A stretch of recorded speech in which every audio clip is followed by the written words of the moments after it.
was no point worrying about long-term consequences, because, in the long run, we are all dead, for as Keynes's most famous defense of high-time preference libertine irresponsibility famously stated. 摆脱了必须寻找衰退原因的束缚，凯恩斯就能愉快地推荐他的解决方案。每当出现衰退或失业率上升，原因都是总支出水平下降，而解决方案则是政府刺激消费，这将反过来增加生产和减少失业。刺激总支出有3种方式：增加货币供应、增加政府支出或减税。凯恩斯学派通常不看好减税，认为这是最无效的方法，因为人们不会把不用交的税全部花掉，部分钱会被储蓄起来，而凯恩斯对储蓄深恶痛绝。储蓄会减少支出，而这对于寻求复苏的经济来说是最糟糕的事情。政府的角色是通过增加支出或印钞来提高社会的时间偏好。由于经济衰退期间很难增税，所以政府支出实际上等同于增加货币供应。这就是凯恩斯主义的圣杯，只要经济未达到充分就业，增加货币供应就能解决问题。不必担心通胀，因为凯恩斯证明即未经证实的假设，通胀只会在支出过高时发生，而失业率高意味着支出过低。长期可能有后果，但不必担心长期后果，因为正如凯恩斯那句著名的为高时间偏好下的放纵不负责任行为辩护的话所说，从长期看，我们都是死人。The Keynesian view of the economy is, of course, at complete odds with reality. If Keynes's model had any truth to it, it would then necessarily follow that there can be no example of a society experiencing high inflation and high unemployment at the same time. But this has in fact happened many times, most notably in the United States in the 1970s, when, in spite of the assurances of Keynesian economists to the contrary, and in spite of the entire U.S. establishment, from President Nixon down to free market economist Milton Friedman, adopting the refrain, "We're all Keynesians now," as the government took it upon itself to eliminate unemployment with increased inflation, unemployment kept on rising as inflation soared, destroying the theory that there is a trade-off between these two. In any sane society, Keynes's ideas should have been removed from the economics textbooks and confined to the realm of academic comedy, but in a society where government controls academia to a very large degree, the textbooks continued to preach the Keynesian mantra that justified ever more money printing. Having the ability to print money, literally and figuratively, increases the power of any government, and any government looks for anything that gives it more power. 凯恩斯主义对经济的解读当然与现实大相径庭。如果凯恩斯的模型有任何真实性，那么就必然无法找到一个社会同时经历高通胀和高失业的例子。然而，这种情况实际上发生过多次，最显著的是20世纪70年代的美国。尽管凯恩斯主义经济学家保证不会如此，尽管从尼克松总统到自由市场经济学家米尔顿·弗里德曼的整个美国体制都高呼我们现在都是凯恩斯主义者，政府试图通过增加通胀来消除失业，但失业率仍在上升，通胀飙升，彻底摧毁了失业与通胀之间存在权衡的理论。在任何理智的社会中，凯恩斯的理论本应从经济学教科书中剔除，仅限于学术喜剧的范畴。但在政府在很大程度上控制学术界的社会中，教科书继续宣扬凯恩斯主义的信条，为不断印钞提供正当理由。无论是字面上还是比喻上，拥有印钞的能力都会增强任何政府的权力，而任何政府都会寻找任何能增加其权力的东西。The other main school of government-approved economic thought in our day and age is the monetarist school, whose intellectual father is Milton Friedman. Monetarists are best understood as the battered wives of the Keynesians. They are there to provide a weak, watered-down strawman version of a free market argument to create the illusion of a climate of intellectual debate, and to be constantly and comprehensively rebutted to safely prevent the intellectually curious from thinking of free markets seriously. The percentage of economists who are actually monetarists is minuscule compared to Keynesians, but they are given far too much space to express their ideas as if there are two equal sides. Monetarists largely agree with Keynesians on the basic assumptions of the Keynesian models, but find elaborate and sophisticated mathematical quibbles with some conclusions of the model, which exceptions always lead them to dare to suggest a slightly reduced role for government in the macroeconomy, which immediately gets them dismissed as heartless evil capitalist scum who do not care about the poor. 当今政府认可的另一主要经济学派是货币主义学派，其思想之父是米尔顿·弗里德曼。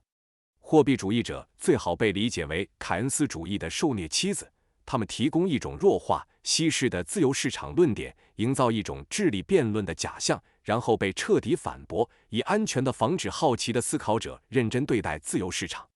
与凯恩斯主义者相比，真正的货币主义者在经济学家中的比例微乎其微，但他们被给予过多的空间来表达自己的观点，仿佛存在两个平等的阵营。货币主义者在凯恩斯模型的基本假设上大多与凯恩斯主义者一致，但他们对模型的一些结论提出复杂而巧妙的数学意义，这些意义偶尔使他们敢于建议政府在宏观经济中的角色稍作减小，这立刻使他们被斥为无情的邪恶资本家，不关心穷人。Monetarists generally oppose Keynesian efforts to spend money to eliminate unemployment, arguing that in the long run, the effect on unemployment will be eliminated while causing inflation. Instead, monetarists prefer tax cuts to stimulate the economy because they argue that the free market will better allocate resources than government spending. While this debate over tax cuts versus spending increases rages on, the reality is that both policies result in increased government deficits which can only be financed with monetized debt, effectively an increase in the money supply. However, the central tenet of monetarist thought is for the pressing need for governments to prevent collapses in the money supply and/or drops in the price level, which they view as the root of all economic problems. A decline in the price level, or deflation as the monetarists and Keynesians like to call it, would result in people hoarding their money, reducing their spending, causing increases in unemployment, causing a recession. Most worryingly for monetarists, deflation is usually accompanied by collapses in the banking sector balance sheets. And because they, too, share an aversion for understanding cause and effect, it thus follows that central banks must do everything possible to ensure that deflation never happens. For the canonical treatment of why monetarists are so scared of deflation, see a 2002 speech by former chairman of the Federal Reserve Ben Bernanke entitled Deflation, Making Sure It Doesn't Happen Here. 5. 货币主义者通常反对凯恩斯主义通过花钱来消除失业的做法，认为长期来看，这种做法对失业的影响会消失，但会导致通货膨胀。他们更倾向于减税以刺激经济，因为认为自由市场比政府支出更能有效地配置资源。尽管关于减税与增加支出的争论持续不断，但事实是，这两种政策都会导致政府赤字增加，而这些赤字只能通过货币化债务来融资，实际上就是增加了货币供应量。然而，货币主义的核心观点是，政府有迫切需要防止货币供应量的崩溃和或价格水平的下降，他们认为这是所有经济问题的根源。价格水平的下降，即货币主义者和凯恩斯主义者所说的通缩，会导致人们囤积货币，减少支出，进而增加失业，引发经济衰退。对货币主义者来说，最令人担忧的是，通缩通常伴随着银行部门资产负债表的崩溃，因为他们同样不善于理解因果关系，所以中央银行必须尽一切可能防止通缩发生。要了解为什么货币主义者如此害怕通缩，可以参考2002年美联储前主席本·伯南克的演讲《通缩：确保它不会在这里发生》。The sum total of the contribution of both these schools of thought is the consensus taught in undergraduate macroeconomics courses across the world, that the central bank should be in the business of expanding the money supply at a controlled pace to encourage people to spend more and thus keep the unemployment level sufficiently low. Should a central bank contract the money supply or fail to expand it adequately, then a deflationary spiral can take place, which would discourage people from spending their money and thus harm employment and cause an economic downturn. 6. Such is the nature of this debate that most mainstream economists and textbooks do not even consider the question of whether the money supply should be increased at all, assuming that its increase is a given and discussing how central banks need to manage this increase and dictate its rates. The creed of Keynes, which is universally popular today, is the creed of consumption and spending to satisfy immediate wants. By constantly expanding the money supply, central banks' monetary policy makes saving and investment less attractive, and thus it encourages people to save and invest less while consuming more. The real impact of this is the widespread culture of conspicuous consumption, where people live their lives to buy ever larger quantities of crap they do not need. When the alternative to spending money is witnessing your savings lose value over time, you might as well enjoy spending it before it loses its value. The financial decisions of people also reflect on all other aspects of their personality, engendering a high time preference in all aspects of life. Depreciating currency causes less saving, more borrowing, more short-termism in economic production and in artistic and cultural endeavors, and perhaps most damagingly, the depletion of the soil of its nutrients, leading to ever lower levels of nutrients in food. 这两种理论的综合贡献构成了全球大学宏观经济学课程的共识。中央银行应有控制地扩大货币供应，以鼓励人们增加消费，从而保持较低的失业率。如果中央银行收缩货币供应，或者没有充分扩大供应，就可能导致通缩螺旋，使人们减少消费，从而损害就业，引发经济衰退。普遍的经济学观点和教科书甚至不质疑是否应增加货币供应，而是假定其增加是必然的，并讨论中央银行如何管理和设定其增长速度。如今普遍流行的凯恩斯主义信条是消费和及时满足需求。通过持续扩大货币供应，中央银行的货币政策降低了储蓄和投资的吸引力，从而鼓励人们减少储蓄和投资，增加消费。这种影响体现在普遍的炫耀性消费文化中，人们生活的目标是购买越来越多他们并不需要的无用之物。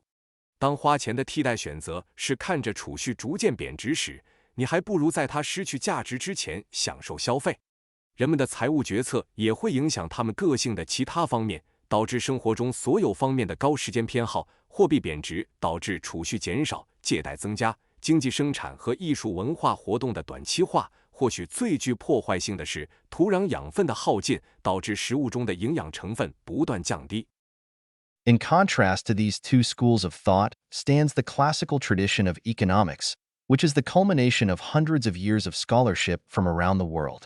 Commonly referred to today as the Austrian school, in honor of the last great generation of economists from Austria in its golden age pre-World War I. This school draws on the work of classical Scottish, French, Spanish, Arab, and ancient Greek economists in explicating its understanding of economics. Unlike Keynesian and monetarist fixation on rigorous numerical analysis and mathematical sophistry, the Austrian school is focused on establishing an understanding of phenomena in a causal manner and logically deducing implications from demonstrably true axioms. 与这两种理论相对立的是经济学的经典传统，它汇集了世界各地数百年来的学术成果。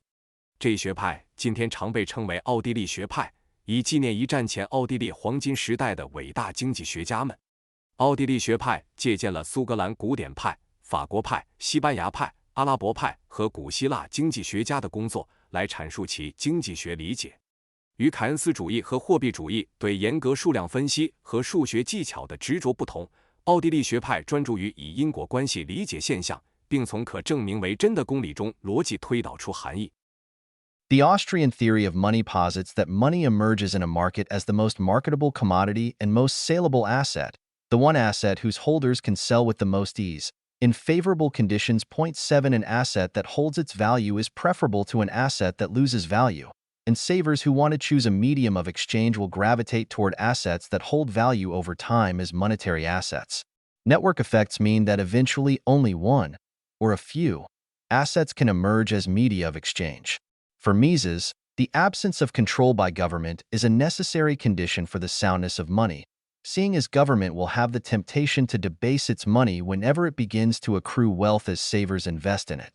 奥地利货币理论认为，货币在市场中作为最易交易的商品和最易出售的资产出现，是持有人最容易在有利条件下出售的资产。一种能保持其价值的资产优于会贬值的资产，希望选择交换媒介的储户会倾向于持有能长期保值的货币资产。网络效应意味着最终只有一种或少数资产能成为交换媒介。对米塞斯来说，政府不干预是货币稳健的必要条件，因为政府一旦开始积累财富，随着储户的投资就会有贬值货币的诱惑。By placing a hard cap on the total supply of bitcoins, as discussed in Chapter 8, Nakamoto was clearly unpersuaded by the arguments of the standard macroeconomics textbook and more influenced by the Austrian school, which argues that the quantity of money itself is irrelevant, that any supply of money is sufficient to run an economy of any size, because the currency units are infinitely divisible, and because it is only the purchasing power of money in terms of real goods and services that matters, and not its numerical quantity. As Ludwig von Mises put it, 8. 正如第8章所讨论的，中本聪通过设定比特币的总量上限，显然并未被传统宏观经济学教科书的观点所说服，而是更受奥地利学派影响。奥地利学派认为，货币的数量本身并不重要，任何数量的货币都足以支撑任何规模的经济，因为货币单位可以无限分割，而且重要的是货币购买力相对于真实商品和服务，而非其数量。正如路德维希·冯·米塞斯所说。The services money renders are conditioned by the height of its purchasing power. Nobody wants to have in his cash holding a definite number of pieces of money or a definite weight of money. He wants to keep a cash holding of a definite amount of purchasing power. As the operation of the market tends to determine the final state of money's purchasing power at a height at which the supply of and the demand for money coincide, there can never be an excess or a deficiency of money. Each individual and all individuals together always enjoy fully the advantages which they can derive from indirect exchange and the use of money, no matter whether the total quantity of money is great or small. The services which money renders can be neither improved nor impaired by changing the supply of money. The quantity of money available in the whole economy is always sufficient to secure for everybody all that money does and can do. 货币提供的服务取决于其购买力的高低。没有人希望他的现金持有量包含一定数量的货币单位或一定重量的货币，他希望持有一定购买力的现金。由于市场运作倾向于使货币的购买力最终稳定在供需相等的水平，因此货币永远不会过剩或短缺。无论货币总量大小，每个人以及所有人加在一起都能充分享受到间接交换和使用货币带来的好处。改变货币供应量既不能改善也不能损害货币提供的服务。经济体系中可用的货币总量始终足以确保每个人得到货币所能做的一切。Murray Rothbard concurs with Mises. 9. 穆雷·罗斯巴德与米塞斯持相同观点。A world of constant money supply would be one similar to that of much of the 18th and 19th centuries, marked by the successful flowering of the Industrial Revolution with increased capital investment, increasing the supply of goods, and with falling prices for those goods, as well as falling costs of production. 一个货币供应恒定的世界会类似于18世纪和19世纪的大部分时期，那时工业革命成功发展，资本投资增加，商品供应增加，商品价格和生产成本都在下降。According to the Austrian view, if the money supply is fixed, then economic growth will cause prices of real goods and services to drop, allowing people to purchase increasing quantities of goods and services with their money in the future. Such a world would indeed discourage immediate consumption as the Keynesians fear, but encourage saving and investment for the future where more consumption can happen. For a school of thought steeped in high-time preference, it is understandable that Keynes could not understand that increased savings' impact on consumption in any present moment is more than outweighed by the increases in spending caused by the increased savings of the past. A society which constantly defers consumption will actually end up being a society that consumes more in the long run than a low-savings society, since the low-time preference society invests more, thus producing more income for its members. Even with a larger percentage of their income going to savings, the low-time preference societies will end up having higher levels of consumption in the long run as well as a larger capital stock. 根据奥地利学派的观点，如果货币供应固定，那么经济增长会导致真实商品和服务的价格下降，让人们在未来能用同样的钱购买更多的商品和服务。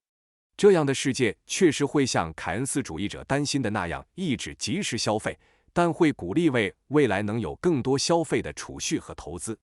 对于一个重视高时间偏好、及时满足的学派来说，凯恩斯无法理解过去增加的储蓄如何在长远中通过增加支出对当前消费的影响远远超过其负面影响是可以理解的。一个持续推迟消费的社会实际上会在长期内比低储蓄社会消费更多，因为低时间偏好社会投资更多，从而为其成员创造更多收入。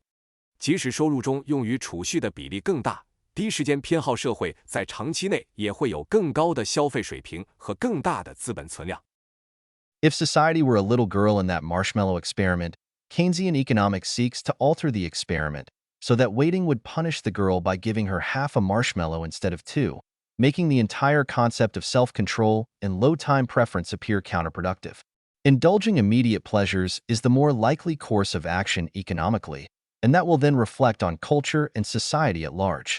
The Austrian school, on the other hand, by preaching sound money, recognizes the reality of the trade-off that nature provides humans, and that if the child waits, there will be more reward for her, making her happier in the long run, encouraging her to defer her gratification to increase it.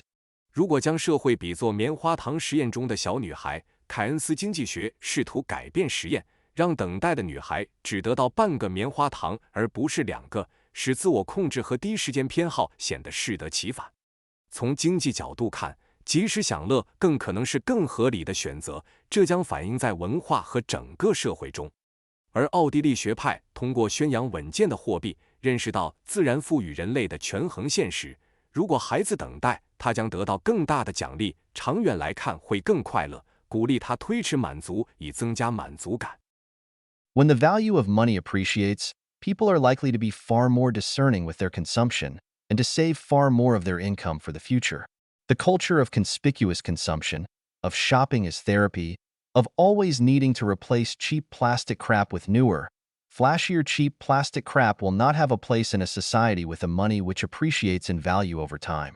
Such a world would cause people to develop a lower time preference, as their monetary decisions will orient their actions toward the future, teaching them to value the future more and more. We can thus see how such a society would cause people not only to save and invest more, but also to be morally, artistically, and culturally oriented toward the long-term future. 当货币价值升值时，人们可能会在消费上更加挑剔，并为未来保存更多收入。炫耀性消费的文化，购物作为治疗手段，总是需要用更新更炫的廉价塑料商品替换旧的，将不会在货币随时间增值的社会中占有一席之地。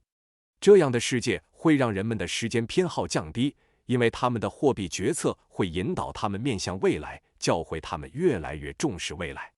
因此，我们可以看到这样的社会如何促使人们不仅增加储蓄和投资，而且在道德、艺术和文化上也倾向于长远的未来。A currency that appreciates in value incentivizes saving, as savings gain purchasing power over time. Hence, it encourages deferred consumption, resulting in lower time preference. A currency that depreciates in value, on the other hand, leaves citizens constantly searching for returns to beat inflation, returns that must come with a risk, and so leads to an increase in investment in risky projects and an increased risk tolerance among investors, leading to increased losses. Societies with money of stable value generally develop a low time preference, learning to save and think of the future, while societies with high inflation and depreciating economies will develop high time preference as people lose track of the importance of saving and concentrate on immediate enjoyment. 货币升值会鼓励储蓄，因为随着时间推移，储蓄的购买力增强，这促使延迟消费，降低了时间偏好。相反，货币贬值会让公民们不断寻求超过通胀的回报，而这些回报必然伴随着风险，从而增加对风险项目的投资，投资者的风险承受能力也随之提高，导致更多损失。货币价值稳定的国家通常时间偏好较低，学会储蓄并考虑未来，而通胀高、经济贬值的国家则时间偏好较高，人们忽视储蓄的重要性，专注于及时享乐。Further, an economy with an appreciating currency would witness investment only in projects that offer a positive real return over the rate of appreciation of money, meaning that only projects expected to increase society's capital stock will tend to get funded. By contrast, an economy with a depreciating currency incentivizes individuals to invest in projects that offer positive returns in terms of the depreciating currency, but negative real returns. The projects that beat inflation but do not offer positive real returns effectively reduce society's capital stock, but are nonetheless a rational alternative for investors because they reduce their capital slower than the depreciating currency. These investments are what Ludwig von Mises terms malinvestments. unprofitable projects and investments that only appear profitable during the period of inflation and artificially low interest rates, and whose unprofitability will be exposed as soon as inflation rates drop and interest rates rise, causing the bust part of the boom and bust cycle. As Mises puts it, the boom squanders through malinvestment scarce factors of production and reduces the stock available through overconsumption. Its alleged blessings are paid for by impoverishment. 10. 此外，货币升值的经济体只会投资那些能提供超过货币升值率的正实际回报的项目，意味着只有预期能增加社会资本存量的项目才会得到资金支持。相反，货币贬值的经济体则鼓励人们投资能提供贬值货币的正回报，但实际回报为负的项目。这些能战胜通胀但提供负实际回报的项目，实际上减少了社会的资本存量，但对于投资者来说，他们是理性选择，因为他们的资本减少速度慢于贬值的货币。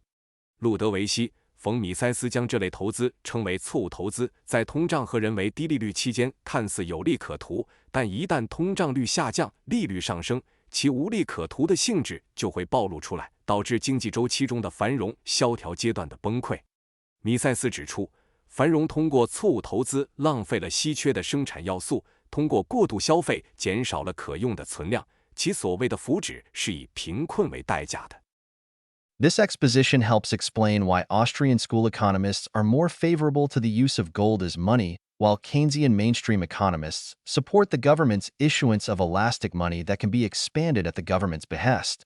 For Keynesians, the fact that the whole world's central banks run on fiat currencies is testament to the superiority of their ideas. For Austrians, on the other hand, the fact that governments have to resort to coercive measures of banning gold as money and enforcing payment in fiat currencies is at once testament to the inferiority of fiat money and its inability to succeed in a free market. It is also the root cause of all business cycles' booms and busts. While the Keynesian economists have no explanation for why recessions happen other than invoking animal spirits, Austrian school economists have developed the only coherent theory that explains the cause of business cycles, the Austrian theory of the business cycle. 11. 这有助于理解为什么奥地利学派经济学家倾向于使用黄金作为货币，而凯恩斯主义主流经济学家则支持政府发行可按需扩张的弹性货币。对凯恩斯主义者来说，全球中央银行都采用法定货币的事实证明了他们理念的优越性。然而，在奥地利学派看来，政府不得不采取强制手段禁止黄金作为货币，并推行法定货币支付。这既证明了法定货币的低劣性，也揭示了它在自由市场中无法成功。这同样是所有商业周期繁荣与萧条的根本原因。凯恩斯主义经济学家除了引用动物精神外，无法解释经济衰退的发生，而奥地利学派则发展出了唯一连贯的商业周期理论——奥地利商业周期理论。Unsound money and perpetual war. 不健全的货币与永无止境的战争。As discussed in Chapter 4 on the history of money, it was no coincidence that the era of central bank-controlled money was inaugurated with the First World War in human history. There are three fundamental reasons that drive the relationship between unsound money and war. First, unsound money is itself a barrier to trade between countries, because it distorts value between the countries and makes trade flows a political issue, creating animosity and enmity between governments and populations. Second, government having access to a printing press allows it to continue fighting until it completely destroys the value of its currency, and not just until it runs out of money. With sound money, the government's war effort was limited by the taxes it could collect. With unsound money, it is restrained by how much money it can create before the currency is destroyed, making it able to appropriate wealth far more easily. Third, individuals dealing with sound money develop a lower time preference, allowing them to think more of cooperation rather than conflict, as discussed in Chapter 5. 如第4章关于货币历史的讨论所示，人类历史上的第一次世界大战开启了中央银行控制货币的时代，这并非偶然。不健全货币与战争之间的关系有3个基本原因。首先，不健全的货币本身就是国与国之间贸易的障碍，因为它扭曲了国家间的价值，使贸易流动成为政治问题，滋生政府和民众之间的敌意。其次，政府拥有印钞机，可以持续战斗，直到货币完全失去价值，而不仅仅是在资金耗尽时停止。在健全货币制度下，政府的战争努力受限于其能征收的税收。在不健全的货币制度下，它的限制在于在货币崩溃前能创造多少货币，这使得政府更容易掠夺财富。第三，使用健全货币的个人具有较低的时间偏好，使他们更倾向于合作而非冲突，如第5章所述。The larger the extent of the market with which individuals can trade, the more specialized they can be in their production, and the larger their gains from trade. The same amount of labor expended working in a primitive economy of 10 people would lead to a far lower material living standard than if it had been expended within a larger market of 1,000 or 1 million people. The modern individual living in a free trading society is able to work for a few hours a day in a highly specialized job, and with the money she makes, she is able to purchase the goods she wants from whichever producers in the entire planet, make them with the lowest cost and best quality. To fully appreciate the gains from trade that accrue to you, just imagine trying to live your life in self-sufficiency. Basic survival would become a very hard task for any of us, as our time is spent inefficiently and fruitlessly attempting to provide the very basics of survival to ourselves. 个人能与之交易的市场规模越大，他们的生产专业化程度就越高，从贸易中获得的收益也就越大。在由10人组成的原始经济中付出的同样劳动量，所得到的物质生活水平将远低于在1000人或100万人的大市场中付出的劳动量。生活在自由贸易社会的现代人，只需每天工作几小时，专注于高度专业化的岗位，然后用赚来的钱从全球各地成本最低、质量最好的生产者那里购买所需商品。要充分理解贸易带给你的益处，只需想象一下完全自给自足的生活。对我们中的任何人来说，基本生存都将变得非常困难，因为我们的时光会无效且徒劳地用于为自己提供生存的基本需求。Money is the medium through which trade takes place, and the only tool through which trade can expand beyond the scope of small communities with close personal relationships. For the price mechanism to work, prices need to be denominated in a sound form of money across the community that trades with it. The larger the area using a common currency, the easier and the larger the scope of trade within the area.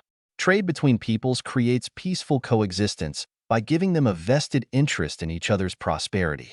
When communities use different kinds of unsound money, trade becomes more complicated, as prices vary along with the variation in the value of the currencies, making the terms of trade unpredictable and making it often counterproductive to plan economic activity across borders. 货币是进行交易的媒介，也是使贸易超越小社区和个人紧密关系范围的唯一工具。为了价格机制发挥作用，价格需要在整个交易社区中以稳健的货币形式表示。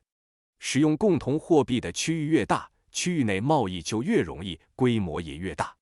人与人之间的贸易通过赋予他们对彼此繁荣的切身利益，促进了和平共处。当社区使用不同类型的不稳定货币时，贸易变得复杂，因为价格随着货币价值的变化而变化，使贸易条件变得不可预测，往往使跨境经济活动的规划适得其反。Being predisposed to focus on the future, individuals with a low time preference are less likely to engage in conflict than those with a present orientation. Conflict is by its very nature destructive, and in most cases, intelligent and future-oriented people understand that there are no winners in violent conflict, because the winners will likely suffer more losses than if they had just abstained from taking part in the conflict in the first place.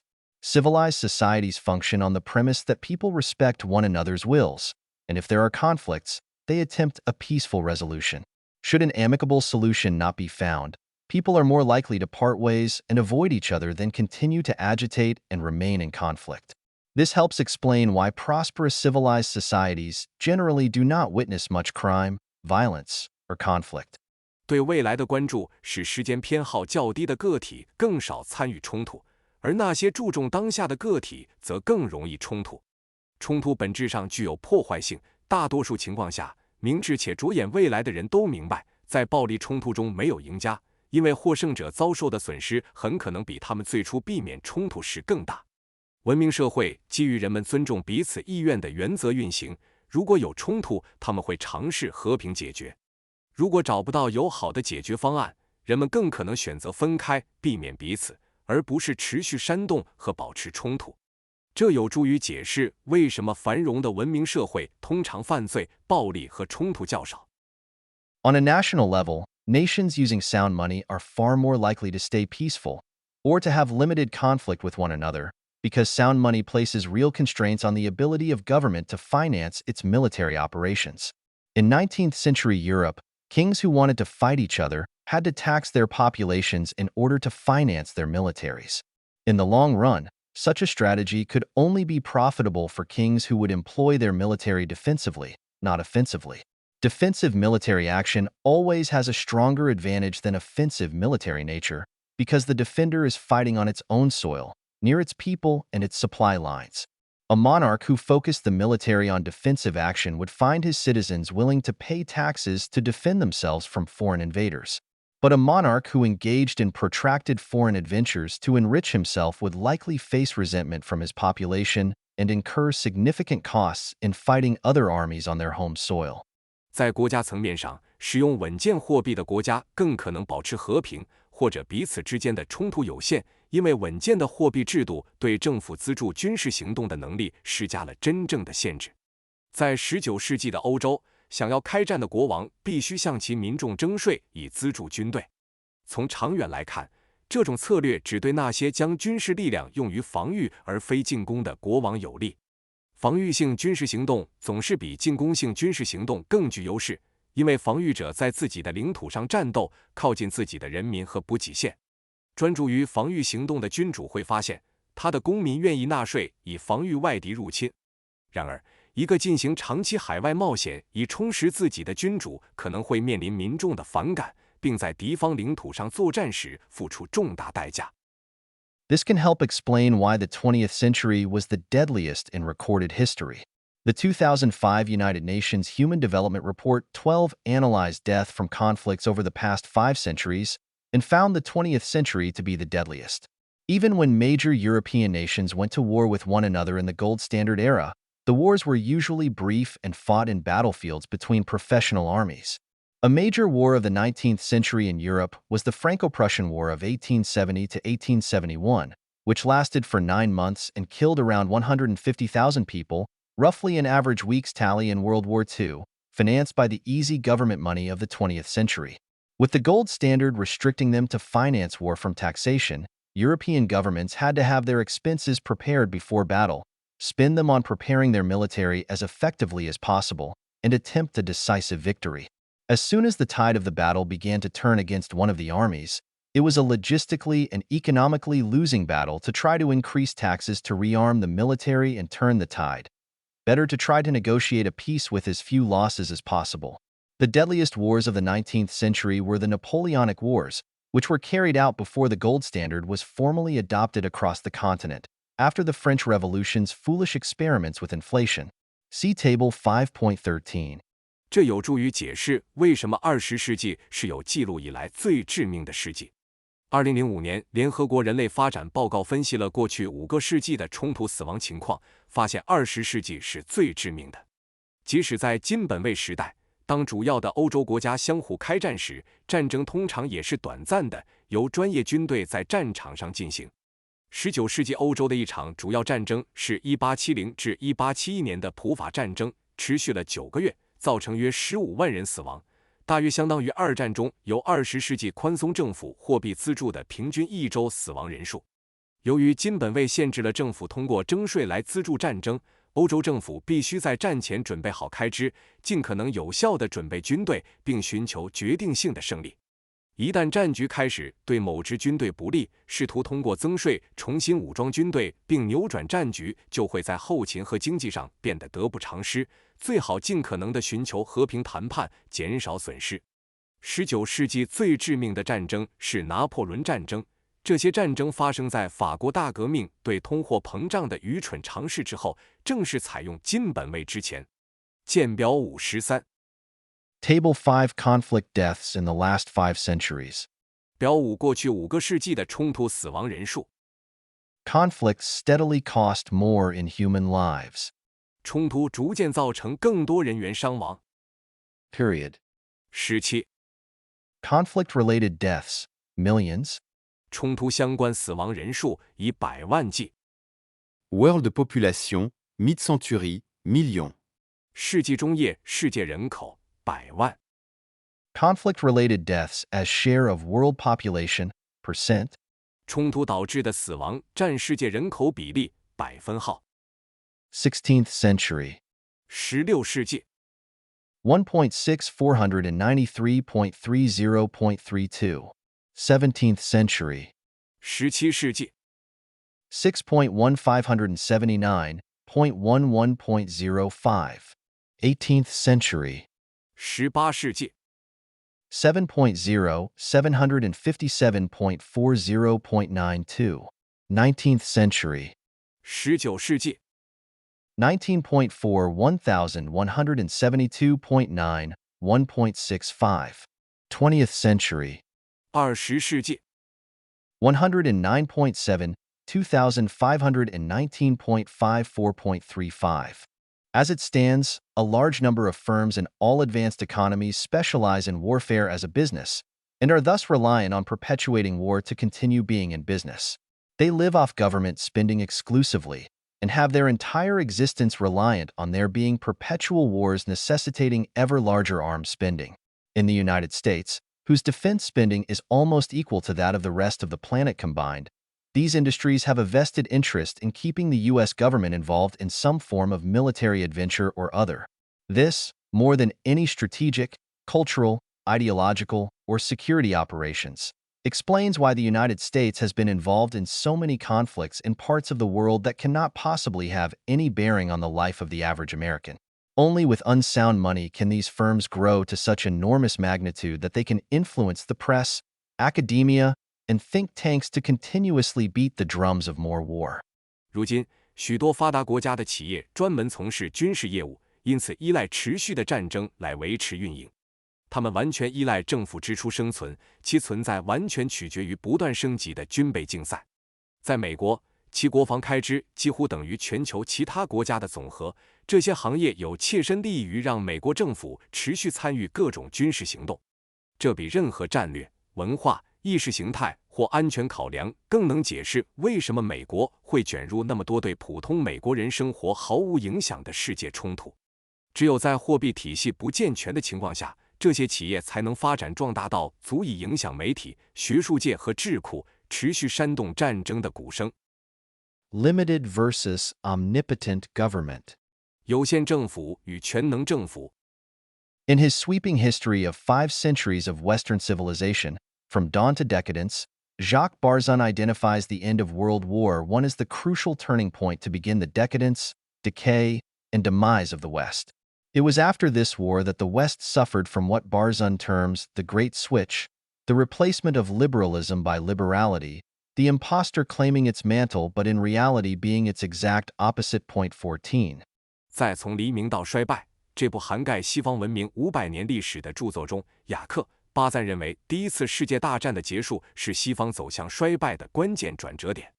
在这场战争之后，西方经历了巴赞所谓的大转变，自由主义被伪自由主义取代，后者表面上继承了自由主义的衣钵，实则与其背道而驰。14. Liberalism triumphed on the principle that the best government is that which governs least. Now, for all the Western nations' political wisdom has recast this ideal of liberty into liberality. The shift has thrown the vocabulary into disorder. 自由主义的胜利基于一个原则，即最好的政府是管得最少的政府。而现在，所有西方国家的政治智慧已将这一自由的理想转变为泛滥的自由主义。这一转变打乱了词汇的秩序。Whereas liberalism held the role of government as allowing individuals to live in liberty and enjoy the benefits, and suffer the consequences, of their actions, liberality was the radical notion that it was government's role to allow individuals to indulge in all their desires while protecting them from the consequences. Socially, economically, and politically, the role of government was recast as the wish-granting genie, and the population merely had to vote for what it wanted to have it fulfilled. 自由主义认为，政府的作用是让个人在自由中生活，享受行动带来的好处，也承担其后果；而泛滥的自由主义则是一个激进的概念，认为政府的职责是允许个人放纵所有欲望，同时保护他们免受后果。在社会、经济和政治上，政府的角色被重新塑造为实现愿望的精灵，而民众只需投票选择他们想要的，政府就会去实现。French historian Elia Halevi defined the era of tyrannies as having begun in 1914 with World War I, when the major powers of the world shifted toward economic and intellectual nationalization. They nationalized the means of production and shifted to syndicalist and corporatist modes of societal organization, all while suppressing ideas viewed as opposed to the national interest, as well as the promotion of nationalism in what he termed the Organization of Enthusiasm 15. 法国历史学家 Elia Halevi 将专制时代定义为始于1914年的第一次世界大战，那时世界大国转向经济和知识的民族化，他们国有化了生产手段，转向了工联主义和法西斯主义的社会组织模式，同时压制被认为与国家利益相悖的思想，并在他的热情组织中推动民族主义。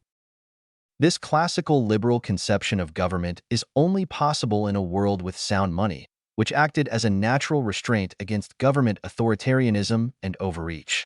As long as government had to tax its people to finance its operations, it had to restrict its operations to what its subjects deemed tolerable.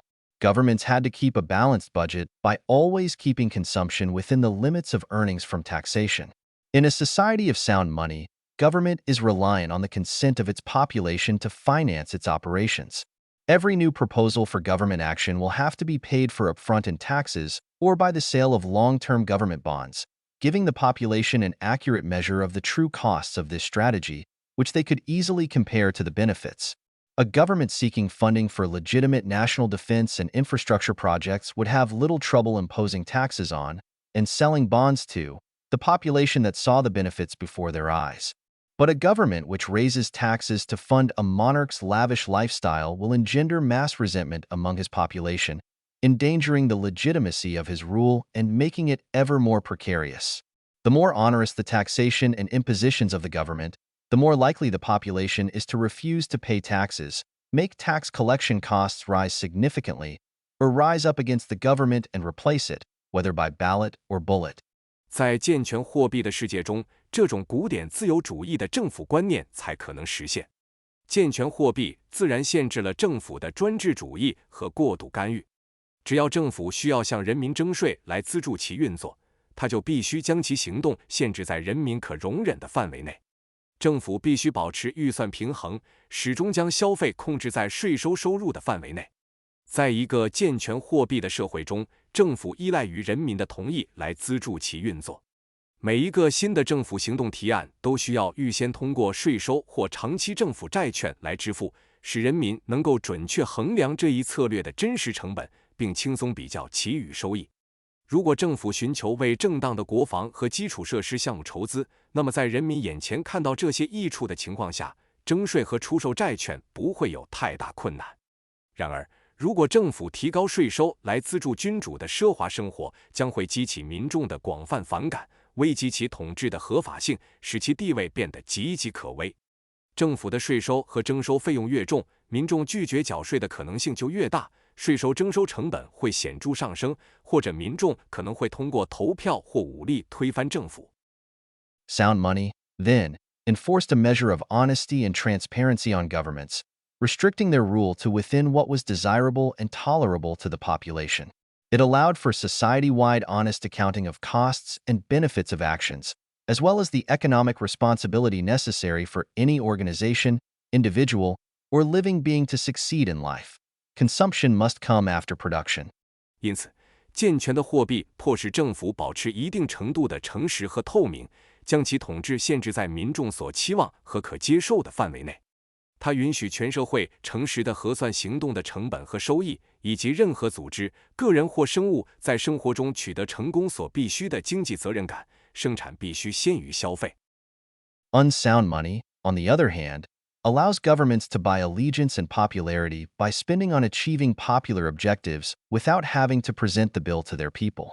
Government simply increases the money supply to finance any harebrained scheme it concocts, and the true cost of such schemes is only felt by the population in years to come when the inflation of the money supply causes prices to rise, at which point the destruction of the value of the currency can be easily blamed on myriad factors, usually involving some nefarious plots by foreigners, bankers, local ethnic minorities, or previous or future governments.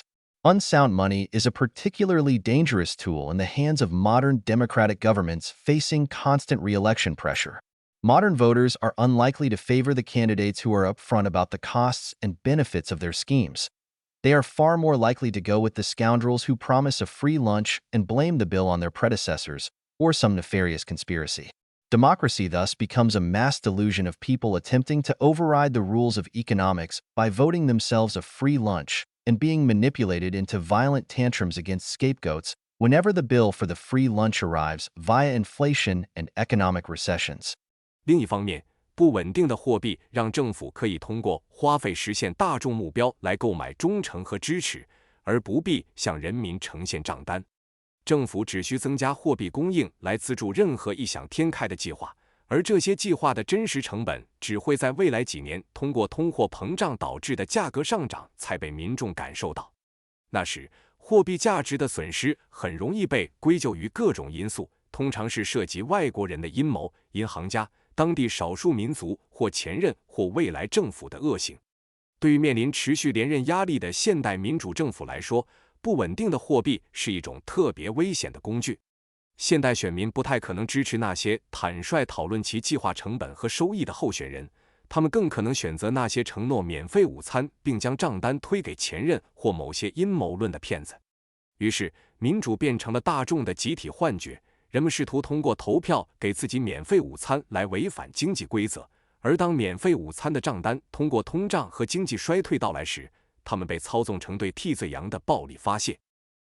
Unsound money is at the heart of the modern delusion believed by most voters and those unfortunate enough to study modern macroeconomics at university level.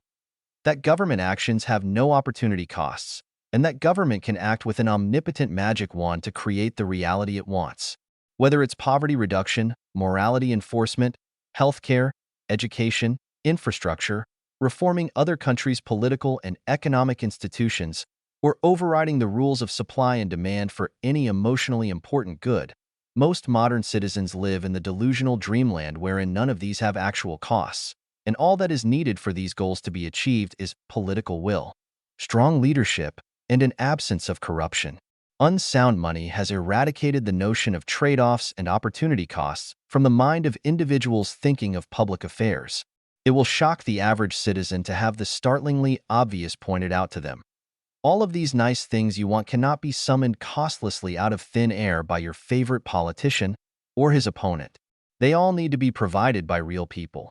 People who need to wake up in the morning and spend days and years toiling at giving you what you want, denying themselves the chance to work on other things they might prefer to produce.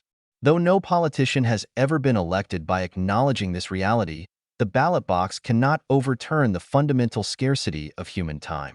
Anytime governments decide to provide something, it does not increase economic output. It just means more central planning of economic output with predictable consequences. Point 16. 不稳定的货币是现代大多数选民和不幸在大学学习现代宏观经济学的人所信奉的幻觉的核心。政府行动没有机会成本，政府可以挥舞着全能的魔法棒，创造出他想要的现实。无论是减少贫困、实施道德、医疗、教育、基础设施建设、改革其他国家的政治和经济机构，还是对任何情感重要的商品无视供求规则，大多数现代公民都生活在幻觉中，认为这些都没有实际成本。要实现这些目标，只需要政治意愿、强有力的领导和没有腐败。不稳定的货币已经从思考公共事务的个人脑海中抹去了权衡和机会成本的概念。如果告诉普通公民一个惊人的事实，即你想要的所有美好事物都不能被你最喜欢的政客或他的对手无成本地从 thin air 召唤出来，他们会感到震惊。所有这些都需要由真实的人来提供，这些人需要早上醒来，花费几天甚至几年的时间努力为你提供你想要的东西，而他们自己则失去了从事他们可能更愿意生产的其他事情的机会。尽管没有哪位政治家是通过承认这一现实而当选的，但选票无法推翻人类时间的基本稀缺性。每当政府决定提供某物时，并不会增加经济产出，这只是意味着更多的经济产出的中央计划，结果可想而知。Unsound money was a boon to tyrants, repressive regimes, and illegitimate governments by allowing them to avoid the reality of costs and benefits by increasing the money supply to finance their undertakings first, and letting the population handle the consequences later as they witness their wealth and purchasing power evaporate. History is replete with examples of how governments that have the prerogative to create money out of thin air have almost always abused this privilege by turning it against their own people. 不健全的货币对暴君、压制性政权和非法政府来说是一种恩赐，他们可以通过增加货币供应来先期资助他们的事业，然后让民众在目睹财富和购买力消失的后果中承受代价。历史上充满了这样的例子，拥有凭空创造货币特权的政府几乎总是滥用这种权力，将之对准自己的人民。It is no coincidence that when recounting the most horrific tyrants of history, one finds that every single one of them operated a system of government-issued money which was constantly inflated to finance government operation. There is a very good reason that Vladimir Lenin, Joseph Stalin, Mao Zedong, Adolf Hitler, Maximilian Robespierre, Pol Pot, Benito Mussolini, Kim Jong-il, and many other notorious criminals all ruled in periods of unsound government-issued money which they could print at will to finance their genocidal and totalitarian megalomania. It is the same reason that the same societies which birthed these mass murderers did not produce anyone close to their level of criminality when living under sound monetary systems which required governments to tax before they spent. None of these monsters ever repealed sound money in order to fund their mass murder. The destruction of sound money had come before, hailed with wonderful feel-good stories involving children, education, worker liberation, and national pride. But once sound money was destroyed, it became very easy for these criminals to take over power and take command of all of their society's resources by increasing the supply of unsound money.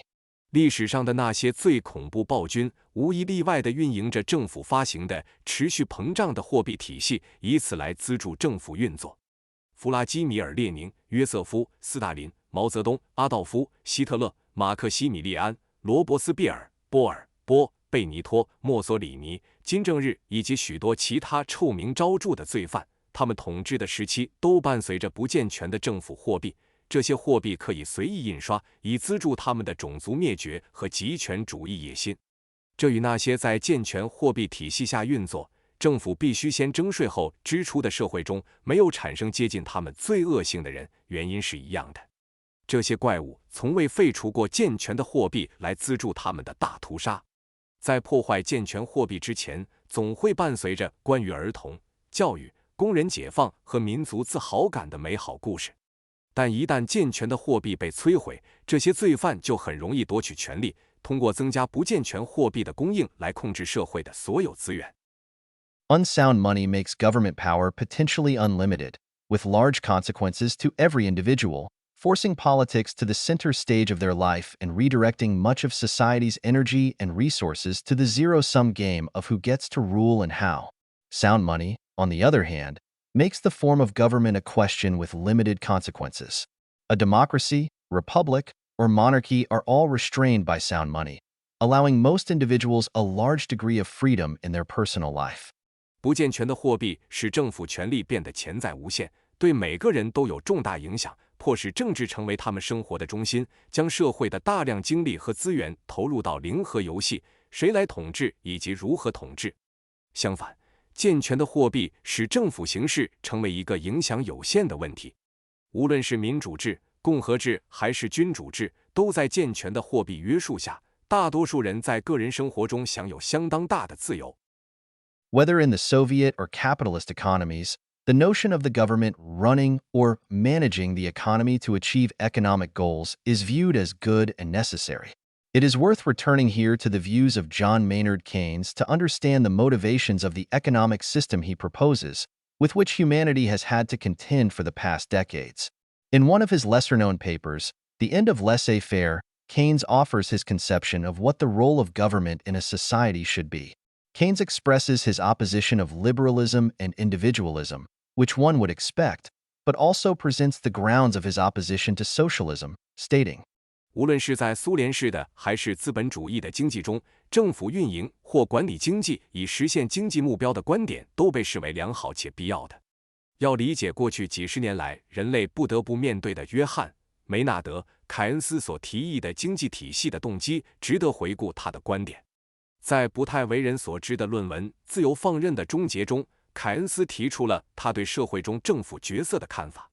凯恩斯表达了对自由主义和个人主义的反对，这是可以预见的，但他也阐述了反对社会主义的理由。19th century state socialism sprang from Bentham, free competition, etc., and is in some respects a clearer, in some respects a more muddled, version of just the same philosophy as underlies 19th century individualism. Both equally laid all their stress on freedom, the one negatively to avoid limitations on existing freedom, the other positively to destroy natural or acquired monopolies. They are different reactions to the same intellectual atmosphere. 19世纪的国家社会主义源于边沁、自由竞争等理念，在某些方面，它对19世纪个人主义所基于的相同哲学有更清晰，而在某些方面则更混乱的诠释。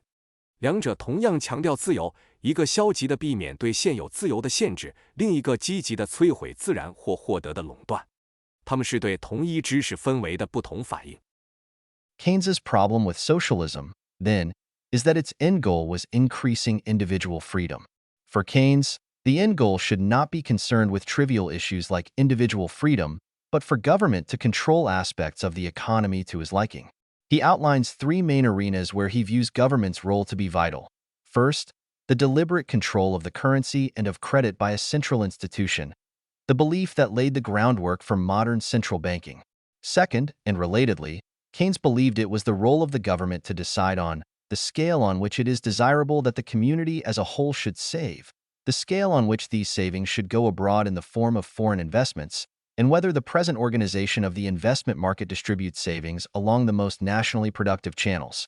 I do not think that these matters should be left entirely to the chances of private judgment and private profits, as they are at present. And finally, Keynes believed it was the role of the government to devise a considered national policy about what size of population, whether larger or smaller than at present or the same, is most expedient. And having settled this policy, we must take steps to carry it into operation.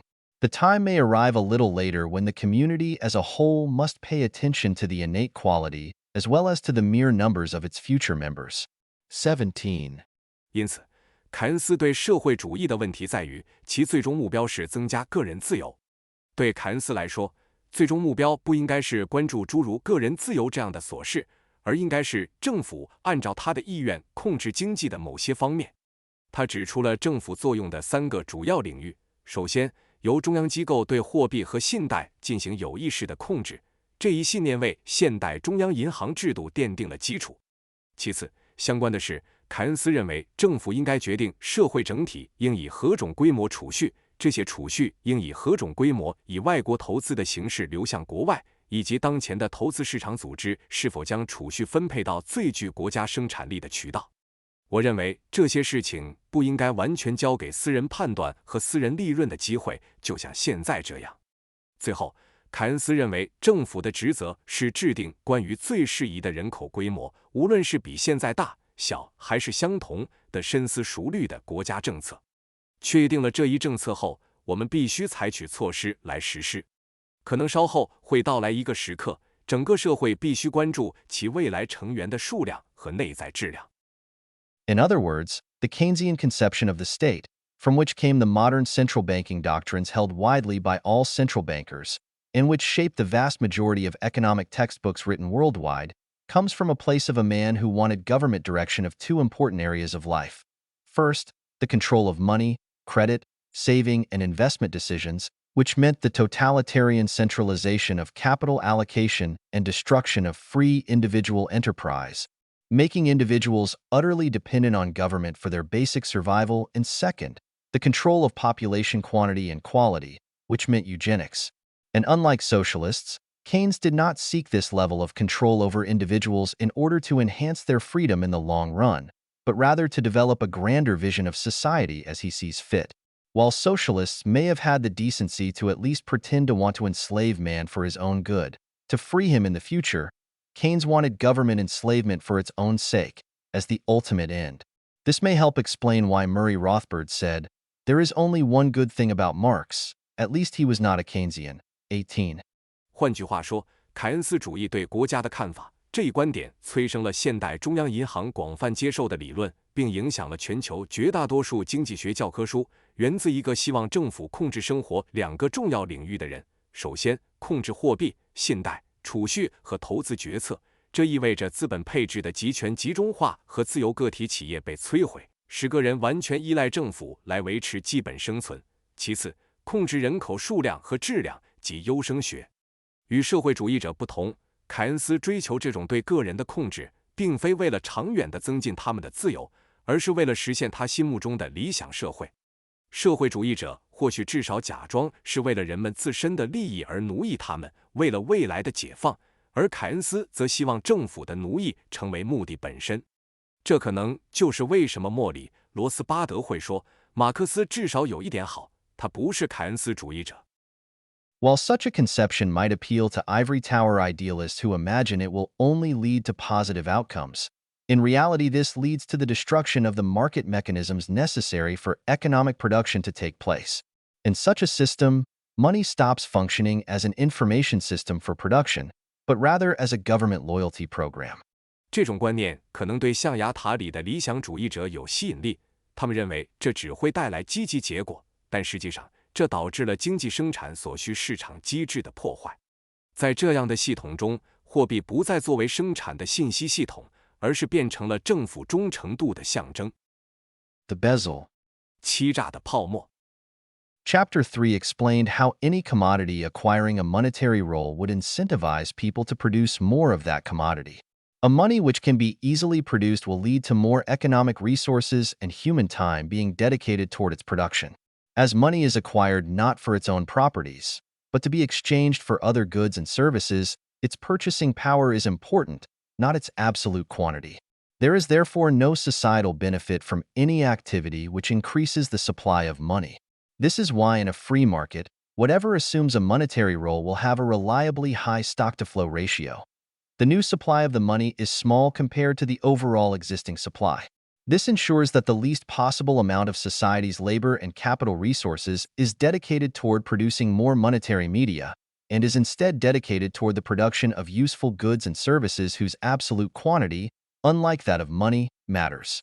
Gold became the leading global monetary standard because its new production was always a reliably tiny percentage of its existing supply, making gold mining a highly uncertain and unprofitable business, thus forcing more and more of the world's capital and labor to be directed toward the production of non-monetary goods.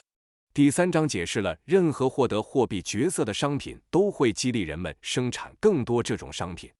易于生产的货币会导致更多经济资源和人类时间被投入到其生产中。由于货币不是因其自身属性而被获取，而是为了交换其他商品和服务，所以其购买力很重要，而不是其绝对数量。因此，任何增加货币供应的活动对社会都没有益处。这就是为什么在自由市场中，任何承担货币角色的商品都会有可靠的高存量与流量比率。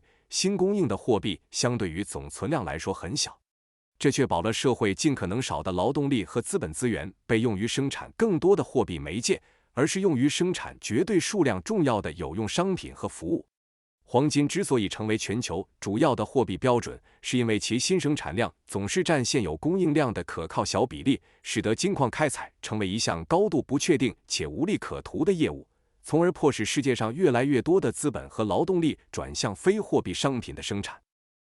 For John Maynard Keynes and Milton Friedman, one of the main attractions of moving away from the gold standard was the reduction in the cost of gold mining that would ensue from switching to government-issued paper money, whose cost of production is far lower than that of gold.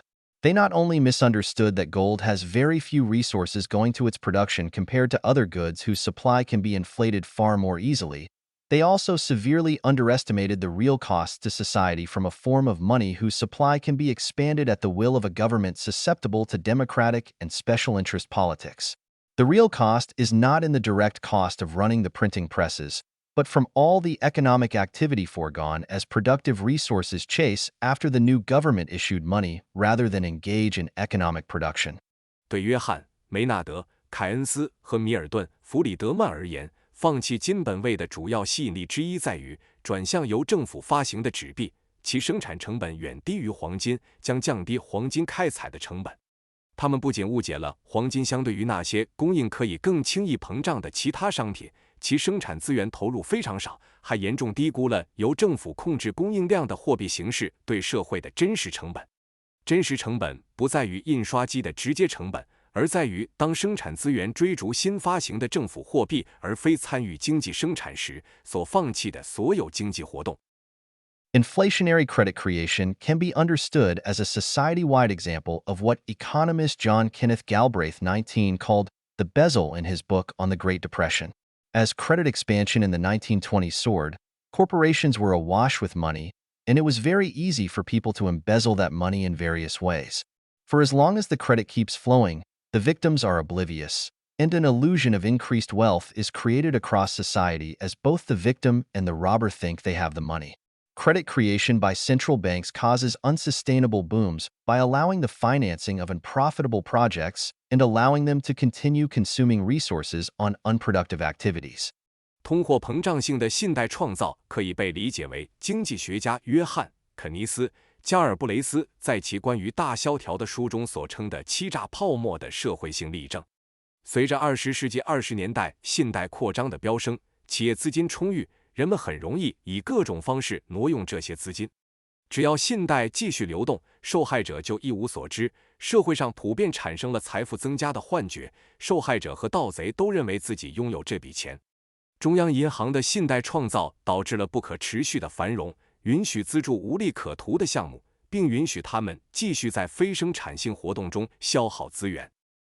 In a sound monetary system, any business that survives does so by offering value to society, by receiving a higher revenue for its products than the costs it incurs for its inputs.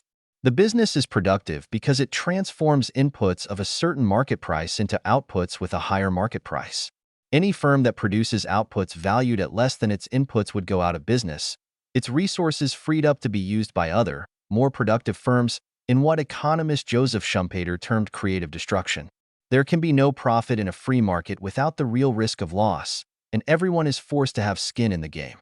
Failure is always a real possibility and can be costly. Government-issued unsound money, however, can stall this process, keeping unproductive firms undead but not truly alive, the economic equivalent of zombies or vampires drawing on the resources of the alive and productive firms to produce things of less value than the resources needed to make them. It creates a new societal caste that exists according to rules different from those of everyone else, with no skin in the game. Facing no market test for their work, they are insulated from consequences to their actions. This new caste exists in every economic sector supported by government money. 在一个健全的货币体系中，任何生存下来的企业都是通过为社会提供价值来实现的，及其产品的收入高于投入的成本。企业是有生产力的，因为它将具有特定市场价格的投入转化为市场价格更高的产出。任何产出价值低于其投入的公司都会倒闭，其资源得以释放，供其他更有生产力的公司使用。经济学家约瑟夫·熊彼特称之为创造性破坏。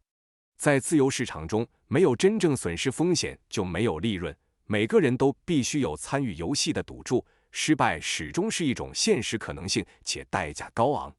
然而，政府发行的不健全货币可以阻碍这一过程，让非生产性企业不死不活，经济上相当于僵尸或吸血鬼，从活生生的有生产力的企业那里汲取资源来生产价值低于所需资源的产品。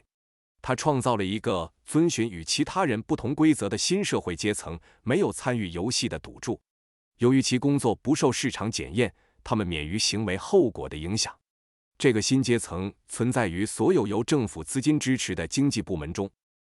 It is not possible to estimate with any degree of accuracy what percentage of the economic activity in the modern world economy goes toward pursuing government-printed money rather than the production of goods and services useful to society, but it is possible to get an idea by looking at which firms and sectors survive because of succeeding in the test of the free market, and which are only alive thanks to government largesse, be it fiscal or monetary. 现代世界经济中，无法准确估计有多少经济活动是为了追逐政府印制的货币，而非生产对社会有益的商品和服务。但通过观察哪些企业与行业因自由市场竞争而存活，哪些仅靠政府，无论是财政还是货币的恩惠而维持，可以对此有所了解。Fiscal support is the more straightforward of zombie creation methods to detect. Any firms that receive direct government support, and the vast majority of firms that are alive thanks to selling their products to the public sector, are effectively zombies. Had these firms been productive to society, free individuals would have willingly parted with their money to pay for their products. That they cannot survive on voluntary payments shows that these firms are a burden and not a productive asset for society. 财政支持是制造僵尸企业的更直接方法。任何直接获得政府支持的企业，以及大多数依赖向公共部门销售产品而存活的企业，实际上都是僵尸企业。如果这些企业对社会有生产力，人们会自愿掏钱购买他们的产品。他们无法仅靠自愿支付生存，这表明这些企业对社会是负担，而非生产性资产。But the more pernicious method of creating zombies is not through direct government payments, but through access to low-interest rate credit. As fiat money has slowly eroded society's ability to save, capital investments no longer come from savers' savings, but from government-created debt, which devalues existing money holdings. In a society with sound money, the more a person saves, the more he is able to accumulate capital and the more he can invest, meaning that capital owners tend to be those with lower time preference. But when capital comes from government credit creation, the allocators of capital are no longer the future-oriented, but members of various bureaucratic agencies. 然而，更隐蔽的制造僵尸企业的方式，并非直接的政府支付，而是通过获取低息信贷。随着法定货币逐渐侵蚀社会的储蓄能力，资本投资不再来自储蓄者的储蓄，而是来自政府制造的债务，这会贬低现有货币的价值。在货币健全的社会，一个人储蓄越多，积累的资本就越多，投资能力也越强，因此资本所有者往往是时间偏好较低的人。但当资本来自政府信贷创造时，资本分配者不再是着眼未来的人，而是各种官僚机构的成员。In a free market with sound money, capital owners choose to allocate their capital to the investments they find most productive, and can utilize investment banks to manage this allocation process. The process rewards firms that serve customers successfully and the investors who identify them, while punishing mistakes. In a fiat monetary system, however, the central bank is de facto responsible for the entirety of the credit allocation process. It controls and supervises the banks that allocate capital, sets the lending eligibility criteria, and attempts to quantify risks in a mathematical manner that ignores how real-world risks work. Point 20 The test of the free market is suspended as central bank direction of credit can overrule the economic reality of profit and loss. 在自由市场和货币健全的环境中，资本所有者选择将资本投入他们认为最有生产力的投资，并可利用投资银行来管理这一分配过程。这一过程奖励成功服务客户的企业和识别这些企业的投资者，同时惩罚错误。然而，在法定货币体系中，中央银行实际上负责整个信贷分配过程。它控制和监管资本分配的银行，设定贷款资格标准，并试图以忽视现实世界风险运作方式的数学方式量化风险。自由市场的检验被搁置，因为中央银行的信贷指导可以超越盈利和亏损的经济现实。In the world of fiat money, having access to the central bank's monetary spigots is more important than serving customers. Firms that can get low interest rate credit to operate will have a persistent advantage over competitors that cannot. The criteria for success in the market becomes more and more related to being able to secure funding at lower interest rates than to providing services to society. 在法定货币的世界里，获得中央银行的货币供应比服务客户更重要。能够获得低息信贷运营的企业将持久优于无法获得的企业。市场竞争的成功标准越来越与能否以较低利率获得资金相关，而非为社会提供服务。This simple phenomenon explains much of modern economic reality, such as the large number of industries that make money but produce nothing of value to anyone. Government agencies are the prime example, and the global notoriety they have earned for their employees' incompetence can only be understood as a function of the bezel funding that finances them being completely detached from economic reality. Instead of the hard test of market success by serving citizens, government agencies test themselves and invariably conclude the answer to all their failings lies in more funding. No matter the level of incompetence, negligence, or failure, government agencies and employees rarely ever face real consequences. Even after the rationale for a government agency's existence has been removed, the agency will continue operating and find itself more duties and responsibility. Lebanon, for instance, continues to have a train authority decades after its trains were decommissioned and the tracks rusted into irrelevance. Point 21. 这一简单的现象解释了许多现代经济现实，比如众多赚钱却对任何人都不创造价值的行业。政府部门是首要例子，他们的员工无能之名享誉全球，这只能被理解为由脱离经济现实的欺诈性资金所支撑的结果。政府部门并不通过服务公民接受市场成功的严酷考验，而是自我评估，总是得出解决所有问题的答案在于更多资金。无论多么无能、疏忽或失败，政府部门和员工很少面临真正后果。即使政府机构存在的理由已经消失，它仍会继续运作，并为自己找寻更多职责和责任。例如，黎巴嫩在火车退役、铁轨废弃多年后，仍保留着铁路管理局，其职能已变得无关紧要。In a globalized world, the bezel is not restricted to national governmental organizations, but has grown to include international governmental organizations, a globally renowned drain of time and effort to no conceivable benefit to anyone but those employed in them.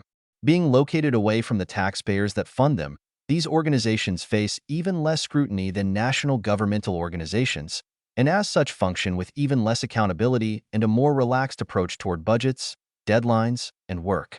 在全球化的世界中，欺诈不仅限于国家政府机构，也扩展到国际政府组织。这些组织成为全球知名的时间和精力消耗者，对任何人都没有明显的好处，除了为其中工作的人。由于远离资助他们的纳税人，这些组织受到的审查更少，因此在预算、期限和工作方面更加不负责任和宽松。Academia is another good example, where students pay ever more exorbitant fees to enter universities only to be taught by professors who spend very little time and effort on the teaching and mentoring of students, focusing most their time on publishing unreadable research to get government grants and climb the corporate academic ladder. In a free market, academics would have to contribute value by teaching or writing things people actually read and benefit from. But the average academic paper is rarely ever read by anyone except the small circle of academics in each discipline who approve each other's grants and enforce the standards of groupthink and politically motivated conclusions masquerading as academic rigor. 学术界也是很好的例子，学生们支付越来越高的学费进入大学，却由那些在教学和指导学生上花费很少时间和精力的教授授课。教授们主要专注于发表无人阅读的研究，以获取政府资助和晋升学术阶梯。在自由市场中，学者们必须通过教学或撰写人们实际阅读和受益的东西来创造价值。然而，平均而言，学术论文除了各自学科中互相批准资助、维护群体思维和政治动机结论的小圈子学者外，很少有人阅读。The most popular and influential economics textbook in the post-war period was written by Nobel laureate Paul Samuelson. We saw in Chapter 4 how Samuelson predicted that ending World War II would cause the biggest recession in world history, only for one of the biggest booms in U.S. history to ensue. But it gets better. Samuelson wrote the most popular economics textbook of the post-war era, Economics, an introductory analysis, which has sold millions of copies over 6 decades. 22 Levy and part2 studied the different versions of Samuelson's textbook to find him repeatedly presenting the Soviet economic model as being more conducive to economic growth, predicting in the 4th edition in 1961 that the Soviet Union's economy would overtake that of the United States sometime between 1984 and 1997. These forecasts for Soviets overtaking the United States continued to be made with increasing confidence through 7 editions of the textbook, until the 11th edition in 1980, with varying estimates for when the overtaking would occur. In the 13th edition, published in 1989, which hit the desks of university students as the Soviet Union was beginning to unravel, Samuelson and his then co-author William Nordhaus wrote, "The Soviet economy is proof that, contrary to what many skeptics had earlier believed, a socialist command economy can function and even thrive. 24. Nor was this confined to one textbook, as Levy and Pert show that such insights were common in the many editions of what is probably the second most popular economics textbook, McConnell's Economics, Principles, Policies and Problems, as well as several other textbooks. Any student who learned economics in the post-war period in a university following an American curriculum, the majority of the world's students, learned that the Soviet model is a more efficient way of organizing economic activity. Even after the collapse and utter failure of the Soviet Union, the same textbooks continued to be taught in the same universities, with the newer editions removing the grandiose proclamations about Soviet success, without questioning the rest of their economic worldview and methodological tools. How is it that such patently failed textbooks continue to be taught, and how is the Keynesian worldview, so brutally assaulted beyond repair by reality over the past 7 decades, from the boom after World War II, to the stagflation of the 70s, to the collapse of the Soviet Union, still taught in universities? The dean of today's Keynesian economists, Paul Krugman, has even written of how an alien invasion would be great for the economy as it would force government to spend and mobilize resources. 25. 战后最受欢迎、最具影响力的经济学教科书是由诺贝尔奖得主保罗·萨缪尔森编写的。我们在第4章中看到，萨缪尔森曾预测二战结束后将发生史上最大规模的经济衰退，结果却迎来了美国历史上最大的繁荣时期。然而更有趣的是，萨缪尔森撰写了战后最受欢迎的经济学教科书《经济学》，初步分析，该书在60年间售出了数百万册。莱维和皮尔特研究了萨缪尔森教科书的不同版本，发现他反复将苏联的经济模式描述为更有利于经济增长，并在1961年的第4版中预测，苏联经济将在1984年至1997年间超过美国。这种苏联将超越美国的预测在7版教科书中不断出现，越来越自信，直到1980年的第11版，预测的时间点有所不同。在1989年出版的第13版中，苏联开始解体。萨缪尔森及其合著者威廉·诺德豪斯写道：“苏联经济证明了，与许多早期怀疑者所认为的相反，社会主义计划经济可以运作，甚至可以繁荣。”这不仅仅局限于一本教科书。莱维和皮尔特指出，类似的见解在可能是第2受欢迎的经济学教科书麦克康奈尔的《经济学原理、政策与问题》的多个版本，以及其他几本教科书中也很常见。战后时期，全球大多数遵循美国课程的大学经济学学生都学习到，苏联模式是组织经济活动更有效的方式。即使在苏联崩溃和彻底失败后，这些教科书仍在同一所大学中教授。新版本删除了关于苏联成功的豪言壮语，但并未质疑他们的经济世界观和方法论工具的其他部分。为什么这些明显失败的教科书仍然被教授，而凯恩斯主义的世界观在过去70年中，从二战后的繁荣到70年代的滞胀，再到苏联的崩溃，现实一次又一次的无情打击，仍然在大学中教授呢？当今凯恩斯主义经济学的领军人物保罗·克鲁格曼甚至写道，外星人入侵对经济来说是好事，因为它会迫使政府支出和动员资源。In a free market economic system, no self-respecting university would want to teach its students things that are so patently wrong and absurd, as it strives to arm its students with the most useful knowledge. But in an academic system completely corrupted by government money, the curriculum is not determined through its accordance with reality, but through its accordance with the political agenda of the governments funding it. And governments, universally, love Keynesian economics today for the same reason they loved it in the 1930s. It offers them the sophistry and justification for acquiring ever more power and money. 在自由市场经济体系中，任何自尊心强烈的大学都不会愿意教授明显错误和荒谬的知识，因为它致力于为学生提供最有用的信息。然而，在一个被政府资金完全腐蚀的学术体系中，课程设置并非依据现实，而是依据资助它的政府的政治议程。而各国政府都普遍喜欢凯恩斯经济学，原因与20世纪30年代一样，它为他们提供了获取更多权力和金钱的借口和理由。This discussion can continue to include many other fields and disciplines in modern academia, where the same pattern repeats. Funding coming from government agencies is monopolized by groups of like-minded scholars sharing fundamental biases. You do not get a job or funding in this system by producing important scholarship that is productive and useful to the real world, but by furthering the agenda of the funders. That the funding comes from one source only eliminates the possibility for a free marketplace of ideas. Academic debates concern ever more arcane minutiae, and all parties in these fraternal disputes can always agree that both parties need more funding to continue these important disagreements. The debates of academia are almost entirely irrelevant to the real world, and its journals articles are almost never read by anyone except the people who write them for job promotion purposes. But the government bezel indefinitely rolls on because there is no mechanism by which government funding can ever be reduced when it does not benefit anybody. 讨论可以扩展到现代学术界的许多其他领域，那里同样存在这样的模式：政府机构的资金被持有基本偏见的同类学者群体垄断。在这个系统中，你不是通过产出对现实世界有益的重要研究成果来获得工作或资助，而是通过推进资助者的议程。资金来源的单一性消除了思想自由市场存在的可能性。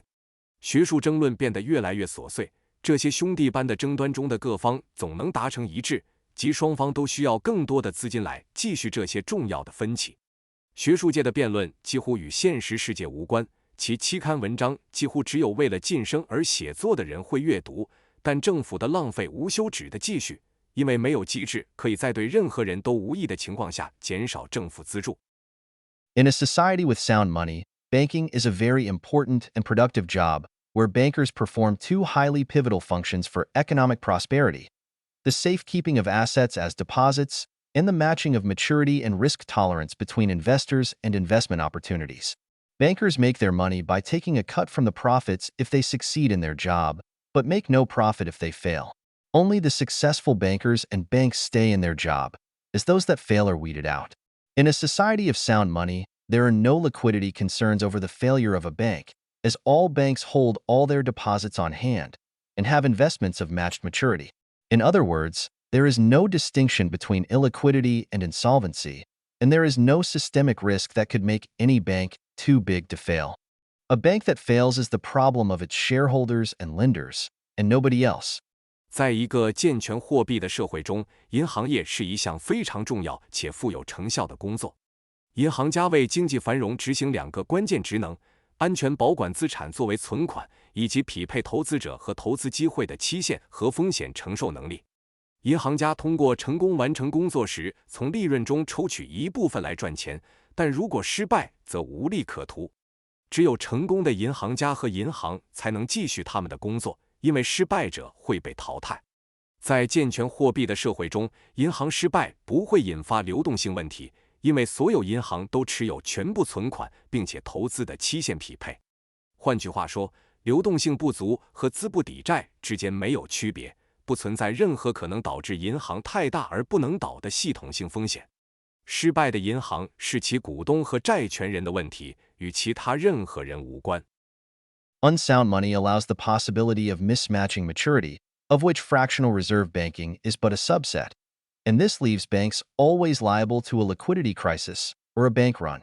Maturity mismatching, or fractional reserve banking as a special case of it, is always liable to a liquidity crisis if lenders and depositors were to demand their deposits at the same time. The only way to make maturity mismatching safe is with the presence of a lender of last resort standing ready to lend to banks in case of a bank run. 26 In a society with sound money, a central bank would have to tax everyone not involved in the bank in order to bail out the bank. In a society with unsound money, the central bank is simply able to create new money supply and use it to support the bank's liquidity. Unsound money thus creates a distinction between liquidity and solvency. A bank could be solvent in terms of the net present value of its assets, but face a liquidity problem that prevents it from meeting its financial obligations within a certain period of time. But the lack of liquidity itself could trigger a bank run as depositors and lenders seek to get their deposits out of the bank. Worse, the lack of liquidity in one bank could lead to a lack of liquidity in other banks dealing with this bank, creating systemic risk problems. If the central bank credibly commits to providing liquidity in such cases, however, there will be no fear of a liquidity crisis, which in turn averts the scenario of a bank run and leaves the banking system safe. 不稳定的货币允许期限错配的发生，而部分准备金银行制度只是其中的一个分支，这使得银行始终面临流动性危机或银行挤兑的风险。如果贷款人和存款人同时要求提取存款，期限错配或部分准备金，银行制度就会特别容易遭遇流动性危机。唯一能使期限错配变得安全的方法是有一个最后贷款人准备在银行挤兑时向银行提供贷款。在一个实行稳健货币的社会，中央银行必须向所有未参与银行活动的人征税来救助银行；而在实行不稳健货币的社会，中央银行只需创造新的货币供应来支持银行的流动性。因此，不稳定的货币区分了流动性与偿付能力。银行在资产净现值上可能是偿付能力的，但可能面临流动性问题，无法在特定时间内履行其财务义务。然而，流动性不足本身可能会引发银行挤兑，因为存款人和贷款人试图提取存款。更糟糕的是，一家银行的流动性不足可能会导致与其交易的其他银行也出现流动性问题，从而产生系统性风险。然而，如果中央银行能可信地承诺在这些情况下提供流动性，那么就不会有流动性危机的恐惧，进而避免了银行挤兑的情况，使银行体系保持安全。Fractional reserve banking, or maturity mismatching more generally, is likely to continue to cause financial crises without a central bank using an elastic money supply to bail out these banks. But the presence of a central bank able to bail out the banks creates a major problem of moral hazard for these banks. They can now take excessive risks knowing that the central bank will be inclined to bail them out to avert a systemic crisis. From this, we see how banking has evolved into a business that generates returns without risks to bankers and simultaneously creates risks without returns for everyone else. 如果没有中央银行使用弹性货币供应来救助这些银行，部分准备金银行制度或更广泛的期限错配问题仍可能导致金融危机。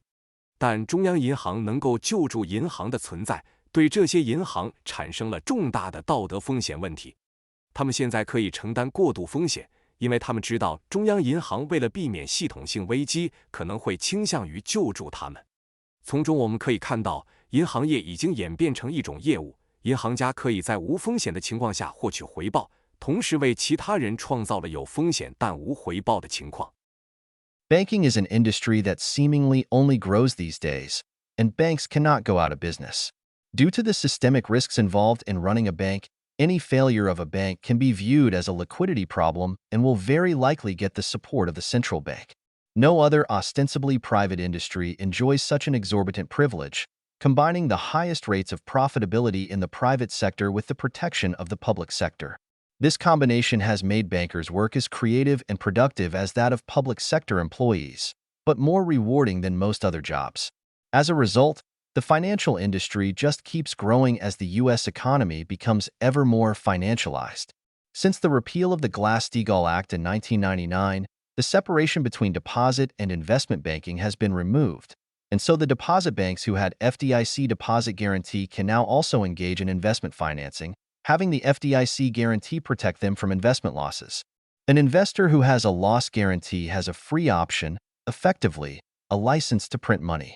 Making profitable investments allows them to accrue all the gains, whereas losses can be socialized. Anybody with such a guarantee can make large amounts of money by simply borrowing and investing his money. He gets to keep the profits, but will have his losses covered. It is no wonder that this has led to an ever larger share of the capital and labor resources gravitating toward finance, as it's the closest thing the world has to a free lunch. 如今，银行业似乎只增不减，银行几乎不会倒闭。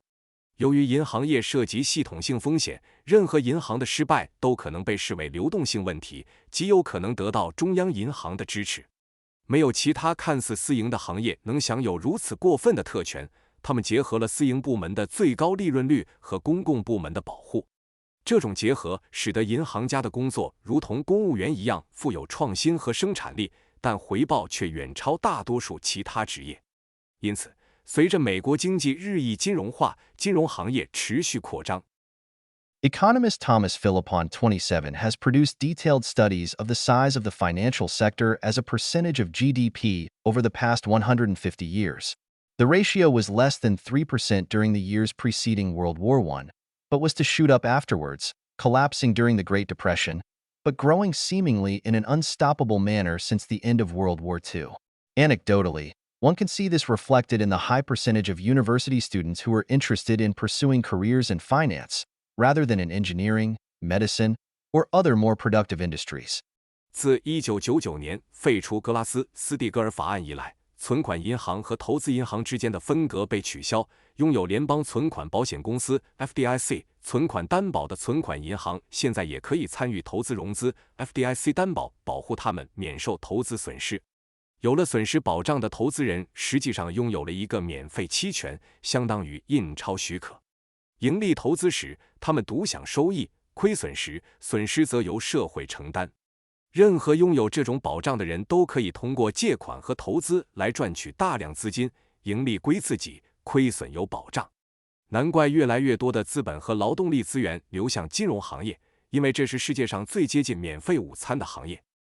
As telecommunications have advanced, one would expect that more and more of the financial industry's work can be automated and done mechanistically, leading to the industry shrinking in size over time. But in reality, it continues to mushroom, not because of any fundamental demand, but because it is protected from losses by government and allowed to thrive. 经济学家 Thomas Philippon 对过去150年中金融行业占 GDP 比例进行了详细研究。一战前这一比例不到3%，但在战后急剧上升，大萧条时期崩溃，但自二战结束以来，似乎一直在不可阻挡的增长。直观的看，这反映在越来越多的大学生对金融职业感兴趣，而非工程、医学或其他更有生产力的行业。The bezel may be most pronounced in the financial industry, but it does not stop at the banking industry. It arguably constitutes a long-standing competitive advantage for firms of larger size over those of a smaller size. In a society in which capital investments are financed from savings, capital is owned by those with a lower time preference, and they allocate it based on their own estimation of the likelihoods of market success, receiving rewards for being correct and losses for being wrong. But with unsound money, savings are destroyed and capital is instead created from inflationary bank credit, and its allocation is decided by the central bank and its member banks. Instead of the allocation being decided by the most prudent members of society with the lowest time preference and best market foresight, it is decided by government bureaucrats whose incentive is to lend as much as possible, not be correct, as they are significantly protected from the downside. 金融行业中的欺诈可能最为明显，但它并不仅限于银行业。这实际上可能是大型企业相对于小型企业的一种长期竞争优势。在一个资本投资由储蓄提供资金的社会中，资本归时间偏好较低的人所有，他们根据自身对市场成功的估计来分配资本，正确的预测会得到奖励，错误的预测则会遭受损失。但在不稳定的货币体系下，储蓄被破坏，资本反而由通胀性的银行信贷创造，其分配由中央银行及其成员银行决定。原本应由社会中最谨慎、时间偏好最低、市场预见力最强的人来决定的分配，现在却由政府官僚决定。他们的激励是尽可能多地放贷，而不是做出正确的判断，因为他们很大程度上免于承担失败的后果。Centrally planning credit allocation is no different from any kind of central planning. It results in bureaucrats checking boxes and filling in paperwork to ensure they meet their boss's requirements while the ostensible purpose of the work is lost. The insight of the banker and the diligence of examining the real value of investments is replaced with the box-ticking of meeting central bank lending requirements. A major advantage in securing centralized credit is scale, as it appears quantitatively less risky to lend to large-scale lenders. The larger the firm, the more predictable the formula for its success, the larger the collateral in case it fails, and the more secure bank bureaucrats feel when making loans according to central bank lending criteria. While many industries could benefit from economies of scale, centralized credit issuance accentuates the advantages of size above and beyond what would be the case in a free market. Any industry that can borrow more money than it knows what to do with is a good candidate, seeing as such a scenario cannot possibly materialize in a world of savings-financed capital. 集中规划信贷分配与任何形式的中央计划并无二致，它导致官僚们忙于勾选框框、填写文件，以满足上司的要求，而忘记了工作的真正目的。银行家的洞察力和对投资真实价值的审查被满足中央银行贷款要求的勾选行动所取代。获得集中信贷的一大优势是规模，因为从数量上看，向大规模借款人放贷的风险似乎较小。企业越大，其成功的公式就越可预测，万一失败时的抵押品就越多。银行官僚按照中央银行的贷款标准发放贷款时，就越有安全感。虽然许多行业可以从规模经济中受益，但集中信贷发放进一步强化了规模优势，超过了自由市场上的情况。任何能借到超过其用途的资金的行业都是合适的候选者，因为在储蓄融资的资本世界中，这种情况根本不可能发生。The larger the firm, the easier it is for it to secure low-interest funding, giving it a large advantage over smaller independent producers. In a society where investment is financed from savings, a small mom-and-pop diner competes for customers and financing with a fast food giant on an equal footing. Customers and investors have a free choice in allocating their money between the two industries. The benefits of economies of scale are up against the benefits of the personal attention and relationship between cook and customer of the small diner, and the market test decides. But in a world where central banks allocate credit, the larger firm has an advantage in being able to secure funding at a low rate which its smaller competitors cannot get. 28 This helps explain why large-scale food producers proliferate so widely around the world, as their lower interest rates allow them higher margins. The triumph of bland, mass-produced junk food cannot be understood outside the great benefits that large scale affords to producers. 公司规模越大，就越容易获得低利率资金，相对于小型独立生产商，这给予了他们显著优势。在一个投资来自储蓄的社会，一家小型家庭式餐厅与快餐巨头在吸引顾客和融资方面处于同等竞争地位，顾客和投资者可以自由选择将资金分配给两者。规模经济的好处要与小型餐厅厨师与顾客之间的个人关注和关系的好处相权衡，市场考验决定一切。但在一个由中央银行分配信贷的世界里，大公司能以小公司无法获得的低利率获取资金，因此具有优势。这有助于解释为什么大型食品生产商在全球范围内如此泛滥，因为他们的低利率使他们能获得更高的利润空间。平淡无奇的批量生产垃圾食品的盛行，无法脱离大规模生产给生产商带来的巨大好处来理解。In a world in which almost all firms are financed through central bank credit expansion, there can be no simple way of discerning which industries are growing because of the injection of Basel steroids, but there are some telltale symptoms.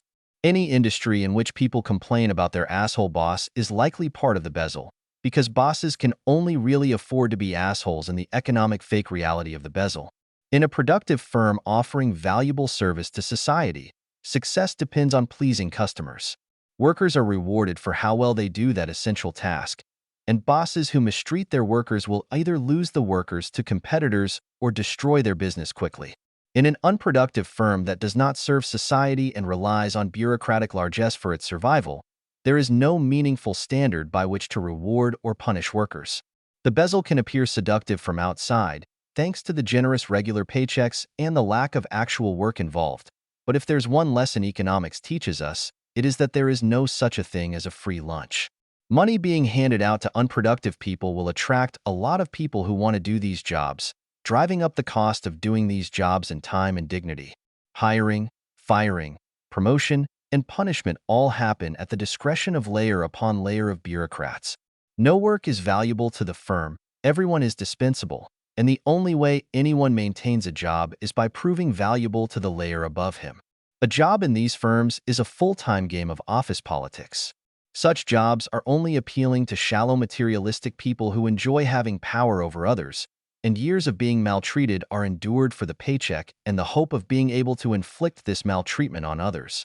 It is no wonder that people who work these jobs are regularly depressed and in need of constant medication and psychotherapy to maintain basic functionality.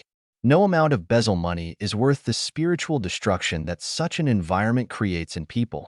While these organizations face no real accountability, the flip side of having no productivity is that it is quite possible for a newly elected official to come into office and completely defund them out of existence in a matter of weeks. This is a far more tragic fate for the workers in these organizations, as they generally have no useful skills whatsoever that can be transferred to other avenues of work. 在一个几乎所有的企业都通过中央银行信贷扩张来融资的世界里，很难简单地分辨出哪些行业是因为注入了欺诈性泡沫而增长的，但有一些明显的症状。任何行业中，如果人们抱怨他们的混蛋老板，那么这个行业很可能就参与了欺诈，因为在欺诈性的经济假象中，老板们才有真正的资本去当混蛋。在一个生产有价值服务的社会企业中，成功依赖于取悦客户。员工的奖励取决于他们完成这项基本任务的程度，而虐待员工的老板要么会失去员工给竞争对手，要么会迅速毁掉自己的生意。在一个不生产、不服务社会、依赖官僚恩惠生存的企业中，没有真正意义上的标准来奖励或惩罚员工。欺诈在外人看来可能很诱人，因为有丰厚的定期薪水，而且不需要真正的工作。但经济学教给我们的一个教训是，天下没有免费的午餐。把钱分给不生产的人会吸引很多想做这些工作的人，从而推高了做这些工作的成本，无论是时间还是尊严。招聘、解雇、晋升和惩罚都由一层又一层的官僚们随意决定。没有工作对公司的价值，每个人都是可有可无的。任何人保住工作的唯一方法就是证明自己对上一层有价值。在这些公司工作就是全职的办公室政治游戏，这样的工作只对那些喜欢对他人施加权力的肤浅物质主义者有吸引力。为了薪水和将来能对他人施加这种虐待的希望，他们忍受了多年的虐待。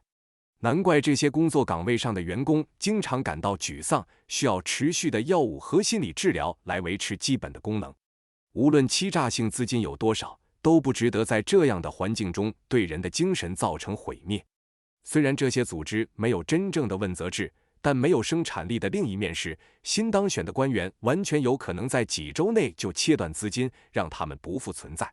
这对这些组织的员工来说是一个更悲剧的命运，因为他们通常没有任何可以转移到其他工作途径的有用技能。The only cure that can work for these pathologies is sound money, which will eradicate the notion of people working for the sake of ticking boxes and pleasing sadistic bosses, and make market discipline the only arbiter for anyone's income.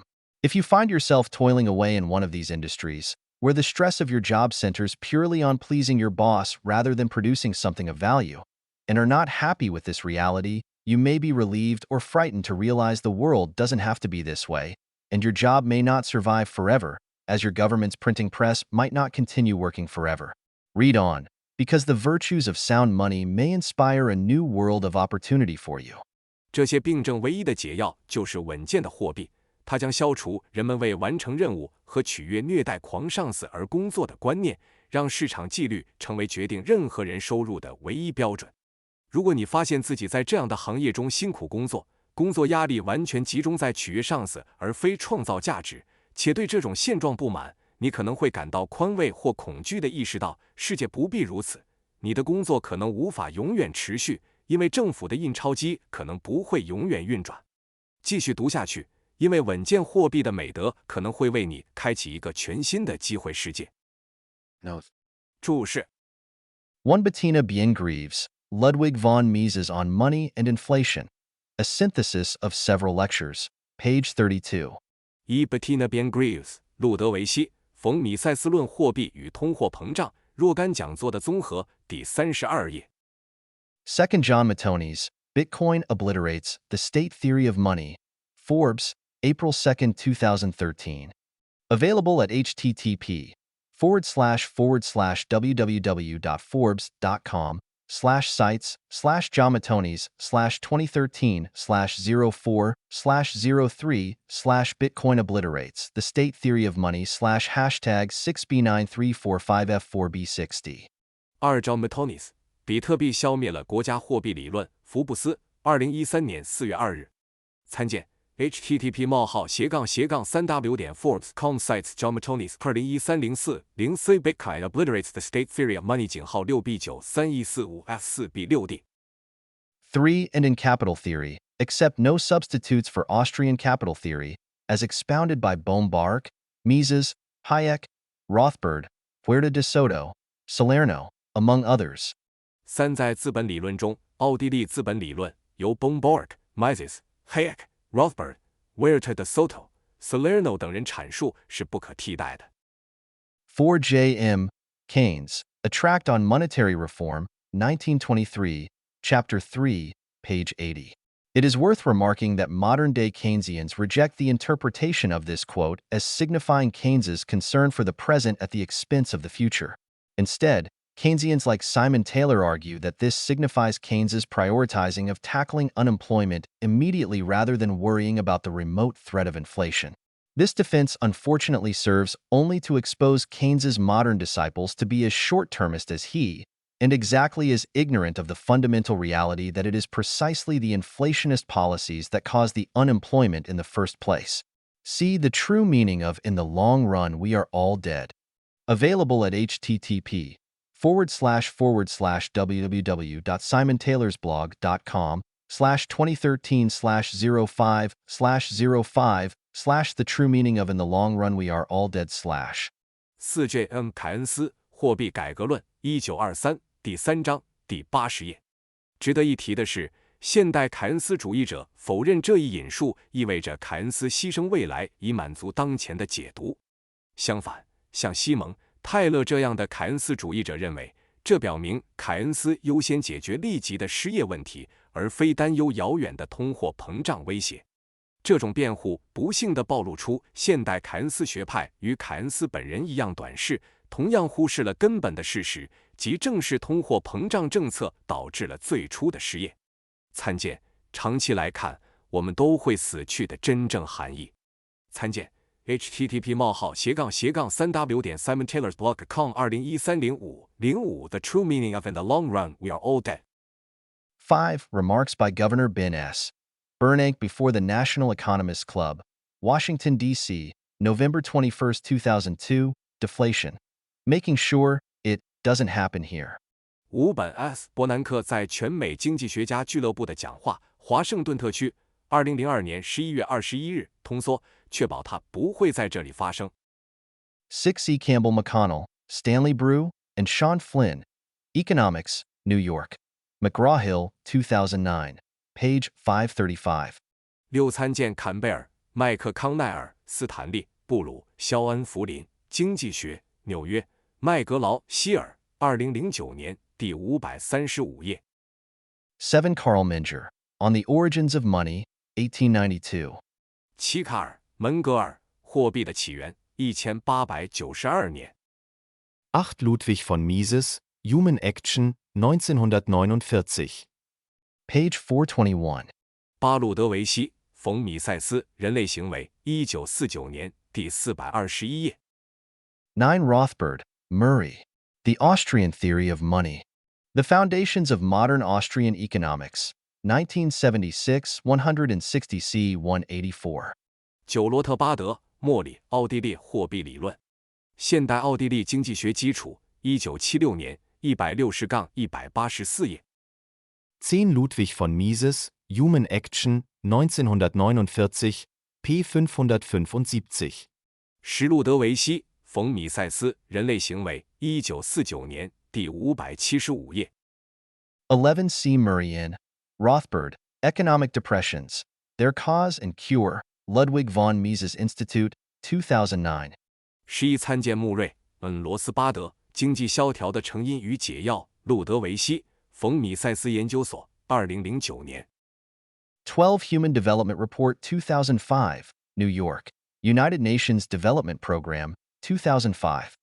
2005年人类发展报告，纽约，联合国开发计划署，2005年。13. Source, United Nations Development Program's Human Development Report, 2005. 13. 资料来源，联合国开发计划署2005年人类发展报告。14. Jacques Barzun, From Dawn to Decadence. 14. 杰克·巴尔赞，从黎明到衰败。15. Elia Halevi and May Wallace.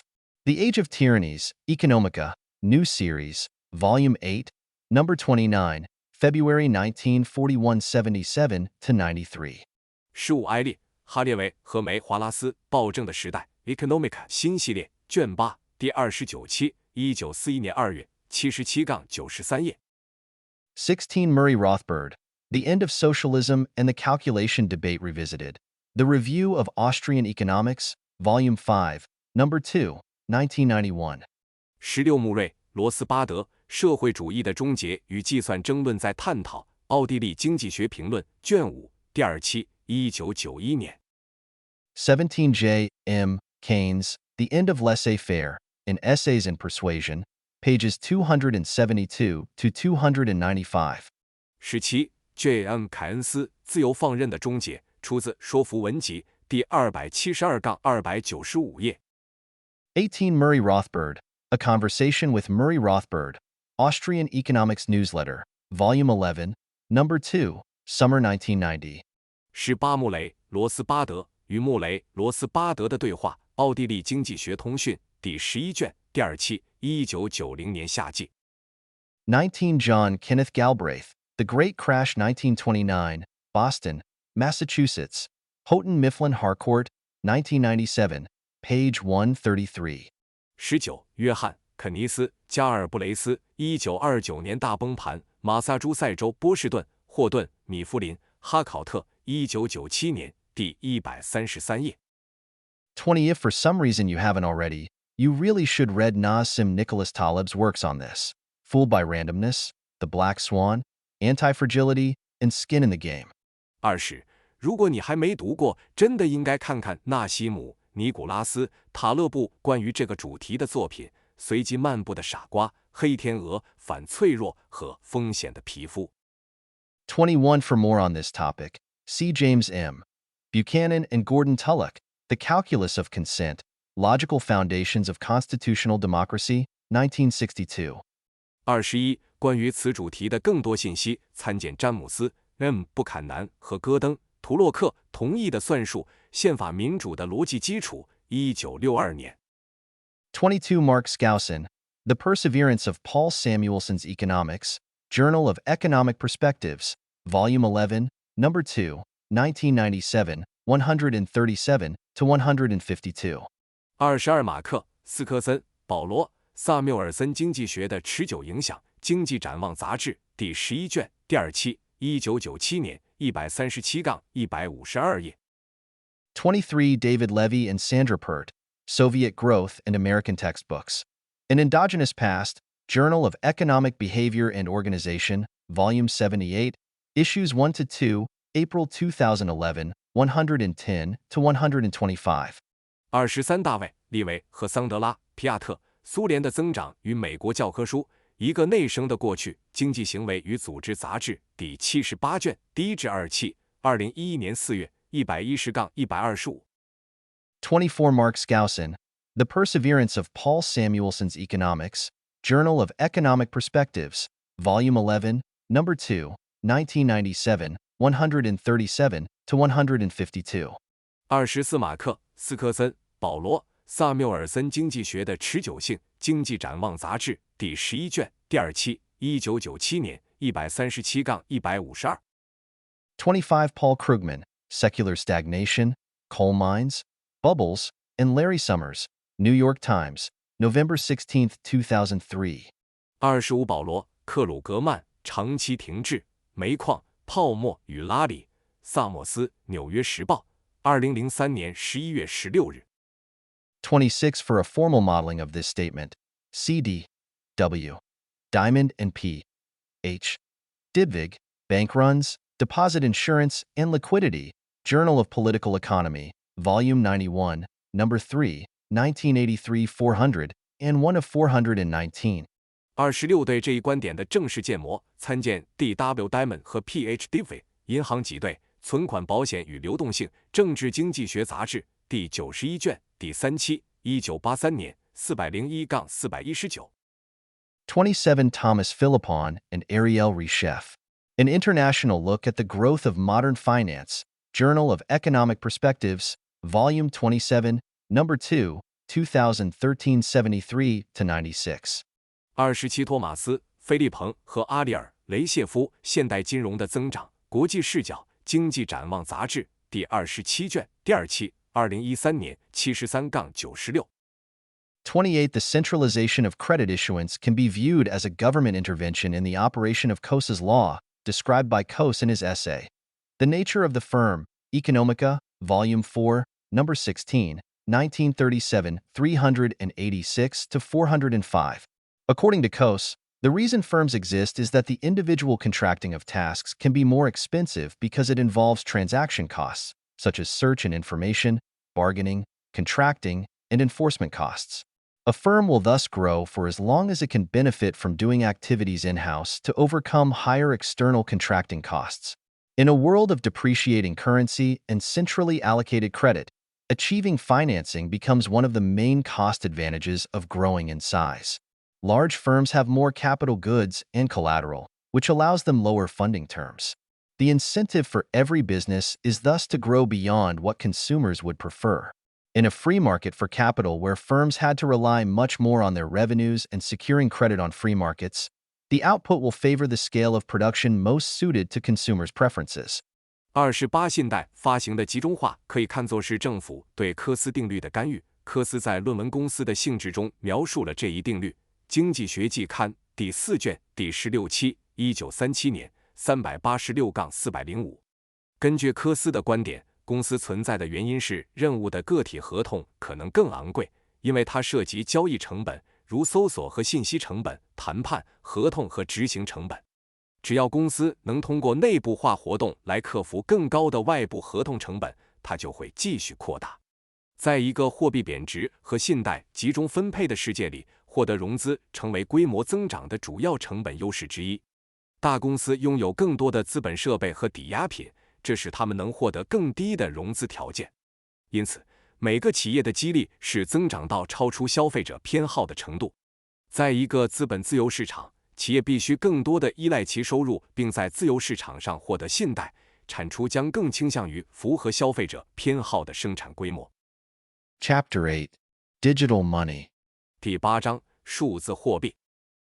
The global telecommunication revolution, starting with the production of the first fully programmable computer in the 1950s, has encroached on an increasing number of material aspects of life, providing engineering solutions to hitherto age-old problems. While banks and startup firms increasingly utilize computer and network technology for payments and record-keeping, the innovations that succeeded did not provide a new form of money, and the innovations that tried to provide a new form of money all failed. Bitcoin represents the first truly digital solution to the problem of money, and in it we find a potential solution to the problems of salability, soundness, and sovereignty. Bitcoin has operated with practically no failure for the past 9 years, and if it continues to operate like this for the next 90, it will be a compelling solution to the problem of money, offering individuals sovereignty over money that is resistant to unexpected inflation, while also being highly saleable across space, scale, and time.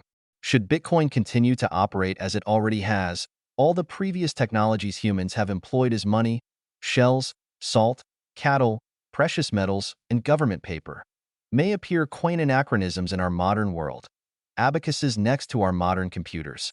全球电信革命自20世纪50年代第一台完全可编程计算机诞生以来，逐渐渗透到生活的各个物质层面，为古老的问题提供了工程解决方案。银行和初创公司越来越多地利用计算机和网络技术进行支付和记账，但成功的创新并未创造出新的货币形式，而试图提供新货币形式的创新都失败了。比特币是第一个真正解决货币问题的数字方案，其中蕴含了解决可兑换性、稳健性和主权问题的潜力。过去9年来，比特币几乎无故障运行，如果未来90年能继续保持，它将成为解决货币问题的有力方案，为个人提供抵抗意外通胀的货币主权，同时在空间、规模和时间上具有高度可兑换性。如果比特币继续按现有方式运行，我们过去用作货币的所有技术，贝壳、盐、牲畜、贵金属和政府纸币，在现代社会中可能都会显得过时，就像现代计算机旁的算盘一样。We saw how the introduction of metallurgy produced solutions to the problem of money that were superior to beads, shellfish, and other artifacts, and how the emergence of regular coinage allowed gold and silver coins to emerge as superior forms of money to irregular lumps of metal. We further saw how gold-backed banking allowed gold to dominate as the global monetary standard and led to the demonetization of silver. From the necessity of centralizing gold arose government money backed by gold, which was more saleable in scale, But with it came government expansion of the money supply and coercive control which eventually destroyed money's soundness and sovereignty. Every step of the way, technological advances and realities shaped the monetary standards that people employed, and the consequences to economies and society were enormous. Societies and individuals who chose a sound monetary standard, such as the Romans under Caesar, the Byzantines under Constantine, or Europeans under the gold standard, benefited immensely. Those who had unsound or technologically inferior money, such as Yap Islanders with the arrival of O'Keefe, West Africans using glass beads, or the Chinese on a silver standard in the 19th century, paid a heavy price. 我们看到冶金技术如何为货币问题提供了优于珠子、贝壳等物品的解决方案，以及如何通过标准化铸币使金币和银币成为优于不规则金属块的货币形式。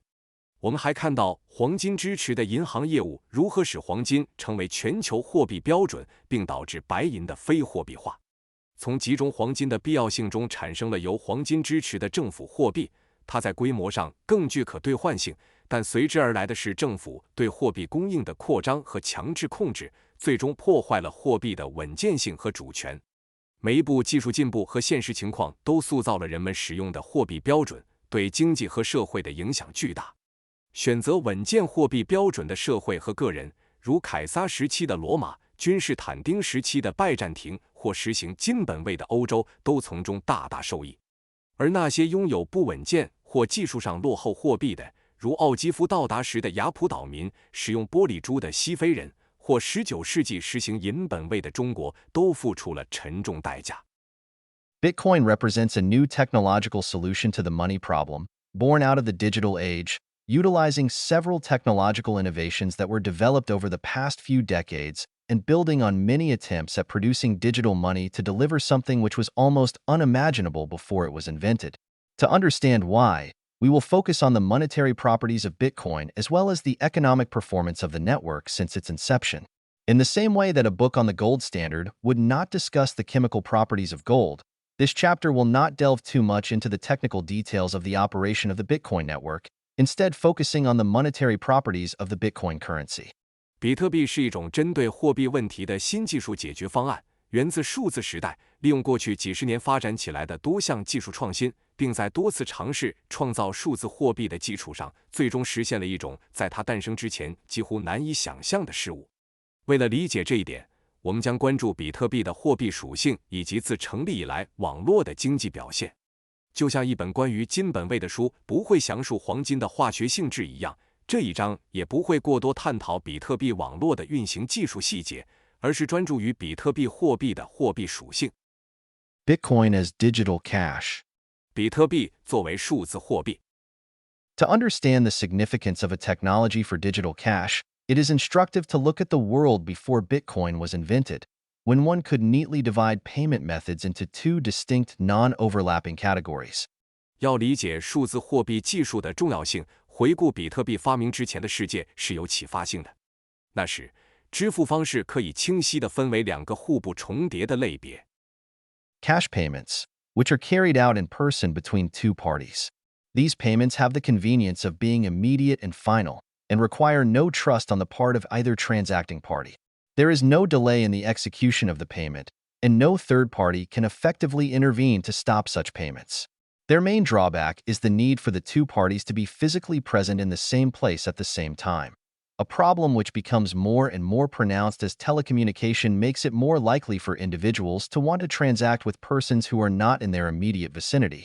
现金支付发生在两个当事人之间面对面进行，这些支付具有及时性和最终性，双方无需相互信任。支付执行没有延迟，第三方无法有效干预阻止此类支付。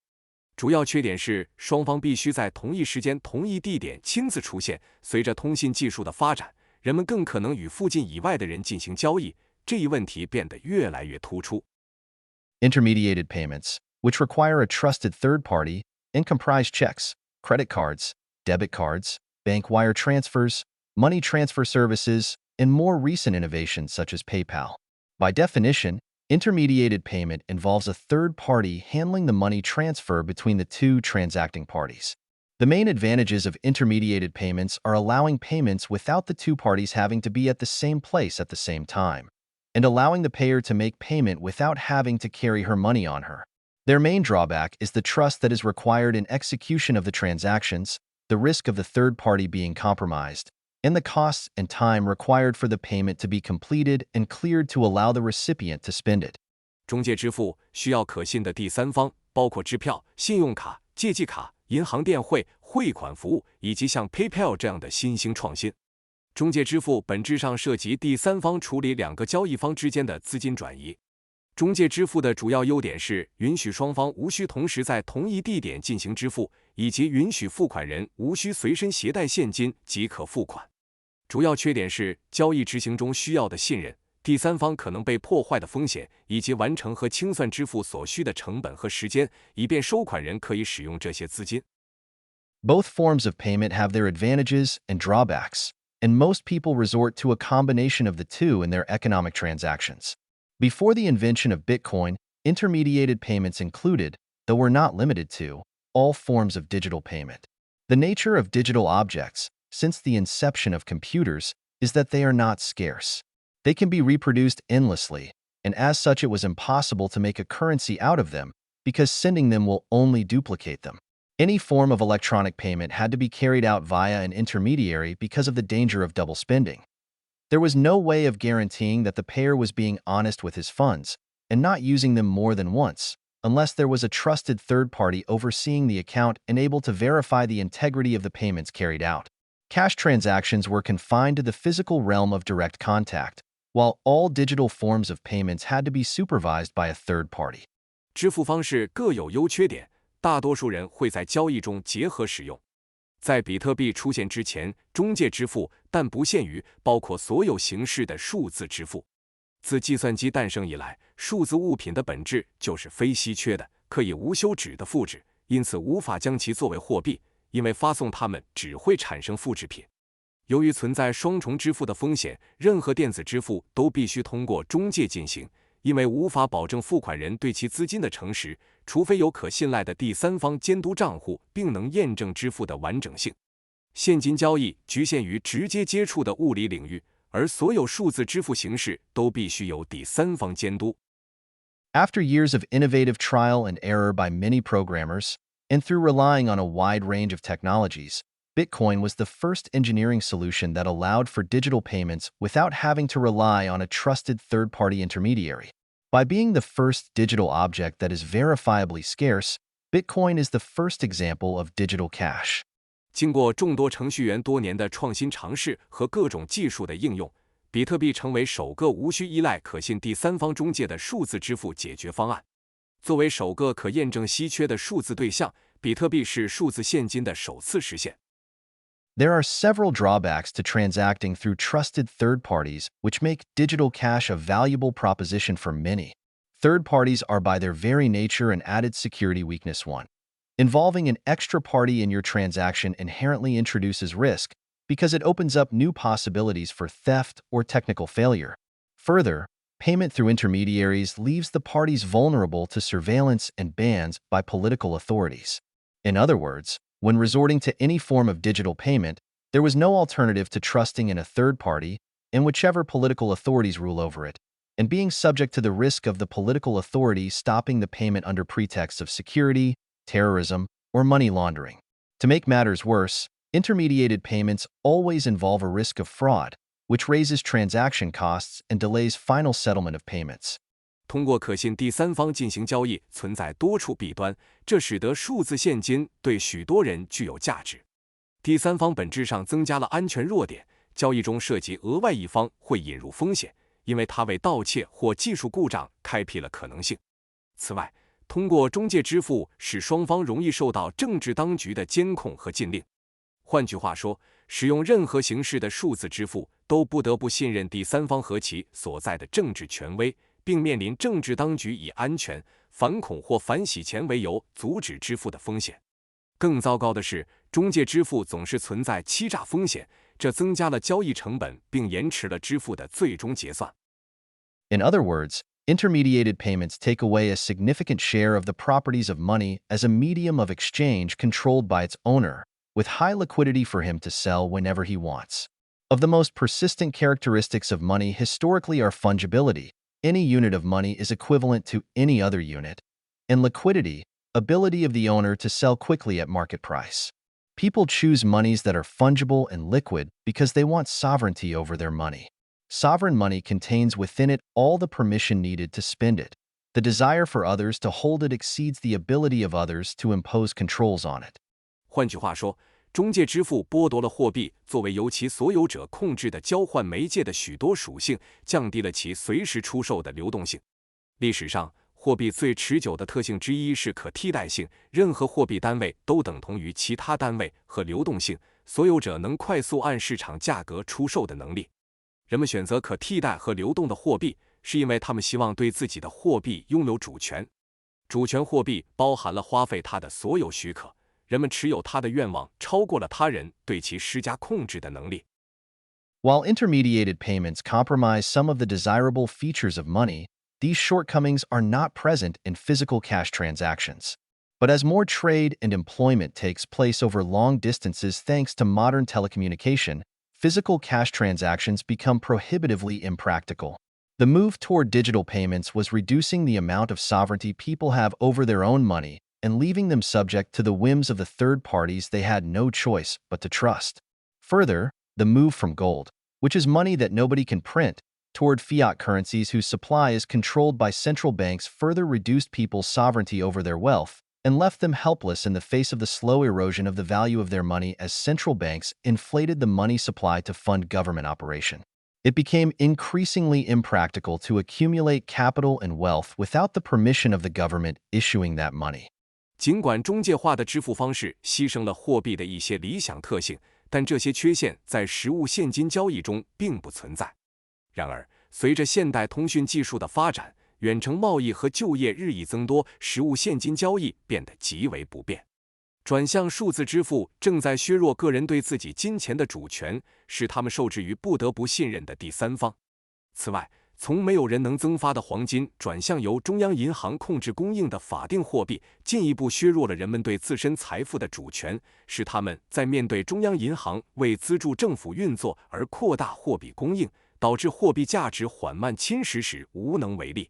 未经发行货币的政府许可，积累资本和财富变得越来越不切实际。Satoshi Nakamoto's motivation for Bitcoin was to create a purely peer-to-peer form of electronic cash that would not require trust in third parties for transactions and whose supply cannot be altered by any other party. In other words, Bitcoin would bring the desirable features of physical cash, lack of intermediaries, finality of transactions, to the digital realm and combine them with an ironclad monetary policy that cannot be manipulated to produce unexpected inflation to benefit an outside party at the expense of holders. Nakamoto succeeded in achieving this through the utilization of a few important, though not widely understood technologies. A distributed peer-to-peer network with no single point of failure, hashing, digital signatures, and proof of work. Point 2. 中本聪创造比特币的动机是建立一种纯粹的点对点电子现金系统，交易不需要信任第三方，且其供应量无法被任何其他方改变。换句话说，比特币将实物现金、无中介、交易最终性的优点带入数字世界，并结合了一种坚不可摧的货币政策，不会被操纵以产生意外的通货膨胀，从而牺牲持有者利益来惠及外部方。中本聪通过利用一些重要但不广为人知的技术实现了这一目标。没有单一故障点的分布式点对点网络、哈希、数字签名和工作量证明。Nakamoto removed the need for trust in a third party by building Bitcoin on a foundation of very thorough and ironclad proof and verification. It is fair to say that the central operational feature of Bitcoin is verification, and only because of that can Bitcoin remove the need for trust completely. Point 3. Every transaction has to be recorded by every member of the network so that they all share one common ledger of balances and transactions. Whenever a member of the network transfers a sum to another member, all network members can verify the sender has a sufficient balance, and nodes compete to be the first to update the ledger with a new block of transactions every 10 minutes. In order for a node to commit a block of transactions to the ledger, it has to expend processing power on solving complicated mathematical problems that are hard to solve, but whose correct solution is easy to verify. This is the proof of work (POW) system, and only with the correct solution can a block be committed and verified by all network members.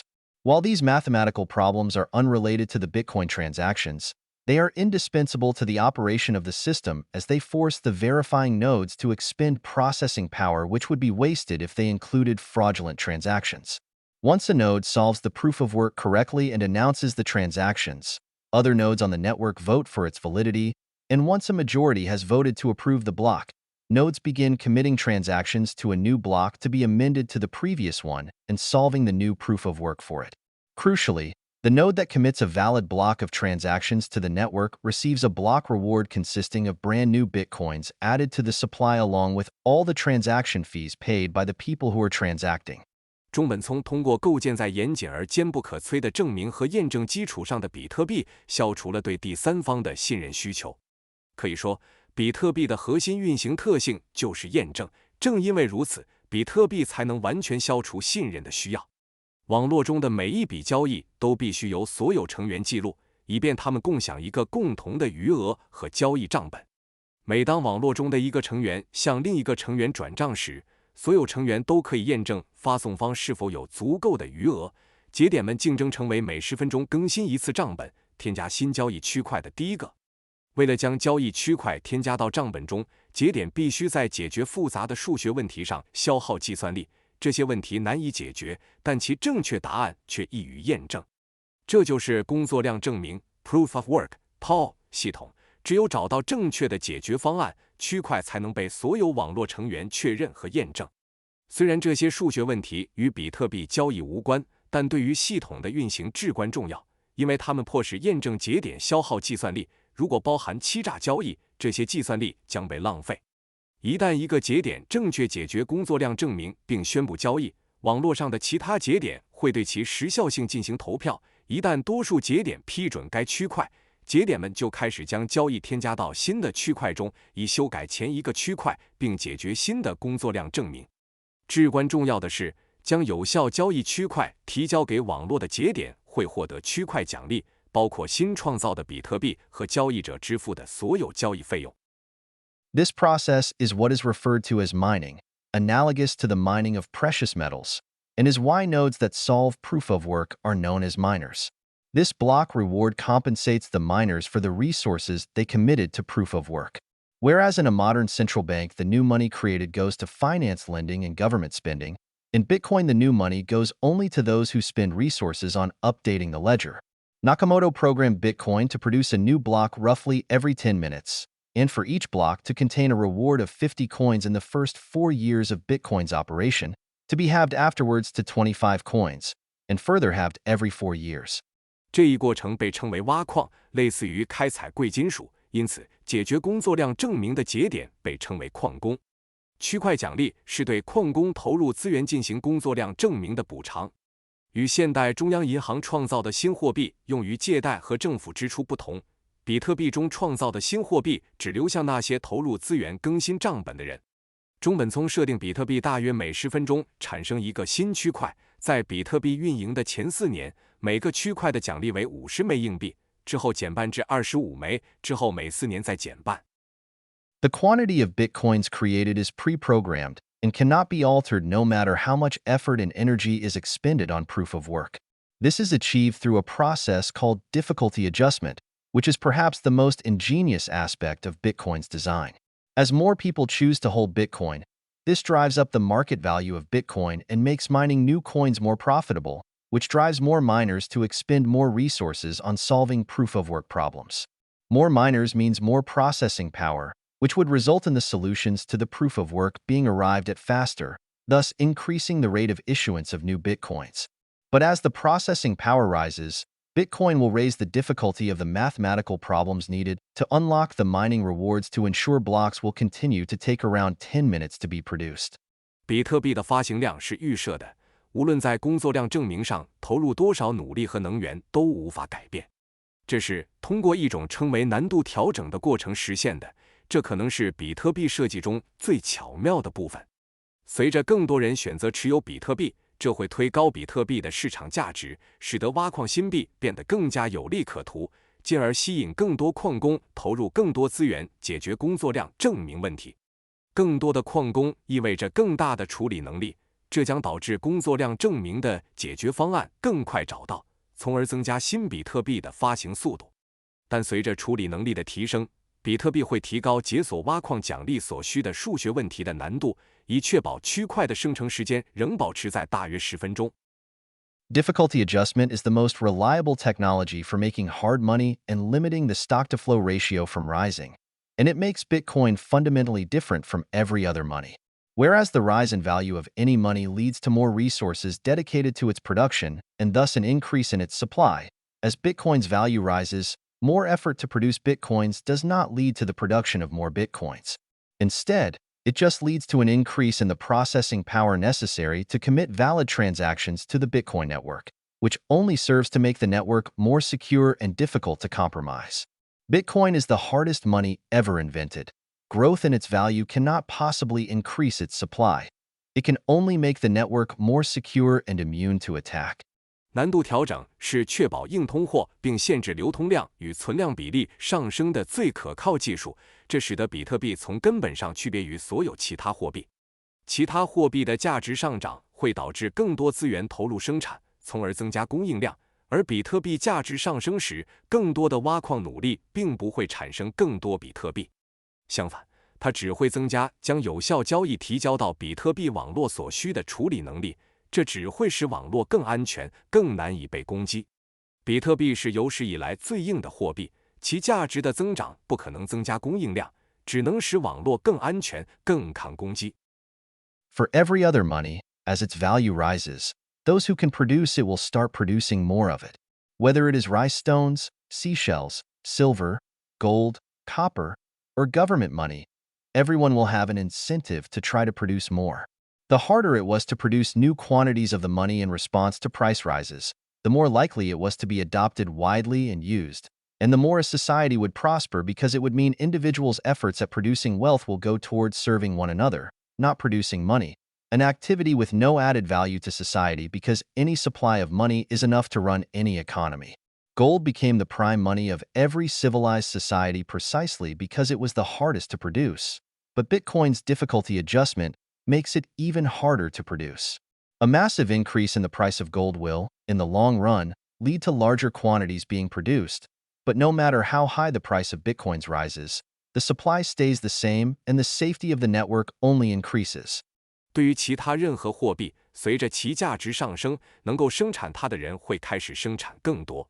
无论是莱伊石、贝壳、银、金、铜，还是政府货币，每个人都有动力尝试增加生产。在价格上涨时，生产新货币的难度越大，它就越可能被广泛采用和使用，社会就越繁荣。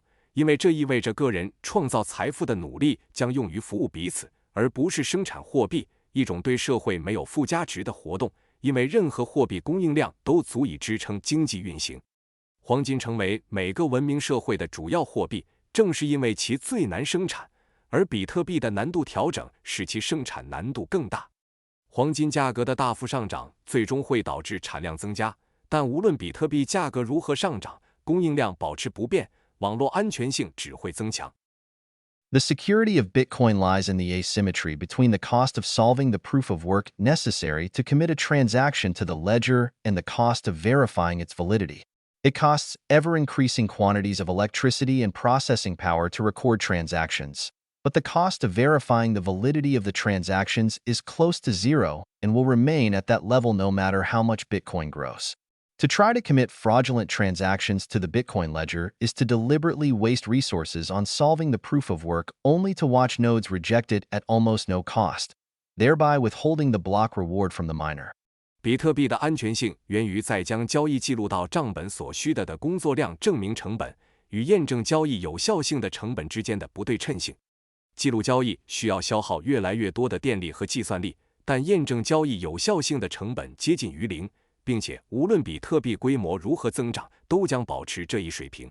试图将欺诈交易添加到比特币账本，就是故意浪费资源去解决工作量证明，结果几乎无需任何成本就被节点拒绝，从而剥夺矿工的区块奖励。As time goes by, it becomes increasingly difficult to alter the record, as the energy needed is larger than the energy already expended, which only grows with time. This highly complex iterative process has grown to require vast quantities of processing power and electricity, but produces a ledger of ownership and transactions that is beyond dispute, without having to rely on the trustworthiness of any single third party. Bitcoin is built on 100% verification and 0% trust. Point 4. 随着时间的推移，修改记录变得越来越困难，因为所需能量超过了已经消耗的能量，而这个能量只会随时间增长。这个高度复杂的迭代过程需要庞大的计算力和电力，但却产生了一份无可争议的所有权和交易记录，无需依赖任何单一第三方的信任。比特币基于100%的验证和0%的信任。Bitcoin's shared ledger can be likened to the rhinestones of Yap Island discussed in Chapter 2, in that the money does not actually move for transactions to take place. Whereas in Yap the islanders would meet to announce the transfer of the ownership of a stone from one person to the other, and the entire town would know who owned which stone, and Bitcoin members of the network would broadcast their transaction to all network members, who would verify that the sender has the balance necessary for the transaction and credit it to the recipient. To the extent that the digital coins exist, they are simply entries on a ledger, and a verified transaction changes the ownership of the coins on the ledger from the sender to the recipient. Ownership of the coins is assigned through public addresses, not by name of the holder, and access to the coins owned by an address is secured through the ownership of the private key, a string of characters analogous to a password. Point 5. 比特币的共享账本可以类比第2章提到的雅普岛的莱亚石，因为进行交易时，货币实际上并未移动。在雅普岛上，岛民们汇聚在一起宣布石头的所有权从一个人转移到另一个人，整个城镇都知道谁拥有哪块石头。而在比特币中，网络成员会将交易广播给所有网络成员，他们验证发送者是否有足够的余额进行交易，然后将交易记入收款人的账户。只要数字硬币存在，它们就是账本上的条目。经过验证的交易会改变账本上硬币的所有权，从发送者转移到接收者。硬币的所有权通过公钥地址分配，而不是持有者的姓名。通过拥有私钥，类似于密码的一串字符，来保障对地址中硬币的访问安全。Whereas the rhinestones' physical heft makes their divisibility highly impractical, Bitcoin faces no such problem. Bitcoin's supply is made up of a maximum of 21 million coins, each of which is divisible into 100 million satoshis, making it highly saleable across scales. Whereas the Yapi stones were only practical for a few transactions in a small island with a small population who knew each other very well, Bitcoin has far superior salability across space, because the digital ledger is accessible by anyone worldwide with an internet connection. 与莱亚石的物理重量使其难以分割不同，比特币没有这样的问题。比特币的供应量上限为2100万个硬币，每个硬币可细分为1亿个葱，使其在不同规模上具有高度可交易性。而雅普岛的石头只适用于小岛上人口稀少、彼此非常熟悉的少数交易。比特币在空间上的可交易性远胜一筹，因为任何人都可以通过互联网连接访问数字账本。What keeps Bitcoin nodes honest individually is that if they were dishonest, they would be discovered immediately, making dishonesty exactly as effective as doing nothing but involving a higher cost.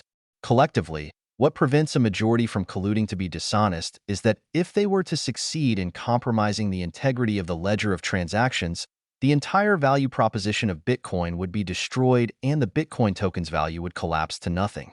Collusion costs a lot, but it would itself lead to its loot becoming worthless. In other words, Bitcoin relies on economic incentives, making fraud far costlier than its rewards. 比特币节点的诚实性，从个体角度来说，是因为如果他们不诚实，会立即被发现。这种不诚实行为的效果等同于无所作为，但代价更高。从集体角度来看，防止大多数节点串通作恶的原因是，如果他们成功破坏了交易记录的完整性，比特币的全部价值基础将被摧毁，比特币的价值将瞬间归零。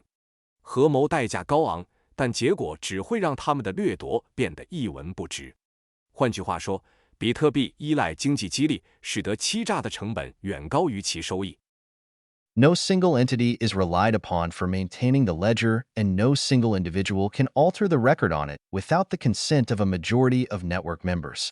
What determines the validity of the transaction is not the word of a single authority, but the software running the individual nodes on the network.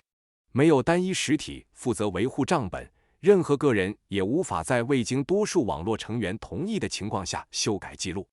决定交易有效性的不是单一权威的言论，而是网络上各个节点运行的软件。Ralph Merkle, inventor of the Merkle tree data structure, which is utilized by Bitcoin to record transactions, had a remarkable way of describing Bitcoin. 比特币交易记录所使用的默克尔树数据结构的发明者拉尔夫·默克尔以一种独特的方式描述了比特币。Bitcoin is the first example of a new form of life. It lives and breathes on the internet. It lives because it can pay people to keep it alive. It lives because it performs a useful service that people will pay it to perform. It lives because anyone, anywhere, can run a copy of its code. It lives because all the running copies are constantly talking to each other.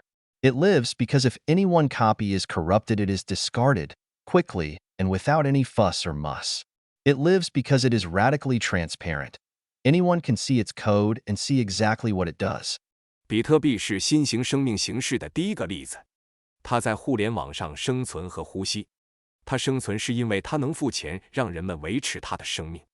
它生存是因为它提供了人们愿意付费的有用服务。它生存是因为任何地方的任何人都可以运行其代码的副本。它生存是因为所有运行的副本都在不断的相互交流。它生存是因为如果任何一份副本被破坏，它会被迅速无声无息地丢弃。它生存是因为它极度透明，任何人都可以查看其代码并清楚地看到它做了什么。It can't be changed. It can't be argued with. It can't be tampered with. It can't be corrupted. It can't be stopped. It can't even be interrupted. 它无法改变，无法争论，无法篡改，无法腐败，无法阻止，甚至无法中断。If nuclear war destroyed half of our planet, it would continue to live, uncorrupted. It would continue to offer its services. It would continue to pay people to keep it alive. 即使核战争摧毁了我们星球的一半，它仍会不受影响地生存下去。它会继续提供服务，它会继续付钱让人们维持它的生命。The only way to shut it down is to kill every server that hosts it, which is hard because a lot of servers host it in a lot of countries, and a lot of people want to use it. 唯一关闭它的方法就是摧毁所有运行它的服务器。这很难，因为很多服务器在很多国家运行它，而且很多人都想使用它。Realistically, the only way to kill it is to make the service it offers so useless and obsolete that no one wants to use it. So obsolete that no one wants to pay for it. No one wants to host it. Then it will have no money to pay anyone. Then it will starve to death. 实际上，唯一能消灭它的方法就是让它的服务变得如此无用和过时，以至于没有人愿意使用。过时到没有人愿意为此付费，没有人愿意托管它。那时，它将没有钱支付任何人，然后它就会饿死。But as long as there are people who want to use it, it's very hard to kill, or corrupt, or stop, or interrupt. Point 6. 只要还有人想用，就很难消灭、破坏、阻止或中断它。Bitcoin is a technology that survives for the very same reason the wheel, knife, phone, or any technology survives. It offers its users benefits from using it. Users, miners, and node operators are all rewarded economically from interacting with Bitcoin, and that is what keeps it going. It's worth adding that all the parties that make Bitcoin work are individually dispensable to its operation. Nobody is essential to Bitcoin, and if anybody wants to alter Bitcoin, Bitcoin is perfectly capable of continuing to operate as it is without whatever input anyone has on this. This will help us understand the immutable nature of Bitcoin in Chapter 10, and why attempts at making serious changes to the Bitcoin code will almost inevitably lead to the creation of a knockoff version of Bitcoin, but one that cannot possibly recreate the economic balance of incentives that keeps Bitcoin operational and immutable. 比特币就像轮子、刀、电话或任何技术一样生存下来，原因很简单，它为用户提供了使用它的益处。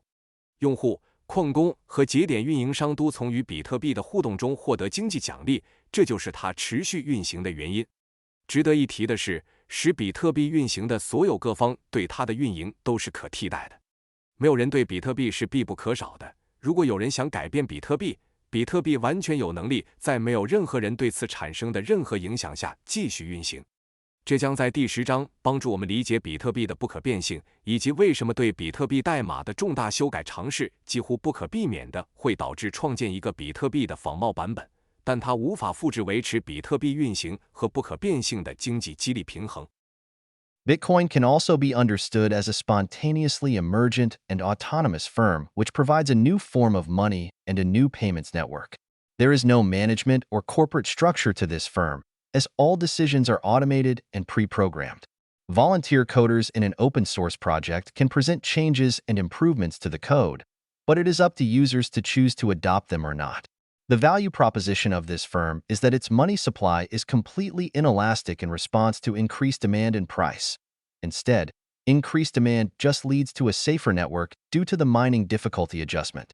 Miners invest electricity and processing power in the mining infrastructure that protects the network because they are rewarded for it.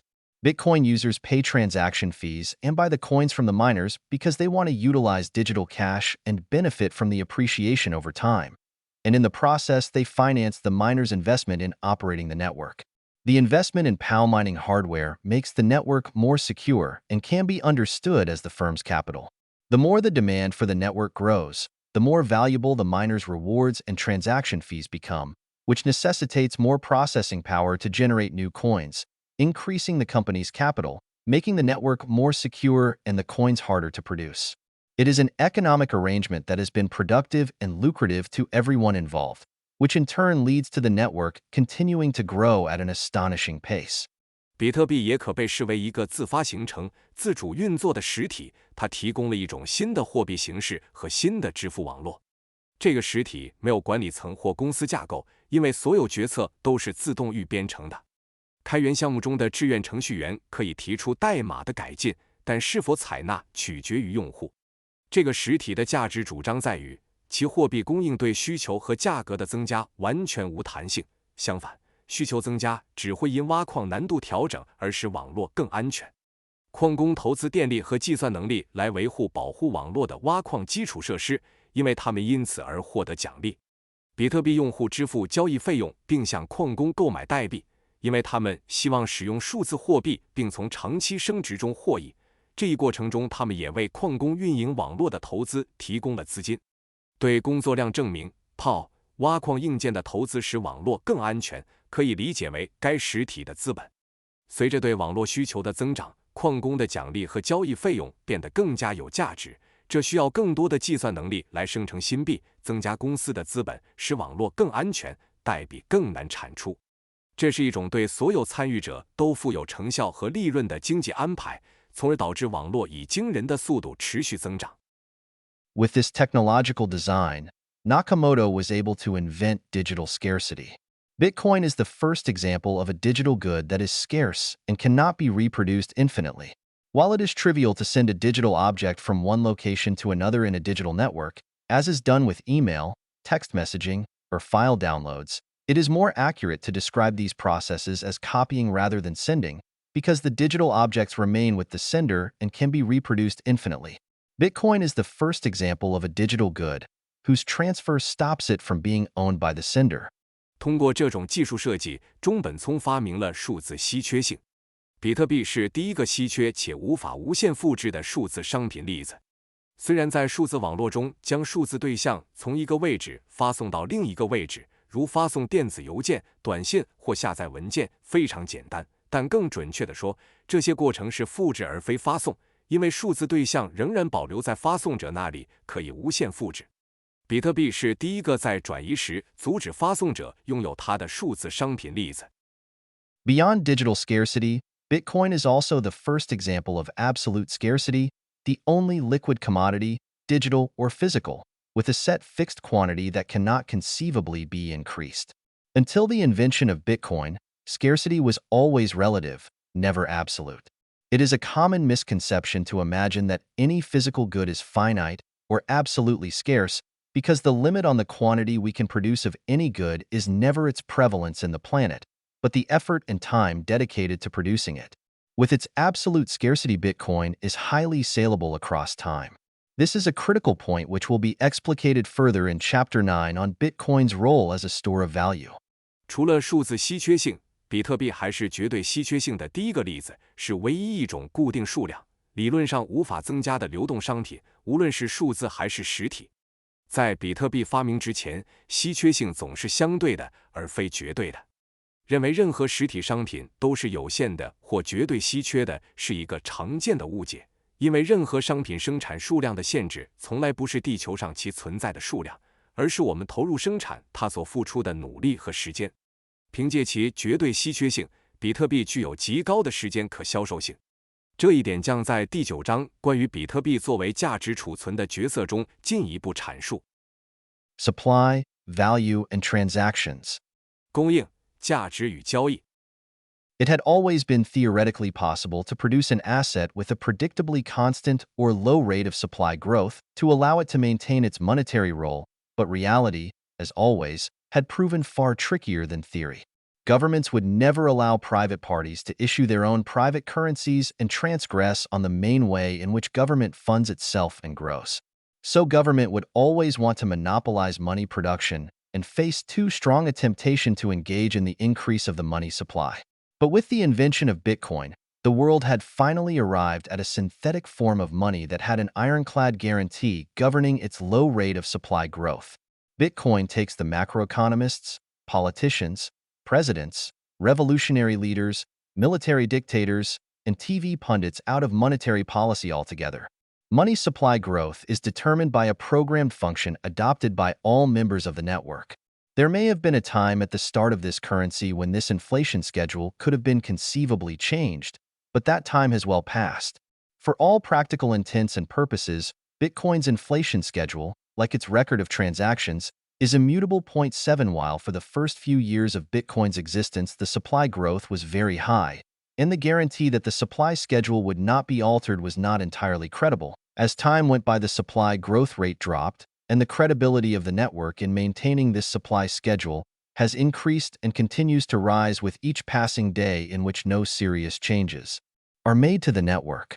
理论上，一直都有可能创造出一种供应增长率可预测或极低的资产，使其保持货币角色，但现实总是比理论复杂得多。政府绝不会允许私人发行自己的私人货币，侵犯政府自我融资和增长的主要方式。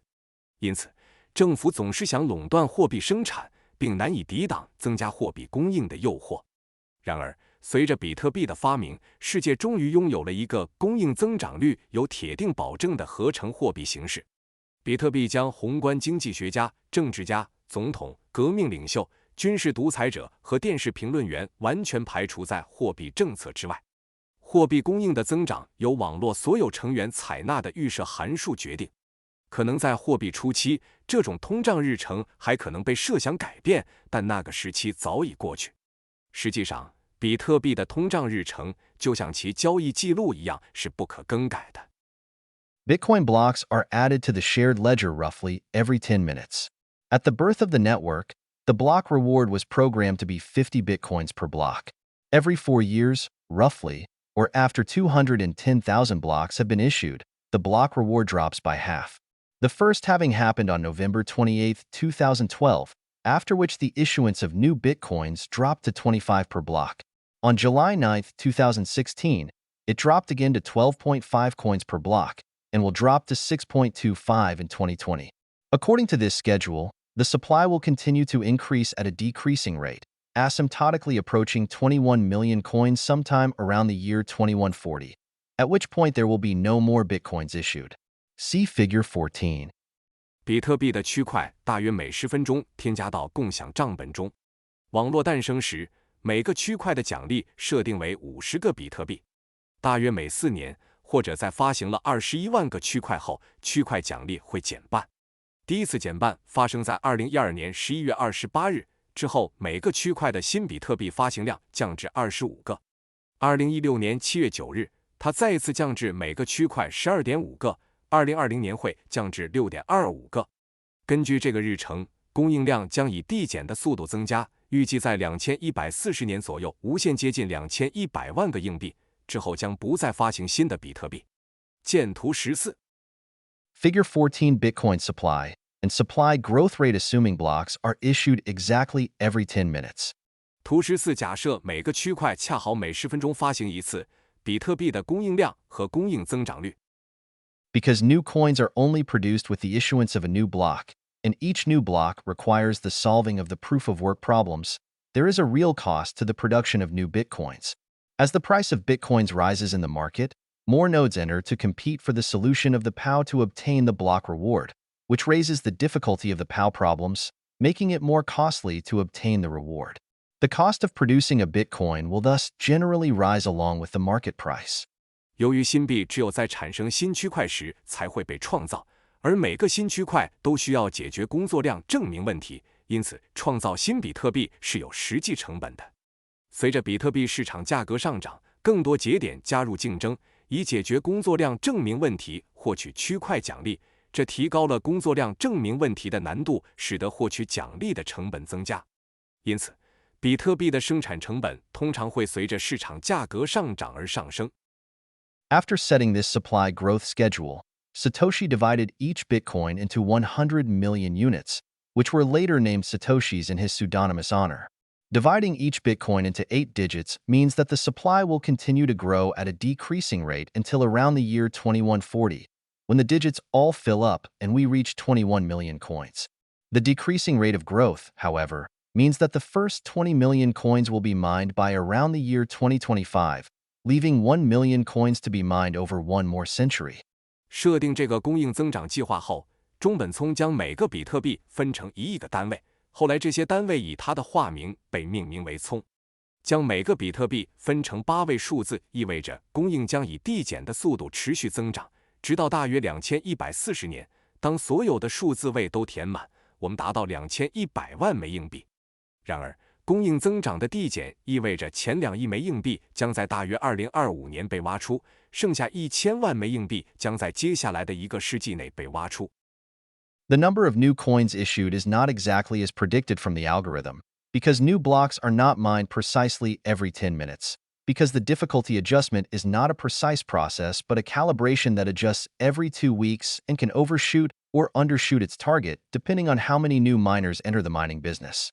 In 2009, when very few people had used Bitcoin at all, the issuance was far below schedule, while in 2010 it was above the theoretical number predicted from the supply.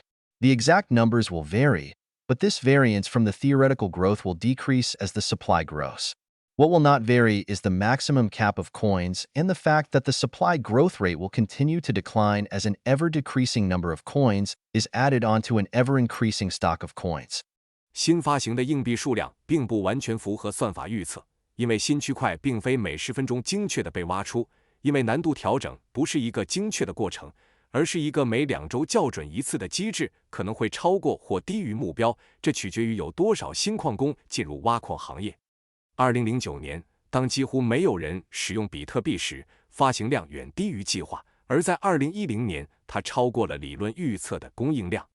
确切的数字会有所不同，但随着供应量的增长，这种与理论增长的偏差会减小。不变的是硬币的最大上限，以及供应增长率将继续下降，因为越来越少的新硬币被添加到越来越多的硬币库存中。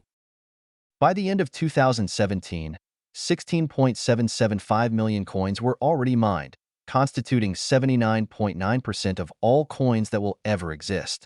The annual supply growth in 2017 was 4.35%, coming down from 6.8% in 2016.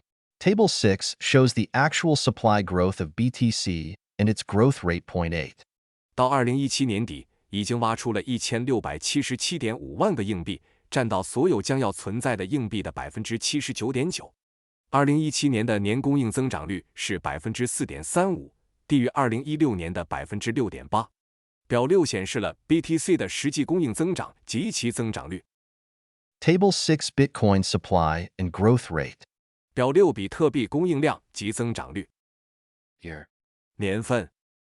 2009, 2010, 2011, 2012, 2013, 2014, 2015, 2016, 2017. Total BTC supply millions. 总 BTC 供应量100万。1.6235.018, 8.000, 10.613, 12.19, 913.67, 115.029, 16.075, 16.775. Annual growth rate, percent. 年增长率百分号。209.13, 59.42, 32.66, 14.9, 412.0, 69.9, 36.80, 4.35. A closer look at the Bitcoin supply schedule over the coming years would give us these estimates for the supply and growth rate. The actual numbers will surely vary from this, but not by much.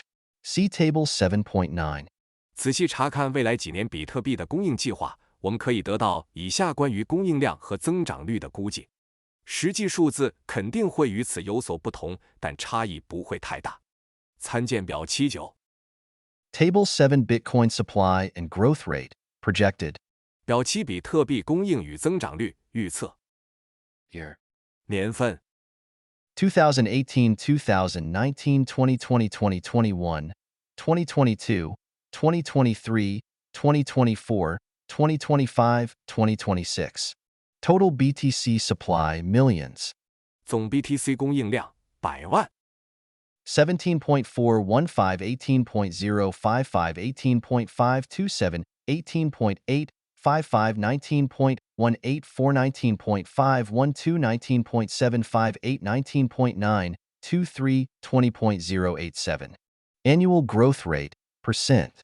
年增长率百分号。3.82, 3.68, 2.61, 1.77, 1.7, 4, 1.7, 11.26, 0.83, 0.82. Figure 15 extrapolates the growth rate of the main global reserve currencies' broad money supply and gold over the past 25 years into the next 25 years, and increases the supply of bitcoins by the programmed growth rates. By these calculations, the Bitcoin supply will increase by 27% in the coming 25 years, whereas the supply for gold will increase by 52%, the Japanese yen by 64%, the Swiss franc by 169%, the US dollar by 272%, the euro by 286%, and the British pound by 429%. 图15将过去25年全球主要储备货币的广义货币供应量和黄金的增长率推算到未来25年，并按预定速率增加比特币供应。根据这些计算，未来25年比特币供应将增长27%，黄金供应将增长52%，日元供应增长64%，瑞士法郎增长169%，美元增长272%，欧元增长286%，英镑增长429%。Figure 15 projected Bitcoin and national currency percentage growth in supply over 25 years. 图15未来25年比特币和各国货币供应量预期增长百分比。This exposition can help us appreciate the salability of Bitcoin and how it fulfills the functions of money.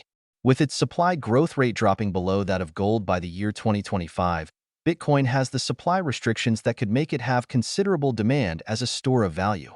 In other words, it can have salability across time. Its digital nature that makes it easy to safely send worldwide makes it saleable in space in a way never seen with other forms of money, while its divisibility into 100 million satoshis makes it saleable in scale. Further, Bitcoin's elimination of intermediary control and the near impossibility of any authority debasing or confiscating it renders it free of the main drawbacks of government money. As the digital age has introduced improvements and efficiencies to most aspects of our life, Bitcoin presents a tremendous technological leap forward in the monetary solution to the indirect exchange problem, perhaps as significant as the move from cattle and salt to gold and silver. 这一阐述有助于我们理解比特币的可交易性以及它是如何履行货币功能的。到2025年，比特币的供应增长率将低于黄金，其供应限制可能使其成为具有相当需求的价值储存工具及具有跨越时间的可交易性。其与安全全球传输的数字特性，使其在空间上的可交易性达到了其他货币形式前所未有的水平，而可分割至一亿聪的特性，使其在规模上具有可交易性。此外，比特币消除了中介控制，几乎不可能被任何权威机构贬值或没收，从而避免了政府货币的主要缺点。正如数字时代为生活中的大多数方面带来了改进和效率，比特币在解决间接交换问题的货币解决方案上实现了巨大的技术飞跃，也许与从牛和盐转向黄金和白银一样重要。Whereas traditional currencies are continuously increasing in supply and decreasing in purchasing power, Bitcoin has so far witnessed a large increase in real purchasing power despite a moderate, but decreasing and capped, increase in its supply. Because miners who verify transactions are rewarded with Bitcoins, these miners have a strong vested interest in maintaining the integrity of the network, which in turn causes the value of the currency to rise. 传统货币的供应持续增加，购买力下降，而比特币尽管供应适度增长且上限固定，但其实际购买力已经大幅增加。由于验证交易的矿工会获得比特币奖励，他们有强烈的既得利益去维护网络的完整性，这反过来又导致货币价值上升。The Bitcoin network began operating in January 2009 and was for a while an obscure project used by a few people in a cryptography mailing list. Perhaps the most important milestone in Bitcoin's life was the first day that the tokens in this network went from being economically worthless to having a market value, validating that Bitcoin had passed the market test. The network had operated successfully enough for someone to be willing to part with actual money to own some of its tokens.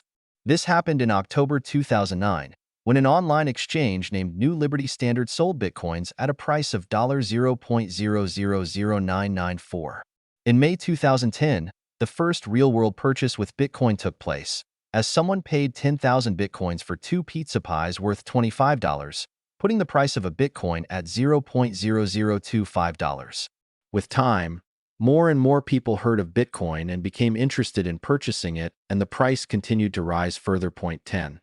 比特币网络于2009年1月开始运行，起初是一个由密码学邮件列表中少数人使用的边缘项目。比特币生活中最重要的里程碑，可能是这些网络代币从经济上毫无价值到具有市场价值的第一天。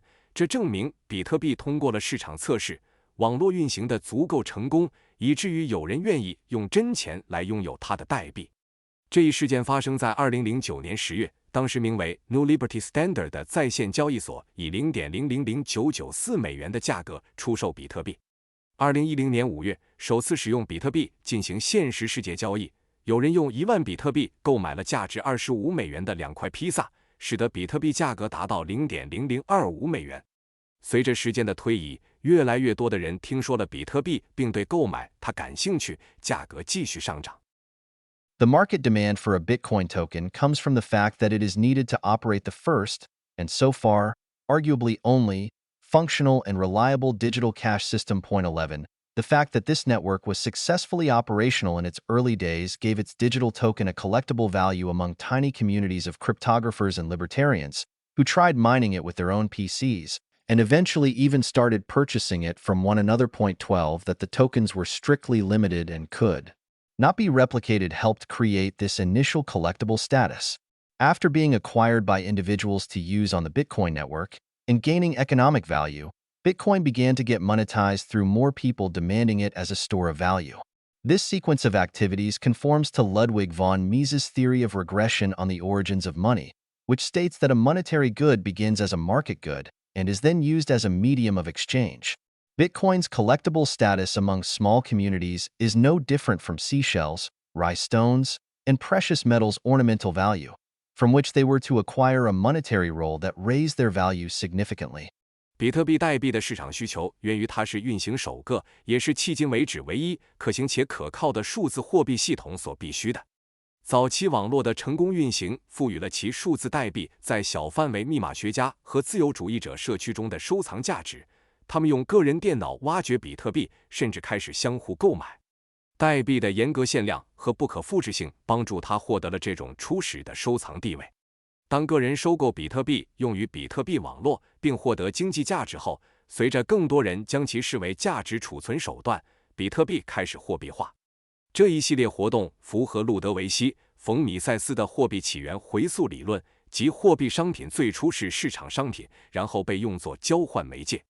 比特币在小社区中的收藏地位与贝壳、瑞石和贵金属的装饰价值并无二致，这些都使它们获得了显著提升的货币角色和价值。Being new and only beginning to spread, Bitcoin's price has fluctuated wildly as demand fluctuates. But the impossibility of increasing the supply arbitrarily by any authority in response to price spikes explains the meteoric rise in the purchasing power of the currency.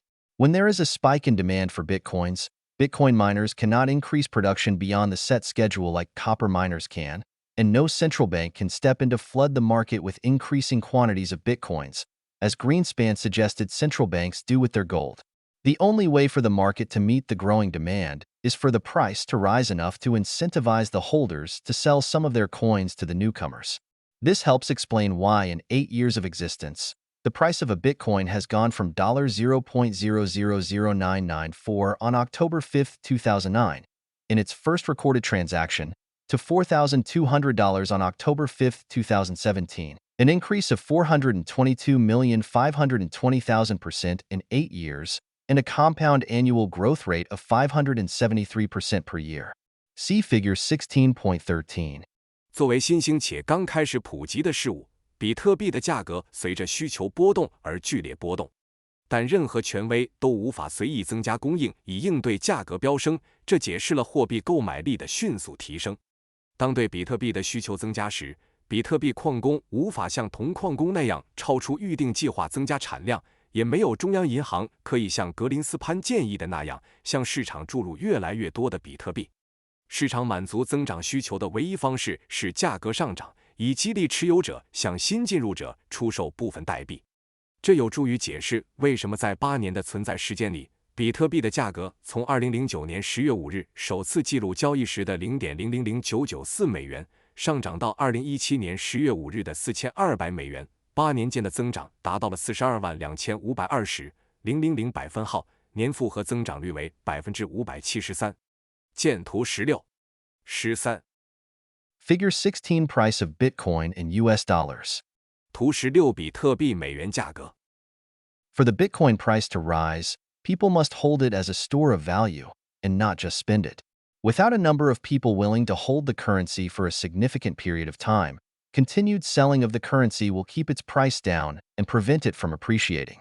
By November 2017, the total market value of all the Bitcoins in circulation was in the range of $110 billion, giving it a value larger than the broad money supply of the national currencies of most countries. If Bitcoin were a country, the value of its currency would be the 56th largest national currency worldwide, roughly in the range of the size of the money supply of Kuwait or Bangladesh, larger than that of Morocco and Peru, but smaller than Colombia and Pakistan. If it were to be compared to the narrow money supply, Bitcoin's supply value would be ranked around the 33rd in the world, with a value similar to the narrow money supply of Brazil, Turkey, and South Africa. 14. It is perhaps one of the most remarkable achievements of the Internet that an online economy that spontaneously and voluntarily emerged around a network designed by an anonymous programmer has grown, in 9 years, to hold more value than is held in the money supply of most nation-states. And national currencies. 15. 比特币价格要上涨，人们必须将其作为价值储存，而不仅仅用于消费。如果没有许多人愿意长时间持有这种货币，持续的抛售将压低价格，阻碍其升值。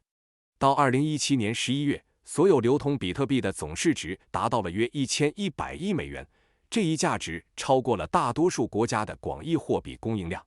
如果比特币是一个国家，其货币价值将全球排名第56位，大致与科威特或孟加拉国的货币供应量相当，超过摩洛哥和秘鲁，但小于哥伦比亚和巴基斯坦。如果与狭义货币供应量相比，比特币的市值将全球排名第33位，与巴西、土耳其和南非的狭义货币供应量相当。14互联网的一项非凡成就，或许就是一个由匿名程序员设计的网络自发催生的在线经济体，在9年时间里，其价值超过了大多数国家和主权货币的货币供应量。15.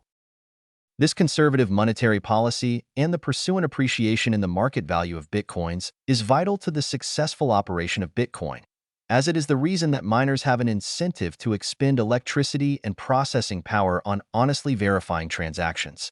Had Bitcoin been created with an easy money policy, such as what a Keynesian or monetarist economist would recommend, it would have had its money supply grow in proportion to the number of users or transactions, but in that case it would have remained a marginal experiment among cryptography enthusiasts online. No serious amount of processing power would have gone to mining it, as there would be no point in investing heavily in verifying transactions and solving proof of work in order to get tokens that will get devalued as more people use the system. The expansionary monetary policies of modern fiat economies and economists have never won the market test of adoption freely, but have instead been imposed through government laws, as discussed earlier. As a voluntary system with no mechanism for forcing people to use it, Bitcoin would fail to attract significant demand, and as a result its status as a successful digital cash would not be guaranteed. While the transactions could be carried out without need for trust in a third party, the network would be vulnerable to attack by any malicious actor mobilizing large amounts of processing power. In other words, without a conservative monetary policy and difficulty adjustment, Bitcoin would only have succeeded theoretically as digital cash, but remained too insecure to be used widely in practice. In that case, the first competitor to Bitcoin that introduced a hard money policy would make the updating of the ledger and production of new units progressively more expensive.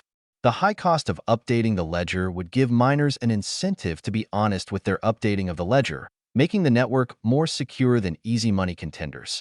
这种保守的货币政策以及随之而来的比特币市场价值的提升，对比特币的成功运行至关重要，因为它为矿工提供了动力，让他们投入电力和计算能力来诚实地验证交易。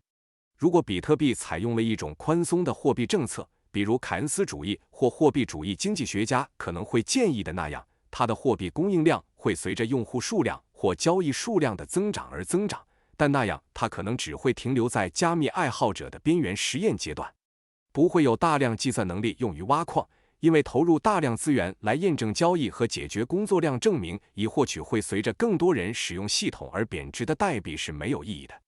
现代法定货币经济的扩张性货币政策和经济学家的建议从未在自由采纳的市场测试中获胜，而是通过政府法律强制实施的，如前所述。作为一个没有强制人们使用它的自愿系统，比特币将无法吸引大量需求，因此其作为成功数字现金的地位无法得到保证。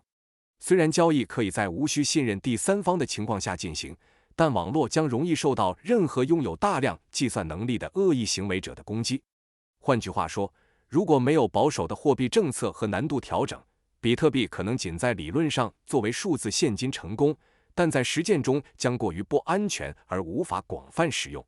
在这种情况下，任何引入硬通货政策的比特币竞争对手都会使账本更新和新单位生产变得越来越昂贵。更新账本的高成本将激励矿工诚实地进行账本更新，从而使网络比宽松货币的竞争对手更安全。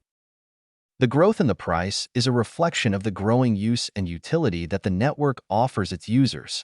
The number of transactions on the network has also grown rapidly, whereas 32,687 transactions were carried out in 2009 at a rate of 90 transactions per day. The number grew to more than 103 million transactions in 2017 at a daily rate of 284,797 transactions. The cumulative number of transactions is approaching 300 million transactions in January 2018. Table 816 and Figure 1717 show the annual growth. 价格的增长反映了网络为用户提供的使用和效用的增长。网络上的交易数量也迅速增加。2009年进行了32687笔交易，每天90笔，到2017年增长到超过 1.03 亿笔交易，每天284797笔。到2018年1月，累计交易数量接近3亿笔。表86和图17显示了年度增长。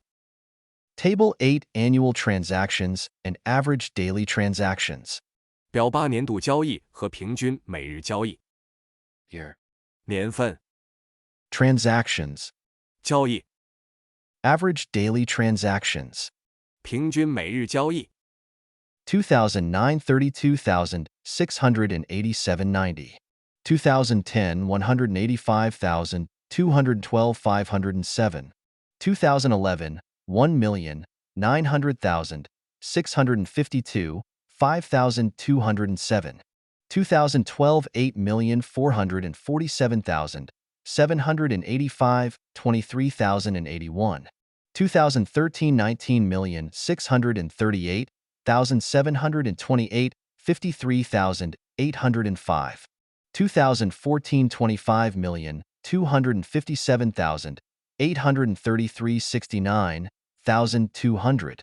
2015, 45,661,400 and 125,100. 2016, 82,740,437, 226,067. 2017, 103,950,000, 926, 284,797. Figure 17 Annual transactions on the Bitcoin network. 图17比特币网络的年度交易。 While the growth in transactions is impressive, it does not match the growth in the value of the total stock of the Bitcoin currency, as can be evidenced by the fact that the number of transactions is far less than what would be transacted in an economy whose currency had the value of the Bitcoin supply. 300,000 daily transactions is the number of transactions that takes place in a small town, not in a medium-sized economy, which is around the value of the supply of Bitcoin. Further, with the current size of Bitcoin blocks being limited to 1 megabyte, 500,000 transactions per day is close to the upper limit that can be carried out by the Bitcoin network and recorded by all peers on the network. Even as this limit is reached and its presence is well publicized, the growth in the value of the currency and the value of daily transactions has not abated. This suggests that Bitcoin adopters value it more as a store of value than a medium of exchange, as will be discussed in Chapter 9. 比特币交易的增长令人印象深刻，但这并未与比特币货币总市值的增长相匹配。这一点可以从交易数量远低于一个货币价值等同于比特币供应量的经济体中进行的交易数量看出。30万笔每日交易量仅相当于一个小城镇的交易规模，而非一个中等规模经济体，也就是比特币供应量的价值所在。此外，由于当前比特币区块的大小限制为1兆字节，每日50万笔交易接近比特币网络可以处理并由所有网络节点记录的上限。即使这一限制已达到并且广为人知，货币价值和每日交易价值的增长仍未减缓。这表明，比特币用户更倾向于将其视为价值储存手段，而非交易媒介，这一点将在第9章中进一步讨论。The market value of transactions has also increased over the network's lifetime.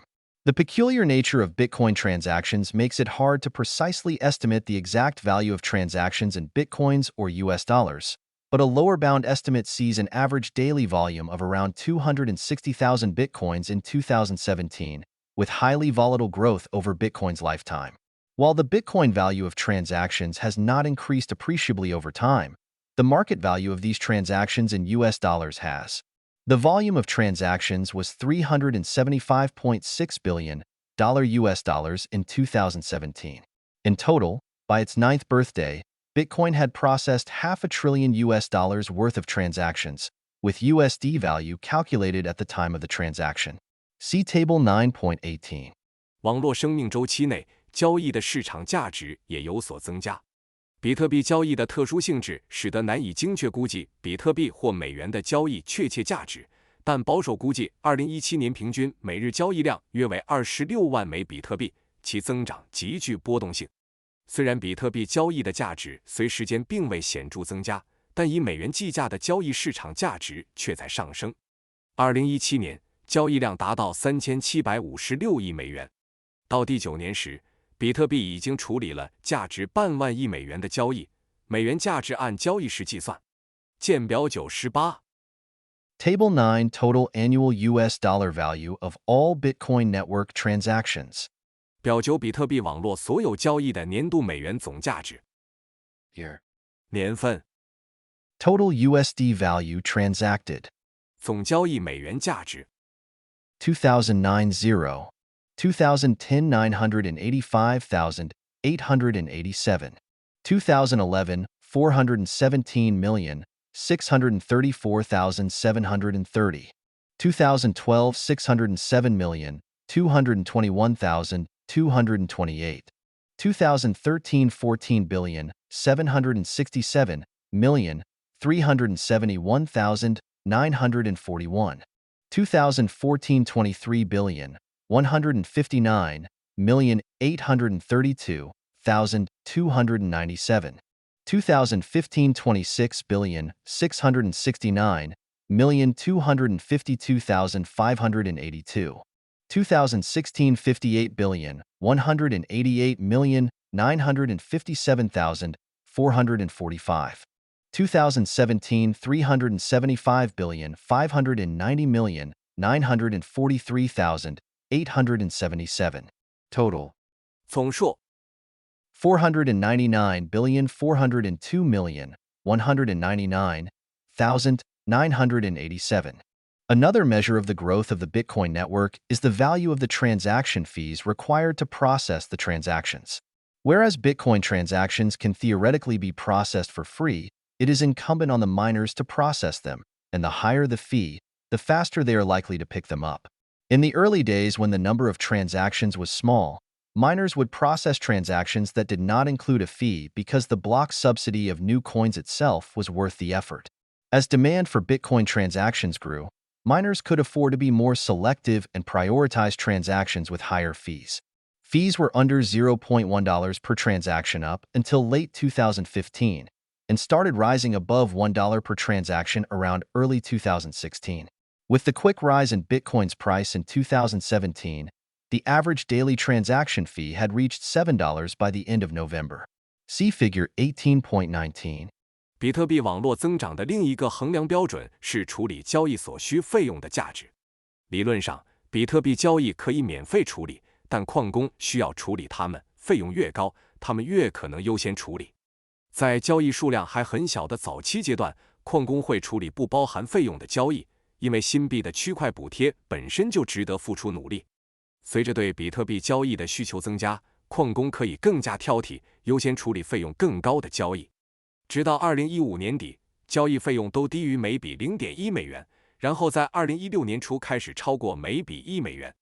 随着2017年比特币价格的快速上涨，到11月底，平均每日交易费用已达到7美元。见图18-19。Figure 18 average US dollar value of transaction fees on Bitcoin network, logarithmic scale. 图18比特币网络交易费用的平均美元价值对数标度。Figure 19 monthly 30-day volatility for Bitcoin and the USD index. 图19比特币和美元指数的月度30天波动率。While the price of Bitcoin has generally risen over time, this rise has been highly volatile. Figure 19 shows the 30-day standard deviation of daily returns for the past 5 years of Bitcoin trading point 20. While the volatility appears to be declining, it remains very high compared to that of national currencies and gold, and the trend is still too weak to conclusively determine if it will continue to decline. The 30-day volatility of the US dollar index is included in Figure 19 to provide perspective. 尽管比特币的价格总体上呈上升趋势，但这种上涨极其波动。图19显示了过去5年比特币交易每日回报的30天标准差。虽然波动性似乎在下降，但与国家货币和黄金相比仍然非常高，而且趋势还不足以确定是否会持续下降。图19中包括了美元指数的30天波动率，以提供对比。Examining price data for gold and major national and cryptocurrencies shows a marked difference in the volatility in the market price of these currencies. Daily returns were collected for the previous 5 years for gold, major fiat currencies, and Bitcoin. The major national currencies each had a standard deviation more than 7 times larger than that of Bitcoin. See Table 10.21. 对比黄金和主要国家及加密货币的价格数据，可以看出这些货币市场价格的波动性明显不同。我们收集了过去5年黄金、主要法定货币和比特币的日回报率。主要国家货币的每日标准差比比特币高出7倍多。见表时。Table 10 average daily percentage change and standard deviation in the market price of currencies per USD over the period of September 1, 2011 to September 1, 2016. 表示2011年9月1日至2016年9月1日期间，按美元计算的货币市场价格平均每日百分比变化和标准差。Average daily percent change. 平均每日百分比变化。Standard deviation. 标准差。0.00002 Chinese yuan 0.00136. 0.00015 US dollars 0.00305. 0.00005 pounds sterling 0.00559. 0.00019 Indian rupees 0.00560. Eur 0, 0000130, 00579. 0.00020 Japanese yen 0.00610. 0.00003 Swiss francs 0.00699. Gold. 黄金。Minus 0.00018 0.01099. Bitcoin. 比特币。0.00370 0.05072.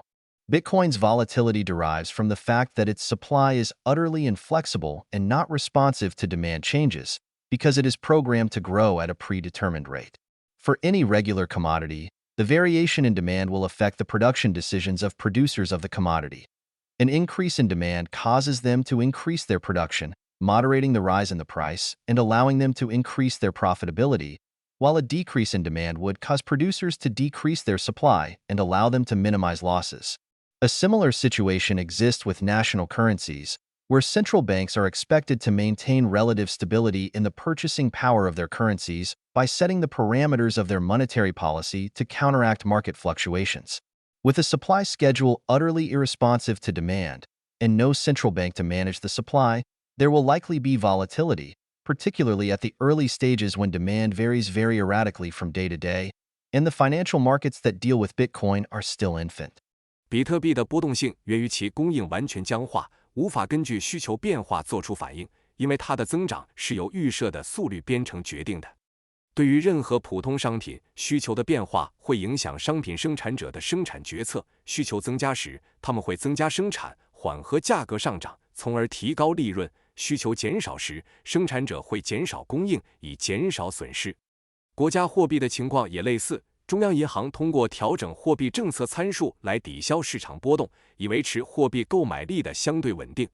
由于供应完全不受需求影响，也没有中央银行来管理供应，因此可能会出现波动，特别是在需求每天大幅波动的早期阶段，以及处理比特币的金融市场仍处于初级阶段时。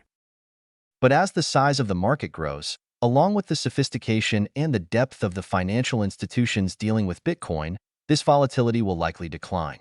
With a larger and more liquid market, the daily variations in demand are likely to become relatively smaller, allowing market makers to profit from hedging price variations and smoothing the price. This will only be achieved if and when a large number of market participants hold Bitcoins with the intent of holding onto them for the long term, raising the market value of the supply of Bitcoins significantly and making a large liquid market possible with only a fraction of the supply. Should the network reach a stable size at any point, the flow of funds in and out of it would be relatively equal and the price of Bitcoin can stabilize. In such a case, Bitcoin would gain more stability while also having enough liquidity to not move significantly with daily market transactions. But as long as Bitcoin continues to grow in adoption, its appreciation attracts more adopters to it, leading to further appreciation, making this drop in volatility further away. As long as Bitcoin is growing, its token price will behave like that of a stock of a startup, achieving very fast growth. Should Bitcoin's growth stop and stabilize, it would stop attracting high-risk investment flows and become just a normal monetary asset expected to appreciate slightly every year. 随着市场规模的扩大，以及处理比特币的金融机构的成熟和深度，这种波动性可能会下降。在一个更大、流动性更强的市场中，日常需求变化可能会相对较小，让市场制造商有机会通过对冲价格波动来获利，从而平滑价格。只有当大量市场参与者持有比特币并打算长期持有时，这一目标才能实现。这将显著提高比特币供应的市场价值，并只需要供应的一小部分就能形成一个大型流动市场。如果网络在某个时刻达到稳定规模，资金流入和流出相对平衡，比特币的价格就可能稳定下来。在这种情况下，比特币将获得更多的稳定性，同时拥有足够的流动性，不会因每日市场交易而大幅波动。但只要比特币的采用率继续增长，其升值就会吸引更多采用者，导致进一步升值，使波动性下降更加遥不可及。只要比特币还在增长，其代币价格就会像快速增长的初创公司的股票一样表现。如果比特币的增长停止并稳定下来，它将不再吸引高风险投资流，而只会成为一种预期每年略有升值的普通货币资产。 Appendix to Chapter 8. 第8章附录。 The following is a brief description of 3 technologies utilized by Bitcoin. 以下是比特币使用3种技术的简要描述。 Hashing is a process that can take any stream of data as an input and transform it into a dataset of fixed size, known as a hash, using a non-reversible mathematical formula. In other words, it is trivial to use this function to generate a uniform-sized hash for any piece of data, but it is not possible to determine the original string of data from the hash. Hashing is essential for the operation of Bitcoin as it is used in digital signatures, proof of work, Merkle trees, transaction identifiers, Bitcoin addresses, and various other applications. Hashing in essence allows identifying a piece of data in public without revealing anything about that data, which can be used to securely and trustlessly see if multiple parties have the same data. 哈希是一种过程，它能接受任何数据流作为输入，并通过不可逆的数学公式将其转化为固定大小的数据集，称为哈希值。换句话说，很容易使用这个函数为任何数据生成统一大小的哈希值，但无法从哈希值中推断出原始数据。哈希对于比特币的运行至关重要，因为它应用于数字签名、工作量证明、默克尔数、交易标识符、比特币地址以及各种其他应用。哈希本质上允许在公共环境中识别数据，而不透露任何关于数据本身的信息，这可以用于安全且无需信任地检查多方是否拥有相同的数据。Public key cryptography is a method for authentication that relies on a set of mathematically related numbers, a private key, a public key, and one or more signatures. The private key, which must be kept secret, can generate a public key that can be distributed freely because it is not possible to determine the private key by examining the public key. This method is used for authentication. After someone publicizes his public key, he can hash some data and then sign that hash with his private key to create a signature. Anyone with the same data can create the same hash and see that it was used to create the signature. Then she can compare the signature to the public key she previously received and see that they're both mathematically related, proving that the person with the private key signed the data covered by the hash. Bitcoin utilizes public key cryptography to allow secure value exchange over an open, unsecured network. A Bitcoin holder can only access his Bitcoins if he has the private keys attached to them, while the public address associated with them can be distributed widely. All network members can verify the validity of the transaction by verifying that the transaction sending the money came from the owner of the right private key. In Bitcoin, the only form of ownership that exists is through the ownership of the private keys. 公钥加密是一种基于一组数学相关数字的认证方法，私钥、公钥和一个或多个签名。必须保密的私钥可以生成一个公钥，可以自由分发，因为无法通过检查公钥来推断私钥。这种方法用于认证，当某人公开他的公钥后，他可以对一些数据进行哈希，然后用他的私钥对这个哈希值进行签名，生成一个签名。任何拥有相同数据的人都可以创建相同的哈希值，查看它是否被用来创建签名，然后他可以将签名与之前收到的公钥进行比较，发现它们在数学上相关，证明拥有私钥的人对哈希覆盖的数据进行了签名。比特币利用公钥加密技术，允许在开放的不安全网络上安全地交换价值。比特币持有者只有拥有与之关联的私钥才能访问其比特币，而与之关联的公共地址可以广泛分布。所有网络成员可以通过验证资金发送交易来自正确的私钥所有者来验证交易的有效性。在比特币中，所有权的唯一形式是通过拥有私钥来实现的。Peer-to-peer network is a network structure in which all members have equal privileges and obligations toward one another. There are no central coordinators who can change the rules of the network. Node operators that disagree with how the network functions cannot impose their opinions on other members of the network or override their privileges. The most well-known example of a peer-to-peer network is BitTorrent, a protocol for sharing files online. Whereas in centralized networks, members download files from a central server that hosts them, in BitTorrent, users download files from each other directly, divided into small pieces. Once a user has downloaded a piece of the file, they can become a seed for that file, allowing others to download it from them. With this design, a large file can spread relatively quickly without the need for large servers and extensive infrastructure to distribute it, while also protecting against the possibility of a single point of failure compromising the process. Every file that is shared on the network is protected by a cryptographic hash that can be easily verified to ensure that any nodes sharing it have not corrupted it. After law enforcement had cracked down on centralized file-sharing websites such as Napster, BitTorrent's decentralized nature meant law enforcement could never shut it down.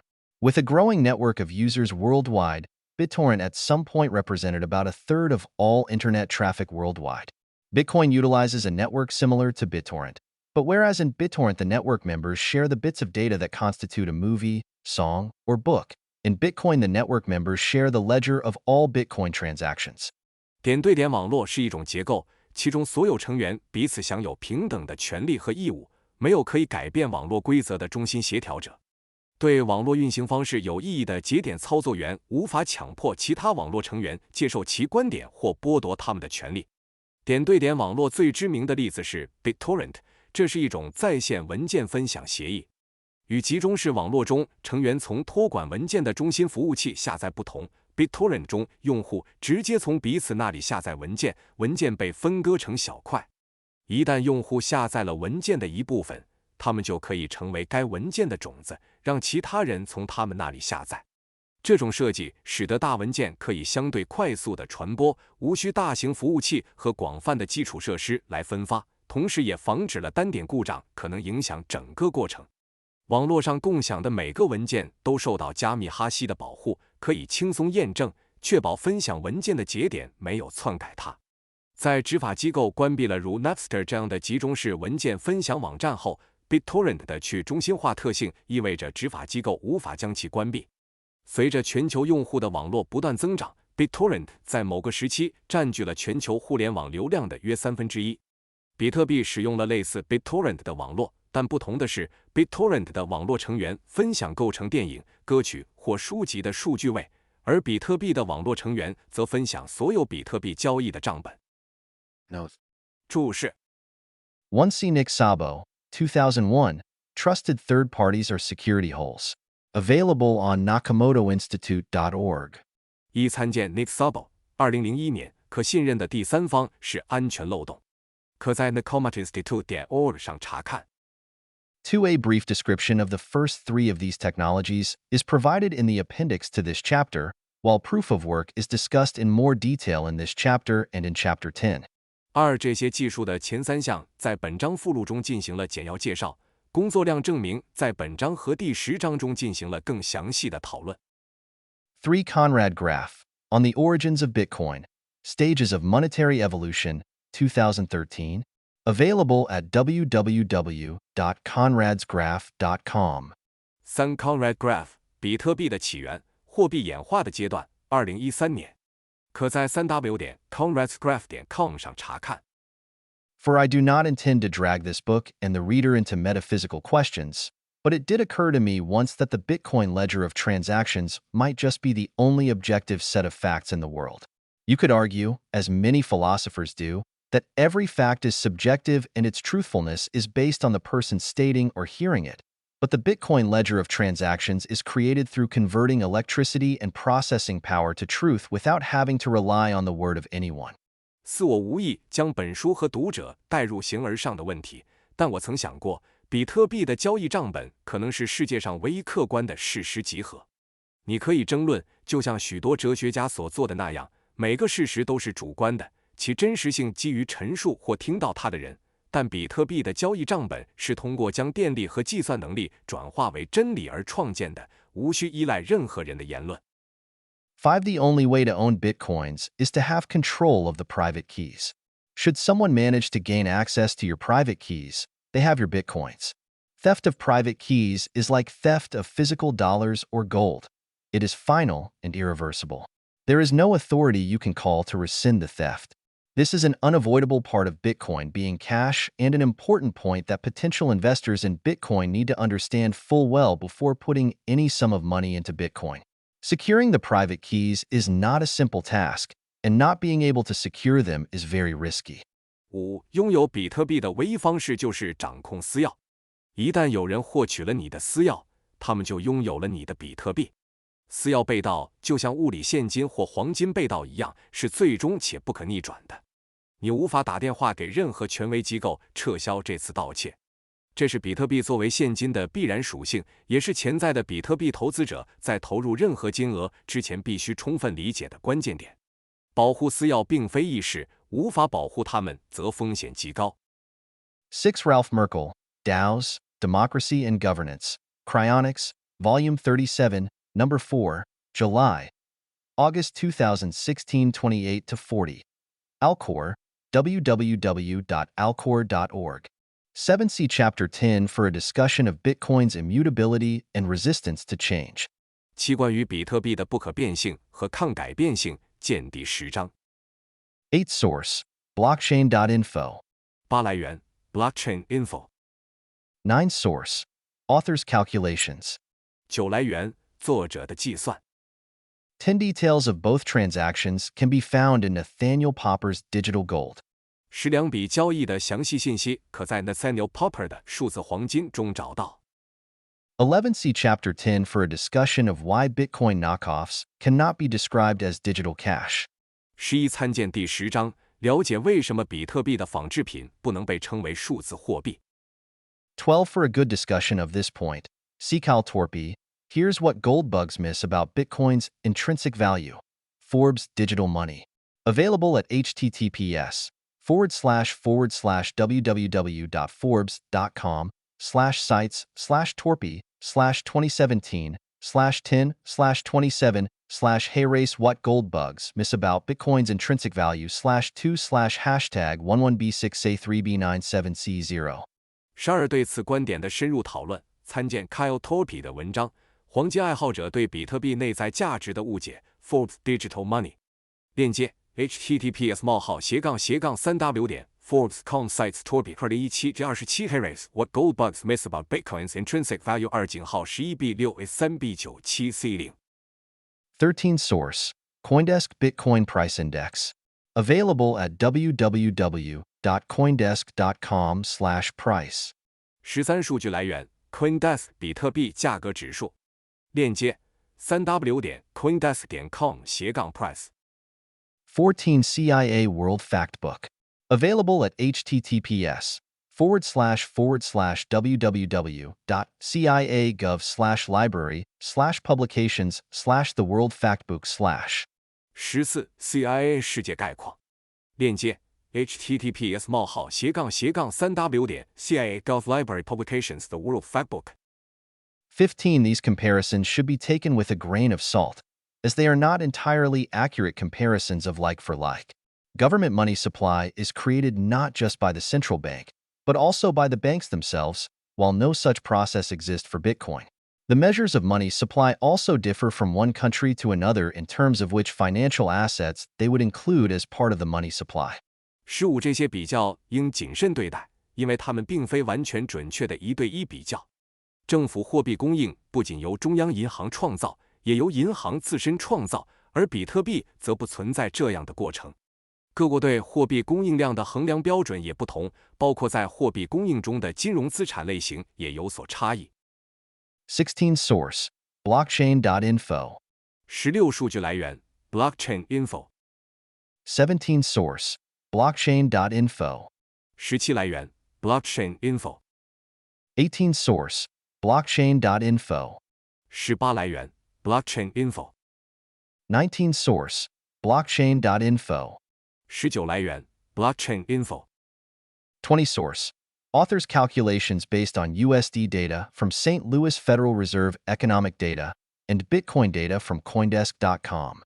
20来源基于圣路易斯联邦储备经济数据的美元数据以及 Coindesk.com 的比特币数据，由作者计算得出。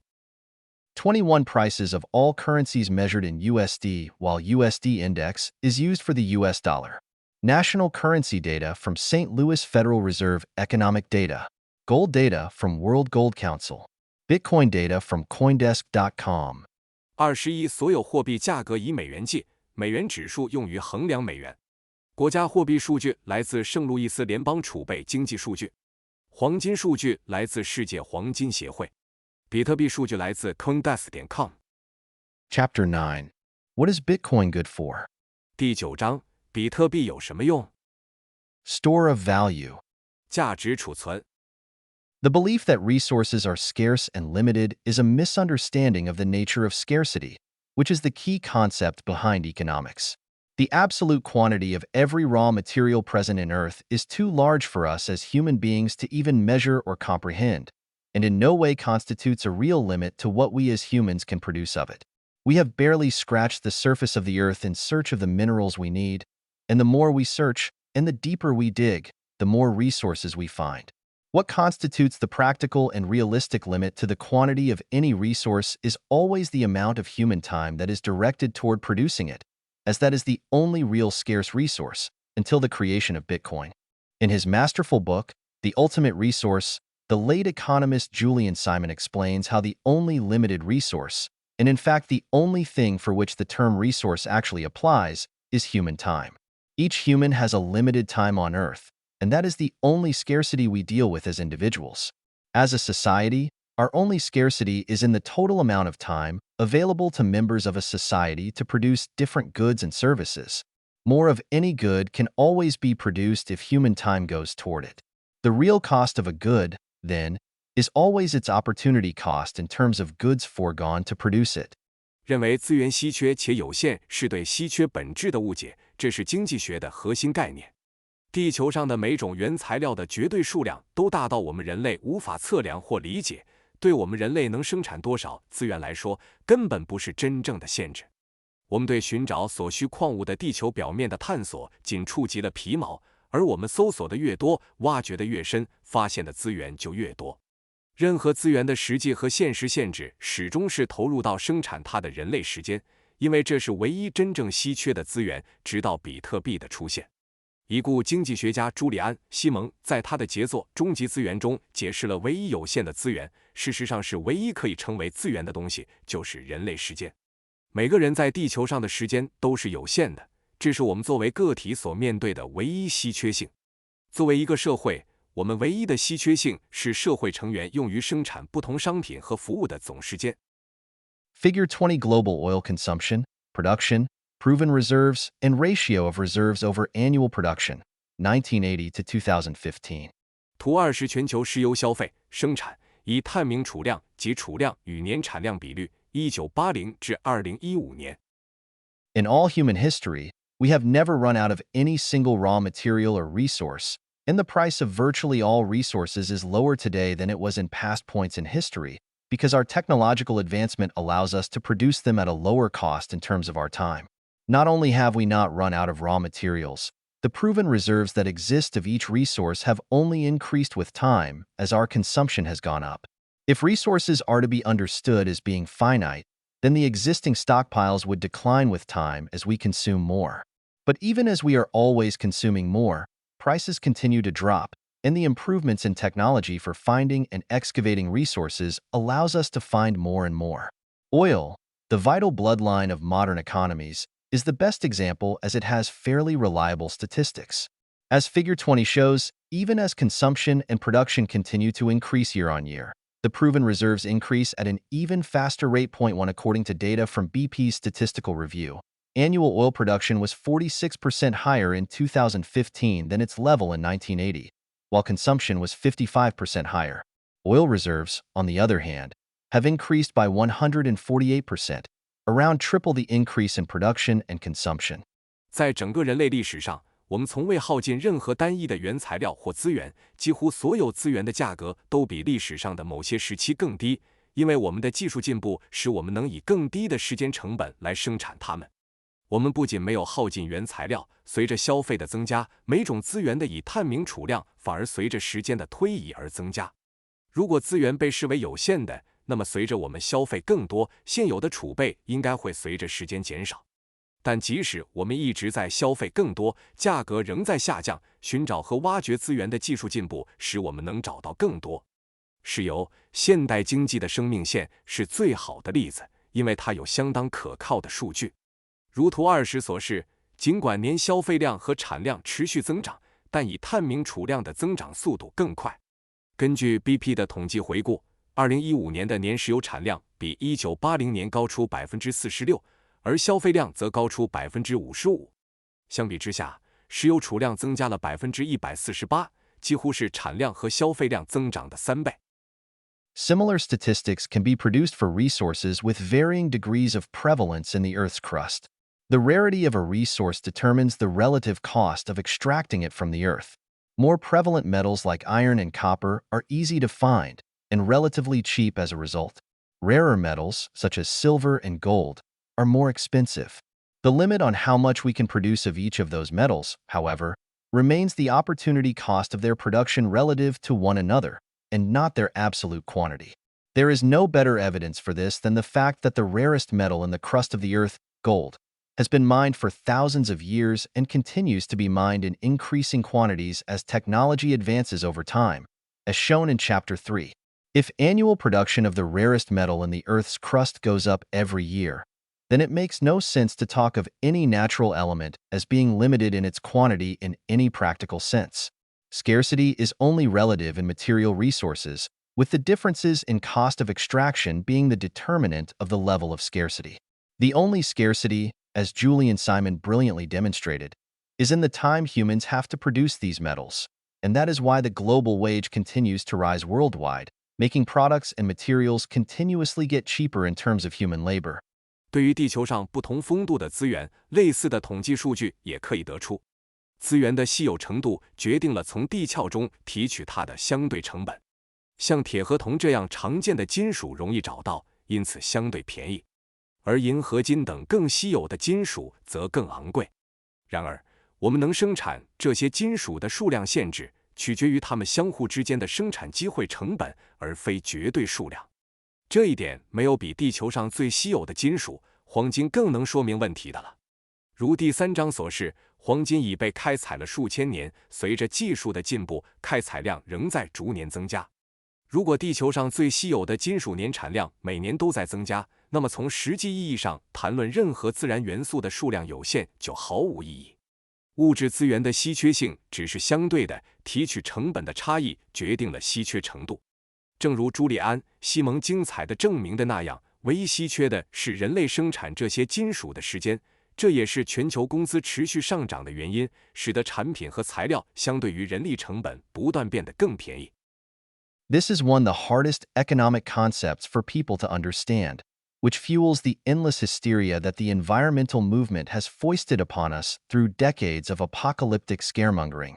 Julian Simon did his best to combat this hysteria by challenging one of the foremost hysterics of the 20th century to a famous 10-year bet. Paul Ehrlich had written several hysterical books arguing that the Earth was on the edge of catastrophe from running out of vital resources, with precise dire predictions about the dates on which these resources would be exhausted. In 1980, Simon challenged Ehrlich to name any raw materials in any period longer than a year, and bet him $10,000 that the price of each of these metals, adjusted for inflation, would be lower at the end of the period than before it. Ehrlich picked copper, chromium, nickel, tin, and tungsten, which were all materials he had predicted would run out. Yet, in 1990, the price of each of these metals had dropped, and the level of annual production had increased, even though the intervening decade had seen human population increase by 800 million people, the largest increase in a single decade before or since. 这是人们最难理解的经济概念之一，它助长了环保运动通过数十年的末日恐慌论给我们带来的无尽恐慌。朱利安·西蒙尽力对抗这种恐慌，他向20世纪最著名的恐慌论者发起了一场著名的10年赌局。保罗·埃赫里奇写了几本恐慌性的书，声称地球即将因耗尽重要资源而陷入灾难，并精确预测了这些资源耗尽的日期。1980年，西蒙向埃赫里奇提出挑战，让他指定任何原材料和1年以上的任何时间段，并打赌$10,000，赌这些金属在调整通胀后的价格在赌期结束时会低于开始时。埃赫里奇选择了铜、铬、镍、锡和钨，这些都是他预测会耗尽的材料。然而，到了1990年，这些金属的价格都下降了，年产量也增加了。尽管这10年间全球人口增加了8亿，这是之前或之后单10年内最大的人口增长。In reality, the more humans exist, the more production of all these raw materials can take place. More importantly, perhaps, as economist Michael Kramer too argues, the fundamental driver of human progress is not raw materials, but technological solutions to problems. Technology is by its nature both a non-excludable good, meaning that once one person invents something, all others can copy it and benefit from it, and a non-rival good, meaning that a person benefiting from an invention does not reduce the utility that accrues to others who use it. As an example, take the wheel. Once one person invented it, everyone else could copy it and make their own wheel, and their use of their wheel would not in any way reduce others' ability to benefit from it. Ingenious ideas are rare, and only a small minority of people can come up with them. Larger populations will thus produce more technologies and ideas than smaller populations, and because the benefit accrues to everyone, it is better to live in a world with a larger population. The more humans exist on Earth, the more technologies and productive ideas are thought of, and the more humans can benefit from these ideas and copy them from one another, leading to higher productivity of human time and improving standards of living. 实际上，人类越多，这些原材料的生产就越多。也许更重要的是，经济学家迈克尔·克雷默认为，推动人类进步的根本动力不是原材料，而是解决问题的技术解决方案。技术本质上是一种非排他性商品，意味着一旦有人发明了某物，其他人就可以复制并从中受益；和非竞争性商品意味着从发明中受益的人不会减少其他使用者的效用。以轮子为例，一旦有人发明了它，其他人就可以复制并制造自己的轮子，他们使用轮子并不会减少其他人从中受益的能力。创新的想法稀少，只有少数人能想出它们。因此，人口多的群体将比人口少的群体产生更多的技术和想法，因为所有人都能从中受益，所以生活在一个人口更多的世界更好。地球上人类越多，想到的技术和生产性想法就越多，人类就能从这些想法中受益并相互模仿，从而提高人类时间的生产力，改善生活水平。Kramer illustrates this by showing that as the population of the Earth has increased, the rate of population growth has increased rather than declined. Had humans been a burden consuming resources, then the larger the population, the lower the quantity of resources available to each individual, and the lower the rate of economic growth and thus population growth, as the Malthusian model predicts. But because humans are themselves the resource and productive ideas are the driver of economic production, a larger number of humans results in more productive ideas and technologies, more production per capita, and a higher capacity for sustaining larger populations. Further, Kramer shows how isolated landmasses that were more heavily populated witnessed faster economic growth and progress than those that were sparsely populated. 克雷默通过展示随着地球人口的增长，人口增长的速度反而增加来说明这一点。如果人类是消耗资源的负担，那么人口越多，每个人可用的资源就越少，经济增长和人口增长的速度也就越慢。这符合马尔萨斯模型的预测。但因为人类本身就是资源，而生产性想法是推动经济生产的动力，人口越多就会产生更多的创新和科技，人均生产量增加，支持更大人口的能力也增强。此外，克雷默还展示了人口密集的孤立陆地比人口稀少的地区经历了更快的经济增长和进步。It is a misnomer to call raw materials resources, because humans are not passive consumers of manna from heaven. Raw materials are always the product of human labor and ingenuity, and thus humans are the ultimate resource, because human time, effort, and ingenuity can always be used to produce more output. 称原材料为资源是一种误解，因为人类并不是被动的消耗天赐之物。原材料总是人类劳动和智慧的产物，因此人类是最终的资源，因为人类的时间、努力和智慧总能被用来创造更多的产出。The eternal dilemma humans face with their time concerns how to store the value they produce with their time through the future.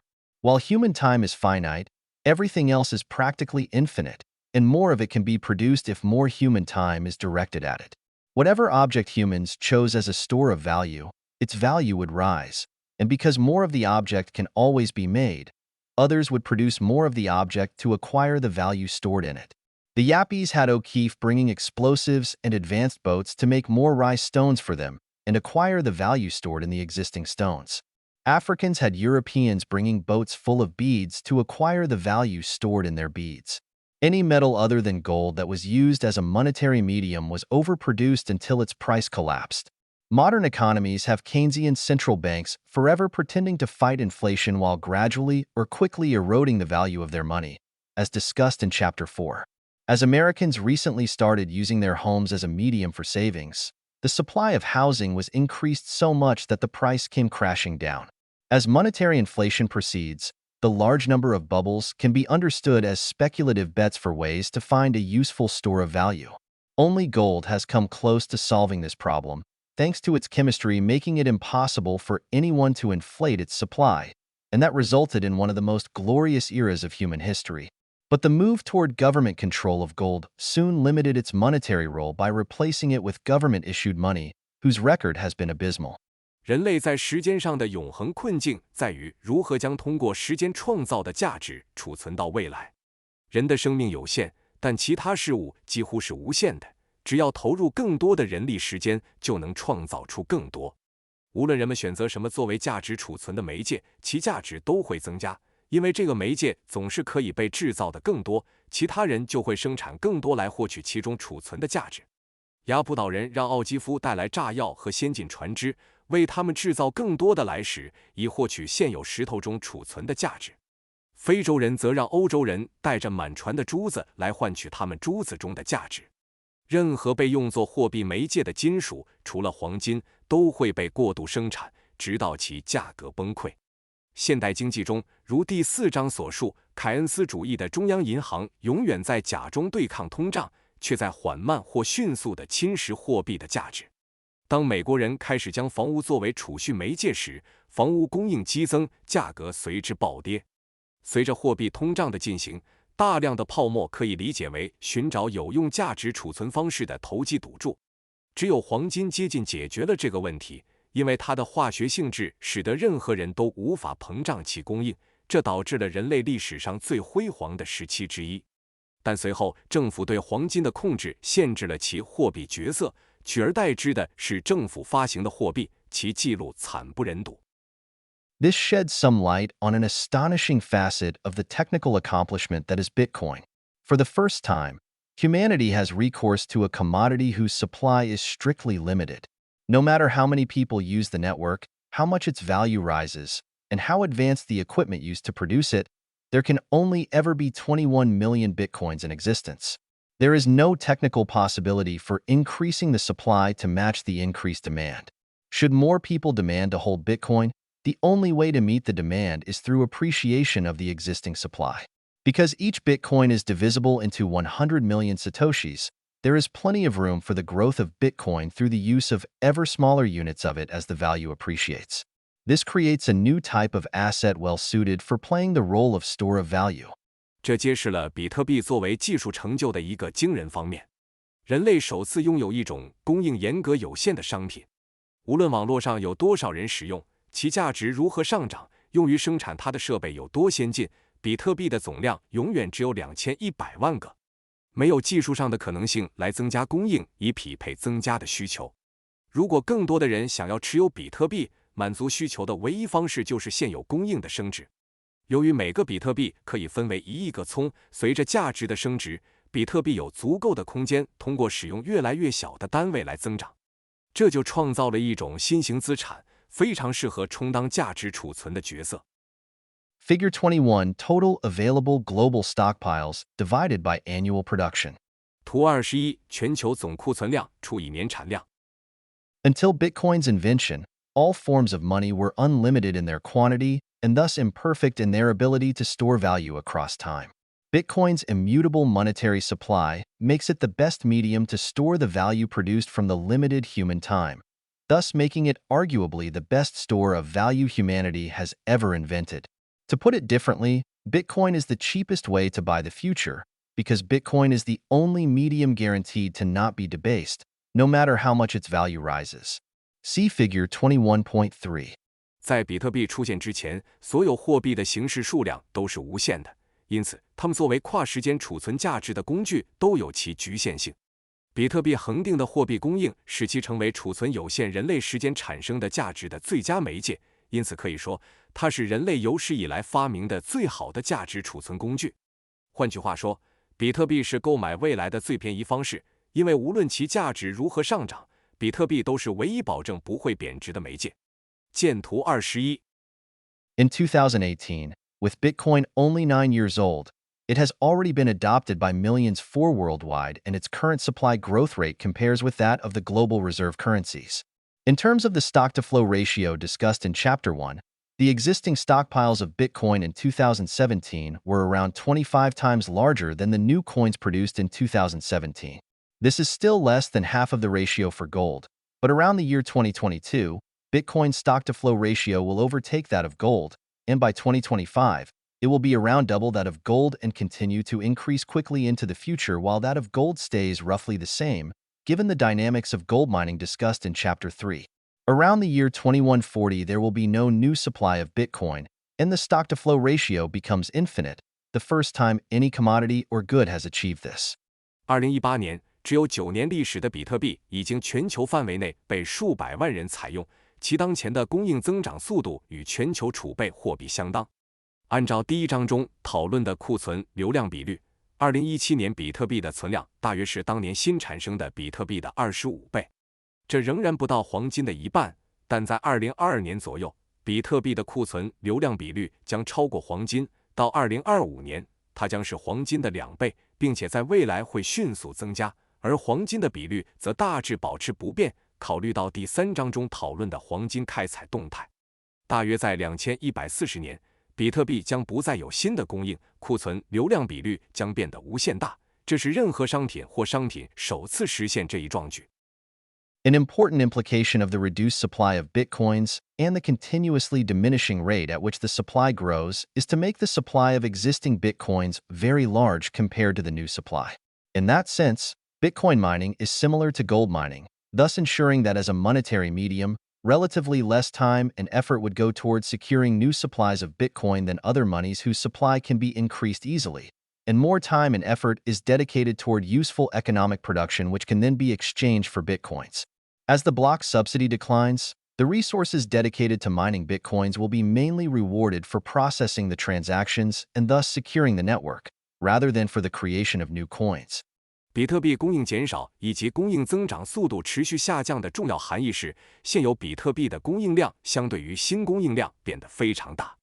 从这个意义上说，比特币挖矿类似于黄金挖矿，确保作为货币媒介，相对较少的时间和精力会用于获取新的比特币供应，而更多的时间和精力会投入到有益的经济生产中，然后用比特币进行交换。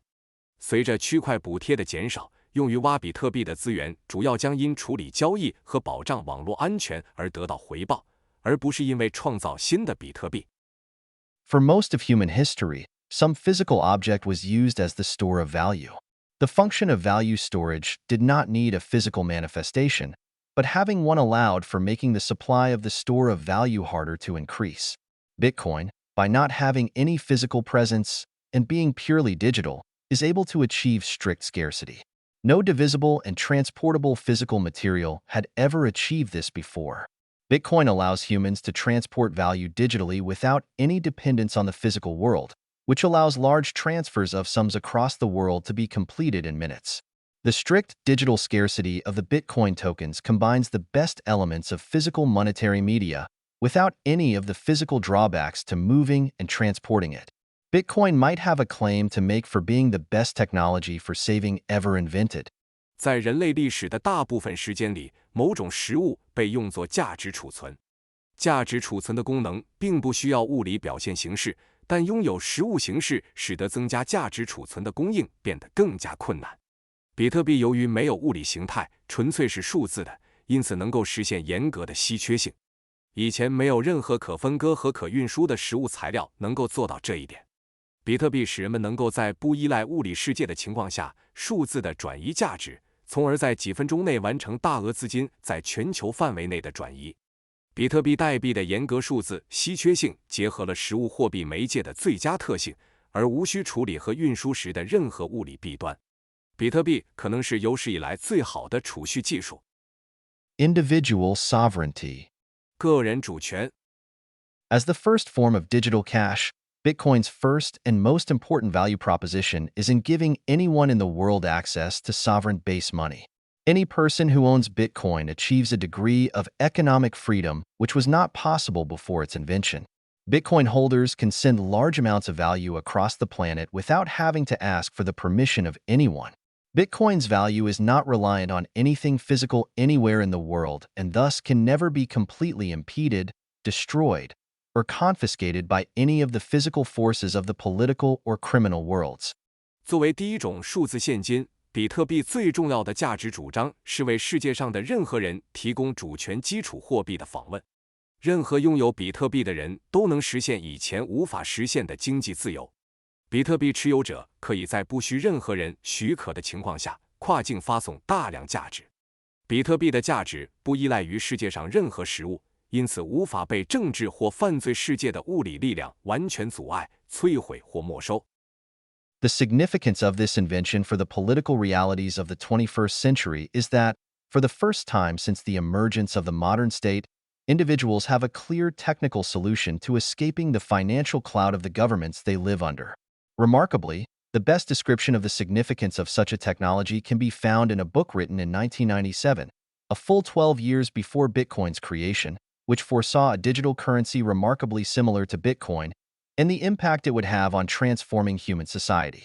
对于21世纪的政治现实，这一发明的意义在于，自现代国家出现以来，个人首次有了明确的技术解决方案，以逃避他们所生活的政府的金融控制。值得注意的是，关于这种技术意义的最好描述，可以在1997年出版的一本书中找到。那是在比特币诞生前整整12年，书中预见了一种与比特币非常相似的数字货币，以及它将如何改变人类社会。In The Sovereign Individual, James Davidson and William Rees-Mogg argue that the modern nation-state, with its restrictive laws, high taxes, and totalitarian impulses, has grown to a level of burdensome repression of its citizens' freedom comparable to that of the Church in the European Middle Ages, and just as ripe for disruption. With its heavy burden of taxation, personal control, and rituals, the costs of supporting the Church became unbearable for Europeans, and newer, more productive political and economic forms of organization emerged to replace it and consign it to insignificance. The rise of machinery, the printing press, capitalism, and the modern nation-state birthed the age of industrial society and modern conceptions of citizenship. 在《主权个体》一书中，詹姆斯·戴维森和威廉·里斯莫格认为，现代民族国家以其限制性的法律、高税收和极权主义倾向，对公民自由的压制程度堪比中世纪欧洲的教会，并同样面临着颠覆。由于沉重的税收、个人控制和仪式负担，支持教会的成本对欧洲人来说变得无法承受。新的、更有效率的政治和经济组织形式出现，取代了教会，使其变得无关紧要。机械的兴起、印刷术、资本主义和现代民族国家催生了工业社会时代和现代公民身份的概念。500 years later, it is industrial society and the modern nation-state that have become repressive, sclerotic, and burdensome while new technology eats away at its power and raison d'etre. Microprocessors will subvert and destroy the nation-state, is the provocative thesis of the book. New forms of organization will emerge from information technology, destroying the capacity of the state to force citizens to pay more for its services than they wish. The digital revolution will destroy the power of the modern state over its citizens, reduce the significance of the nation-state as an organizing unit, and give individuals unprecedented power and sovereignty over their own lives. 500年后，工业社会和现代民族国家变得压抑、僵化且负担沉重，而新技术正逐渐侵蚀其权利和存在意义。微处理器将颠覆并摧毁民族国家是这本书的激进论点。信息技术将催生新的组织形式，削弱国家迫使公民为其服务支付超过意愿费用的能力。数字革命将削弱现代国家对公民的控制力，降低民族国家作为组织单位的重要性，赋予个人前所未有的权利和对自己生活的主权。We can already see this process taking place thanks to the telecommunication revolution. Whereas the printing press allowed the poor of the world to access knowledge that was forbidden them and monopolized by the churches, it still had the limitation of producing physical books which could always be confiscated, banned, or burned. No such threat exists in the cyber world, where virtually all human knowledge exists, readily available for individuals to access without any possibility for effective government control or censorship. 借助通信革命，我们已经可以看到这一进程在发生。印刷术让全世界的穷人得以接触被教会垄断的禁知识，但它仍有局限性，即能生产出可被没收、禁止或焚烧的实体书籍。而在网络世界中，几乎所有的知识都存在，个人可以轻易获取，政府无法有效控制或审查。Similarly, information is allowing trade and employment to subvert government restrictions and regulations, as best exemplified by companies like Uber and Airbnb, which have not asked for government permission to introduce their products successfully and subvert traditional forms of regulation and supervision. Modern individuals can transact with others they meet online via systems of identity and protection built on consent and mutual respect, without any need for resort to coercive government regulations. 同样，信息也使贸易和就业得以绕过政府的限制和规定，如 Uber 和 Airbnb 这样的公司。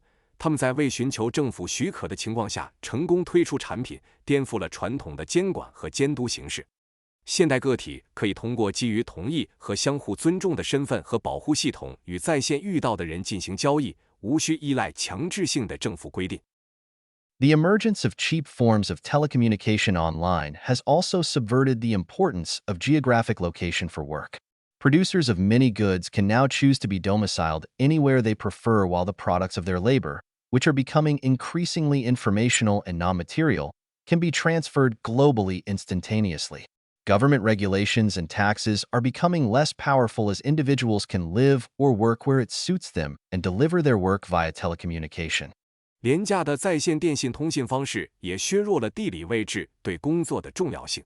许多商品的生产者现在可以选择在任何他们喜欢的地方居住，而他们的劳动成果越来越信息化和非物质化，可以瞬间全球传输。随着个人可以选择适合自己的居住和工作地点，通过电信进行交付，政府的法规和税收影响力正在减弱。As more and more of the value of economic production takes the form of non-tangible goods, the relative value of land and physical means of production declines, reducing returns on violently appropriating such physical means of production. Productive capital becomes more embodied in the individuals themselves, making the threat of violently appropriating it increasingly hollow, as individuals' productivity becomes inextricably linked to their consent. When peasants' productivity and survival was tied to the land that they did not own, the threat of violence was effective in getting them to be productive to benefit the landowner. Similarly, industrial society's heavy reliance on physical productive capital and its tangible output made expropriation by the state relatively straightforward, as the 20th century so bloodily illustrated. But as the individual's mental capacities become the prime productive force of society, the threat of violence becomes far less effective. Humans can easily move to jurisdictions where they are not threatened, or can be productive on computers without governments being able to even know what they are producing. 随着经济生产中越来越多的价值以非实体商品的形式体现，土地和物质生产手段的相对价值下降，暴力掠夺这些物质生产手段的回报也随之减少。生产资本更多的体现在个人自身，使得暴力掠夺的威胁变得越来越空洞，因为个人的生产力与其同意与否紧密相关。当农民的生产力和生存依赖于他们并不拥有的土地时，暴力威胁能有效地驱使他们为地主创造收益。同样，工业社会对物质生产资本的严重依赖及其有形产出，使得国家的剥夺相对直接。20世纪的血泪历史对此有所揭示。但随着个人的智力成为社会的主要生产力，暴力威胁的效果大打折扣。人们可以轻易迁移到不受威胁的司法管辖区，或者在政府甚至无法知道他们在生产什么的情况下，通过电脑进行生产。There was one final piece in the puzzle of digitization that had been missing, and that is the transfer of money and value. Even as information technology could subvert geographic and governmental controls and restrictions, payments continued to be heavily controlled by governments and the state-enforced banking monopolies. Like all government-enforced monopolies, banking had for years resisted innovations and changes that benefit the consumers and restrict their ability to extract fees and rents. This was a monopoly that grew ever more burdensome as the global economy spread and became more global. Davidson and Rees-Mogg predict with remarkable prescience the form that the new digital monetary escape hatch will take. Cryptographically secured forms of money independent of all physical restrictions that cannot be stopped or confiscated by government authorities. While this seemed like an outlandish prediction when the book was written, it is now a vivid reality already utilized by millions worldwide, though the significance of it is not widely understood. 数字化拼图中还缺失一块，那就是货币和价值的转移。尽管信息技术可以规避地理和政府的控制与限制，但支付仍然受到政府和国家强制的银行垄断的严格控制。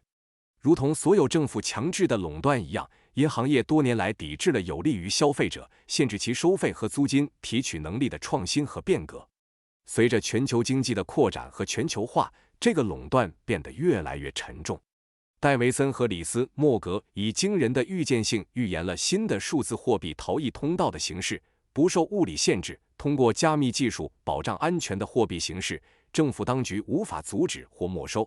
虽然在该书撰写时，这看起来像是异想天开的预测，但现在它已成为全球数百万人都在使用的生动现实，尽管其重要性尚未被广泛理解。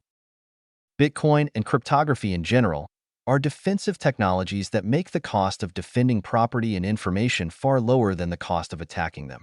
It makes theft extremely expensive and uncertain, and thus favors whoever wants to live in peace without aggression toward others. Bitcoin goes a long way in correcting the imbalance of power that emerged over the last century when the government was able to appropriate money into its central banks, and thus make individuals utterly reliant on it for their survival and well-being. The historical version of sound money, gold, did not have these advantages. Gold's physicality made it vulnerable to government control. That gold could not be moved around easily meant that payments using it had to be centralized in banks and central banks, making confiscation easy.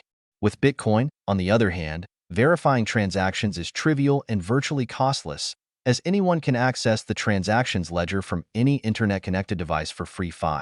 While Bitcoin scaling will likely require the use of third-party intermediaries, this will be different from gold settlement in several very important respects. First, the dealings of the third parties will ultimately all be settled on a publicly accessible ledger, allowing for more transparency and auditing. Bitcoin offers the modern individual the chance to opt out of the totalitarian, managerial, Keynesian, and socialist states.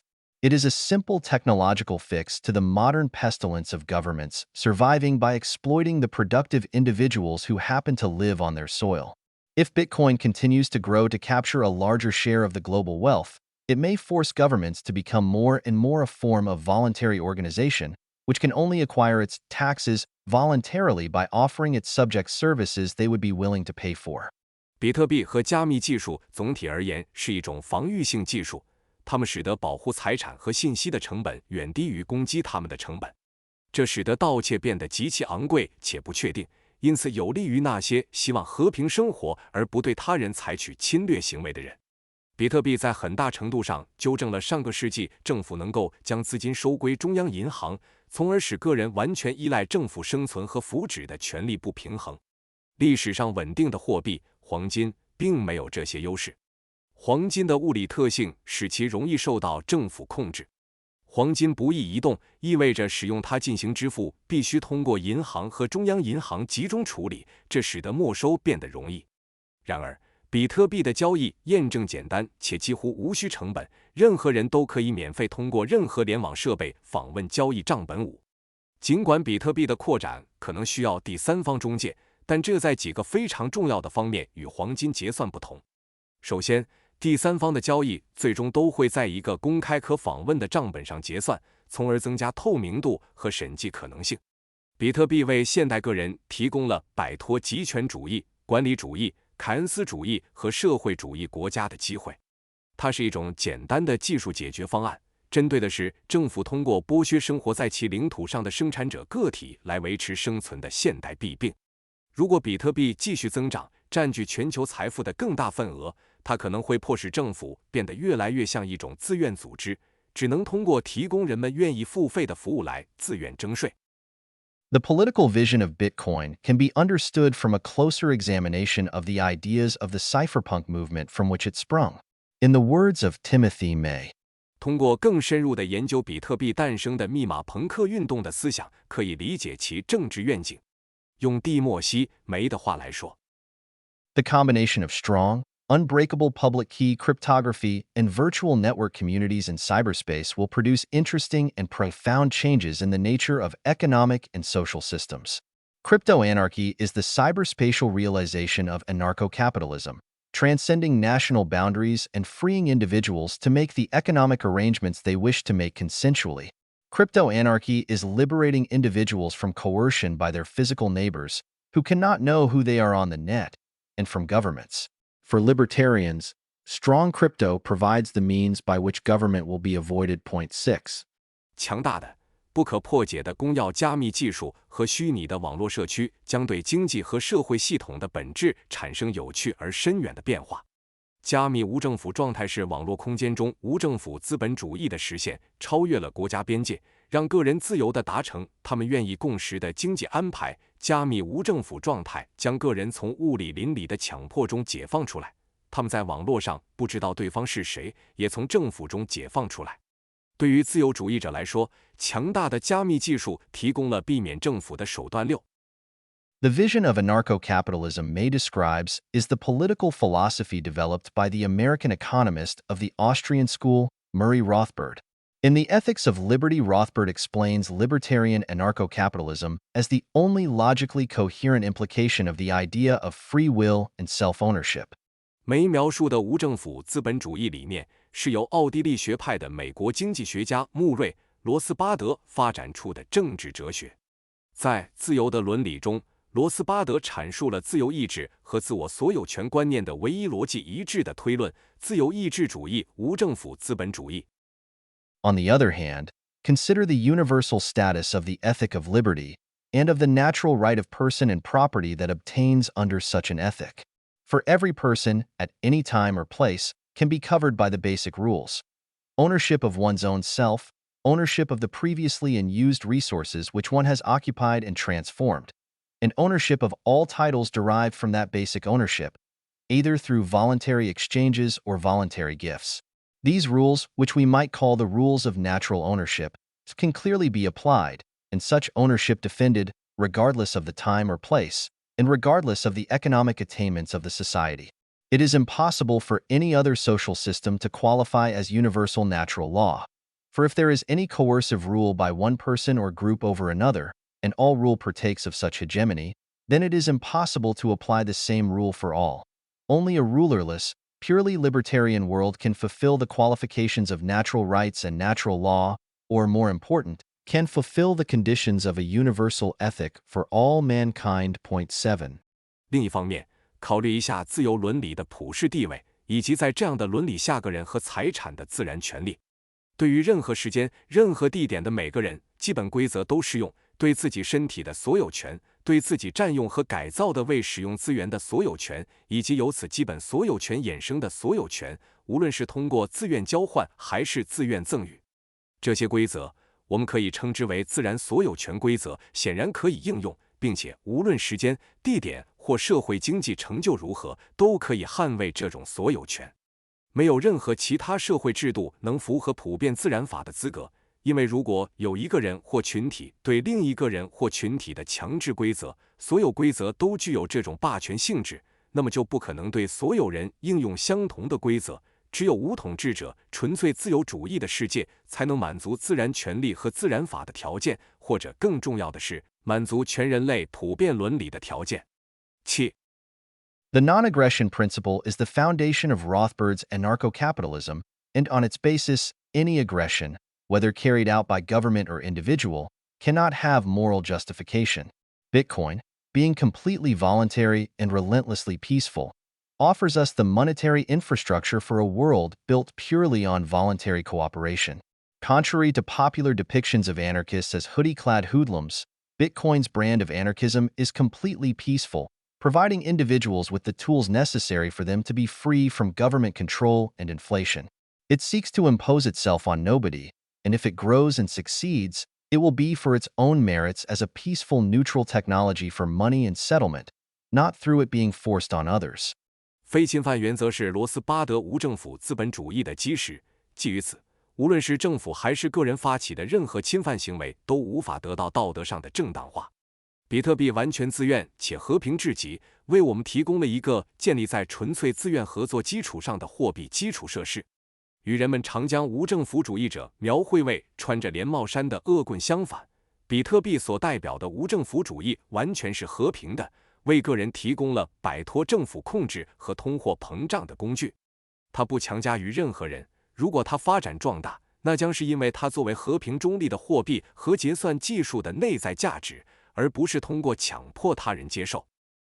In the foreseeable future, as it is still at a very low level of general adoption, Bitcoin provides a cost-effective option for people needing to get around government restrictions on the banking sector, as well as to save wealth in a liquid store of value not subject to government inflation. If it were to be adopted widely, the cost of on-chain Bitcoin transactions is likely to rise significantly, as discussed ahead in the section on scaling, making it less feasible for individuals to carry out the uncensorable on-chain transactions to get around government rules and regulations.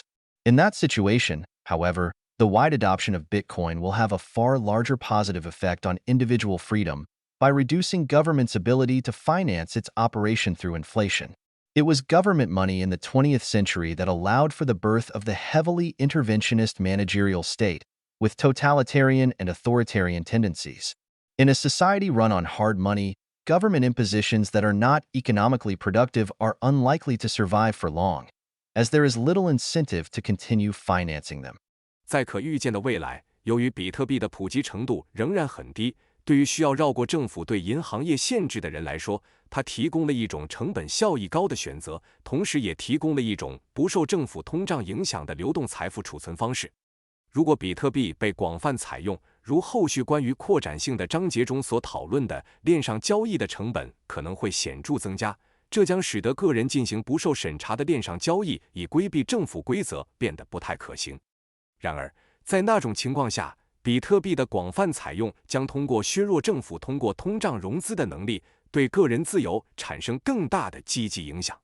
正是20世纪的政府货币催生了具有集权和专制倾向的干预主义管理国家。在一个以硬通货为基础的社会中，不具经济效益的政府强加措施不太可能长久存在，因为人们没有持续资助他们的动力。International and online settlement. 国际与在线结算。Traditionally, gold was the medium of settlement of payments and store of value worldwide. The inability of any party to expand its supply in any significant quantities made it so. Its value was earned on the free market, and not a liability of anyone else. As the scope of communication and travel grew larger in the 19th century, requiring financial transactions over longer distances, gold moved out of people's hands and into the vaults of banks, and eventually, central banks. Under a gold standard, people held paper receipts in gold or wrote checks for it that cleared without physical gold having to be physically moved, vastly improving the speed and efficiency of global trade. 传统上，黄金是全球支付结算的媒介和价值储存。由于任何一方都无法大量增加供应，因此形成了这种情况。它的价值是在自由市场中获得的，而不是任何其他人的责任。随着19世纪通信和旅行范围的扩大，需要进行更远距离的金融交易，黄金从人们的手中转移到了银行，最终是中央银行的金库中。在金本位制下，人们持有黄金的纸质收据或开具黄金支票，无需实际移动黄金即可清算，极大地提高了全球贸易的速度和效率。As governments confiscated gold and issued their own money, it was no longer possible for global settlements between individuals and banks to be done with gold, and instead they were conducted with national currencies fluctuating in value, creating significant problems for international trade, as discussed in Chapter 6. The invention of Bitcoin has created, from the ground up, a new independent alternative mechanism for international settlement that does not rely on any intermediary and can operate entirely separate from the existing financial infrastructure.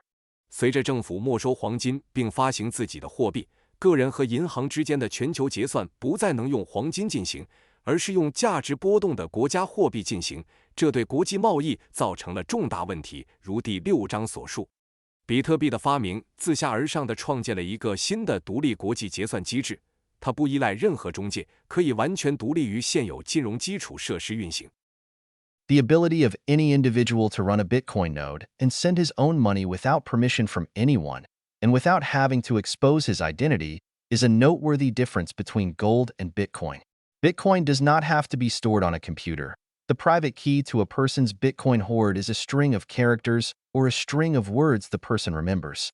It is far easier to move around with a Bitcoin private key than with a hoard of gold, and far easier to send it across the world without having to risk it getting stolen or confiscated. Whereas governments confiscated people's gold savings and forced them to trade with money supposedly backed by that gold, people are able to keep the bulk of their Bitcoin savings and storage away from government's hands and only use smaller amounts to transact through intermediaries. The very nature of the Bitcoin technology puts governments at a severe disadvantage compared to all other forms of money, and thus makes confiscation much harder. 任何人都能运行比特币节点，无需任何人许可就能发送自己的资金，同时还能保持匿名，这是比特币与黄金之间的一个显著差异。比特币不必存储在电脑上，个人比特币的私钥是一串字符或一组记忆中的单词。携带比特币私钥比携带一堆黄金要方便得多，而且更容易将其安全地发送到世界各地，无需担心被盗或被没收。与政府没收人们的黄金储蓄并强迫他们使用所谓的黄金支持的货币交易不同，人们可以将大部分比特币储蓄存放在政府触及不到的地方，只用一小部分通过中介进行交易。比特币技术的本质使得政府在对比其他所有货币形式时处于严重劣势，因此没收变得更加困难。Further, the ability of Bitcoin holders to track all holdings of Bitcoin on its blockchain makes it extremely impractical for any authority to play the role of a lender of last resort for banks dealing with Bitcoin. Even in the heyday of the international gold standard, money was redeemable in gold, but central banks rarely had enough to cover the entire supply of currency they introduced, and thus always had a margin for increasing the supply of paper to back up the currency. This is much harder with Bitcoin, which brings cryptographic digital certainty to accounting and can help expose banks engaging in fractional reserve banking. 此外，比特币持有者能在区块链上追踪所有比特币持有情况，这使得任何权威机构充当处理比特币的最后贷款人都变得极其不切实际。即使在国际金本位制的鼎盛时期，货币可以兑换成黄金，但中央银行通常没有足够的黄金来覆盖他们发行的全部货币供应，因此总有一些空间增加纸币供应来支持货币。而比特币提供了加密的数字确定性，有助于揭露从事部分准备金银行的银行行为，这使得操作变得更加困难。The future use of Bitcoin for small payments will likely not be carried out over the distributed ledger, as explained in the discussion on scaling in Chapter 10, but through second layers.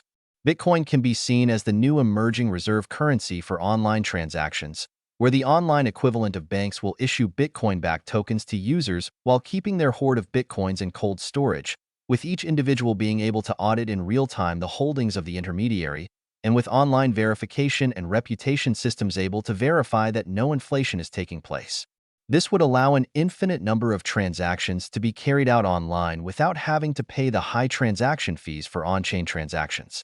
未来，小额支付使用比特币可能不会直接在分布式账本上进行，如第10章关于扩展性的讨论中所述，而是通过第二层网络。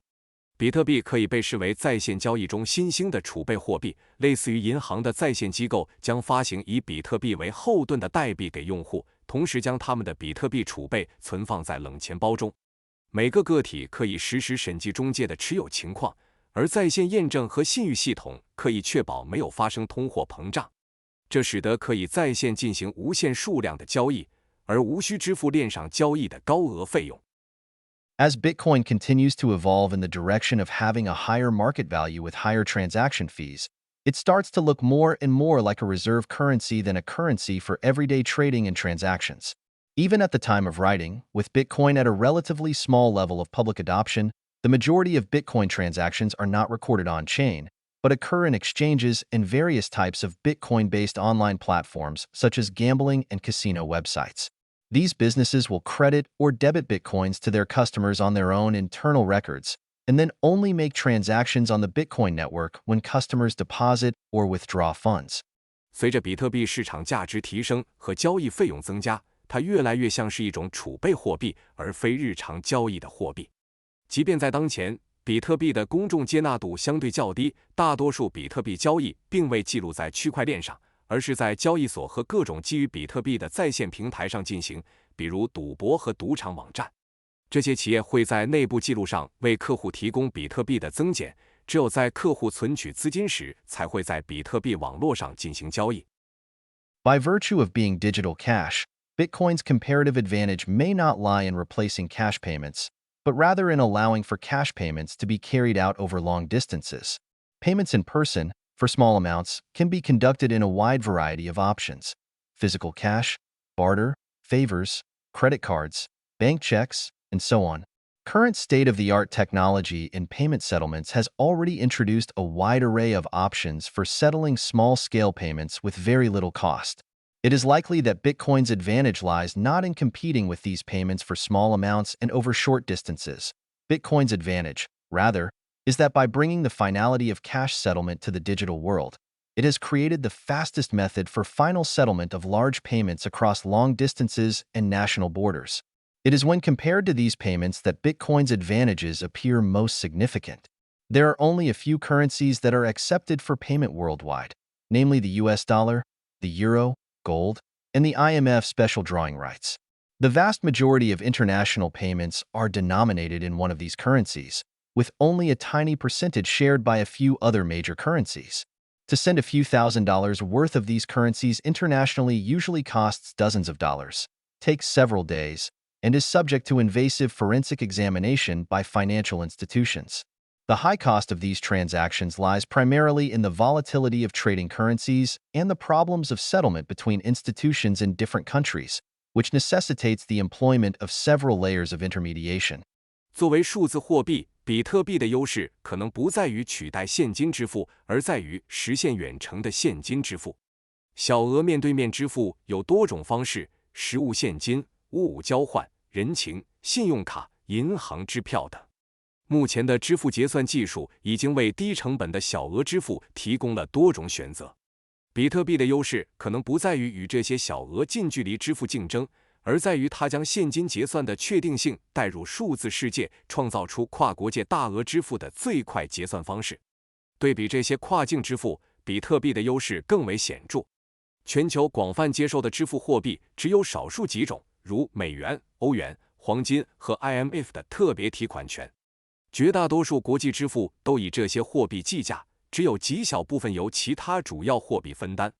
通常，发送几千美元价值的这些货币到国际上需要几十美元的费用，耗时数天，并且会受到金融机构的严格审查。这些交易的高成本主要源于货币交易的波动性和不同国家机构间结算的问题，这需要多层中介参与。In less than 10 years of existence, Bitcoin has already achieved a significant degree of global liquidity, allowing for international payments and prices that are currently much lower than existing international transfers. This is not to argue that Bitcoin will replace the international money transfer market, but merely to point out its potential for international liquidity. As it stands, the volume of these international flows is far larger than what Bitcoin's blockchain can handle, and if more such payments move to Bitcoin, fees will rise to limit the demand for them.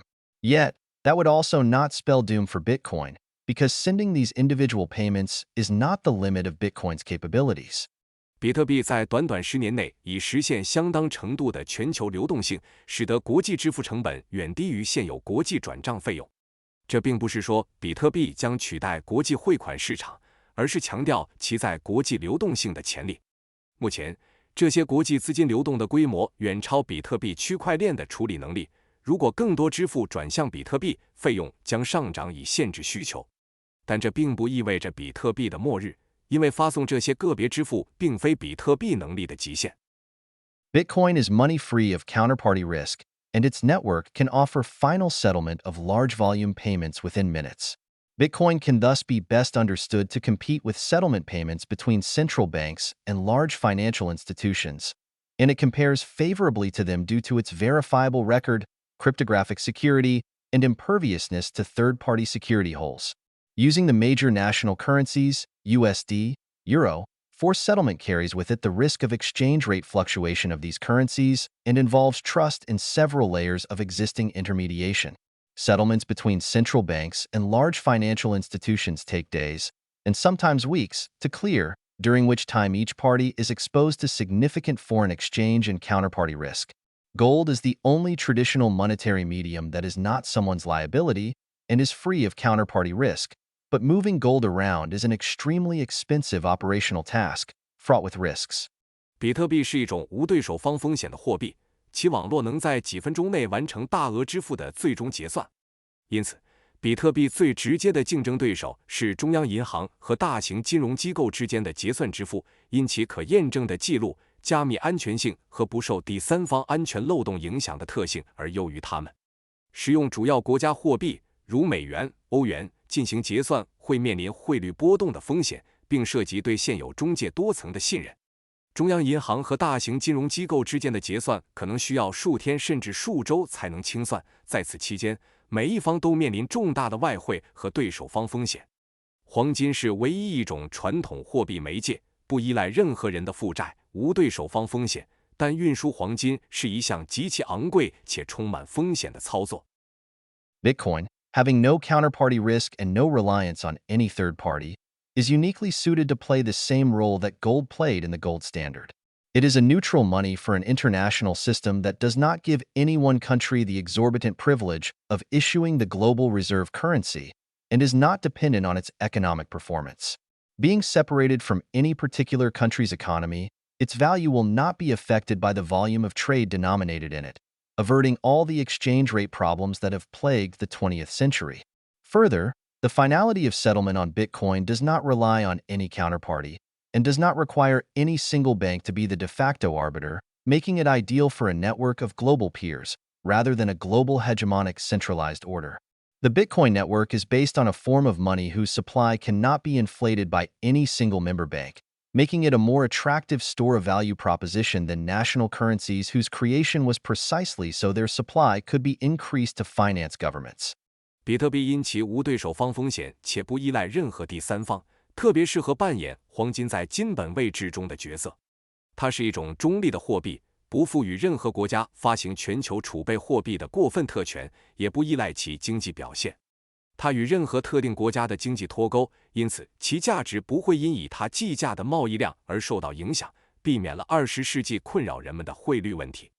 此外，比特币的结算最终性不依赖任何对手方，不需要任何单一银行作为事实上的仲裁者，使其成为全球同行网络的理想选择，而非全球霸权的集中秩序。比特币网络基于一种供应量不受任何单一成员银行膨胀的货币形式，使其成为比那些为了政府融资而创造的国家货币更具吸引力的价值储存工具。Bitcoin's capacity for transactions is far more than what the current number of central banks would need even if they settled their accounts daily.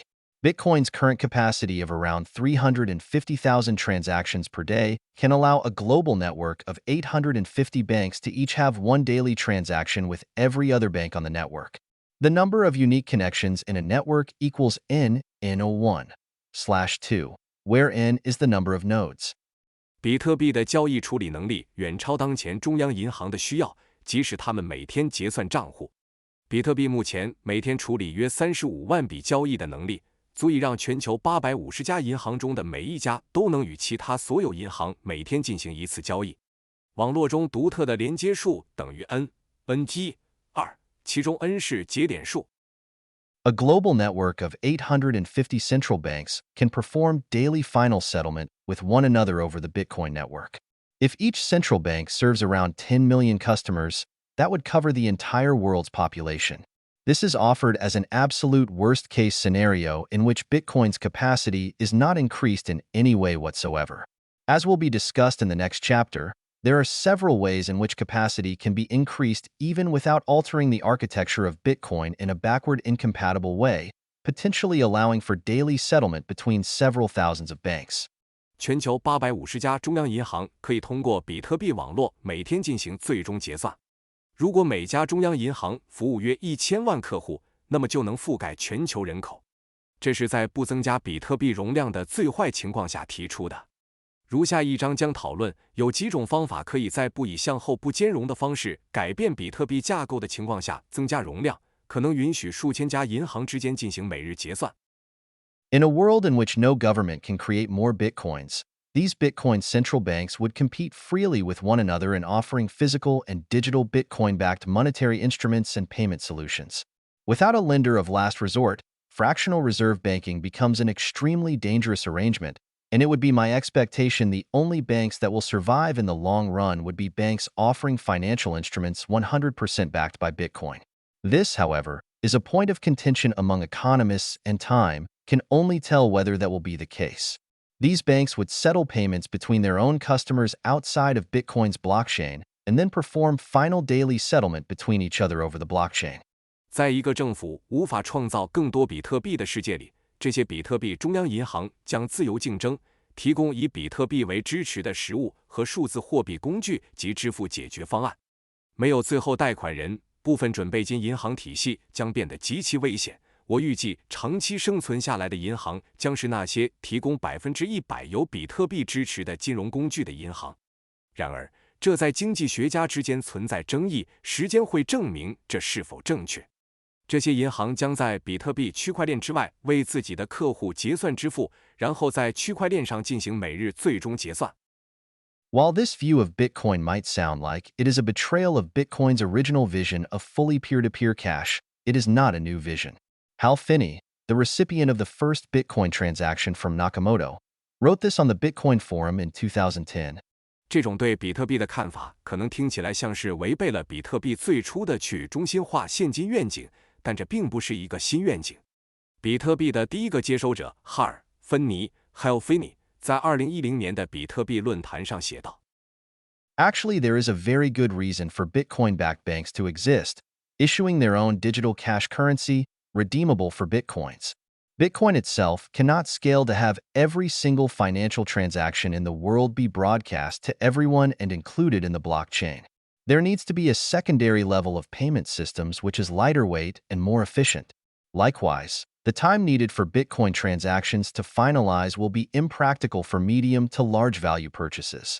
实际上，存在一个很好的理由让比特币支持的银行存在，发行自己的可兑换比特币的数字货币。比特币本身无法扩展到将世界上每一个金融交易广播给所有人，并包含在区块链中。需要有一个更轻量、更高效的二级支付系统。同样，比特币交易最终确认所需的时间，对于中等到大额购买来说是不切实际的。Bitcoin-backed banks will solve these problems. They can work like banks did before nationalization of currency. Different banks can have different policies, some more aggressive, some more conservative.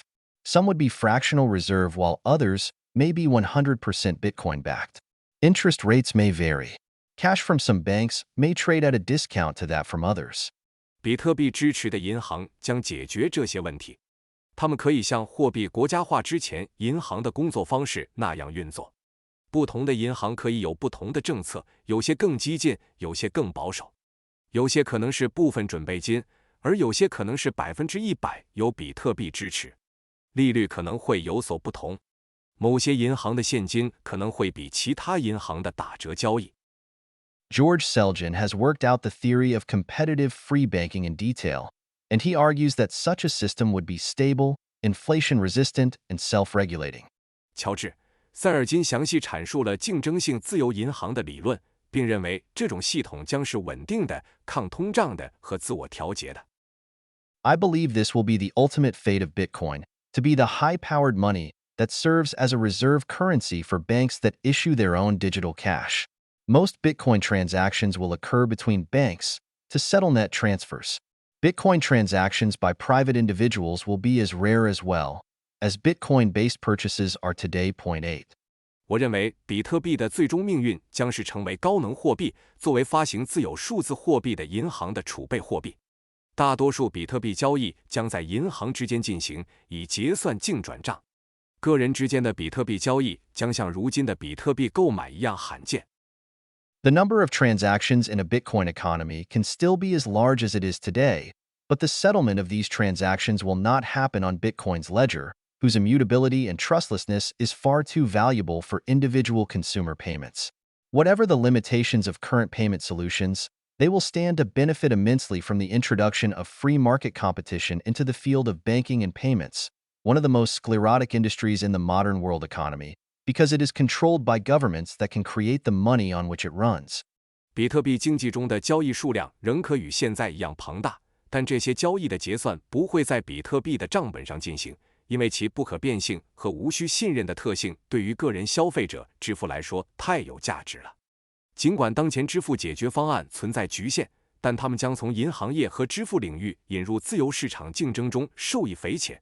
这是一个在现代世界经济中最僵化的行业，因为它受控于能够创造其运行所需货币的政府。If Bitcoin continues to grow in value and gets utilized by a growing number of financial institutions, it will become a reserve currency for a new form of central bank. These central banks could be primarily based in the digital or physical worlds, but it is becoming worth considering if national central banks should supplement their reserves with Bitcoin. In the current monetary global system, national central banks hold reserves mainly in US dollars, euros, British pounds, IMF standard drawing rights, and gold. These reserve currencies are used to settle accounts between central banks and to defend the market value of their local currencies. Should Bitcoin's appreciation continue in the same manner it has experienced over the past few years, it is likely to attract the attention of central banks with an eye on the future.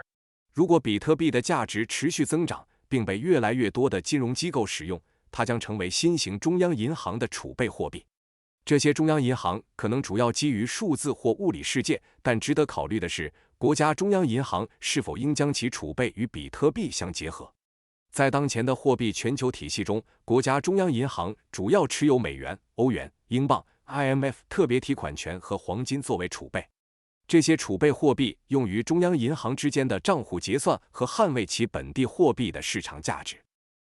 If Bitcoin continues to appreciate significantly, it will provide the central bank more flexibility with their monetary policy and international account settlement. But perhaps the real case for central banks owning Bitcoin is as insurance against the scenario of it succeeding. Given that the supply of Bitcoins is strictly limited, it may be wise for a central bank to spend a small amount acquiring a small portion of Bitcoin's supply today in case it appreciates significantly in the future. If Bitcoin continues to appreciate while a central bank doesn't own any of it, then the market value of their reserve currencies and gold will be declining in terms of Bitcoin, placing the central bank at a disadvantage the later it decides to acquire reserves. 如果比特币的升值趋势继续像过去几年那样，它可能会吸引关注未来的中央银行的注意。Bitcoin is still viewed as a quirky internet experiment for now, but as it continues to survive and appreciate over time, it will start attracting real attention from high-net-worth individuals, institutional investors, and then, possibly, central banks. The point at which central banks start to consider using it is the point at which they are all engaged in a reverse bank run on Bitcoin. The first central bank to buy Bitcoin will alert the rest of the central banks to the possibility and make many of them rush toward it. The first central bank purchase is likely to make the value of Bitcoin rise significantly, and thus make it progressively more expensive for later central banks to buy it. The wisest course of action in this case is for a central bank to purchase a small share of Bitcoin. If the central bank has the institutional capacity to purchase the currency without announcing it, that would be an even wiser course of action, allowing the central bank to accumulate it at low prices. 目前，比特币仍被视为一种奇特的互联网实验，但随着它不断生存，并随着时间增值，它将开始吸引高净值个人、机构投资者，甚至可能是中央银行的真正关注。当中央银行开始考虑使用比特币时，那将是他们对比特币进行反向银行挤兑的时刻。第一家购买比特币的中央银行将提醒其他中央银行这种可能性，使他们纷纷跟进。首次中央银行购买可能会显著提升比特币的价值，从而使后来的中央银行购买成本越来越高。在这种情况下，最明智的做法是中央银行购买少量比特币。如果中央银行有能力在不公开的情况下购买这种货币，那就更明智了，因为它可以在低价时积累比特币。Bitcoin can also serve as a useful reserve asset for central banks facing international restrictions on their banking operations or unhappy at the dollar-centric global monetary system. The possibility of adopting Bitcoin reserves might itself prove a valuable bargaining chip for these central banks with U.S. monetary authorities, who would probably prefer not to see any central bank's defect to Bitcoin as a method of settlement, because that would then entice others to join. 对于面临国际银行业务限制或对以美元为中心的全球货币体系不满的中央银行来说，比特币也可以作为有用的储备资产。这些中央银行可能会利用持有比特币储备的可能性作为与美国货币当局谈判的筹码，因为美国货币当局可能不希望看到任何中央银行转向比特币作为结算方式，因为这将吸引其他国家跟进。While central banks have mostly been dismissive of the importance of Bitcoin, this could be a luxury they may not afford for long. As hard as it might be for central bankers to believe it, Bitcoin is a direct competitor to their line of business, which has been closed off from market competition for a century. Bitcoin makes global processing of payments and final clearance available for anyone to perform at a small cost, and it replaces human-directed monetary policy with superior and perfectly predictable algorithms. The modern central bank business model is being disrupted. Central banks now have no way of stopping competition by just passing laws as they have always done. They are now up against a digital competitor that most likely cannot be brought under the physical world's laws. Should national central banks not use Bitcoin's instant clearance and sound monetary policy, they would leave the door open for digital upstarts to capture more and more of this market for a store of value and settlement. 尽管中央银行大多轻视比特币的重要性，但他们可能无法长期维持这种态度。尽管难以置信，但对中央银行来说，比特币是其业务的直接竞争对手，而这个业务已有100年没有面临市场竞争。比特币使任何人都能以低成本进行全球支付处理和最终清算，并用优越且可预测的算法取代了人为主导的货币政策。现代中央银行的商业模式正在受到冲击。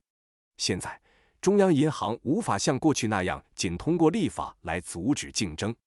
他们现在面对的是一个很可能不受现实世界法律约束的数字竞争对手。如果国家中央银行不利用比特币的及时清算和稳健货币政策，他们将为数字新贵在价值储存和结算市场中占据更多份额敞开大门。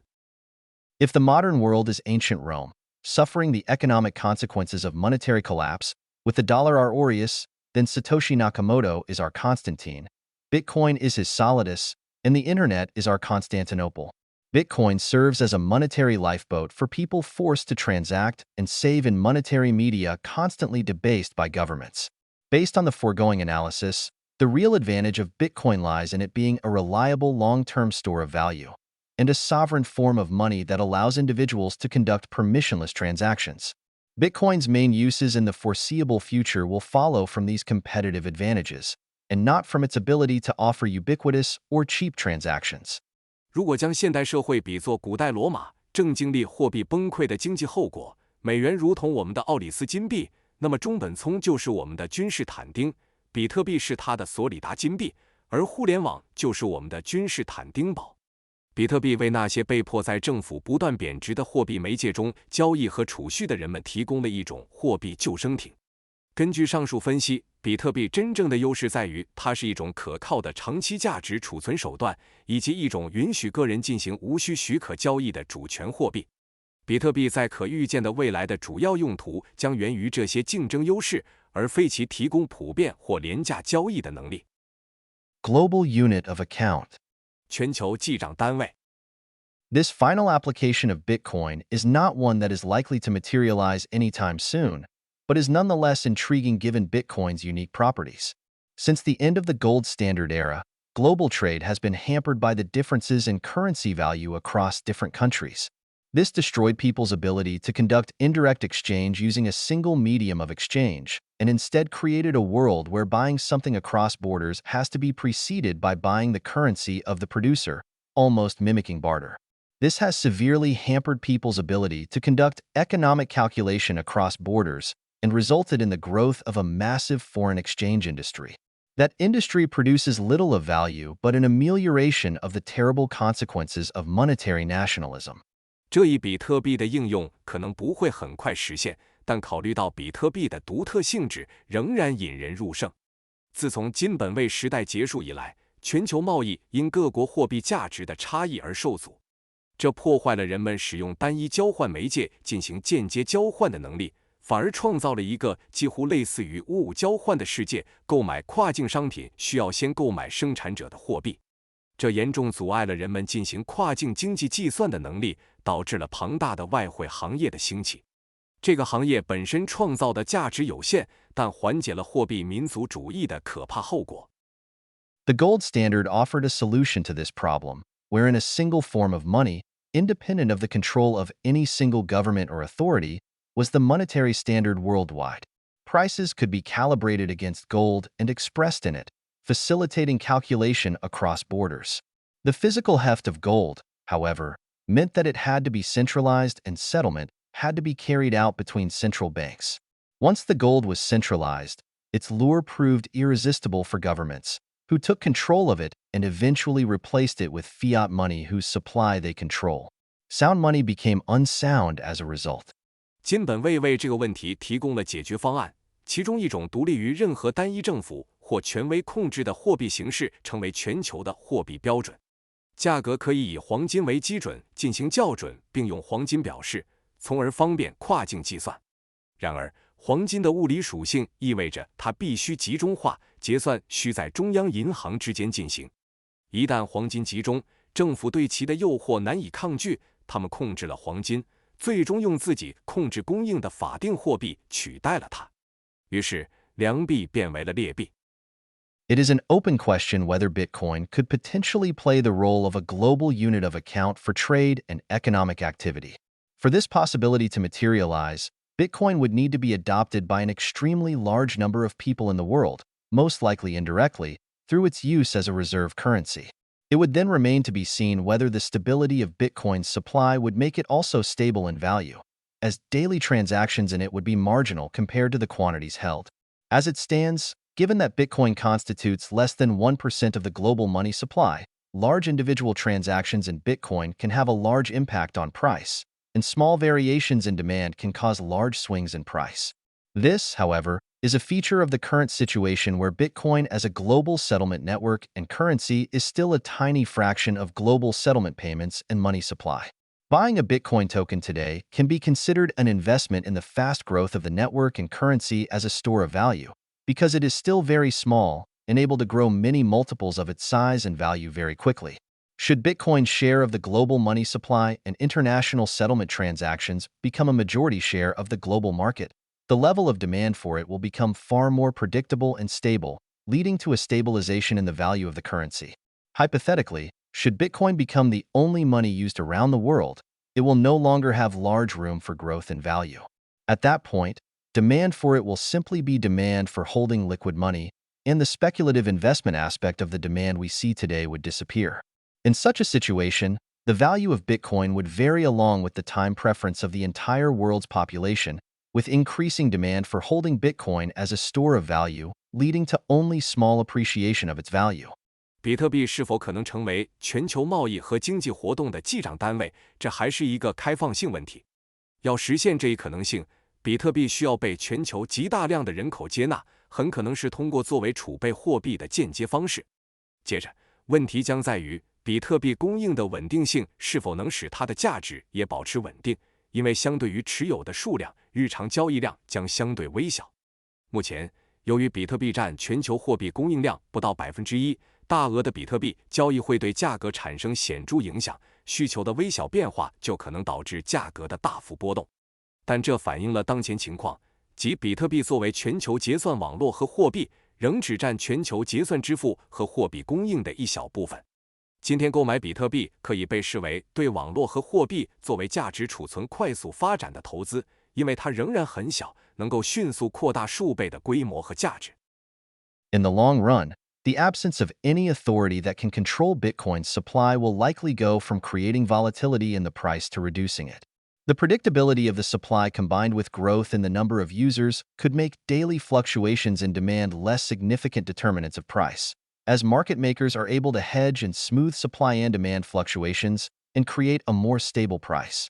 如果比特币在全球货币供应和国际结算交易中的份额占据主导地位，需求将变得更加可预测和稳定，从而实现货币价值的稳定。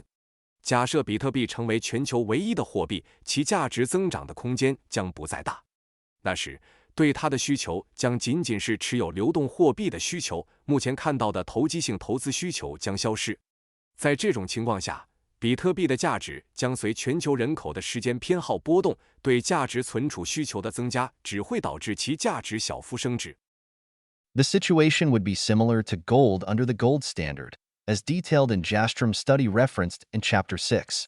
For centuries during which gold was used as money, the steady and gradual increase in its supply meant that its value did not increase or decrease significantly, making it the perfect unit of account across space and time. 长远来看，没有权威机构能控制比特币的供应，这可能会从引起价格波动转变为减少波动。供应的可预测性加上用户数量的增长，可能会使日常需求波动对价格的影响减弱，因为市场制造者能够对冲和平滑供需波动，从而形成更稳定的价格。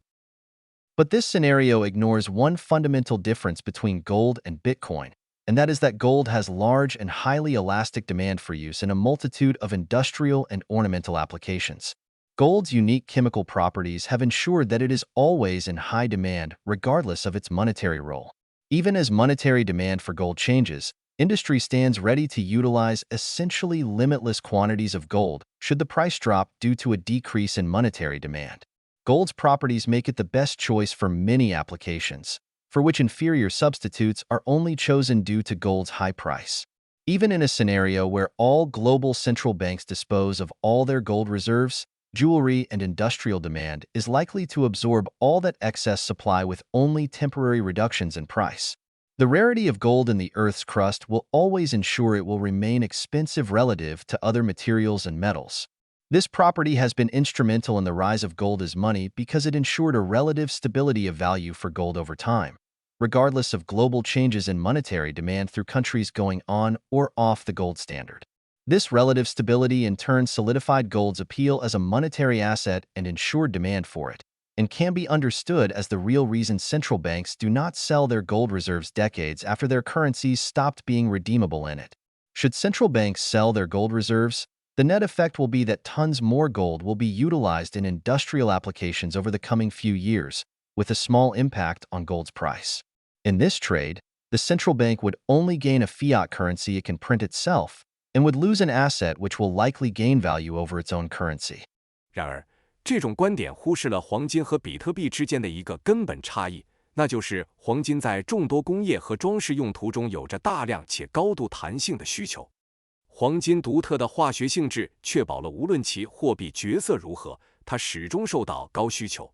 即使对黄金的货币需求发生变化，只要价格因货币需求下降而下跌，工业领域也会准备使用几乎无限量的黄金。黄金的特性使其在许多应用中成为最佳选择，而较差的替代品仅因黄金高价而被选用。即使全球所有中央银行都处置其所有黄金储备，珠宝和工业需求也可能吸收所有过剩供应，只是价格会暂时下降。地壳中黄金的稀有性将始终确保其相对于其他材料和金属保持昂贵。这一特性在黄金成为货币的过程中发挥了关键作用，因为它确保了黄金价值的相对稳定性，无论全球货币需求如何变化，如国家实行或放弃金本位制。这种相对稳定性反过来巩固了黄金作为货币资产的吸引力，并确保了对其的需求。这可以解释为什么在货币不再可兑换黄金的几十年后，中央银行仍不出售其黄金储备。如果中央银行出售其黄金储备，结果将是未来几年会有更多吨位的黄金用于工业应用，对黄金价格的影响微乎其微。在这笔交易中，中央银行只会获得自己可以印刷的法定货币，而会失去一项可能比其货币更有价值的资产。The equivalent non-monetary demand for Bitcoin can be understood as the demand for the coins not as a store of value, but as a necessary prerequisite to using the network. But unlike industrial demand for gold, which is completely independent of its monetary demand for Bitcoin to operate the network is inextricably linked to demand for it as a store of value. It thus cannot be expected to play a significant role in ameliorating the volatility of Bitcoin's market value as it is growing in its monetary role. 比特币的非货币需求等同于对代币的需求，不是作为价值储存，而是作为使用网络的必要前提。但与黄金的工业需求完全独立于其货币需求不同，比特币运行网络的需求与其作为价值储存的需求紧密相连。因此，随着其货币角色的增长，它不太可能在缓解比特币市场价值波动方面发挥重要作用。On the one hand, Bitcoin's strict scarcity makes it a very attractive choice for a store of value, and an ever-growing number of holders could tolerate the volatility for long periods of time if it is heavily skewed to the upside, as has been the case so far.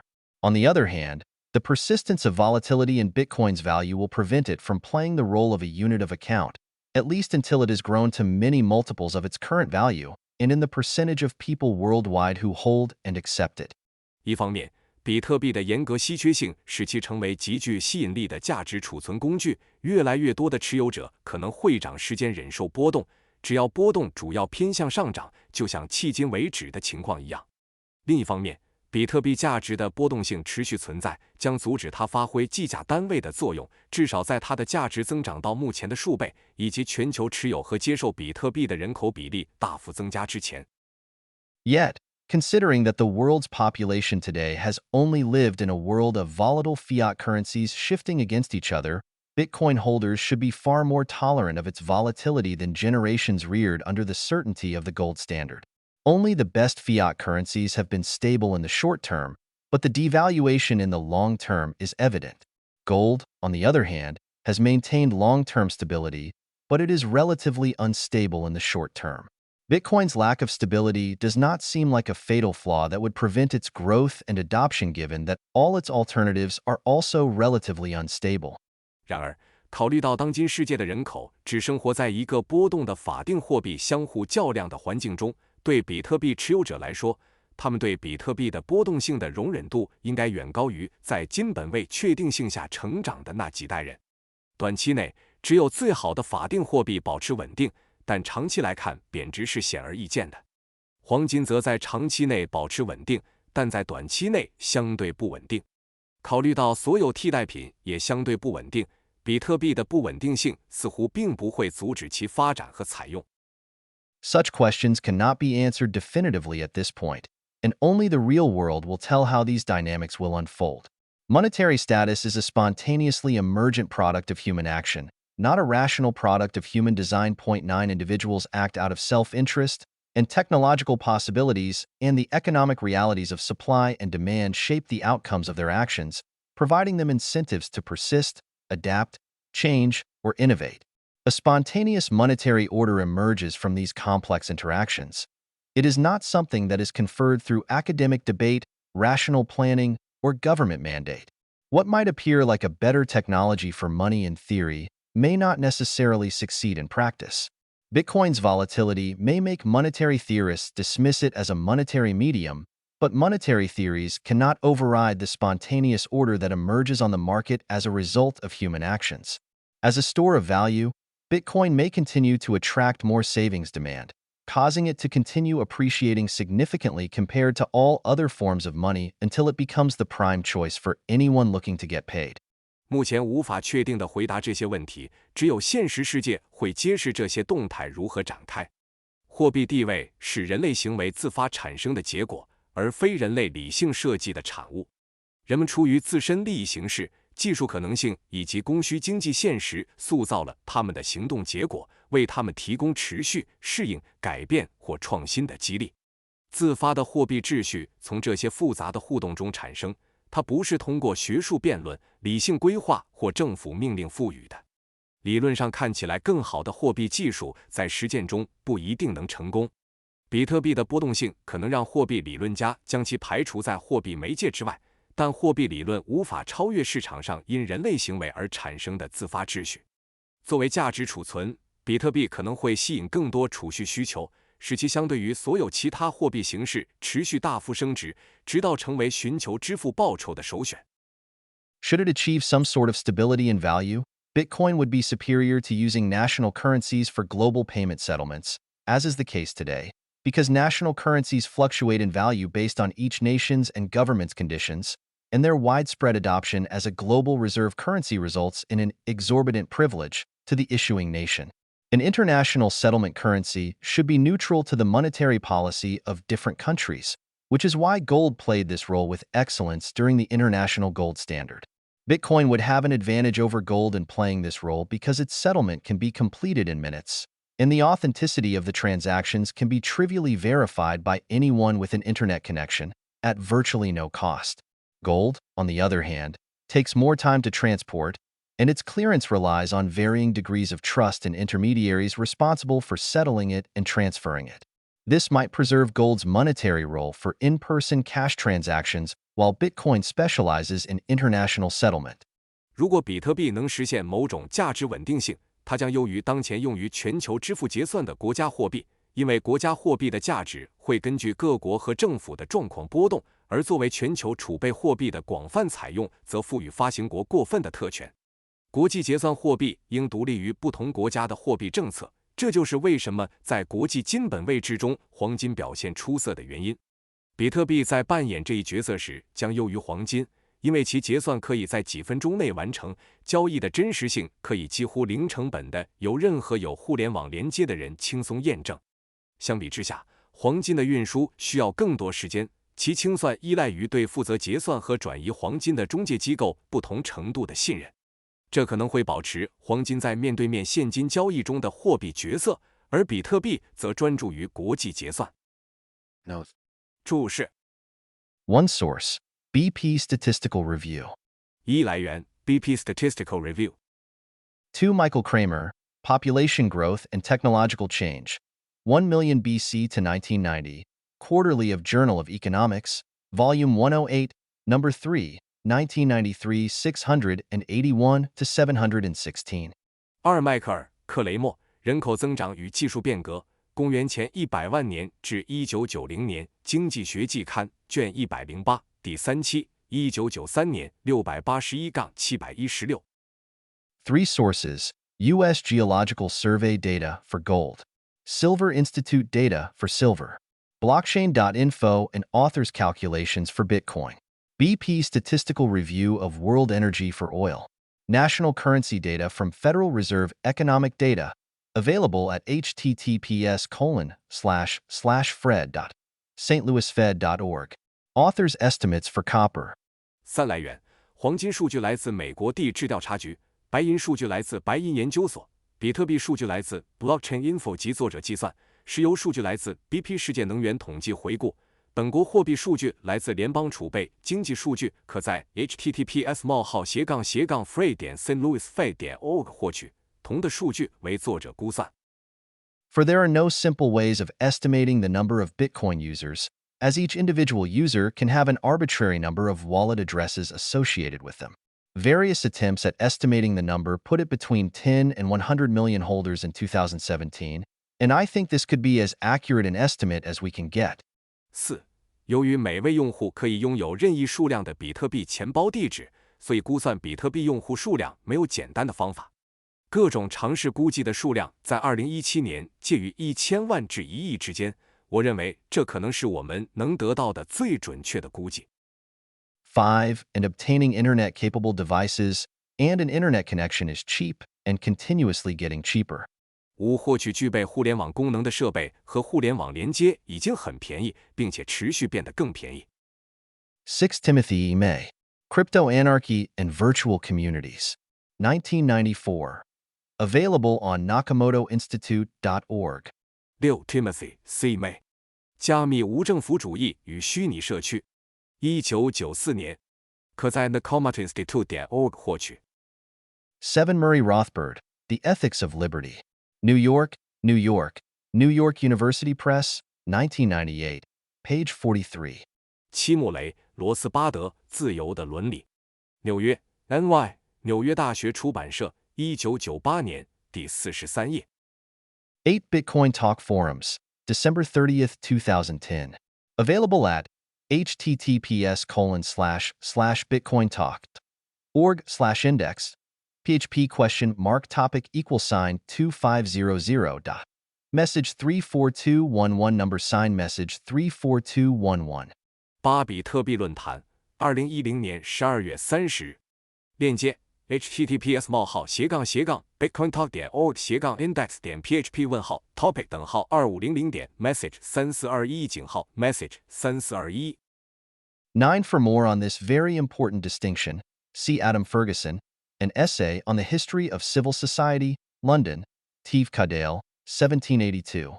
See also Vernon Smith, Rationality in Economics, New York, Cambridge University Press, 2008. 9. 有关这一重要区别的更多信息，参见亚当·弗格森的《市民社会的历史》，伦敦 T. Cadell 1782年。另见福农·史密斯的《经济学中的理性》，纽约剑桥大学出版社，2008年。 Chapter 10. Bitcoin Questions. 第10章，比特币的问题。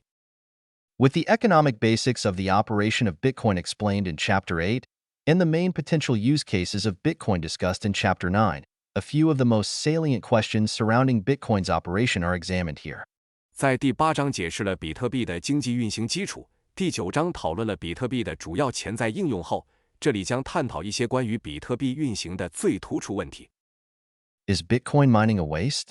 比特币挖矿是浪费吗？ Anyone who joins the Bitcoin network generates a public address and a private key. These are analogous to an email address and its password. People can send you Bitcoins to your public address while you use your private key to send Bitcoins from your balance.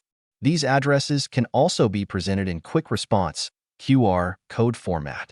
任何加入比特币网络的人都会生成一个公钥和一个私钥，这类似于电子邮件地址和其密码。人们可以向你的公钥地址发送比特币，而你使用私钥从你的余额中发送比特币。这些地址也可以以二维码的形式呈现。 When a transaction is made, the sender broadcasts it to all other network members, nodes, who can verify the sender has enough Bitcoins to fulfill it, and that he has not spent these coins on another transaction. Once the transaction is validated by a majority of the CPU behind the network, it is inscribed onto the common ledger shared by all network members, allowing all members to update the balance of the two transacting members. While it is easy for any network member to verify the validity of a transaction, a system of voting based on giving each member one vote could be gamed by a hacker creating a lot of nodes to vote to validate their fraudulent transactions. Only by making accuracy based on CPU cycles expended by members, in other words, employing a proof-of-work system, can Bitcoin solve the double spending problem without a trusted third party? 进行交易时，发送方会将交易广播给所有其他网络成员节点，这些成员可以验证发送方是否有足够的比特币来完成交易，且这些币未在其他交易中被花费。一旦大多数网络算力验证了交易的合法性，交易就会被记录在所有网络成员共享的公共账本上，允许所有成员更新交易双方的余额。虽然网络中的任何成员都很容易验证交易的有效性，但如果黑客创建大量节点来投票验证其欺诈交易，基于每个成员一票的投票系统可能会被操纵。只有通过基于成员消耗的 CPU 周期的准确性，也就是采用工作量证明系统，比特币才能在没有可信第三方的情况下解决双重支付问题。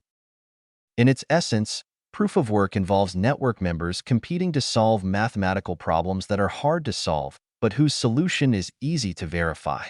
All Bitcoin transactions verified in a 10-minute interval are transcribed and grouped together into one block.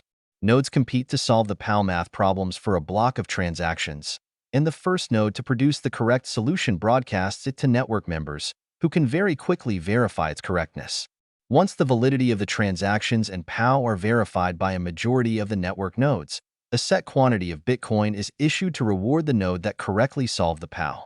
This is known as the block subsidy, and the process of generating the new coins has been referred to as mining, because it is the only way that the supply of coins is increased, in the same way that mining is the only way to increase the supply of gold. On top of the block subsidy, the node that correctly solved the POW also gets the transaction fees included by Cinders. The sum of the transaction fees and the block subsidy is the block reward. 工作量证明本质上是网络成员竞争解决那些难以解决但其解易于验证的数学问题。每10分钟内验证的所有比特币交易会被记录并组合成一个区块。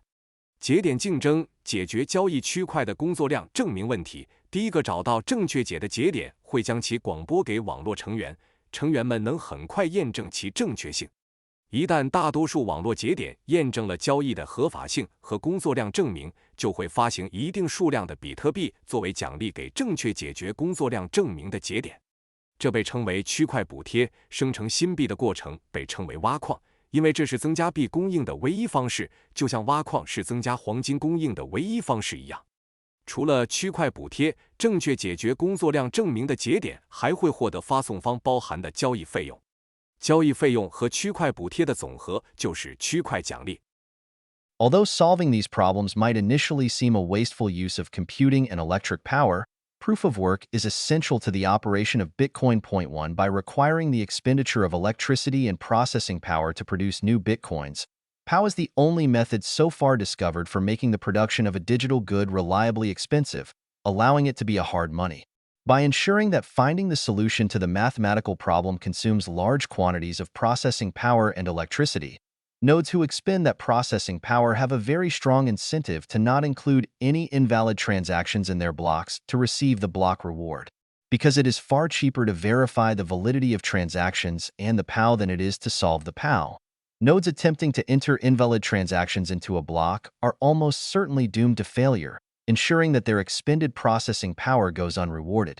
尽管解决这些问题最初可能看起来是对计算力和电力的浪费，但工作量证明对比特币的运行至关重要。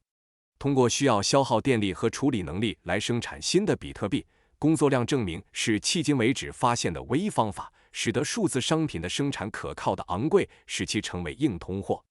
通过确保解决数学问题需要消耗大量处理能力和电力，付出处理能力的节点有强烈的动机不在区块中包含任何无效交易，以获得区块奖励。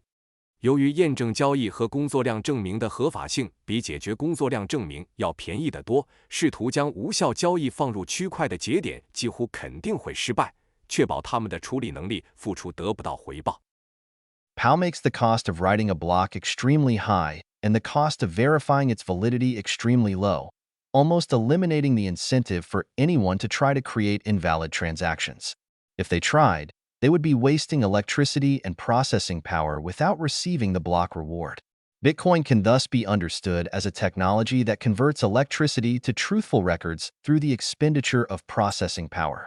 Those who expend this electricity are rewarded with the Bitcoin currency, and so they have a strong incentive to maintain its integrity. As a result of attaching a strong economic incentive for honesty, Bitcoin's ledger has been practically incorruptible for the period of its operation so far, with no example of a successful double spend attack on a confirmed transaction. This integrity of the Bitcoin ledger of transactions is achieved without having to rely on any single party being honest. By relying entirely on verification, Bitcoin dooms fraudulent transactions to failure and obviates the need for trust in anyone for transactions to be completed.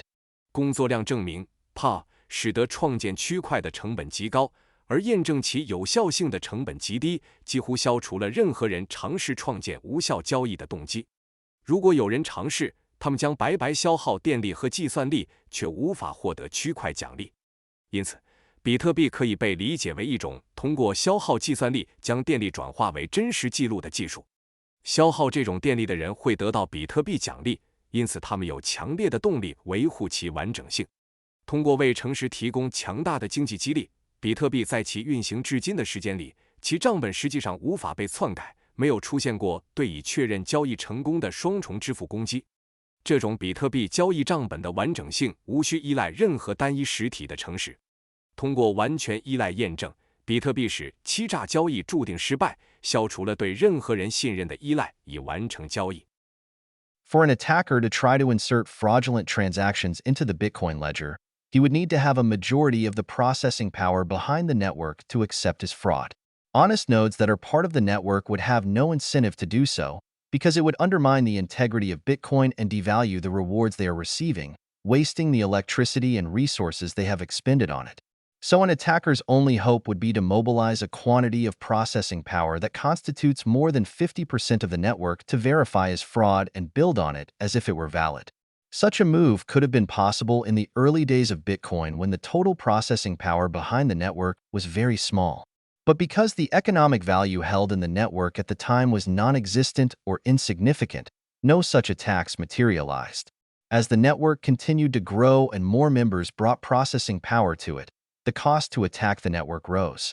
攻击者要试图将欺诈交易插入比特币账本，他需要掌握网络背后大部分的计算力来接受他的欺诈。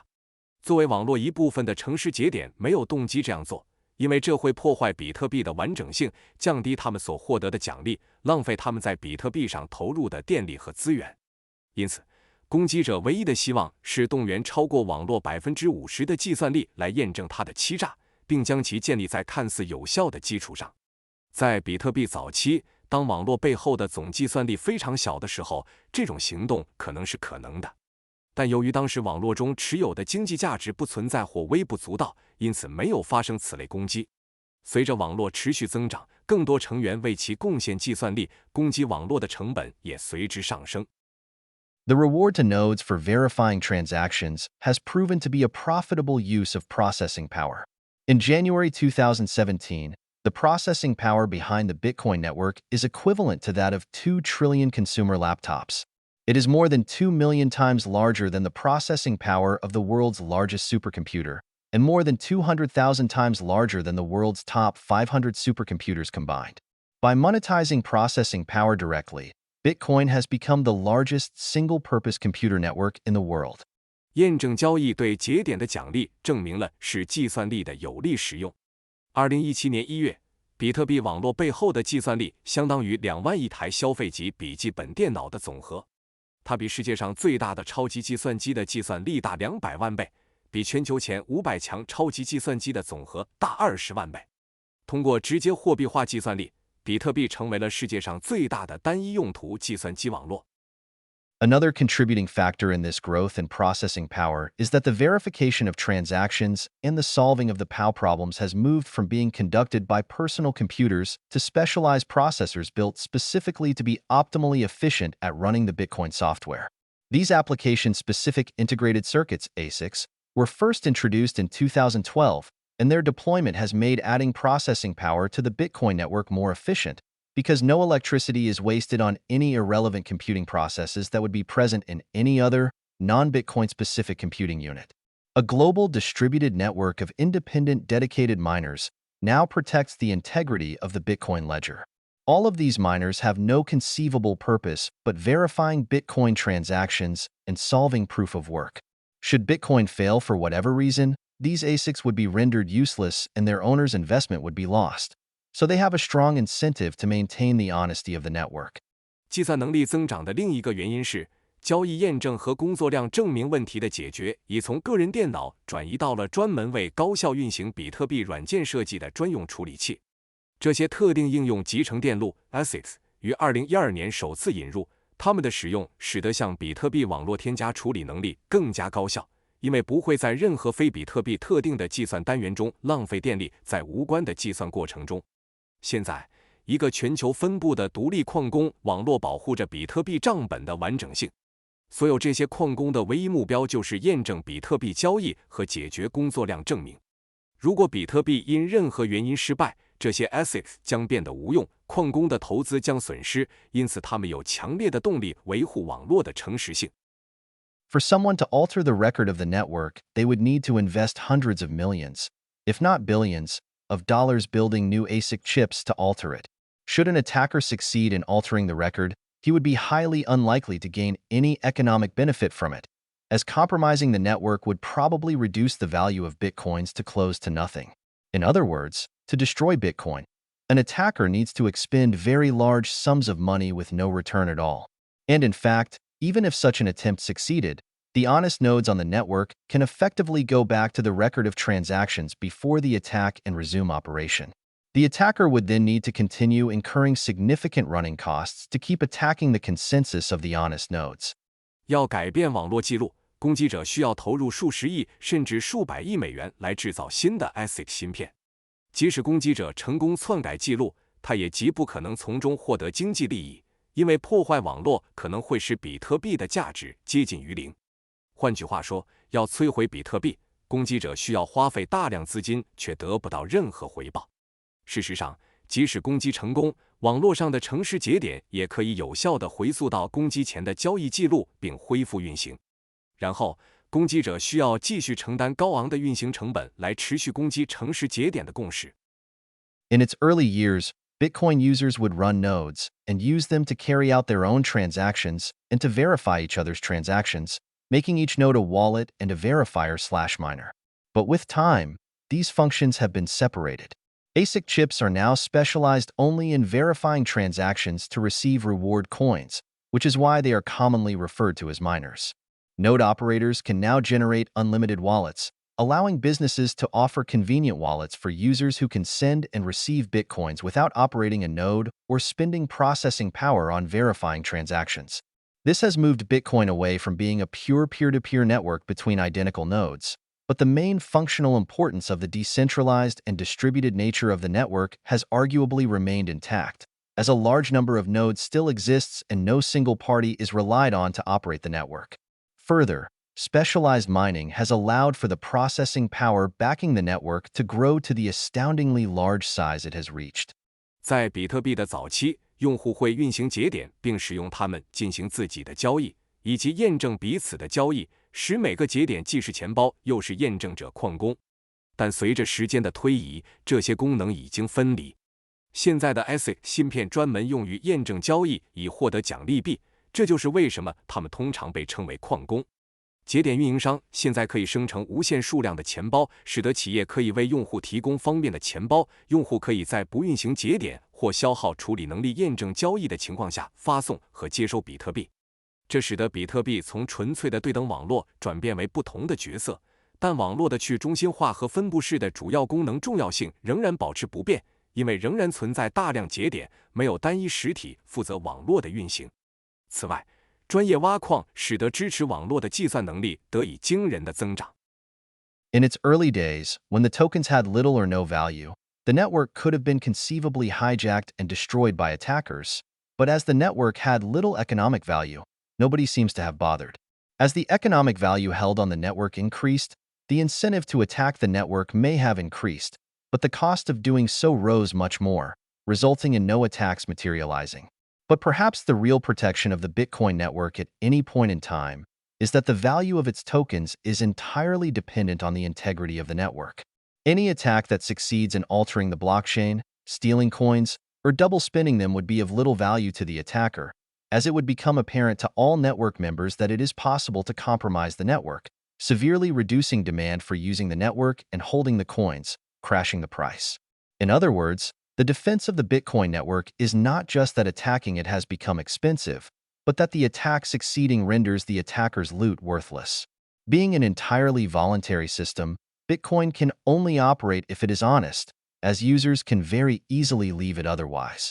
早期，当代币几乎没有价值时，网络可能被攻击者劫持和摧毁，但由于网络经济价值不高，似乎没有人费心这么做。随着网络上持有的经济价值增加，攻击网络的动机可能增强，但攻击的成本也随之大幅提高，因此没有发生实际的攻击。也许比特币网络在任何时候的真实保护在于其代币的价值完全依赖于网络的完整性。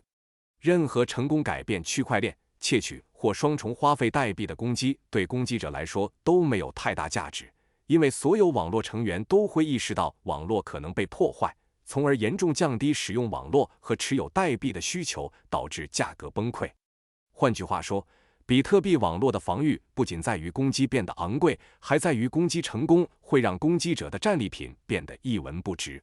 作为一个完全自愿的系统，比特币只有在诚实的情况下才能运作，因为用户很容易选择离开它。The distribution of the Bitcoin processing power and the strong resistance of the code to change, combined with the intransigency of the monetary policy, are what has allowed Bitcoin to survive and grow in value to the extent to which it has today. It is hard for people new to Bitcoin to appreciate just how many logistical and security challenges Bitcoin has had to endure over the years to arrive at where it is today. Bearing in mind that the internet has created opportunities for hackers to attack all sorts of networks and websites for fun and profit, this achievement becomes more startling. The ever-growing number of security breaches that happen to computer networks and email servers across the world on a daily basis have occurred to systems which offer the attackers not much more than data or opportunities to score political points. Bitcoin, on the other hand, contains billions of dollars of value, but continues to operate safely and reliably because it was built, from day one, to operate in a highly adversarial setting, subject to relentless attack. Programmers and hackers worldwide have tried to tear it apart using all sorts of techniques, and yet it has continued to operate according to the exact essence of its specification. 比特币处理能力的分散分布、代码对改变的强烈抵抗，以及货币政策的不可妥协性，使得比特币得以生存并增值到今天的程度。对于比特币新手来说，很难理解比特币在过去几年中经历了多少物流和安全挑战，才能发展到今天的位置。考虑到互联网为黑客攻击各种网络和网站提供了机会，无论是为了娱乐还是利益，这一成就更加引人注目。全球每天发生的无数计算机网络和电子邮件服务器的安全漏洞，对攻击者来说，提供的不过是数据或政治得分的机会。而比特币则包含数十亿美元的价值，却能持续安全可靠的运行。因为它从第一天开始就设计为在高度敌对的环境中运行，不断受到攻击。全球的程序员和黑客尝试用各种技术拆解它，但它仍然按照其规范的精髓运行。Out of control. Why nobody can change Bitcoin? 失控，为什么没有人能改变比特币？ The nature of Bitcoin is such that once version 0.1 was released, the core design was set in stone for the rest of its lifetime. 比特币的本质是，一旦发布了 0.1 版本，其核心设计在其生命周期的其余时间里就被固定下来了。Satoshi Nakamoto, June 17, 2010. 中本聪，2010年6月17日。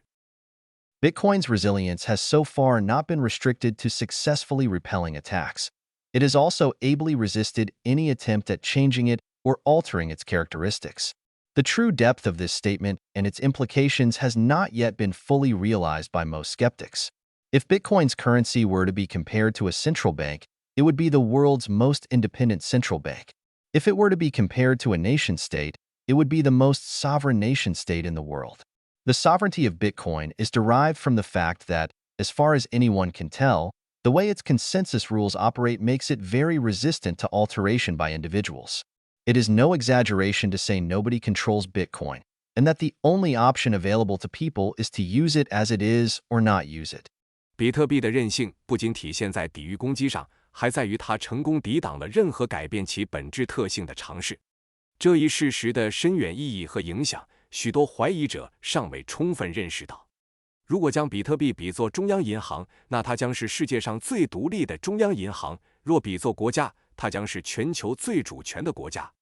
比特币的主权源于其共识规则的运行方式，据目前所知，这使得它很难被个人改变。毫不夸张地说，没有人控制比特币，人们的选择仅限于接受它或不接受它。This immutability is not a feature of the Bitcoin software, which is trivial to change for anyone with coding skills, but rather is grounded in the economics of the currency and network, and stems from the difficulty of getting every member of the network to adopt the same changes to the software.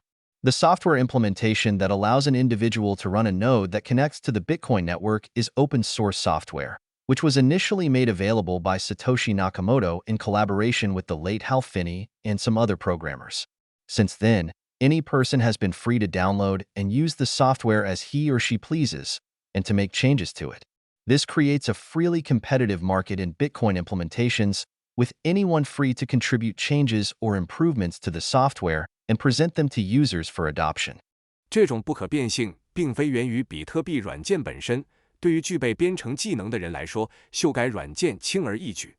相反，它根植于货币和网络的经济学原理，源于让网络中的每个成员都采用相同软件变更的难度。10个人能够连接到比特币网络的节点软件是开源的，最初由中本聪与已故的哈尔、芬尼和其他一些程序员合作发布。此后，任何人都可以自由下载和使用该软件，并进行修改。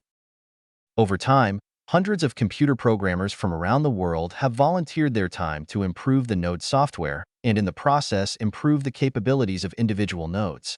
These coders have formed several different implementations, the largest and most popular of which is known as Bitcoin Core. Several other implementations exist, and users are free to alter the source code at any point. The only requirement for a node to be a part of the network is that it follows the consensus rules of the other nodes. Nodes which break the consensus rules by altering the structure of the chain, the validity of the transaction, the block reward, or any one of many other parameters in the system end up having their transactions rejected by the rest of the nodes.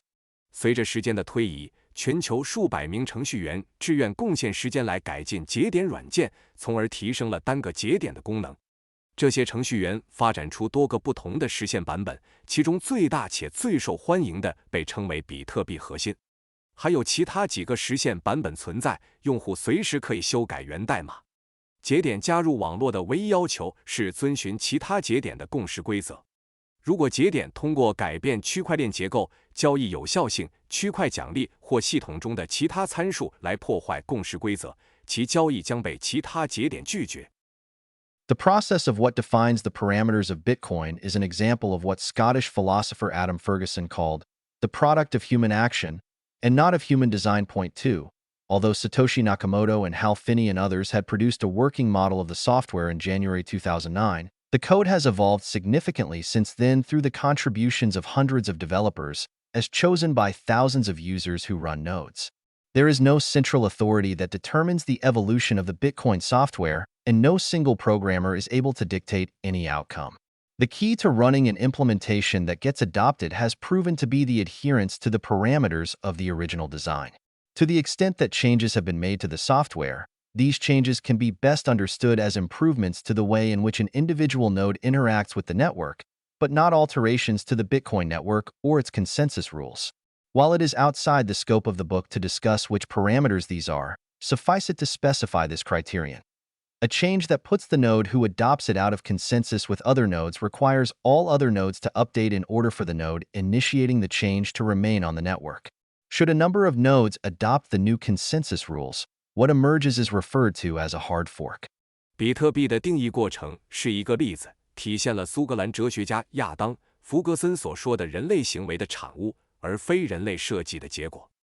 虽然中本聪、哈尔、芬尼等人在2009年1月创建了软件的工作模型，但此后通过数百名由运行节点的数千名用户选择的开发者的贡献，代码已经显著发展。没有中央权威来决定比特币软件的演变，也没有单一程序员能决定任何结果。事实证明，遵循最初设计的参数是运行一个被采纳的实现的关键。在对软件进行的任何改动中，这些改动可以最好地理解为改进了单个节点与网络的交互方式，而不是对比特币网络或其共识规则的修改。虽然本书的范围不包括讨论这些参数是什么，但足以说明这一标准。任何使采用该参数的节点与其他节点产生共识分歧的改动，都需要所有其他节点更新，以便发起改动的节点能够留在网络上。如果一些节点采用了新的共识规则，那么就会出现所谓的硬分叉。Bitcoin's coders, then, for all their competence, cannot control Bitcoin, and are only Bitcoin coders to the extent that they provide node operators with software the node operators want to adopt. But coders aren't the only ones who cannot control Bitcoin. Miners, too, for all of the hashing power they can marshal, also cannot control Bitcoin. No matter how much hashing power is expended on processing blocks that are invalid, they will not be validated by a majority of Bitcoin nodes. Therefore, if miners attempted to change the rules of the network, The blocks they generate would simply be ignored by the network members who operate the nodes, and they would be wasting their resources on solving proof-of-work problems without any reward. Miners are only Bitcoin miners to the extent that they produce blocks with valid transactions, according to the current consensus rules.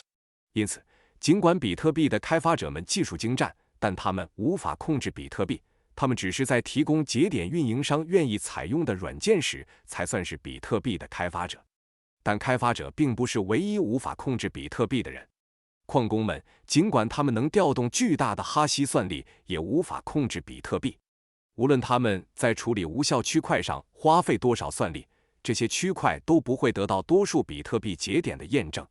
因此，如果矿工试图改变网络规则，他们生成的区块将被运行节点的网络成员简单的忽略。他们在解决工作量证明问题上浪费资源，却得不到任何奖励。矿工只有在按照当前共识规则生成有效交易的区块时，才算是比特币的矿工。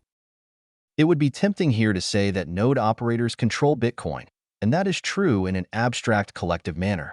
More realistically, node operators can only control their own nodes and decide for themselves which network rules to join and which transactions they deem valid or invalid.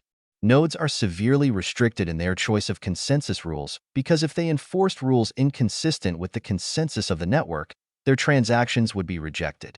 Each node has a strong incentive to maintain network consensus rules and to stay compatible with nodes on these consensus rules. Each individual node is powerless to force other nodes to change their code, and that creates a strong collective bias to remain on the current consensus rules. 这里可能会让人觉得节点运营商控制着比特币，这在抽象的集体意义上是正确的。实际上，节点运营商只能控制自己的节点，并自行决定加入的网络规则以及认定哪些交易有效或无效。节点在共识规则的选择上受到严格限制，因为如果他们执行与网络共识相悖的规则，其交易将被拒绝。每个节点都有强烈的动力维持网络共识规则，并与这些规则下的节点保持兼容。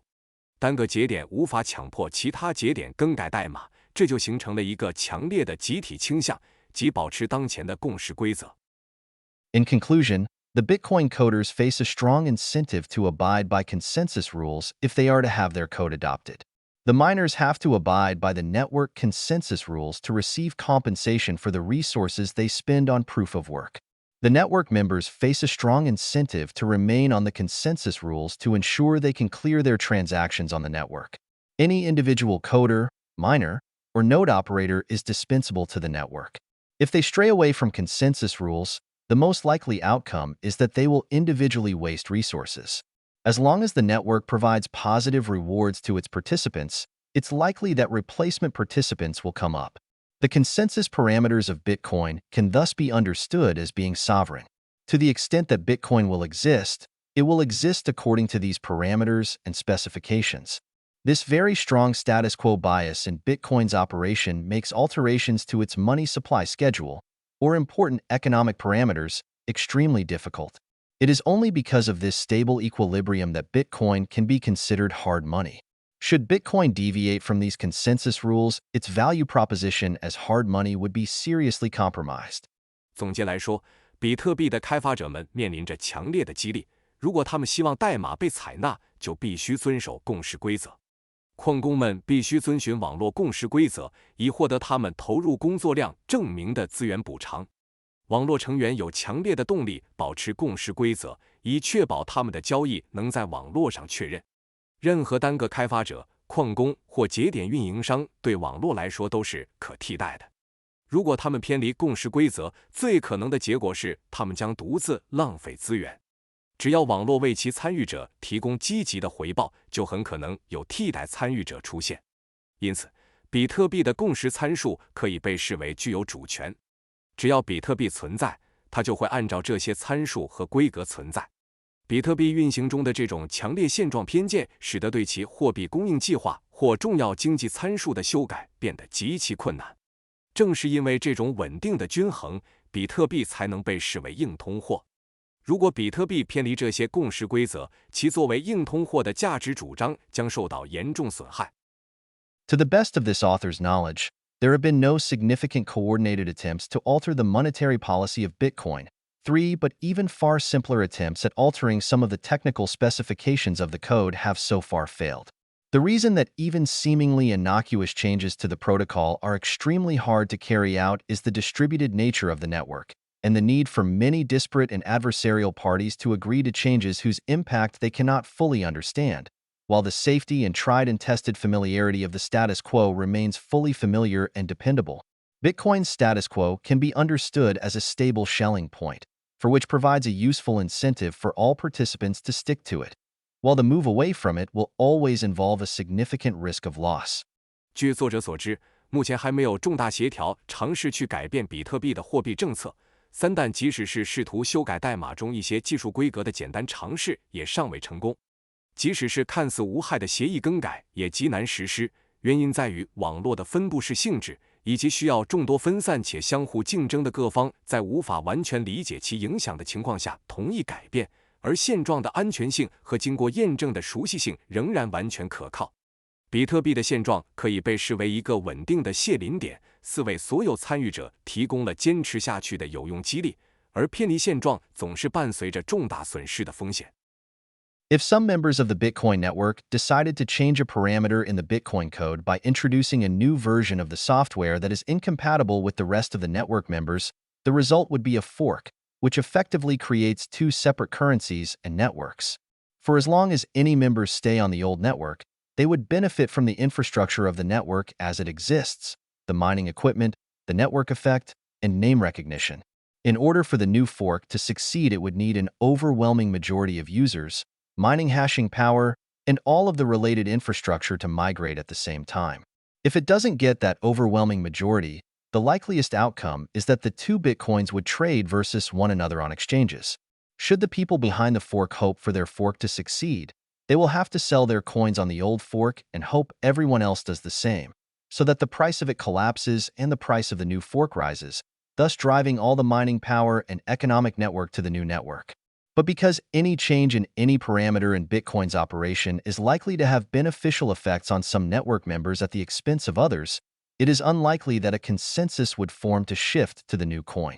More broadly, the majority of Bitcoin holders only hold it because they were attracted to the automated nature of its rules and their imperviousness to direction by third parties. Such individuals are highly unlikely to want to risk giving discretion for fundamental changes to the network to a new group proposing a new incompatible codebase. Whether such a majority exists or not is a moot point. What matters is that enough of them exist to make it always certain that they will continue with the current system parameters, unless their operation is compromised for some reason. 如果比特币网络的某些成员决定通过推出与网络其他成员不兼容的新软件版本来改变比特币代码中的某个参数，结果就会产生分叉，实际上创造出两种独立的货币和网络。只要有任何成员留在旧网络上，他们就能从现有的网络基础设施、挖矿设备、网络效应和知名度中获益。新分叉要想成功，需要绝大多数用户、挖矿算力以及所有相关基础设施同时迁移。如果没有获得压倒性的多数支持，最可能的结果是两种比特币在交易所上相互交易。如果分叉背后的人希望他们的分叉成功，他们需要在旧分叉上出售他们的代币，并希望其他人也这样做，以便旧代币的价格下跌，新分叉的价格上涨，从而将所有的挖矿能力和经济网络推向新网络。但由于比特币运营中的任何参数变化都可能使某些网络成员受益，而牺牲其他成员的利益，因此不太可能形成共识转向新代币。更广泛的说，大多数比特币持有者持有它是因为他们被其规则的自动化性质和不受第三方影响所吸引。这类人极不可能愿意冒险将对网络基本变化的决定权交给提出新不兼容代码库的新团体。是否有这样的多数并不重要，重要的是有足够多的人存在，他们始终会坚持当前的系统参数，除非他们的运营因某种原因受到损害。Barring such catastrophic failure in the current design, it is a safe bet that there will be a significant percentage of nodes choosing to stay with the old implementation, which automatically makes that choice far safer for anyone considering going onto a fork.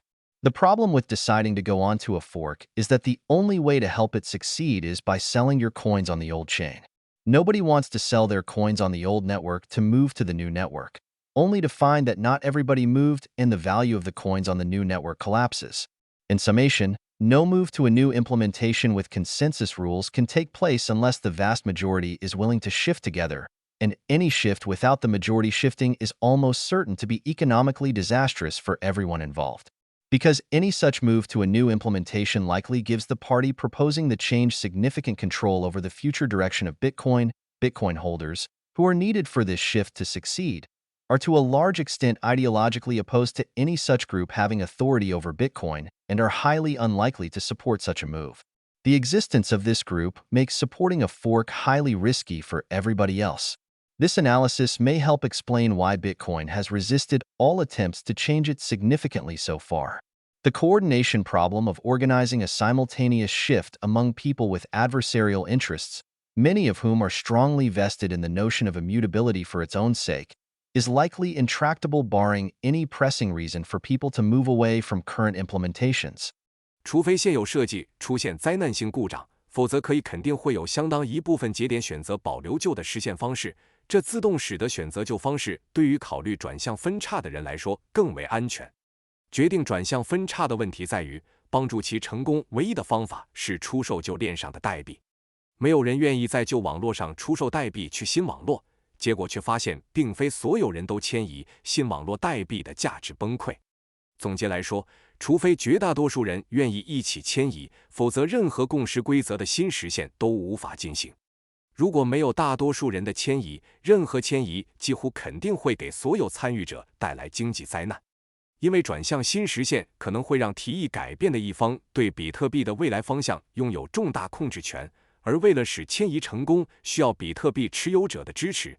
但他们在很大程度上意识形态上反对任何团体对比特币拥有权威，因此极不可能支持这样的迁移。这个群体的存在使得支持分叉对其他人来说风险极高。这种分析可能有助于解释为什么比特币至今抵制所有重大改变的尝试。For instance, an edit to increase the issuance rate of the currency to raise the coins that reward miners might appeal to miners, but it would not appeal to current holders, and so they are unlikely to go with such a proposal.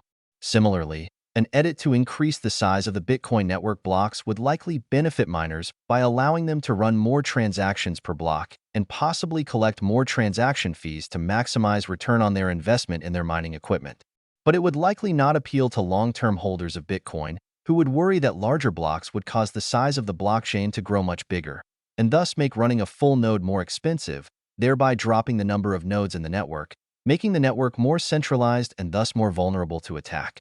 The coders who develop software to run Bitcoin nodes are powerless to impose changes on anybody. All they can do is propose code, and users are free to download whichever code and version they like. Any code that is compatible with the existing implementations will be far more likely to be downloaded than any code that is not compatible, because the latter would only succeed if the overwhelming majority of the network also ran it. 例如，提高货币发行速度以增加矿工奖励的修改可能对矿工有吸引力，但对当前持有者来说并不吸引人，因此他们不太可能支持这样的提议。同样，增加比特币网络区块大小的修改可能会使矿工受益，允许他们在每个区块中处理更多交易，可能收取更多交易费，以最大化其挖矿设备的投资回报。但这可能不会吸引长期持有比特币的人。他们担心更大的区块会导致区块链的大小显著增加，从而使运行全节点的成本更高，减少网络中的节点数量，使网络更加集中，因此更容易受到攻击。开发运行比特币节点软件的程序员无法强制任何人进行更改，他们所能做的只是提出代码，用户可以自由下载他们喜欢的任何代码和版本。与现有实现兼容的代码相比，不兼容的代码更有可能被下载，因为后者只有在网络中的绝大多数节点也运行它时才能成功。As a result, Bitcoin exhibits extremely strong status quo bias. Only minor and uncontroversial changes to the code have been implemented so far, and every attempt to alter the network significantly has ended with resounding failure, to the delight of long-term Bitcoin stalwarts who like nothing more about their currency than its immutability and resistance to change. The highest profile of these attempts have concerned increasing the size of individual blocks to increase transaction throughput. Several projects have gathered the names of some very prominent and old-time Bitcoiners and spent a lot on trying to gain publicity for the coin. Gavin Anderson, who is one of the faces most publicly associated with Bitcoin, has pushed very aggressively for several attempts to fork Bitcoin into having bigger blocks, along with many stakeholders, including some skilled developers and deep-pocketed entrepreneurs. 因此，比特币表现出极强的现状偏见。至今只实施了少量无争议的代码修改，任何试图大幅改变网络的尝试都以彻底失败告终。这让那些钟爱比特币不变性和抗改变性的长期支持者感到欣喜。其中最引人注目的尝试是增加单个区块的大小，以提高交易处理能力。几个项目聚集了一些非常知名且资历深厚的比特币人士，并投入大量资源来提升比特币的知名度。加文·安德森曾是与比特币最公开关联的面孔之一，与包括一些技术开发者和财力雄厚的企业家在内的利益相关者一起，积极推动几次比特币分叉，以扩大区块大小。Initially, Bitcoin XT was proposed by Anderson and a developer by the name of Mike Hearn in June 2015, aiming at increasing the size of a block from 1 megabyte to 8 megabytes. But the majority of nodes refused to update to their software and prefer to stay on the 1 megabyte blocks. Hearn was then hired by a blockchain consortium of financial institutions to bring blockchain technology to the financial markets, and published a blog post to coincide with a glowing profile of him in the New York Times, which hailed him as desperately trying to save Bitcoin while painting Bitcoin as now being doomed to failure. Hearn proclaimed the resolution of the Bitcoin experiment, citing the lack of growth in transaction capacity as a lethal roadblock to Bitcoin's success and announcing he had sold all his coins. The Bitcoin price on that day was around $350. Over the following 2 years, the price was to increase more than 40-fold, while the blockchain consortium he joined is yet to produce any actual products. 2015年6月，安德森和一位名叫麦克·赫恩的开发者提出了比特币 XT， 旨在将区块大小从1兆增加到8兆。但大多数节点拒绝升级到他们的软件，选择保持1兆的区块。随后，赫恩被一家金融机构区块链联盟雇佣，将区块链技术引入金融市场，并在《纽约时报》的一篇吹捧他的文章发表时，发布了一篇博客。文章描绘了他竭力拯救比特币的形象，同时暗示比特币注定要失败。赫恩宣布比特币实验的终结，指出交易容量缺乏增长是比特币成功的致命障碍，并宣布他已经出售了所有的比特币。那天比特币的价格大约是$350。在接下来的2年里，价格增长了40多倍，而他加入的区块链联盟至今仍未推出任何实际产品。Undeterred, Gavin Anderson immediately proposed a new attempt to fork Bitcoin under the name of Bitcoin Classic, which would have raised the block size to 8 megabytes. This attempt fared no better, and by March 2016, the number of nodes supporting it began to fizzle. Yet, supporters of increasing the block size regrouped into Bitcoin Unlimited in 2017, an even wider coalition that included the largest maker of Bitcoin mining chips, as well as a wealthy individual who controls the Bitcoin.com domain name and has spent enormous resources trying to promote larger blocks. A lot of media hype was generated, and the sense of crisis was palpable to many who follow Bitcoin news on mainstream media and social media. Yet the reality remained that no fork was attempted, as the majority of nodes continued to run on the 1MB compatible implementations.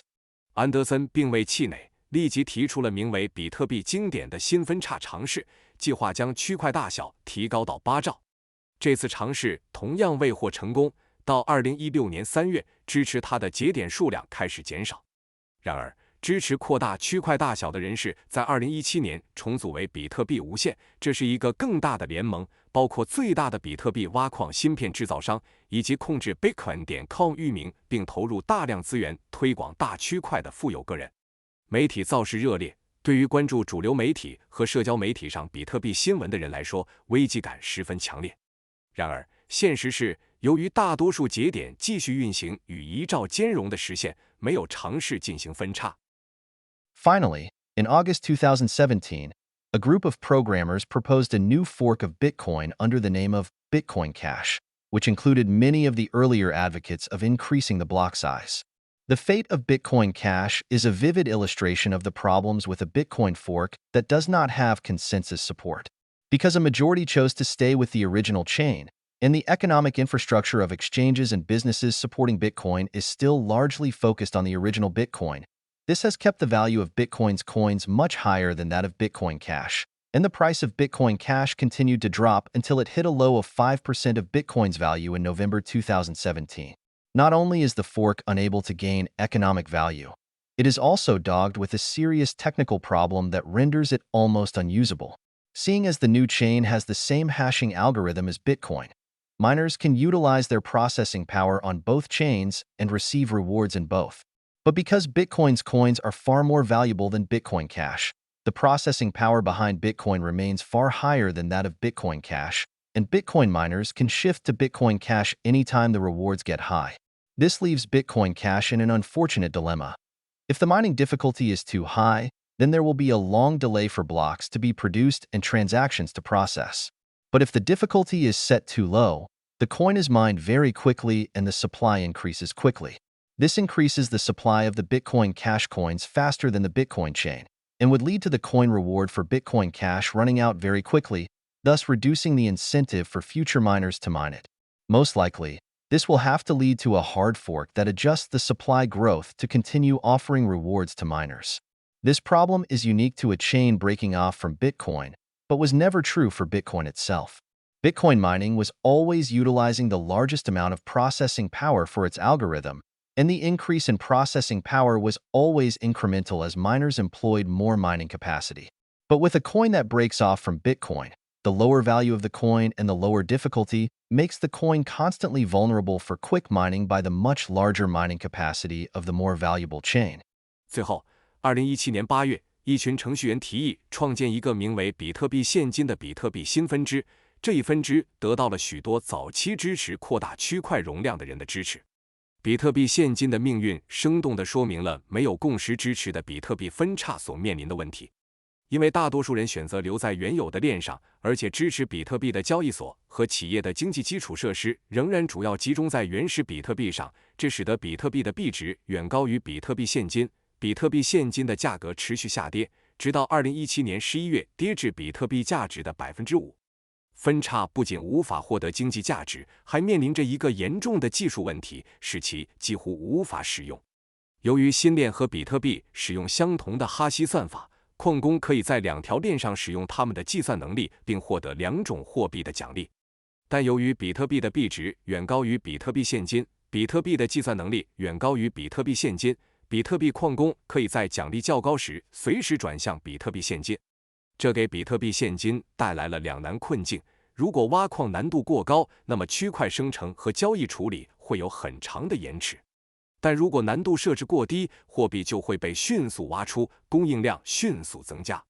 这使得比特币现金的币量增长速度超过比特币链，导致比特币现金的挖矿奖励很快耗尽，从而降低未来矿工挖矿的动力。最可能的情况是，这将需要进行一次硬分叉，调整供应增长，以继续向矿工提供奖励。这个问题是比特币分叉所特有的，但对比特币本身来说并非如此。比特币挖矿始终利用了其算法的最大计算能力，而计算能力的增加总是随着矿工使用更多挖矿能力而逐步增长。但对于从比特币分叉出来的货币，由于其价值较低，挖矿难度较低，因此更容易被价值更高的链上的大量挖矿能力迅速挖出。After the failure of this fork to challenge Bitcoin's prime position, another attempt at a fork to double the block size, negotiated between various startups active in the Bitcoin economy, was canceled in mid-November as its promoters realized they were highly unlikely to achieve consensus for their move and would instead most likely end up with another coin and network. Bitcoin stalwarts have learned to shrug at such attempts, realizing that no matter how much hype is generated, any attempt to change the consensus rules of Bitcoin will lead to the generation of yet another Bitcoin copycat, like the altcoins which copy Bitcoin's incidental details but do not have its only important characteristic, immutability. From the discussion above, it should be clear that Bitcoin's advantages lie not in its speed, convenience, or friendly user experience. Bitcoin's value comes from it having an immutable monetary policy precisely because nobody can easily change it.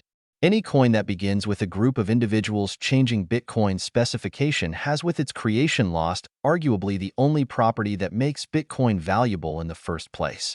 比特币挑战比特币主导地位的这次分叉失败后，各种活跃在比特币经济中的初创公司之间协商的另一次翻倍区块大小的分叉尝试也在11月中旬取消。发起者意识到，他们极不可能达成共识，反而很可能只会创造出另一个代币和网络。比特币的坚定支持者已经学会对这类尝试淡然处之，他们认识到，无论制造多少炒作，任何试图改变比特币共识规则的尝试，最终只会产生另一个比特币的复制品，就像那些复制比特币细节但缺乏其最重要特性不可变性的山寨币。从上述讨论中可以清楚地看到，比特币的优势并不在于其速度、便利性或友好的用户体验。比特币的价值在于其不可改变的货币政策，因为没有人能轻易改变它。任何由一群人改变比特币规范开始的代币，从诞生之初就失去了比特币最初的价值属性。Bitcoin is straightforward to use, but virtually impossible to alter. Bitcoin is voluntary, so nobody has to use it, but those who want to use it have no choice but to play by its rules. Changing Bitcoin in any meaningful way is not really possible, and should it be attempted, will produce another pointless knockoff to be added to the thousands already out there. Bitcoin is to be taken as it is, accepted on its own terms, and used for what it offers. For all practical intents and purposes, Bitcoin is sovereign. It runs by its own rules, and there are no outsiders who can alter these rules. It might even be helpful to think of the parameters of Bitcoin as being similar to the rotation of the Earth, Sun, Moon, or stars, forces outside of our control which are to be lived, not altered. 比特币易于使用，但几乎无法更改。比特币是自愿的，所以没有人必须使用它，但那些想使用它的人别无选择，只能遵守其规则。实质性的改变比特币几乎是不可能的，如果尝试这样做，只会产生另一个无意义的复制品，加入到已经存在的数千个代币中。比特币就是它本身，必须按照其自身的条件接受并用于它所提供的功能。在所有实际意义上，比特币是主权的，它按照自己的规则运行，没有外部力量可以改变这些规则。甚至可以将比特币的参数比作地球、太阳、月亮或星星的旋转，这些是我们无法控制的力量，只能适应，不能改变。Anti-fragility. 反脆弱性。Bitcoin is an embodiment of Nassim Taleb's idea of anti-fragility, which he defines as gaining from adversity and disorder. Bitcoin is not just robust to attack, but it can be said to be anti-fragile on both a technical and economic level. While attempts to kill Bitcoin have so far failed, many of them have made it stronger by ending up allowing coders to identify weaknesses and patch them up. Further, every thwarted attack on the network is a notch on its belt, another testament and advertisement to participants and outsiders of the security of the network. 比特币体现了纳西姆·尼古拉斯·塔勒布的反脆弱思想，他将其定义为从逆境和混乱中获益。比特币不仅对攻击具有韧性，而且在技术和经济层面上都可以说是反脆弱的。尽管迄今为止试图消灭比特币的尝试都失败了，但其中许多尝试反而让开发者识别出弱点并进行修复。此外，每一次对网络的挫败攻击都是其成就的标志，是对参与者和局外人展示网络安全性的又一证明。A global team of volunteer software developers, reviewers, and hackers have taken a professional, financial, and intellectual interest in working on improving or strengthening the Bitcoin code and network. Any exploits or weaknesses found in the specification of the code will attract some of these coders to offer solutions, debate them, test them, and then propose them to network members for adoption. The only changes that have happened so far have been operational changes that allow the network to run more efficiently, but not changes that alter the essence of the coin's operation. These coders can own Bitcoin tokens, and so have a financial incentive to work on ensuring Bitcoin grows and succeeds. In turn, the continued success of Bitcoin rewards these coders financially and thus allows them to dedicate more time and effort to the maintenance of Bitcoin. Some of the prominent developers working on maintaining Bitcoin have become wealthy enough from investing in Bitcoin that they can make it their prime occupation without receiving pay from anyone. 全球范围内，一群志愿的软件开发者、审查员和黑客对改进或增强比特币代码和网络表现出专业、经济和知识性的兴趣。代码规范中发现的任何漏洞或弱点都会吸引一些程序员提出解决方案，进行讨论、测试，然后提交给网络成员采纳。到目前为止，所发生的改变仅限于操作层面，使网络运行更高效，但并未改变比特币运作的本质。这些程序员可以持有比特币，因此他们有经济动力去确保比特币的成长和成功。反过来，比特币的成功也会给他们带来经济回报，使他们能够投入更多时间和精力来维护比特币。一些致力于维护比特币的著名开发者，由于投资比特币而变得足够富有，以至于他们可以将其作为主要职业，而不依赖于任何人的薪酬。In terms of media coverage, Bitcoin appears to be a good embodiment of the adage, all publicity is good publicity. As a new technology that is not easy to understand, Bitcoin was always going to receive inaccurate and downright hostile media coverage, as was the case with many other technologies. The website 99bitcoins.com has collected more than 200 examples of prominent articles announcing the death of Bitcoin over the years. Some of these writers found Bitcoin to be a contravention to their worldview, usually related to the state theory of money or Keynesian faith in the importance of an elastic supply of money, and refused to consider the possibility they might be wrong. Instead, they concluded that it must be Bitcoin whose existence is wrong, and therefore they predicted it would die soon. Others believed strongly in the need for Bitcoin to change to maintain its success, and when they failed to get it to change in the way they desired, they concluded it must die. These people's attacks on Bitcoin led them to write about it and bring it to the attention of ever wider audiences. The more obituaries intensified, the more its processing power, transactions, and market value grew. Many Bitcoiners, this author included, only came around to appreciating the importance of Bitcoin by noticing how many times it had been written off and how it continued to operate successfully. The Bitcoin obituaries were powerless to stop it, but they seem to have helped it gain more publicity and awaken the public's curiosity to the fact that it continues to operate in spite of all the hostility and bad press it gets. 在媒体报道方面，比特币似乎很好地体现了所有宣传都是好宣传这句格言。作为一种难以理解的新技术，比特币总会受到不准确甚至敌对的媒体报道，这在许多其他技术中也有所体现。99bitcoins.com 网站收集了多年来宣布比特币死亡的200多个知名文章例子，其中一些作者认为比特币违反了他们的世界观，通常与国家货币理论或凯恩斯主义对弹性货币供应重要性的信仰有关，他们拒绝考虑自己可能错误的可能性。相反，他们断定一定是比特币的存在有问题，因此预测它很快会消亡。另一些人坚信比特币需要改变以保持成功，当他们未能按自己的意愿改变比特币时，他们认为比特币必将灭亡。这些人对比特币的攻击反而促使他们撰写相关文章，将其介绍给更广泛的受众。死亡讣告越多，比特币的处理能力、交易量和市场价值就增长得越多。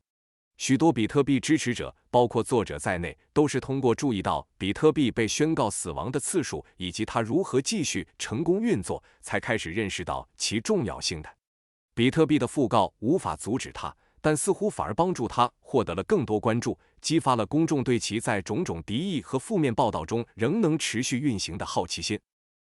A good example of Bitcoin's anti-fragility came in the fall of 2013, when the FBI arrested the alleged owner of the Silk Road website, which was a truly free online market allowing users to sell and buy anything they wanted online, including illegal drugs.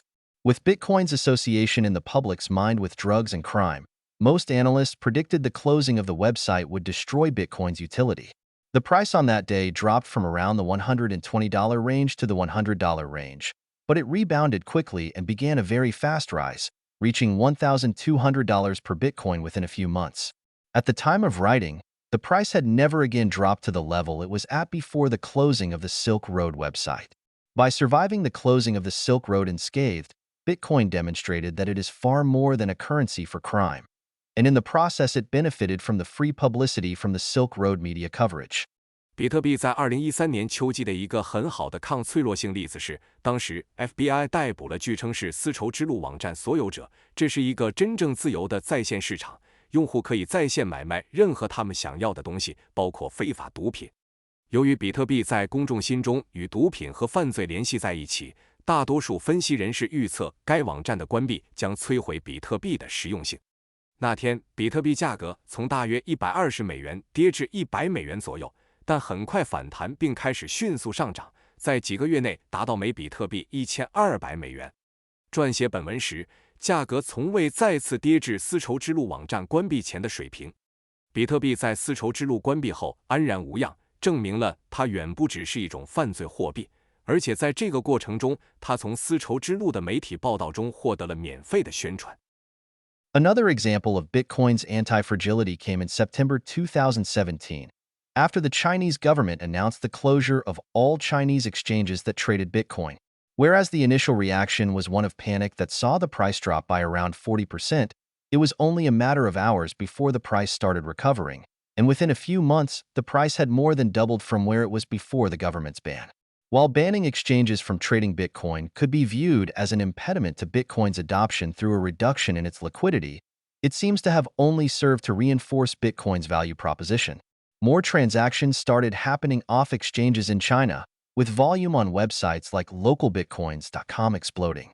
It may just be that the suspension of trading in China caused the opposite of the intended effect, as it drove Chinese to hold on to their Bitcoin for the long term rather than trade it for the short term. 比特币在2017年9月的另一个抗脆弱性例子是，中国政府宣布关闭所有交易比特币的中国交易所。虽然最初的反应是恐慌，导致价格下跌约40%，但仅过了几个小时，价格就开始回升。几个月内，价格比政府禁令前翻了1倍多。虽然禁止交易所交易比特币可能被视为通过降低流动性来阻碍比特币的采用，但这似乎反而强化了比特币的价值主张。中国境内的交易开始更多的在交易所之外进行，像 localbitcoins.com 这样的网站交易量激增。可能的情况是，中国交易的暂停产生了与预期相反的效果，促使中国人长期持有比特币而不是短期交易。Can Bitcoin scale? 比特币能够扩展吗？ At the time of writing, one of the most high-profile debates surrounding Bitcoin concerns the question of scaling or increasing the transaction capacity. Bitcoin's 1 megabyte blocks mean that the capacity for transactions as it stands is around less than 500,000 transactions per day. Bitcoin has already approached these levels of transactions, and as a result, transaction fees have risen significantly over the past few months. The implementation of a technology called SegWit could result in a quadrupling of this daily capacity, but it is nonetheless becoming clear that there will be a hard limit to how many transactions can be processed over the Bitcoin blockchain due to the decentralized and distributed nature of Bitcoin. Each Bitcoin transaction is recorded with all network nodes, who are all required to keep a copy of the entire ledger of all transactions. This necessarily means that the cost of recording transactions will be far higher than for any centralized solution which only needs one record and a few backups. The most efficient payment processing systems are all centralized for a good reason. It is cheaper to keep a central record than to keep several distributed records and have to worry about them updating in sync, a process which so far can only be achieved using Bitcoin proof of work. 目前，围绕比特币的最引人注目的争论之一是扩容问题及增加交易处理能力。比特币的1兆字节区块限制了其每日交易处理能力，大约少于50万笔。比特币的交易量已经接近这个水平，因此过去几个月交易费用显著上升。实施名为 SegWit 的技术可能会使每日处理能力翻4倍，但比特币的去中心化和分布式特性意味着其区块链上能处理的交易量将有一个硬性上限。每个比特币交易都会被所有网络节点记录，所有节点都需要保存所有交易的完整账本。这意味着记录交易的成本将远高于只需一个记录和少量备份的集中式解决方案。最高效的支付处理系统都是集中式的，这是有其道理的。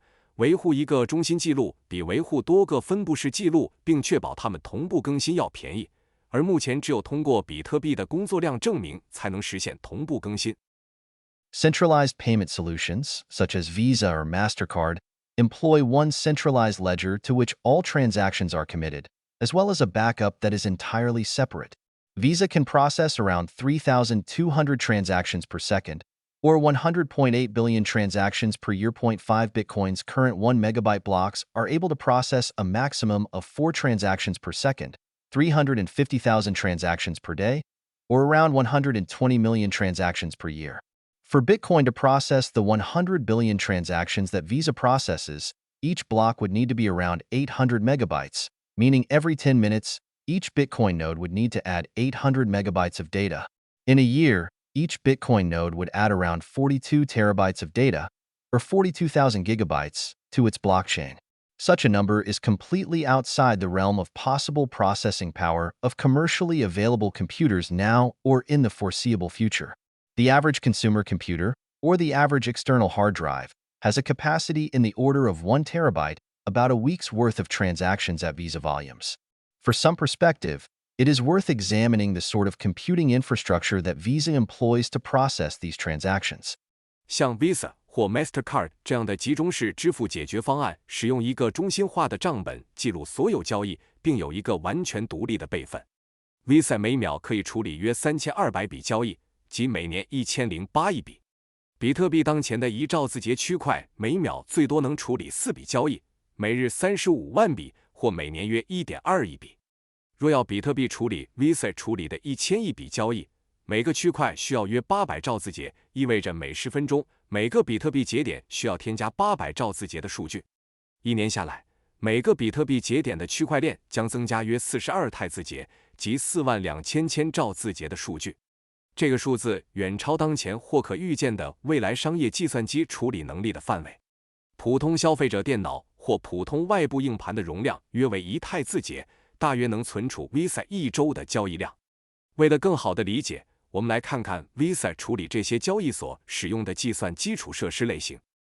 In 2013, a report showed that Visa owns a data center described as a digital Fort Knox, containing 376 servers, 277 switches, 85 routers, and 42 firewalls.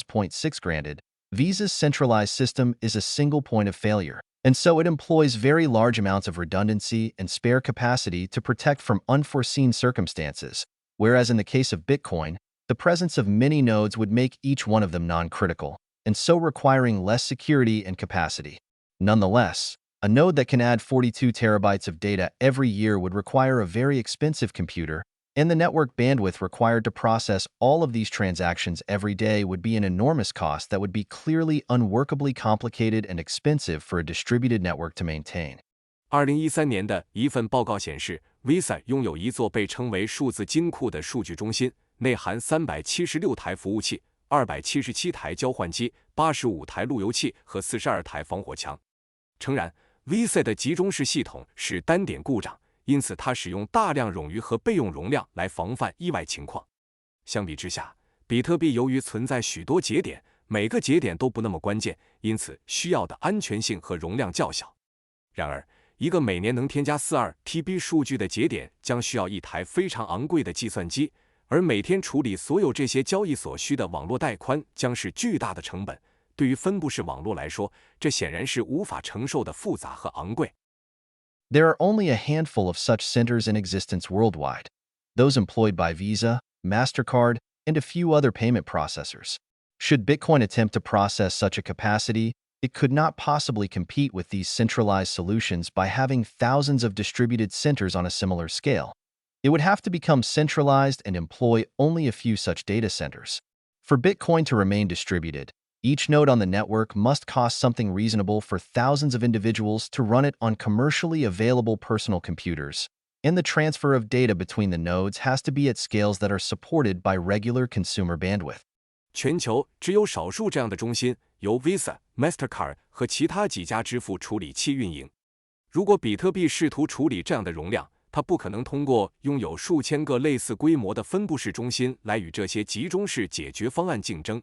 它必须集中化，只使用少数几个这样的数据中心。为了让比特币保持分布式，网络上的每个节点必须是数千个人在商用个人电脑上运行的合理成本。节点间数据传输的规模必须在普通消费者带宽的支持范围内。It is inconceivable that Bitcoin could run the same scale of transactions on-chain that a centralized system can support. This explains why transaction costs are rising, and in most likelihood, will continue to rise if the network continues to grow. The biggest scope for scaling Bitcoin transactions will likely come off-chain, where many simpler technologies can be used for small and unimportant payments. This ensures there can be no compromise of Bitcoin's two most significant properties for which using extensive processing power is justified: digital sound money and digital cash. There are no alternative technologies that can offer these two functions, but there are many technologies that can offer small payments and consumer spending at low costs, and the technology for these choices is very simple to implement relatively reliably with current banking technologies. Bitcoin mass use for merchant payments is not even very feasible given that it takes anywhere from 1 to 12 minutes for a transaction to receive its first confirmation. Merchants and customers cannot wait that long on payments, and even though the risk of a double spend attack is not significant enough for one small payment, it is significant enough for merchants who receive large numbers of transactions, as in the example of the attack on Bitcoin Dice, discussed later in the section on attacks on Bitcoin. 无法想象比特币能在链上处理与集中式系统相当的交易规模，这就解释了为什么交易费用在上升。如果网络继续增长，很可能会继续上升。比特币交易的最大扩容可能来自链下，那里可以使用许多更简单的技术处理小额和不重要的支付。这确保了比特币的两大关键属性：数字健全货币和数字现金不会妥协。而这些属性正是大量处理能力得以正当化的理由。没有其他技术能同时提供这两项功能，但有许多技术可以以低成本提供小额支付和消费者支出，而这些技术相对而言与现有银行技术相比，实现起来相当可靠。For people who want to use Bitcoin as a digital long-term store of value, or for people who want to carry out important transactions without having to go through a repressive government, the high transaction fees are a price well worth paying. Saving in Bitcoin by its very nature will not require many transactions, and so a high transaction fee is worth paying for it.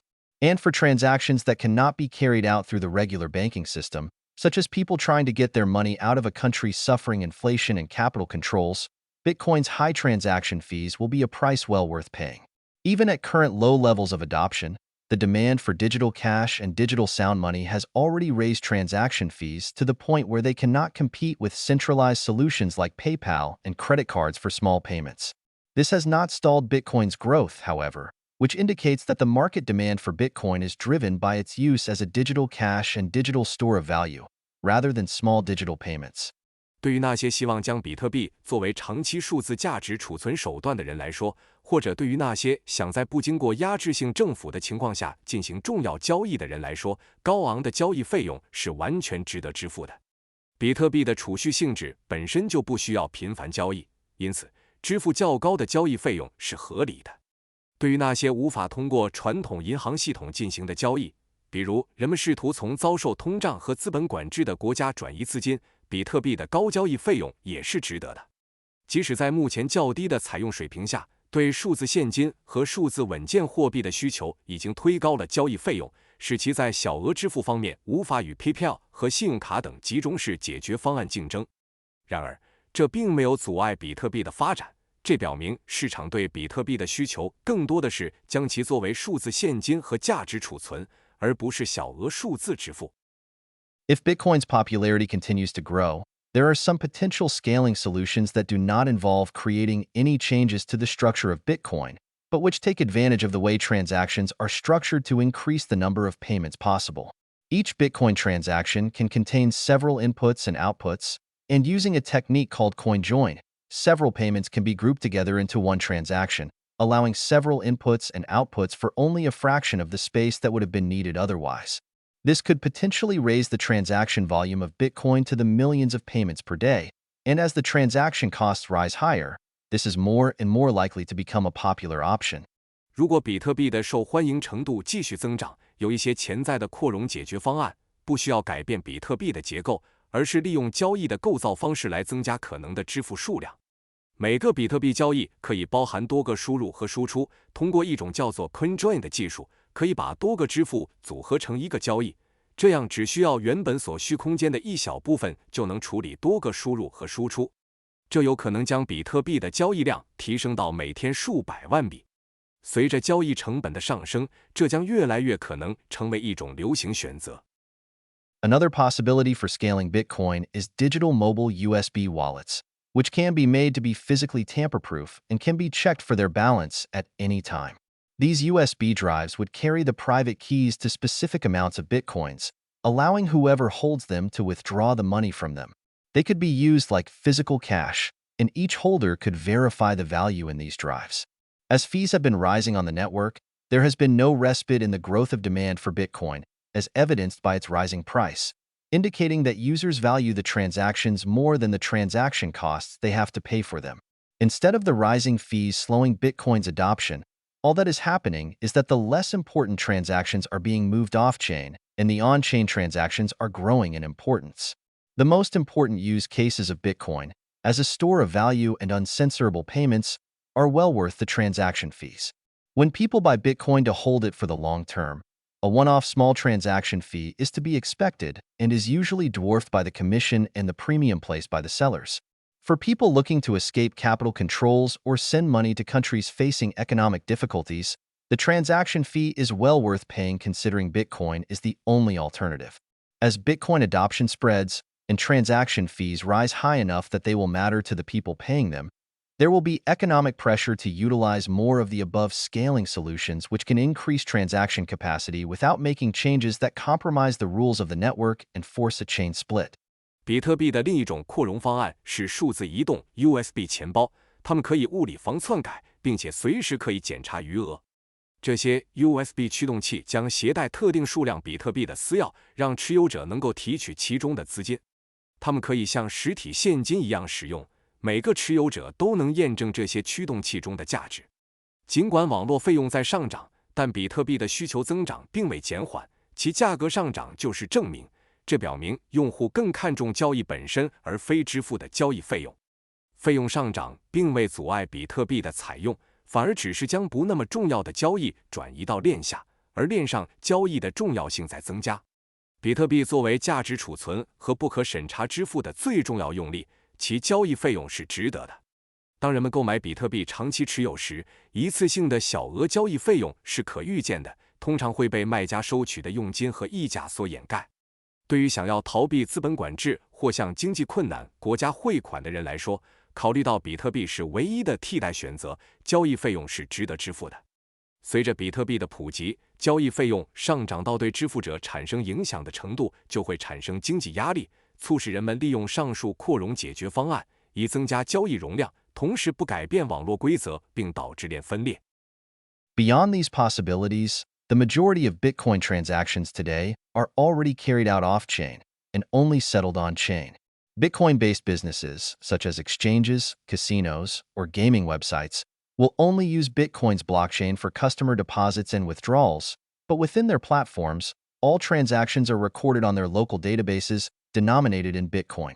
It is not possible to make accurate estimates of the number of these transactions due to the very large number of businesses, the lack of public data on the transactions taking place in their proprietary platforms, and the quickly shifting dynamics of the Bitcoin economy, but a conservative estimate would put them as being more than 10 times the number of transactions carried out on the Bitcoin blockchain. In effect, Bitcoin is already being used as a reserve asset in the majority of the transactions in the Bitcoin economy. Should Bitcoin's growth continue, it is only natural to see the number of off-chain transactions increase faster than the on-chain transactions.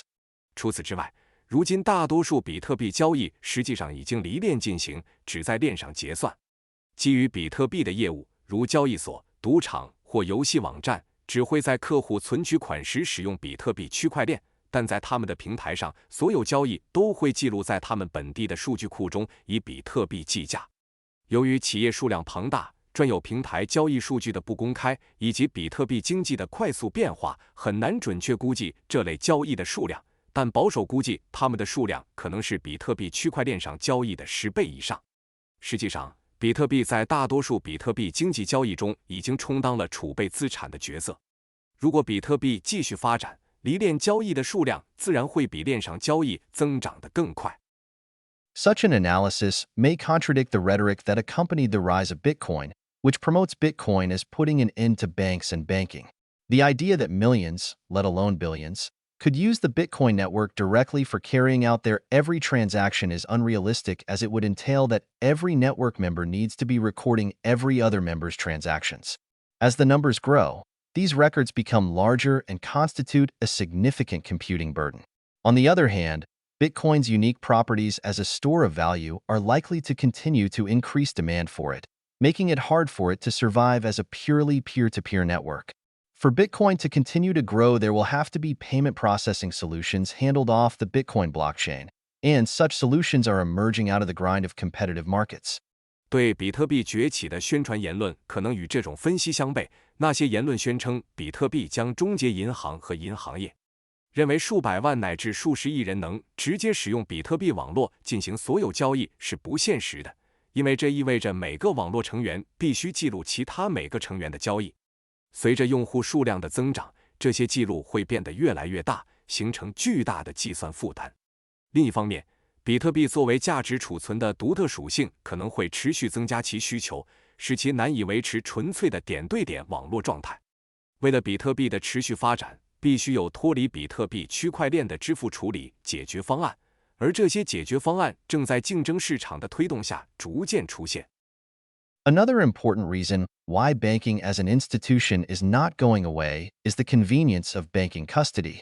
While many Bitcoin purists value the freedom accorded to them by being able to hold their own money and not rely on a financial institution to access it, the vast majority of people would not want this freedom and prefer to not have their money under their responsibility for fear of theft or abduction. In the midst of the very common anti-bank rhetoric that is popular these days, particularly in Bitcoin circles, it is easy to forget that deposit banking is a legitimate business which people have demanded for hundreds of years around the world. People have happily paid to have their money stored safely, so they only need to carry a small amount of money on them and face little risk of loss. In turn, the widespread use of banking cards instead of cash allows people to carry small sums of money on them at all times, which likely makes modern society safer than it would be otherwise, because most potential assailants these days realize they are not likely to come across a victim carrying significant amounts of cash, and theft of banking cards is unlikely to yield significant sums before the victim is able to cancel them. 银行作为一个机构不会消失的另一个重要原因是银行托管的便利性。尽管许多比特币纯粹主义者珍视自己持有货币并无需依赖金融机构的自由，但绝大多数人并不想要这种自由，他们更不愿意将钱置于自己名下，担心被盗或绑架。在如今流行的，特别是在比特币圈子里常见的反银行言论中，人们很容易忘记存款银行业务是数百年来全球人们一直需求的合法业务。人们乐意付费将钱安全存放，以便只需携带少量现金，降低丢失风险。反过来，广泛使用银行卡而非现金，让人们可以随时携带少量资金，这可能使现代社会比原本更安全。因为如今大多数潜在攻击者意识到不太可能遇到携带大量现金的受害者，而盗取银行卡在受害者能够取消之前不太可能获得大量资金。Even if it were possible for Bitcoin's network to support billions of transactions per day, obviating the need for second-layer processing, many, if not most, Bitcoiners with significant holdings will eventually resort to keeping them in one of the growing number of services for safe custody of Bitcoin. This is an entirely new industry, and it is likely to evolve significantly to provide technical solutions for storage with different degrees of safety and liquidity. Whatever shape this industry takes, the services it provides and how it evolves will shape the contours of a Bitcoin-based banking system in the future. I make no prediction as to what shape these services will take, and what technological capabilities they will have, except to say that it will likely utilize cryptographic proof mechanisms on top of establishing market reputation in order to operate successfully. One possible technology for how this might be achieved is known as the Lightning Network, a technology under development that promises increasing transaction capacity significantly by allowing nodes to run payment channels off-chain, which only use the Bitcoin ledger for verification of valid balances rather than transfers. 即使比特币网络能够支持每天数十亿的交易，消除对第二层处理的需求，许多甚至大多数拥有大量比特币的人，最终仍会选择将它们存放在日益增多的比特币保管服务中。这是一个全新的行业，很可能会发展出各种技术解决方案，以提供不同程度的安全性和流动性。无论这个行业如何发展，它提供的服务及其演变都将塑造未来基于比特币的银行系统的格局。我不预测这些服务会采取何种形式，以及它们将具备何种技术能力，只能说，它们可能会利用加密证明机制，并在建立市场声誉的基础上成功运作。实现这一目标的一种可能技术被称为闪电网络，这是一种正在开发中的技术，通过允许节点在链下运行支付通道，只使用比特币账本来验证有效余额，而不是转账，从而显著提高交易容量。In 2016 and 2017, as Bitcoin approached the maximum number of daily transactions, the network continued to grow, as is clear from the data in Chapter 8. Bitcoin is scaling through an increase in the value of on-chain transactions, not through a rise of their number. More and more transactions are being carried out off-chain, settled on exchanges or websites that handle Bitcoin, turning Bitcoin into more of a settlement network than a direct payment network. This does not represent a move away from Bitcoin's function as cash, as is commonly believed. While the term cash has come to denote the money used for small consumer transactions today, the original meaning of the term refers to money that is a bearer instrument, whose value can be transferred directly without resort to settlement by, or liability of, third parties. In the 19th century, the term cash referred to central bank gold reserves, and cash settlement was the transfer of physical gold between banks. If this analysis is correct, and Bitcoin continues to grow in value in off-chain transactions while on-chain transactions do not grow as much, Bitcoin would be better understood as cash in the old meaning of the term, similar to gold cash reserves, rather than the modern term for cash as paper money for small transactions. 2016年和2017年，随着比特币接近每日交易的最大数量，网络仍在继续增长，如第8章的数据所示。比特币是通过增加链上交易的价值来扩展的，而不是通过交易数量的增加。越来越多的交易在链下进行，通过处理比特币的交易所或网站结算，使比特币更像一个结算网络，而非直接支付网络。这并不意味着比特币脱离了作为现金的角色，尽管人们普遍这样认为。虽然现金一词现在常指用于小额消费者交易的货币，但其原始含义是指一种无需第三方结算或负债即可直接转让价值的流通工具。在19世纪，现金指的是中央银行的黄金储备，现金结算就是银行间实物黄金的转移。如果这一分析正确，且比特币的价值继续增长，链下交易增加，而链上交易增长不那么显著，那么比特币更应被理解为就含义中的现金，类似于黄金储备，而非现代意义上用于小额交易的纸币。In conclusion, there are many possibilities for increasing the number of Bitcoin transactions without having to alter the architecture of Bitcoin as it is, and without requiring all current node operators to upgrade simultaneously. Scaling solutions will come from node operators improving the way they send data on Bitcoin transactions to other network members. This will come through joining transactions together, off-chain transactions, and payment channels. On-chain scaling solutions are unlikely to be enough to meet the growing demand for Bitcoin over time, and so second-layer solutions are likely to continue to grow in importance, leading to the emergence of a new kind of financial institution similar to today's banks, using cryptography and operating primarily online. 总结来说，有很多方法可以在不改变比特币现有架构，也不需要所有当前节点运营商同时升级的情况下增加比特币交易数量。扩容解决方案将来自节点运营商改进他们向网络其他成员发送比特币交易数据的方式，这将通过合并交易、链下交易和支付通道实现。仅靠链上扩容解决方案可能不足以满足比特币未来不断增长的需求。因此，第二层解决方案可能会持续增加重要性，导致出现一种新型金融机构，类似于今天的银行，利用加密技术，主要在线运营。Is Bitcoin for criminals? 比特币适合犯罪吗？ One of the very common misconceptions about Bitcoin from its inception is that it would make a great currency for criminals and terrorists. A long list of press articles have been published with unsubstantiated claims that terrorists or criminal gangs are using Bitcoin for their activity. Many of these articles have been retracted, but not before they have imprinted the idea into the minds of many people, including misguided criminals. 从比特币诞生之初，一个常见的误解就是它会成为犯罪分子和恐怖分子的理想货币。许多未经证实的报道声称，恐怖分子或犯罪团伙正在使用比特币进行活动。尽管许多此类文章已被撤回，但在他们在许多人，包括一些误入歧途的犯罪分子的脑海中留下印象之前，就已经太晚了。The reality is that Bitcoin's ledger is globally accessible and immutable. It will carry the record of every transaction for as long as Bitcoin is still operational. It is inaccurate to really say Bitcoin is anonymous, as it is rather pseudonymous. It is possible, though not guaranteed, to establish links between real-life identities and Bitcoin addresses, thus allowing the full tracking of all transactions by an address once its identity is established. When it comes to anonymity, it is useful to think of Bitcoin as being as anonymous as the internet. It depends on how well you hide and how well the others look. Yet Bitcoin's blockchain makes hiding that much more difficult on the web. It is easy to dispose of a device, email address, or IP address and never use it again, but it is harder to completely erase the trail of funds to one Bitcoin address. By its very nature, Bitcoin's blockchain structure is not ideal for privacy.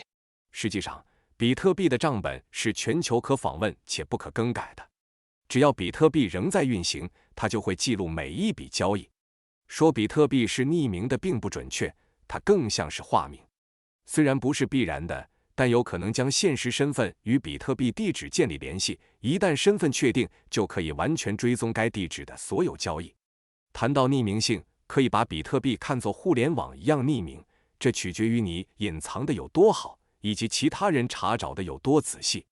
然而，比特币的区块链使得在网络上隐藏变得更加困难。丢弃一个设备、电子邮件地址或 IP 地址并永不使用很容易，但要完全抹去资金流向一个比特币地址的痕迹则更难。比特币的区块链结构本质上不利于隐私。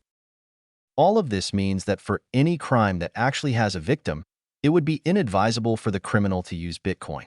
Its pseudonymous nature means that addresses could be linked to real-world identities, even many years after the crime is committed. The police, or the victims and any investigators they hire, might well be able to find a link to the identity of the criminal, even after many years.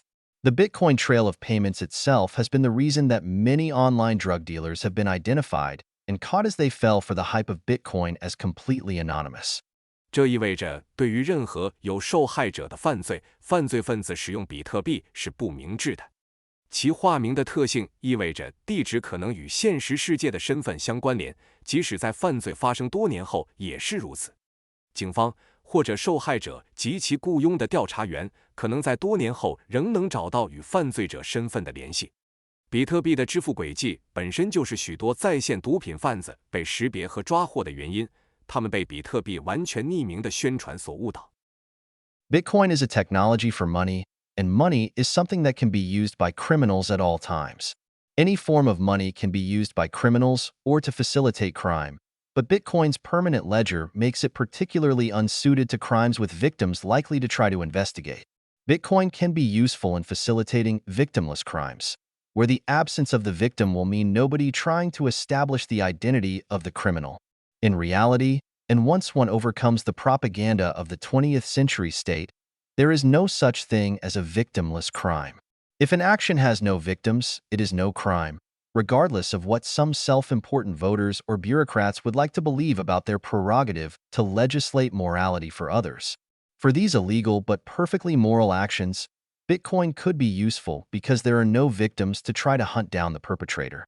The harmless activity carried out shows up on the blockchain as an individual transaction which could have a multitude of causes. So one can expect that victimless crimes, such as online gambling and evading capital controls, would use Bitcoin, but murder and terrorism would more likely not. Drug dealing seems to happen on the Bitcoin blockchain, though that is likely more down to addicts' cravings than sound judgment, as evidenced by the large number of Bitcoin drug purchasers that have been identified by law enforcement. While statistics on this matter are very hard to find, I would not be surprised to find buying drugs with Bitcoin is far more dangerous than with physical government money. 比特币是一种货币技术，而货币始终可能被犯罪分子利用。任何形式的货币都可能被犯罪者用于实施犯罪，但比特币的永久账本使其特别不适合那些受害者可能试图追查的犯罪行为。比特币在促进无受害者犯罪方面可能有用，这些犯罪中由于没有受害者，因此无人会试图揭露犯罪者的身份。实际上，一旦我们超越了20世纪国家的宣传，就会明白并不存在无受害者犯罪。如果一个行为没有受害者，那么它就不是犯罪。不管某些自以为是的选民或官僚多么想将自己的道德立法权强加于他人，对于这些非法但道德上完全合理的行动，比特币可能有用，因为没有受害者会试图追踪犯罪者。这些无害的活动在区块链上表现为单个交易，可能有多种原因。因此，可以预见无受害者犯罪，如在线赌博和规避资本管制可能会使用比特币，但谋杀和恐怖主义则不太可能。毒品交易似乎在比特币区块链上进行，但这可能更多是出于瘾君子的渴望，而非明智的选择，因为执法部门已经识别出了大量购买比特币毒品的用户。尽管很难找到这方面的统计数据，但我不会惊讶地发现，用比特币购买毒品可能比使用实体政府货币更危险。In other words, Bitcoin will likely increase individuals' freedom while not necessarily making it easier for them to commit crimes. It is not a tool to be feared, but one to be embraced as an integral part of a peaceful and prosperous future. 换句话说，比特币可能会增加个人的自由，但并不一定会使犯罪变得更加容易。它不是一种令人恐惧的工具，而是应该被接纳为和平繁荣未来不可或缺的一部分。One high-profile type of crime that has indeed utilized Bitcoin heavily is ransomware, a method of unauthorized access to computers that encrypts the victim's files and only releases them if the victim makes a payment to the recipient, usually in Bitcoin. While such forms of crime were around before Bitcoin, they have become more convenient to carry out since Bitcoin's invention. This is arguably the best example of Bitcoin facilitating crime. Yet one can simply understand that these ransomware crimes are being built around taking advantage of lax computer security.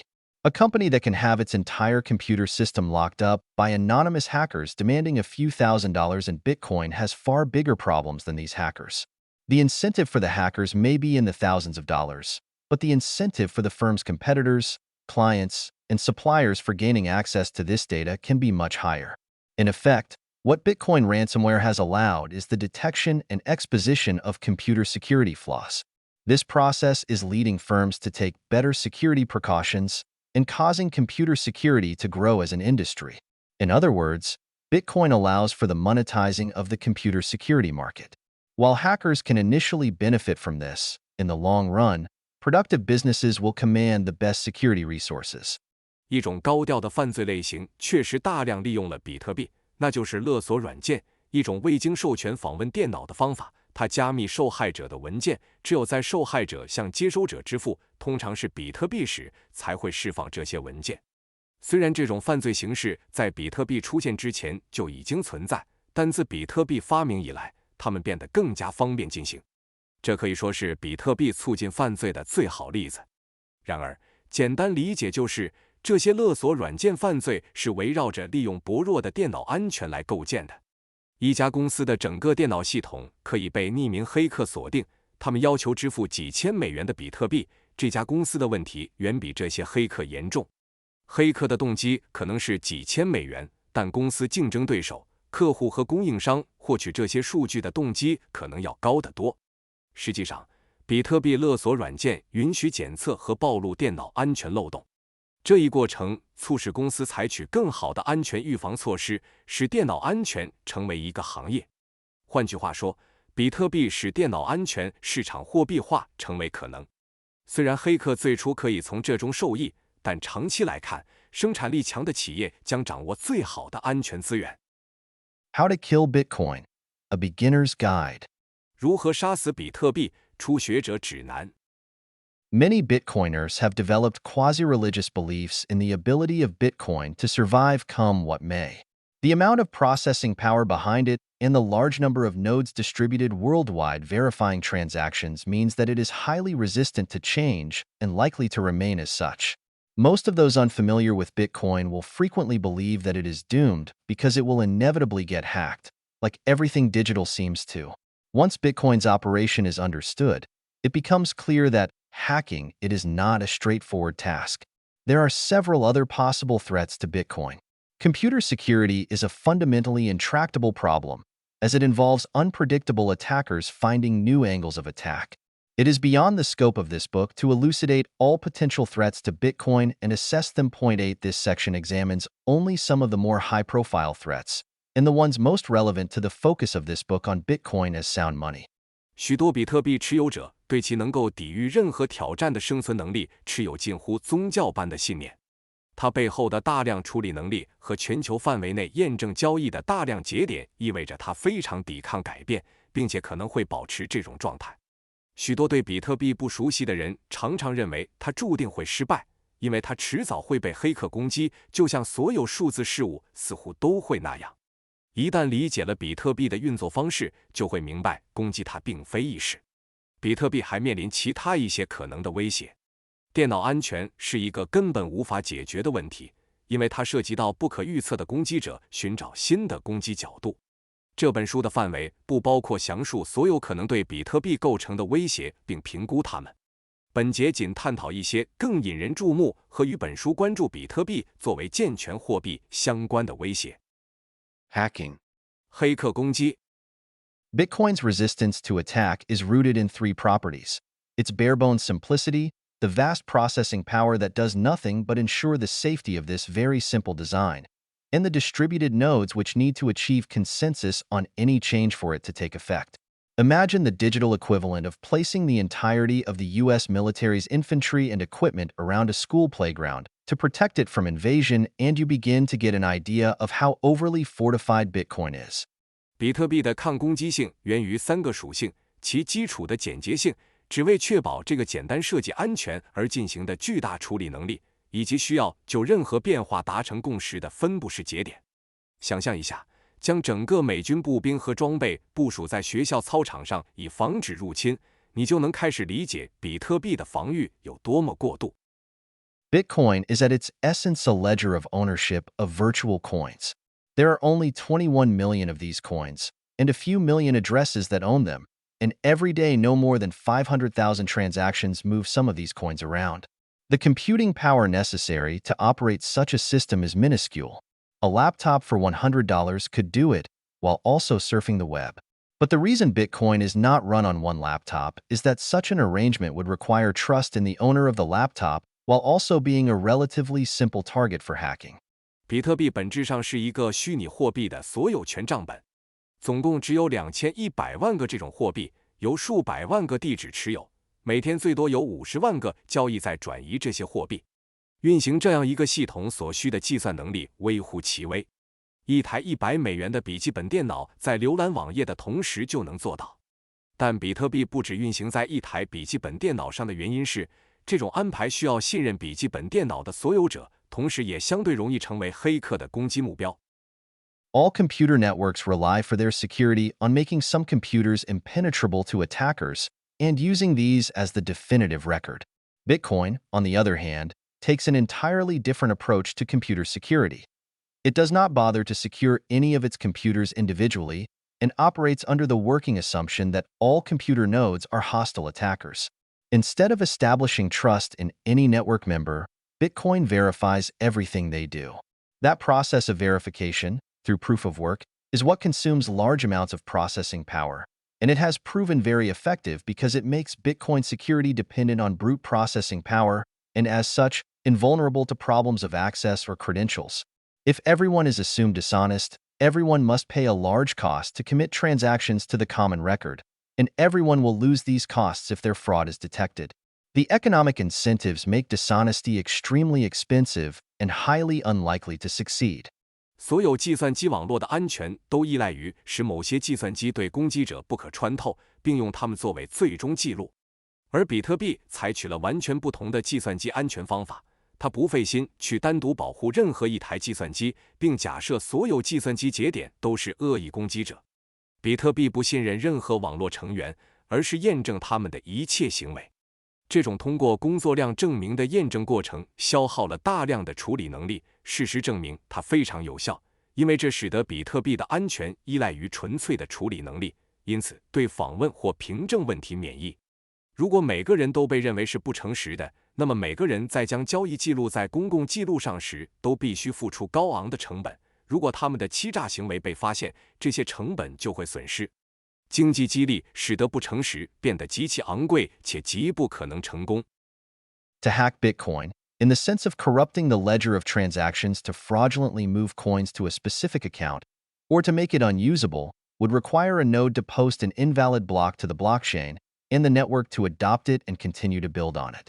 Because nodes have a very low cost of detecting fraud, while the cost of adding a block of transactions is high and continuously rising, and because the majority of nodes in the network have an interest in Bitcoin surviving, this battle is unlikely to be won by attackers and continues to get harder as the cost of adding blocks gets higher.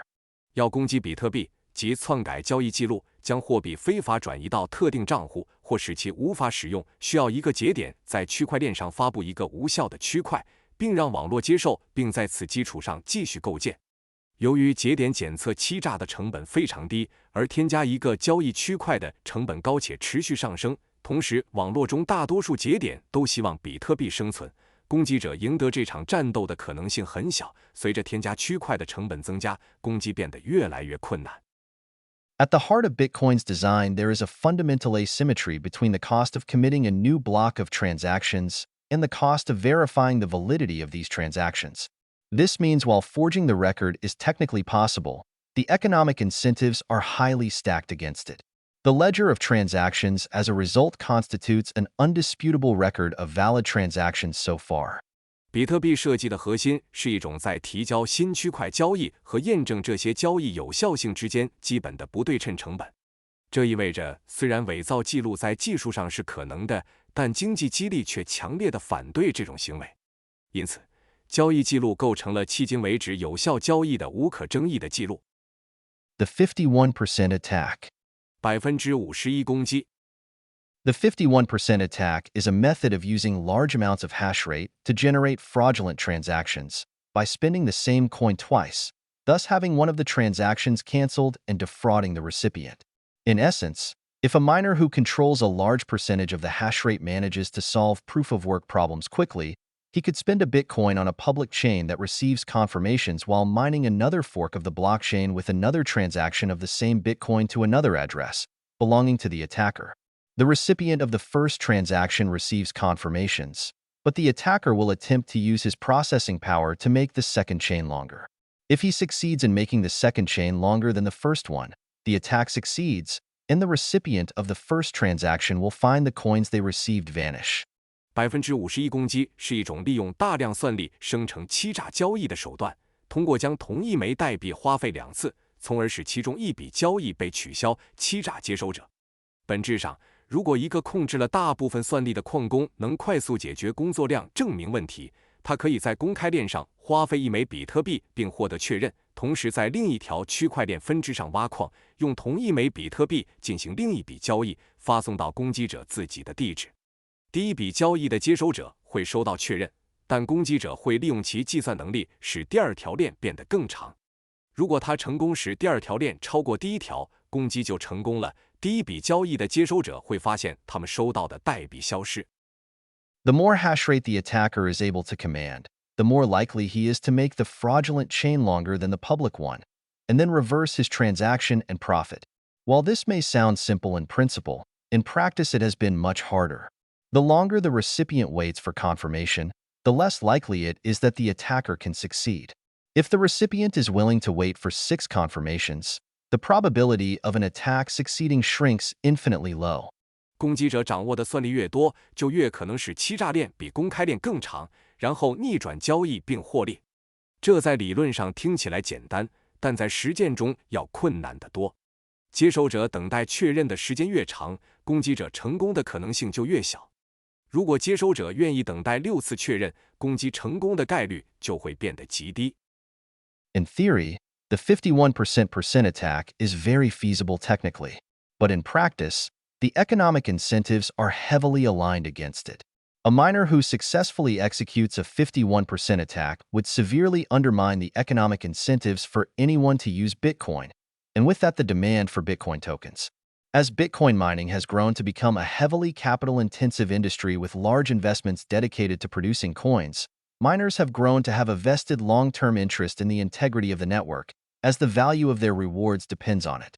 There have been no successful double spend attacks on any Bitcoin transactions that have been confirmed at least once.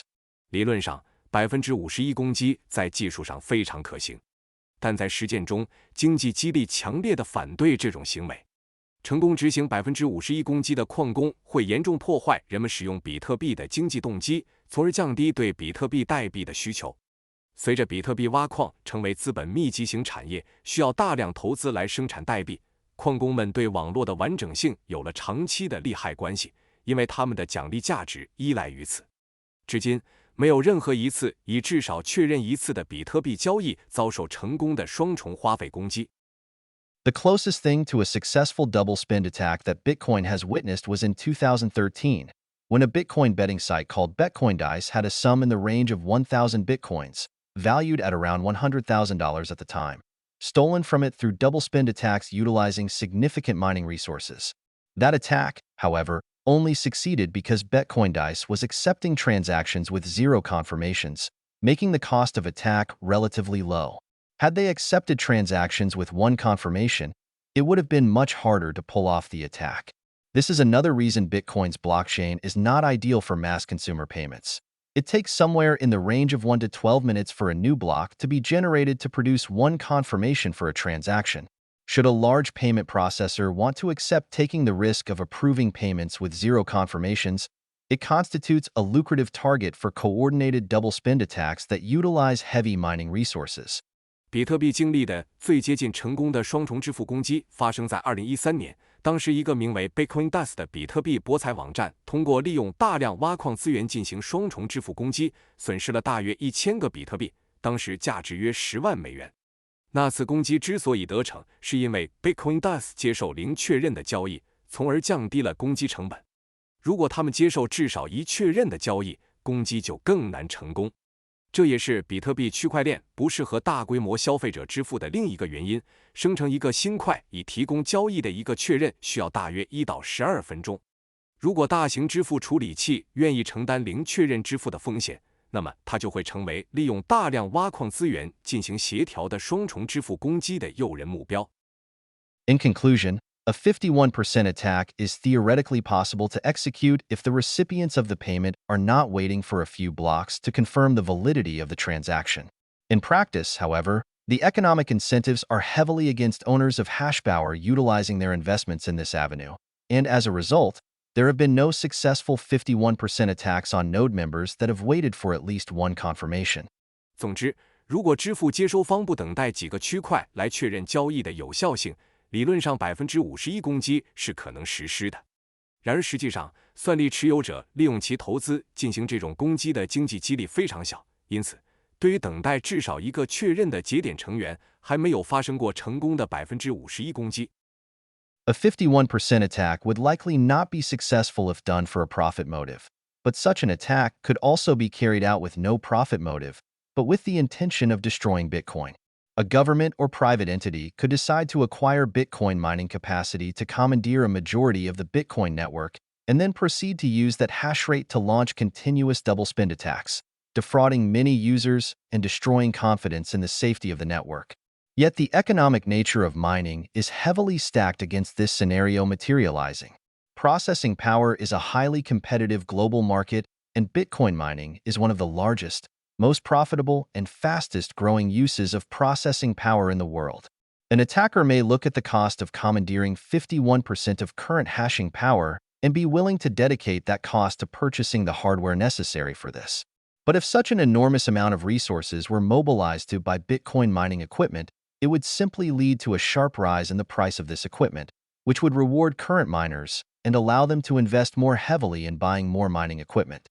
It would also lead to heavier capital investment in the production of mining power by mining producers, which would bring the cost of processing power down and allow the faster growth of Bitcoin's hash rate. As an outsider entering the market, the attacker is at a constant disadvantage as his own purchasing of mining equipment leads to the faster growth of the mining processing power not controlled by him.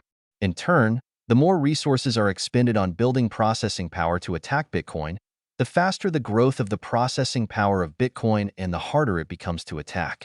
So, yet again, while technically possible, the economics of the network makes it highly unlikely that such an attack would succeed. 51%的攻击如果出于盈利目的，可能不会成功，但这种攻击也可能没有任何盈利意图，而是意图摧毁比特币。政府或私人实体可能会选择获取比特币挖矿能力，控制比特币网络的大部分，然后利用这些算力持续发起双重支付攻击，欺诈许多用户，破坏对网络安全的信心。然而，挖矿的经济性质强烈反对这种情况发生。计算能力是一个高度竞争的全球市场，而比特币挖矿是全球规模最大、最有利可图、增长最快的计算力应用之一。攻击者可能会计算控制当前51%挖矿算力的成本，并愿意投入这笔资金购买必要的硬件。但如果动用如此巨大的资源购买比特币挖矿设备，只会导致这类设备价格急剧上涨，奖励现有的矿工，使他们能够更大量的投资购买更多挖矿设备。同时，这也会促使挖矿设备生产商增加资本投入，降低挖矿算力的成本，加快比特币哈希率的增长。作为市场的新进入者，攻击者始终处于劣势，因为购买挖矿设备的行为反而加速了他无法控制的挖矿处理能力的增长。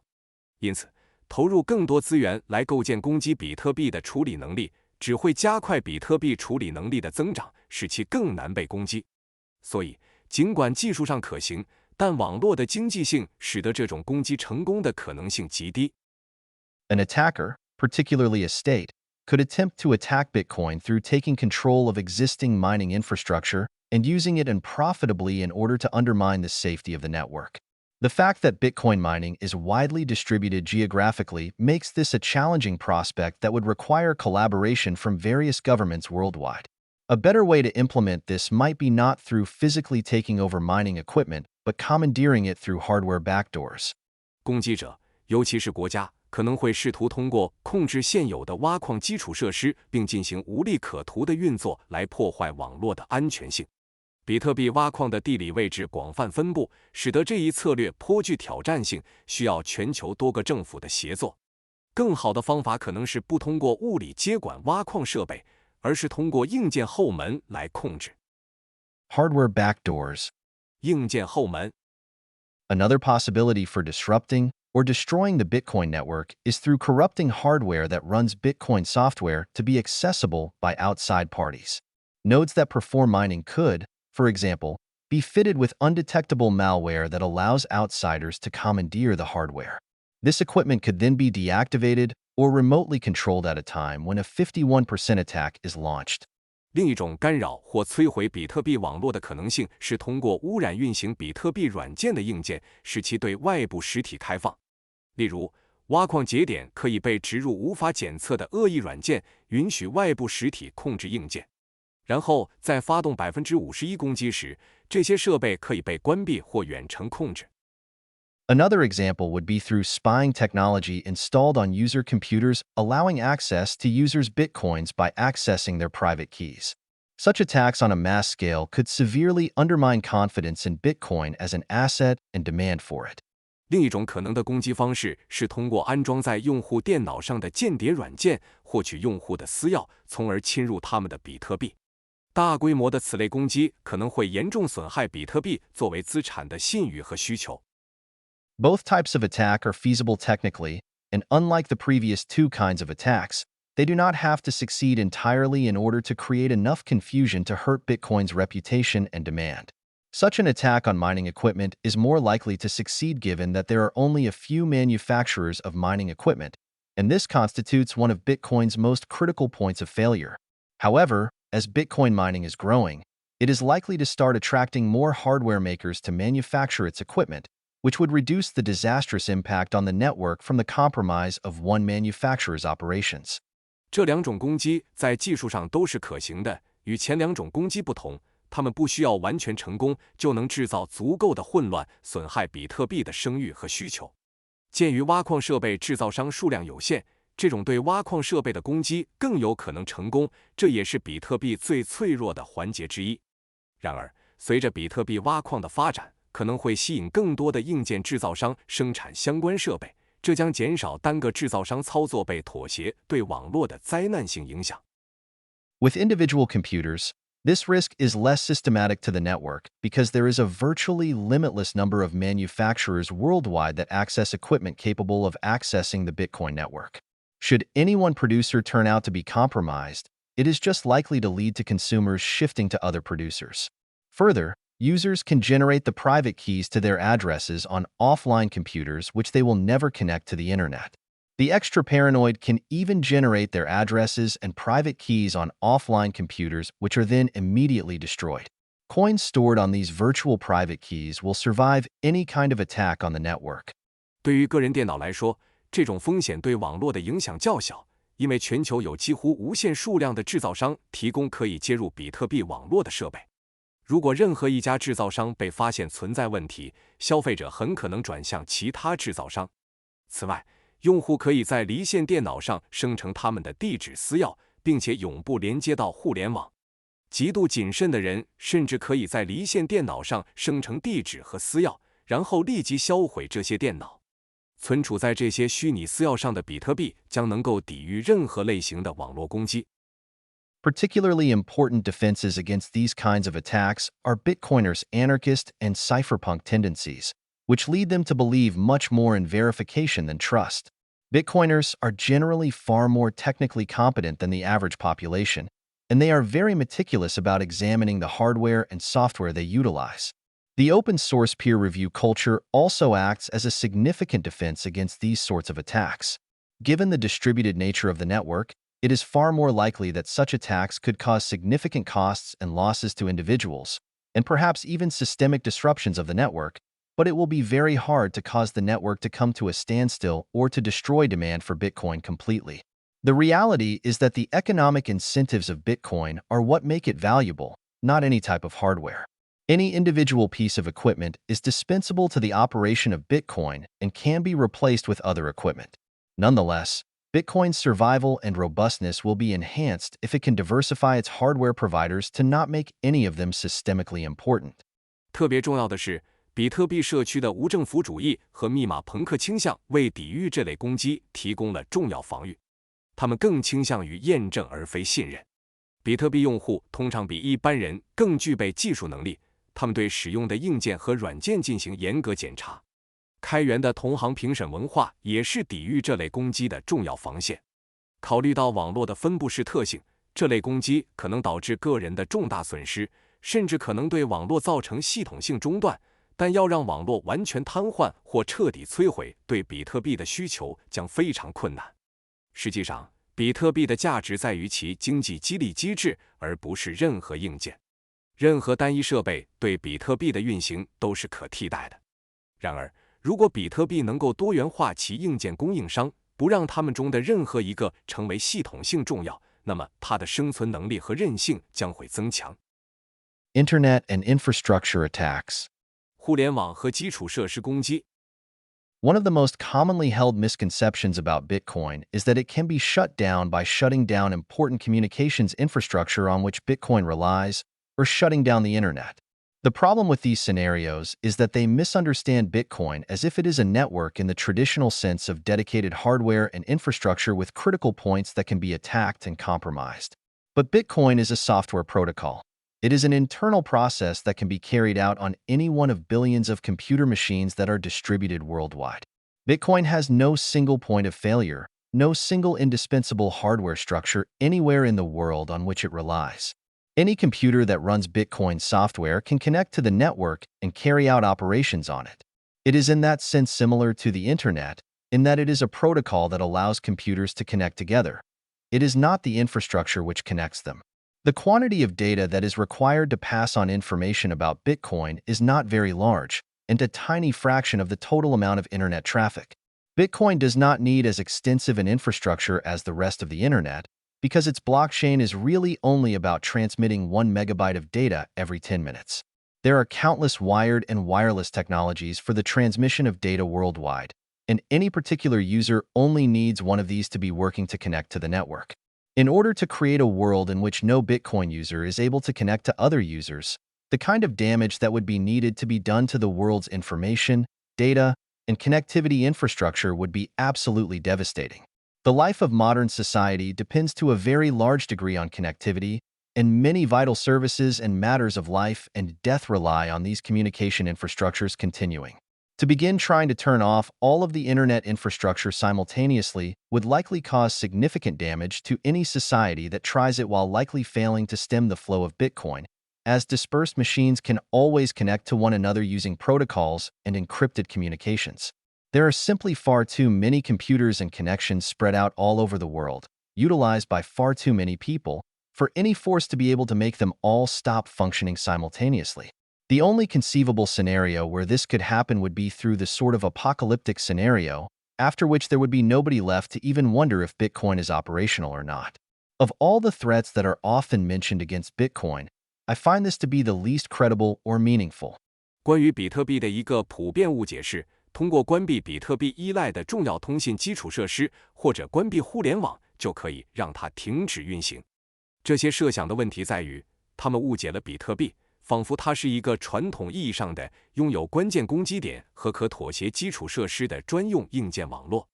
但比特币是一个软件协议，是一个可以在全球分布的数十亿台计算机中的任何一台上执行的内部过程。比特币没有单一的故障点，没有一处不可或缺的硬件结构是它所依赖的。任何运行比特币软件的计算机都可以连接到网络并执行操作。从这个意义上说，它类似于互联网，都是一个允许计算机相互连接的协议，而不是连接它们的基础设施。传递比特币信息所需的数据量并不大，只是互联网总流量的一小部分。比特币不需要像互联网那样庞大的基础设施，因为它的区块链实际上每10分钟只传输大约1兆字节的数据。全球有无数有线和无线数据传输技术，用户只需要其中一种就能连接到网络。要创造一个比特币用户无法相互连接的世界，对全球信息、数据和连接基础设施造成的破坏将是灾难性的。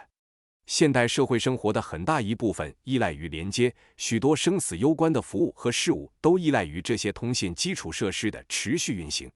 试图同时关闭所有互联网基础设施，可能会对任何尝试这样做的社会造成重大损害，而且很可能无法阻止比特币的流动，因为分散的机器总能通过协议和加密通信相互连接。全球有太多计算机和连接被太多人使用，任何力量都无法让它们同时停止运行。唯一可能的情况是发生那种末日般的情景，之后没有人会关心比特币是否还在运行。在经常提到的对比特币的威胁中，我认为这是最不可信或无意义的。Rise in cost of nodes and drop in their numbers. 节点成本上升和数量下降。Rather than imagining futuristic sci-fi scenarios involving the destruction of humanity's telecommunication infrastructure in a futile attempt at eradicating a software program, there are far more realistic threats to Bitcoin grounded in the fundamentals of its design. Bitcoin's property as hard money whose supply cannot be tampered with, and as uncensorable digital cash without the possibility for third-party intervention, is dependent upon the consensus rules of the network remaining very hard to change, especially the money supply. What achieves this stable status quo, as discussed earlier, is that it is a highly risky and likely negative move for a network member to move out of the current consensus rules if the other members of the network do not also move to the new consensus rules. But what keeps that move highly risky and unlikely is that the number of nodes running the software is large enough that coordination between them is not practical. Should the cost of running a Bitcoin node increase significantly, it would make running a node harder for more and more users, and as a result it would decrease the number of nodes on the network. A network with a few dozen nodes stops being an effectively decentralized network as it becomes very possible for the few nodes that operate it to collude to alter the rules of the network to their own benefit, or even to sabotage it.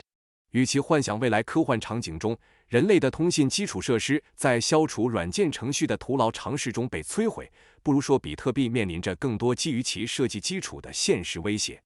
比特币作为供应不可篡改的硬通货，以及无法被第三方干预的无审查数字现金的特性，依赖于网络的共识规则，非常难以改变，尤其是货币供应量。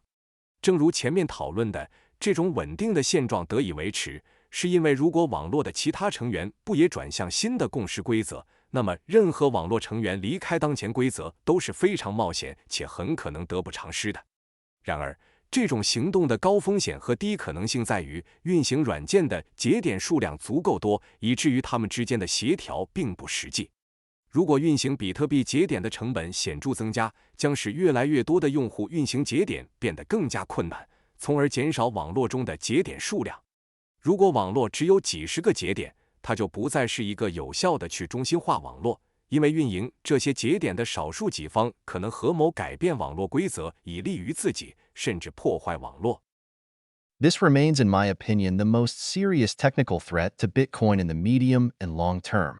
As it stands, the main constraint on individuals being able to run their own nodes is the internet connection bandwidth.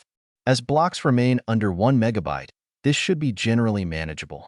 A hard fork that increases the size of the block would cause a rise in the cost of running a node and lead to a reduction in the number of operational nodes.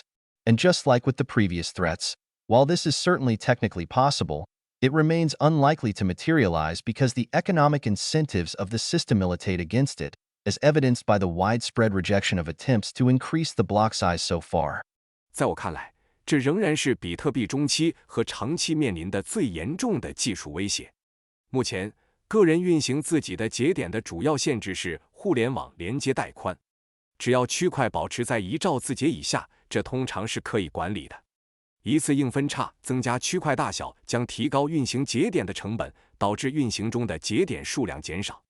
就像之前的威胁一样，虽然这在技术上是可能的，但由于系统的经济激励机制反对这样做，因此实现的可能性仍然较低。这一点从迄今为止对增加区块大小的尝试的广泛反对中可以看出。The breaking of the SHA-256 hashing algorithm. SHA-256 哈希算法的破解。The SHA-256 hashing function is an integral part of the operation of the Bitcoin system. Briefly, hashing is a process that takes any stream of data as an input and transforms it into a dataset of fixed size, known as a hash, using a non-reversible mathematical formula. In other words, it is trivial to use this function to generate a hash for any piece of data, but it is not possible to determine the original string of data from the hash. With improvements in processing power, it might become possible for computers to reverse calculate these hashing functions, which would render all Bitcoin addresses vulnerable to theft. SHA-256 哈希函数是比特币系统运行的关键组成部分。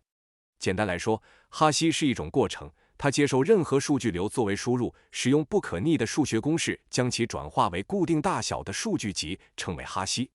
换句话说，使用这个函数为任何数据生成哈希是轻而易举的，但从哈希中确定原始数据字符串是不可能的。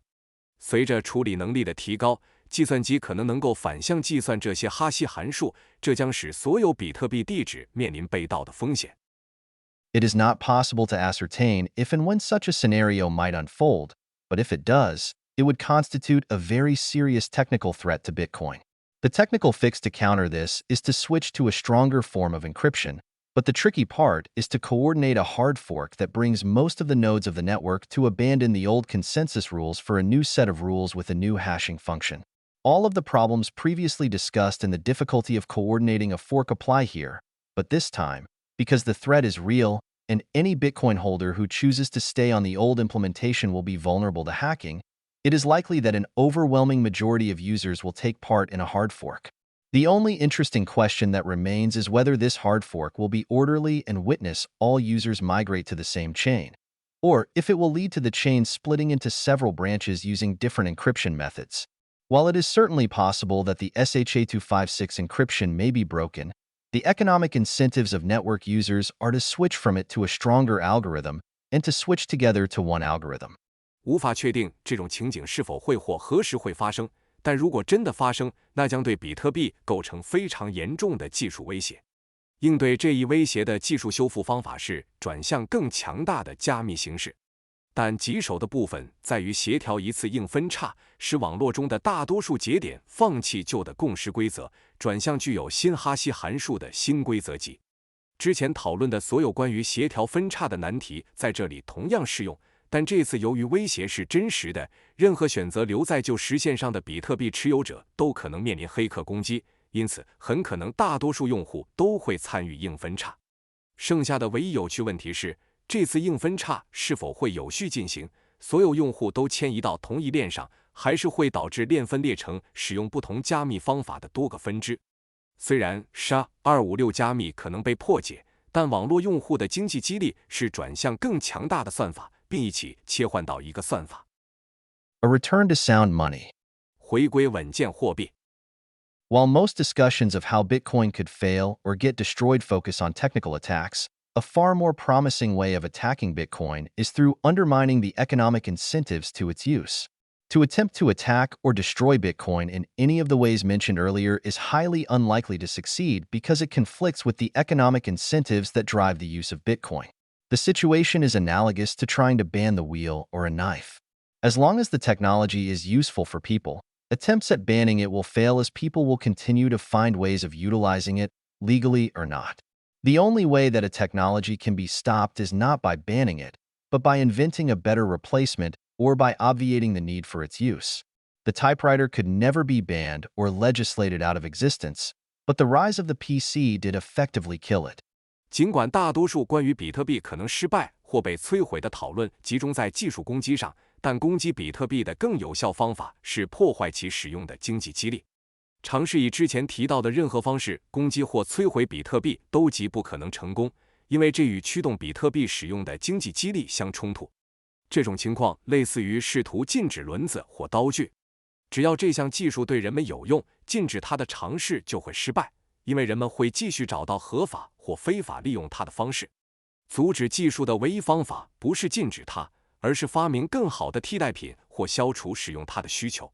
打字机无法被禁止或通过立法消灭，但个人电脑的兴起实际上已经淘汰了它。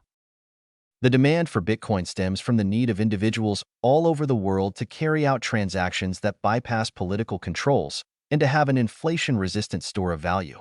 For as long as political authorities impose restrictions and limitations on individuals transferring money, and for as long as government money is easy money whose supply can be easily expanded according to the whims of politicians, demand for Bitcoin will continue to exist, and its diminishing supply growth is likely to lead to its value appreciating over time, thus attracting ever larger numbers of people to use it as a store of value.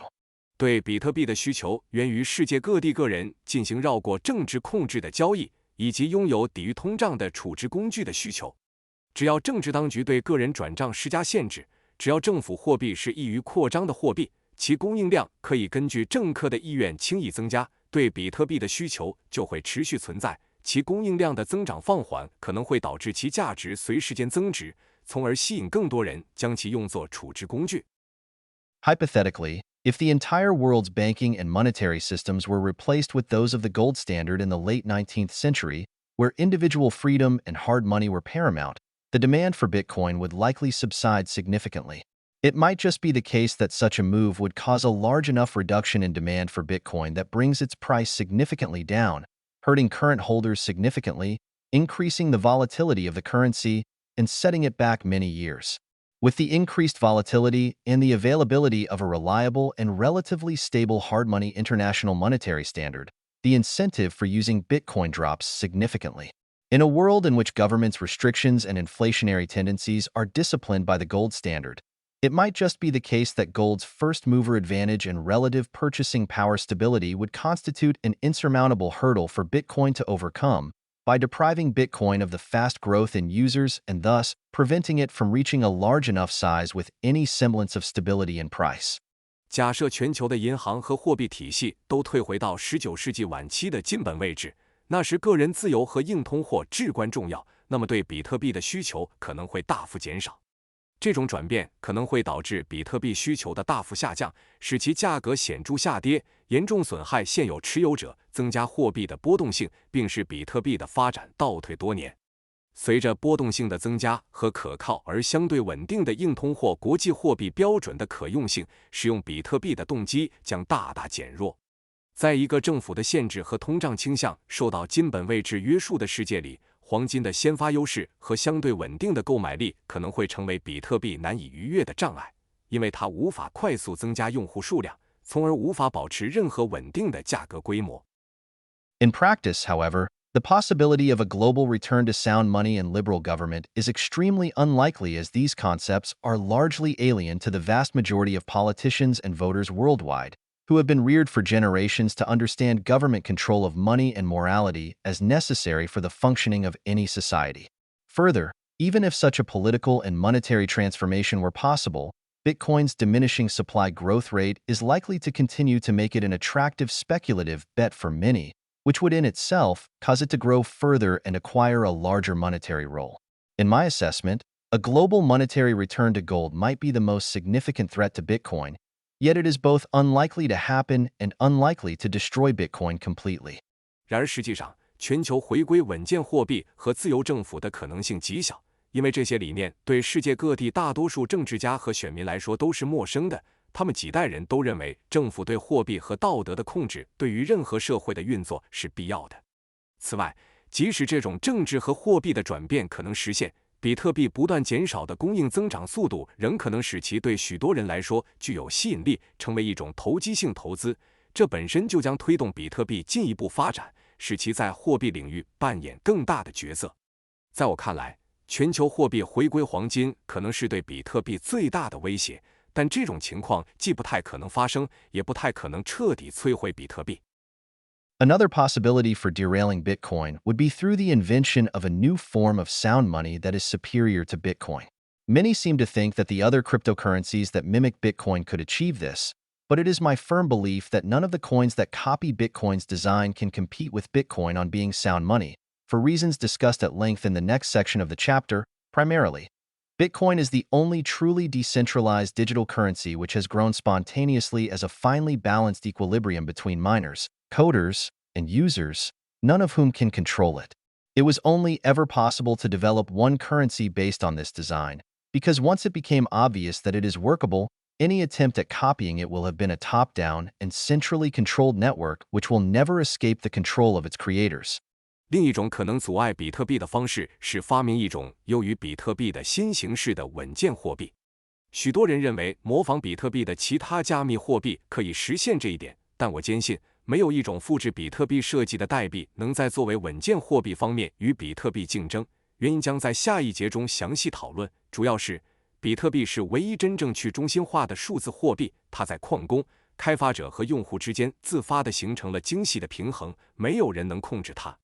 基于这种设计，只能发展出一种货币，因为一旦它被证明可行，任何复制它的尝试都将是一个自上而下、中心控制的网络，永远无法摆脱其创造者的控制。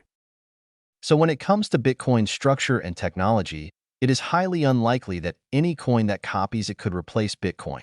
A new design and technology for implementing digital cash and hard money might produce such a competitor, although it is not possible to predict the emergence of such a technology before it is created, and a familiarity with the problem of digital cash over the years will make it clear that this is not an invention that would be easy to devise. 因此，说到比特币的架构和技术，任何复制它的加密货币都极不可能取代比特币。一种新的设计和技术来实现数字现金和硬通货可能会产生这样的竞争者，尽管在技术被创造出来之前无法预测其出现，而且多年对数字现金问题的了解也清楚地表明，这不是一项容易设计的发明。Altcoins. 替代加密货币。While Bitcoin was the first example of a peer-to-peer electronic cash, it was certainly not the last. Once Nakamoto's design was out in the open, and the currency succeeded in gaining value and adopters, many copied it to produce similar currencies. Namecoin was the first such currency, which used Bitcoin's code and started operation in April 2011. At least 732 digital currencies were created by February 2017, according to CoinMarketCap.com. 虽然比特币是点对点电子现金的第一个例子，但绝不是最后一个。一旦中本聪的设计公开，货币成功获得了价值和用户，许多人就开始复制它，以创建类似的货币。Namecoin 是第一个这样的货币，它使用了比特币的代码，并于2011年4月开始运营。根据 CoinMarketCap.com 的数据，到2017年2月，已经创建了至少732种数字货币。While it is common to think that these currencies exist in competition with Bitcoin, and that one of them might overtake Bitcoin in the future, In reality, they are not in competition with Bitcoin because they can never have the properties that make Bitcoin functional as digital cash and sound money. In order for a digital system to function as digital cash, it has to be outside the control of any third party. Its operation needs to conform to the will of its user according to the protocol, with no possibility for any third party to stop these payments. After years of watching altcoins get created, it seems impossible that any coin will recreate the adversarial standoff that exists between Bitcoin stakeholders and prevents any party from controlling payments in it.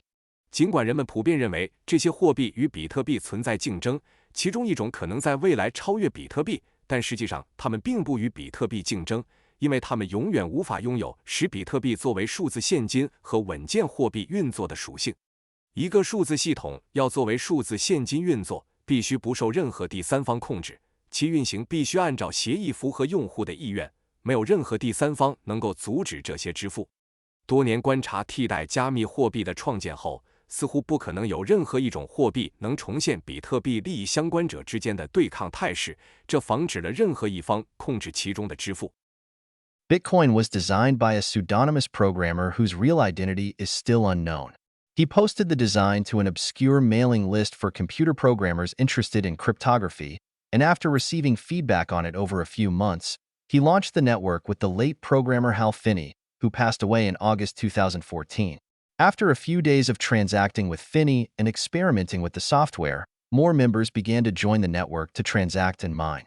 Nakamoto disappeared in mid-2010, citing moving to new projects, and has most likely never been heard from since. 9 In all likelihood, there are around 1 million bitcoins that are held in an account that is or was controlled by Nakamoto, but these coins have not moved once. Nakamoto did, however, take extreme caution to ensure that he will not be identified, and until this day there is no compelling evidence to identify who the real Nakamoto is. Had he wanted to be identified, he would already have come forward.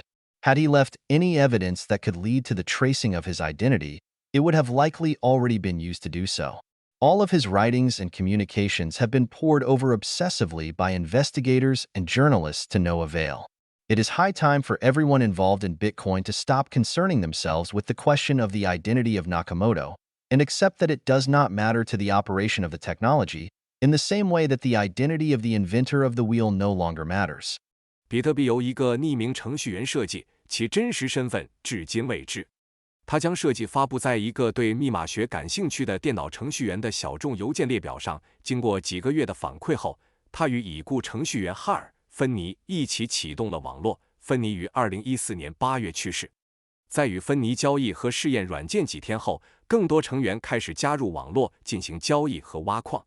2010年中期，中本聪以转向新项目为由消失，此后很可能再也没有露面。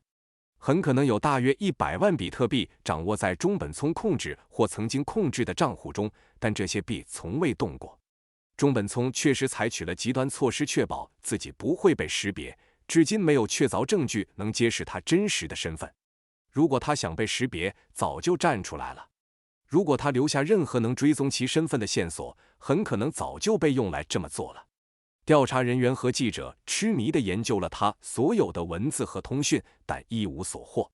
现在是所有参与比特币的人停止关注中本聪身份问题的时候了。接受这个事实，对于技术的运行来说，中本聪的身份并不重要，就像轮子的发明者身份对轮子的使用已经无关紧要一样。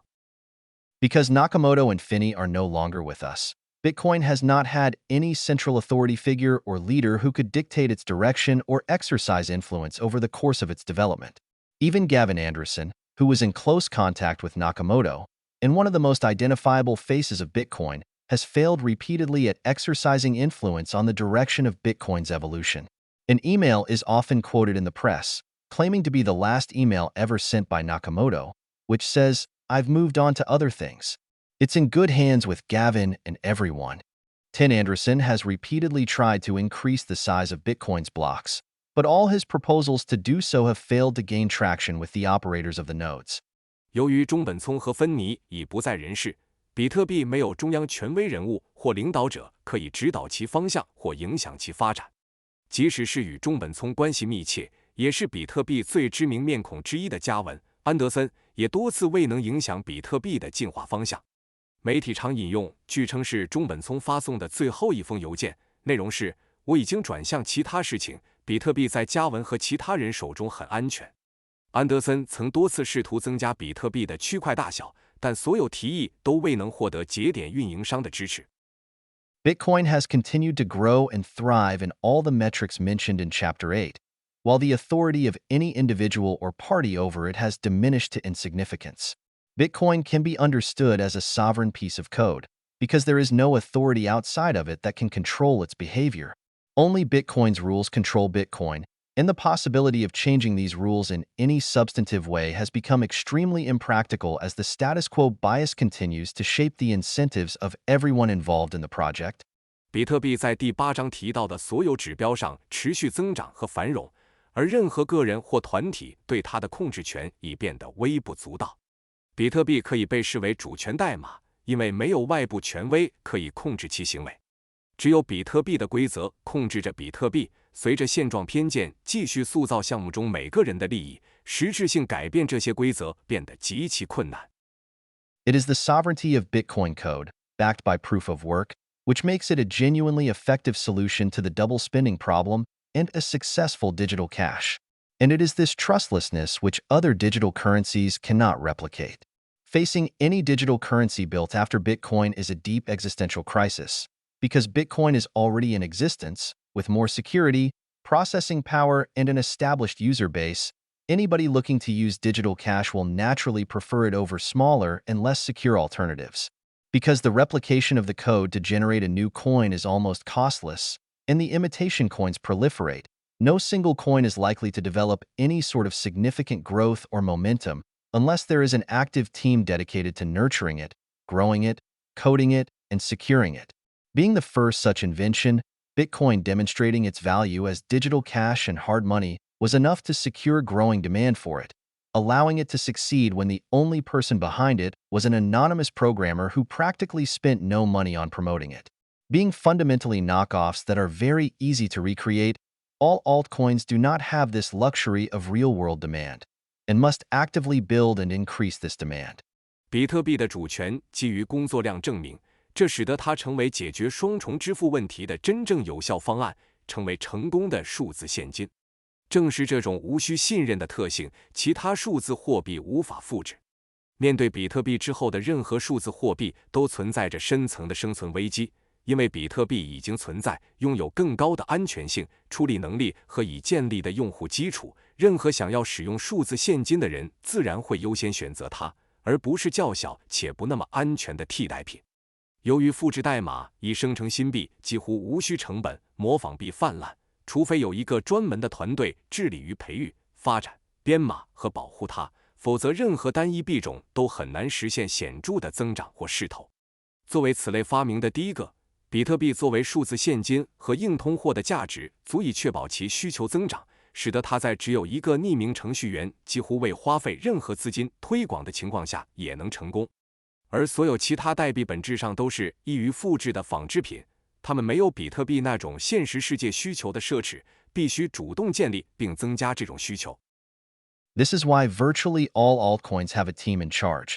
They began the project, marketed it, designed the marketing material, and plugged press releases into the press as if they were news items, while also having the advantage of mining a large number of coins early before anybody had heard of the coins. These teams are publicly known individuals, and no matter how hard they might try, they cannot demonstrate credibly that they have no control over the direction of the currency, which undermines any claims other currencies might have to being a form of digital cash that cannot be edited or controlled by any third party. In other words, after the Bitcoin genie got out of the bottle, anybody trying to build an alternative to Bitcoin will only succeed by investing heavily in the coin, making them effectively in control of it. And as long as there is a party with sovereign power over a digital currency, then that currency cannot be understood as a form of digital cash, but rather a form of intermediated payment, and a very inefficient one at that. 这就是为什么几乎所有的替代币都有一个团队负责，他们启动项目、进行营销、设计宣传材料、将新闻稿当作新闻发布，同时还能在币种还未为人所知时开采大量代币。这些团队是公开的个人，无论他们多么努力，都无法令人信服地证明他们对货币的走向没有控制权，这削弱了其他货币生成成为不受任何第三方编辑或控制的数字现金的可信度。换句话说，自从比特币的魔力从瓶子里释放出来后，任何试图建立比特币替代品的人都只能通过大量投资于代币来取得成功，从而实际上控制了它。只要有一个实体对数字货币拥有主权，那么这种货币就不能被视为数字现金，而是一种中介支付方式，而且效率非常低下。This presents a dilemma facing designers of alternative currencies. Without active management by a team of developers and marketers, no digital currency will attract any attention or capital in a sea of 1,000 plus currencies. But with active management, development, and marketing by a team, the currency cannot credibly demonstrate that it is not controlled by these individuals. With a group of developers in control of the majority of coins, processing power, and coding expertise, the currency is practically a centralized currency where the interests of the team dictate its development path. There is nothing wrong with a centralized digital currency, and we may well get such competitors in a free market without government restrictions. But there is something deeply and fundamentally wrong about a centralized currency that adopts a highly cumbersome and inefficient design whose only advantage is the removal of a single point of failure. 这给替代货币的设计者们带来了一个困境，在超过1000种货币的海洋中，如果没有一支开发和营销团队的积极管理，任何数字货币都无法吸引注意力或资本。但一旦由团队进行积极的开发、管理和营销，这种货币就无法令人信服地证明它不受这些个人控制。当一群开发者掌握大部分代币、处理能力和编程技术时，这种货币实际上就成了一种中心化的货币，其发展方向由团队的利益决定。中心化的数字货币本身并没有错，如果没有政府限制，自由市场可能会出现这样的竞争者。但采用高度繁琐和低效设计的中心化货币，其唯一优势是消除单点故障，这在根本上是有问题的。This problem is more pronounced for digital currencies that begin with an initial coin offering, which creates a highly visible group of developers communicating publicly with investors, making the entire project effectively a centralized project. The trials and tribulations of Ethereum, the largest coin in terms of market value after Bitcoin, illustrate this point vividly. 对于通过首次代币发行 ICO 开始的数字货币，这个问题更为突出。这会形成一个公开与投资者交流的显眼开发者团队，使整个项目实际上变成了一个中心化的项目。以市值仅次于比特币的第二大货币以太坊为例，这一点得到了生动的体现。The Decentralized Autonomous Organization, DAO, was the first implementation of smart contracts on the Ethereum network. After more than $150 million was invested in this smart contract, an attacker was able to execute the code in a way that diverted around 1/3 of all the DAO's assets to his own account. It would be arguably inaccurate to describe this attack as a theft, because all the depositors had accepted that their money will be controlled by the code and nothing else, and the attacker had done nothing but execute the code as it was accepted by the depositors. In the aftermath of the DAO hack, Ethereum developers created a new version of Ethereum where this inconvenient mistake never occurred, confiscating the attacker's funds and distributing them to his victims. This reinjection of subjective human management is at odds with the objective of making code into law and questions the entire rationale of smart contracts. 以太坊网络上的第一个智能合约实现是去中心化自治组织 DAO。在超过1.5亿美元投入这个智能合约后，一名攻击者找到了一种方法，将 DAO 约1/3的资产转移到自己的账户。将这次攻击称为盗窃可能并不准确，因为所有存款人都同意他们的资金将由代码控制，而攻击者所做的只是执行了存款人接受的代码。DAO 黑客事件后，以太坊的开发者创建了一个新版本的以太坊，其中这个尴尬的错误从未发生，他们没收了攻击者的资金并分发给了受害者。这种重新引入主观的人为管理与将代码变成法律的目标相冲突，也对智能合约的整个理念提出了质疑。If the second largest network in terms of processing power can have its blockchain record altered when the transactions do not go in a way that suits the interests of the development team, then the notion that any of the altcoins is truly regulated by processing power is not tenable. The concentration of currency holding, processing power, and programming skills in the hands of one group of people who are effectively partners in a venture defeats the entire purpose of employing a blockchain structure.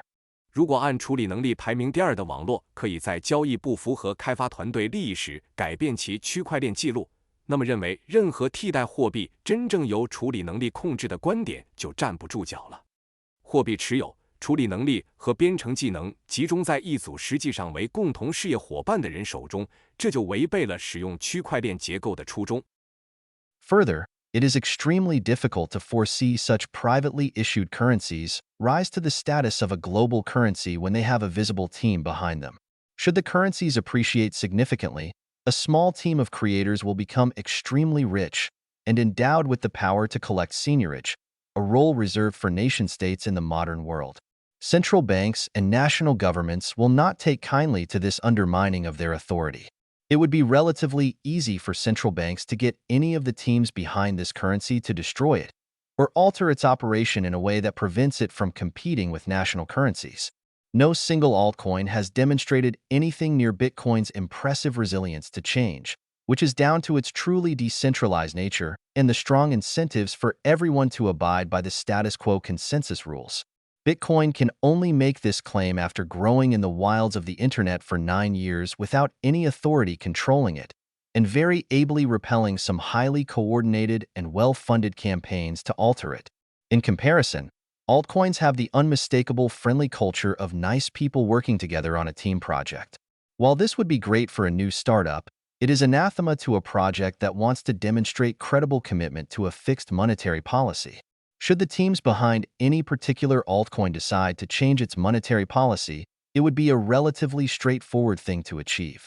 Ethereum, for instance, does not yet have a clear vision of what it wants its monetary policy to be in the future, leaving the matter up to community discussion. While this may work wonders for the community spirit of Ethereum, it is no way to build a global hard money, which, to be fair, Ethereum does not claim to do. Whether it is because they are aware of this point, or to avoid run-ins with political authority, or as a marketing gimmick, most altcoins do not market themselves as competitors to Bitcoin, but as performing tasks different to Bitcoin. 此外，很难预见这些由私人发行的货币能在有明显团队支持的情况下成为全球货币。如果这些货币大幅升值，创建团队将变得极其富有，并拥有类似现代国家收取铸币税的权利。中央银行和国家政府不会容忍这种对他们权威的侵蚀。中央银行要让这些货币的团队摧毁它，或者改变其运行方式，以避免与国家货币竞争，相对来说并不困难。没有任何一种替代币展现出比特币那种令人印象深刻的抗改变能力，这得益于其真正的去中心化性质以及遵守现状共识规则的强烈激励。比特币在没有权威控制的情况下，在互联网的荒野中生长了9年，并成功抵御了一些高度协调和资金充足的改变它的尝试后，才能宣称这一点。相比之下，替代币有着明显的友好文化，就像团队项目中合作愉快的人们。这对初创公司来说可能很棒，但对于一个想要展示固定货币政策可信承诺的项目来说，却是致命的。如果某个替代币的团队决定改变其货币政策，那将是一件相对容易实现的事情。例如，以太坊目前还没有明确的未来货币政策愿景，而是将其留给社区讨论。这可能对以太坊的社区精神有所帮助，但绝不是建立全球硬通货的方式。公平地说，以太坊并没有声称要这么做。无论是因为意识到这一点，还是为了避免政治权威的冲突，或是作为一种营销手段，大多数替代币并不把自己标榜为比特币的竞争对手，而是声称执行与比特币不同的任务。There is nothing about Bitcoin's design that suggests it would be good for any of the multitude of use cases that other coins claim they will be able to do, and no coin other than Bitcoin has delivered any differentiating capabilities or features which Bitcoin does not have. Yet they all have a freely trading currency which is somehow essential for their complex system for performing some online applications. 比特币的设计并没有表明它适合其他货币声称能够处理的各种用途，除了比特币，没有任何一种货币提供了比特币不具备的差异化功能或特性。然而，它们都有一个自由交易的货币，这种货币对于他们执行某些在线应用的复杂系统至关重要。But the notion that new web apps require their own decentralized currency is the desperately naive hope that somehow unsolving the problem of lack of coincidence of wants could be economically profitable. There is a reason real-world businesses don't issue their own currency, and that is that nobody wants to hold currency that is only spendable in one business. The point of holding money is holding liquidity which can be spent as easily as possible. Holding forms of money which can only be spent in particular vendors offers very little liquidity and serves no purpose. People will naturally prefer to hold the liquid means of payment, and any business that insists on payment in its own freely trading currency is just introducing significantly high costs and risks to its potential customers. 然而，认为新的网络应用需要自己的去中心化货币，这种想法过于天真，无异于指望不解决需求不匹配的问题也能带来经济利润。现实世界中的企业不发行自己的货币是有原因的，那就是没有人愿意持有只能在一个企业中消费的货币。持有金钱的目的是为了保持流动性，以便尽可能轻松的消费。持有只能在特定商家使用的货币形式几乎不提供流动性，也没有任何意义。人们自然会选择持有更流通的支付手段。任何坚持用自家自由交易货币支付的企业，只会给潜在客户带来显著的成本和风险。Even in businesses which require some form of token operationally, such as amusement parks or casinos, the token is always fixed in value compared to liquid money so customers know exactly what they are getting and can make accurate economic calculations. Should any of these supposedly revolutionary decentralized currencies offer any real-world valuable application, it is completely inconceivable that it would be paid for with its own freely trading currency. 即使在像游乐园或赌场这样在运营中需要某种代币的企业中，代币的价值也总是与流通货币固定，以便顾客清楚地知道他们得到的是什么，可以进行准确的经济计算。如果这些所谓的革命性去中心化货币能提供任何有价值的现实应用，那么用其自由交易的货币来支付是完全不可想象的。In reality, after examining this space for years, I have yet to identify a single digital currency that offers any product or service that has any market demand. The highly vaunted decentralized applications of the future never seem to arrive, but the tokens that are supposedly essential to their operation continue to proliferate by the hundreds every month. One cannot help but wonder if the only use of these revolutionary currencies is the enriching of their makers. 实际上，尽管我已经研究这个领域多年，却仍未发现一种数字货币提供任何有市场需求的产品或服务。备受推崇的未来去中心化应用似乎从未出现，但据说对它们运行至关重要的代币却每月以数百种的速度不断涌现。人们不禁要问，这些革命性货币的唯一用途是否就是让其创造者致富？ No coin other than Bitcoin can lay a credible claim to being outside the control of anyone else, and as such, the entire point of utilizing the extremely complex structure underpinning Bitcoin is moot. There is nothing original or difficult about copying Bitcoin's design and producing a slightly different copycat, and thousands have done this so far. With time, one can expect more and more of these coins to enter the market, diluting the brand of all the other altcoins. Non-Bitcoin digital currencies are, in the aggregate, easy money. No single altcoin can be considered on its own merits, because they are all indistinguishable in what they perform, which is also what Bitcoin performs, but very distinguishable from Bitcoin in that their supply and design can easily be altered, whereas Bitcoin's monetary policy is for all intents and purposes set in stone. 除了比特币，没有其他货币能有可信的主张说它不受任何人控制，因此，利用比特币背后极其复杂结构的全部意义就变得无关紧要了。复制比特币的设计并稍作改动，以创建一个略有不同的复制品，并不新颖或困难。迄今为止，已有数千种这样的货币出现。随着时间的推移，可以预见会有越来越多的这类货币进入市场，稀释所有其他替代币的品牌。非比特币的数字货币总体上是容易获取的货币。没有一种替代币能单独以其自身的优点来考虑，因为它们在功能上都与比特币无异，但与比特币明显不同的是，它们的供应和设计可以轻易改变，而比特币的货币政策在所有实际意义上都是固定的。It is an open question if any of these currencies will succeed in offering a market-demanded service other than the one offered by Bitcoin, but it appears patently clear that they cannot compete with Bitcoin on being trustless digital cash. That they have all chosen to ape Bitcoin's rituals while pretending to be solving something extra does not inspire confidence in them achieving anything more than enriching their makers. The thousands of imitations of Nakamoto's design are perhaps the sincerest form of flattery, but their continued failure to ever deliver anything more than what Nakamoto delivered is a testament to how singular his accomplishment is. The only worthwhile additions to Bitcoin's design were done by the competent, selfless volunteer coders who contributed long hours to making the Bitcoin code better. Many less competent coders have gotten massively rich by repackaging Nakamoto's design with marketing and pointless buzzwords, but have all failed in adding any functional capabilities to it that have any real-world demand. The growth of these altcoins cannot be understood outside the context of easy government money looking for easy investment, forming large bubbles and massive malinvestments. 这些货币是否能成功提供除比特币之外市场所需的服务，还是个未知数。但显然，他们无法在无需信任的数字现金方面与比特币竞争。他们都选择模仿比特币的机制，同时假装在解决额外问题。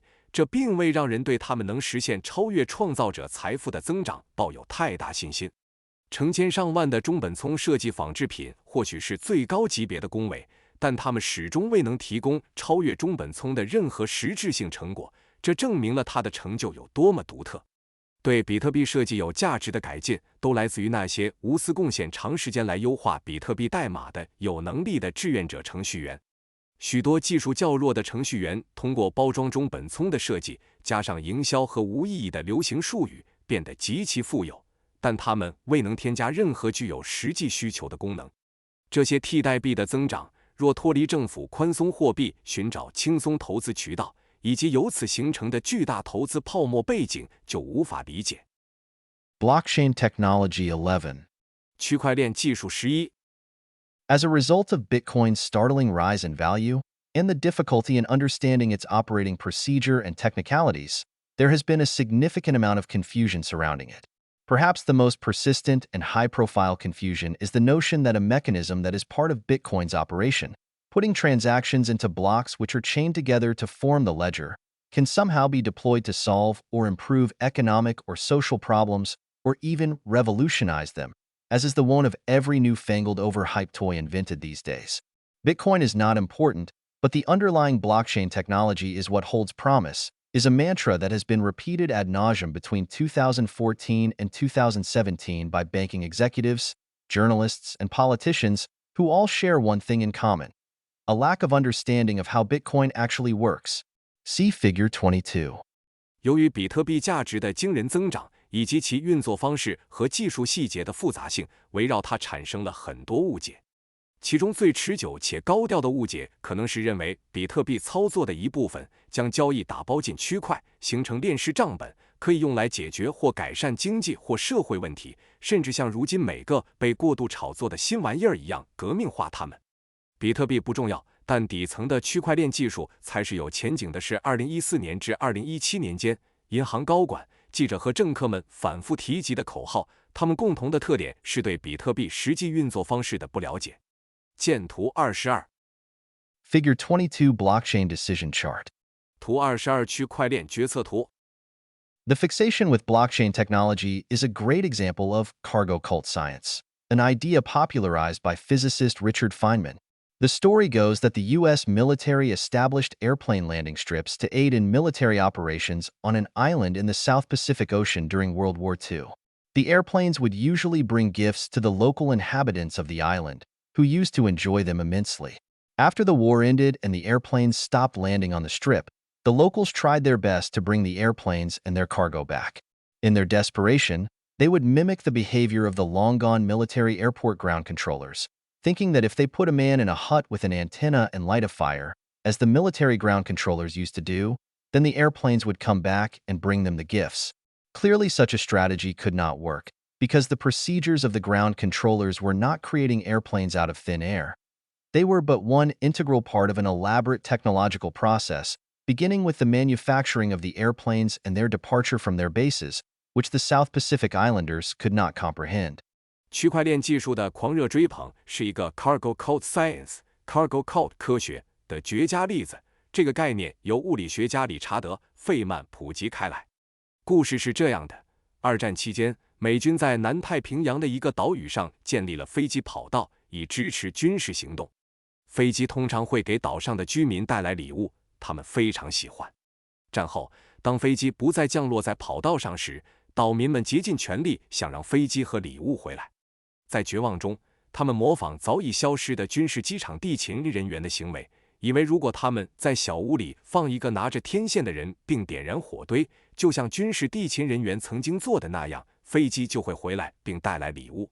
显然，这样的策略无法奏效，因为地勤人员的程序并没有凭空制造飞机，他们只是从制造飞机到飞机离开基地的复杂技术过程中的一个组成部分，而南太平洋的岛民无法理解这个过程。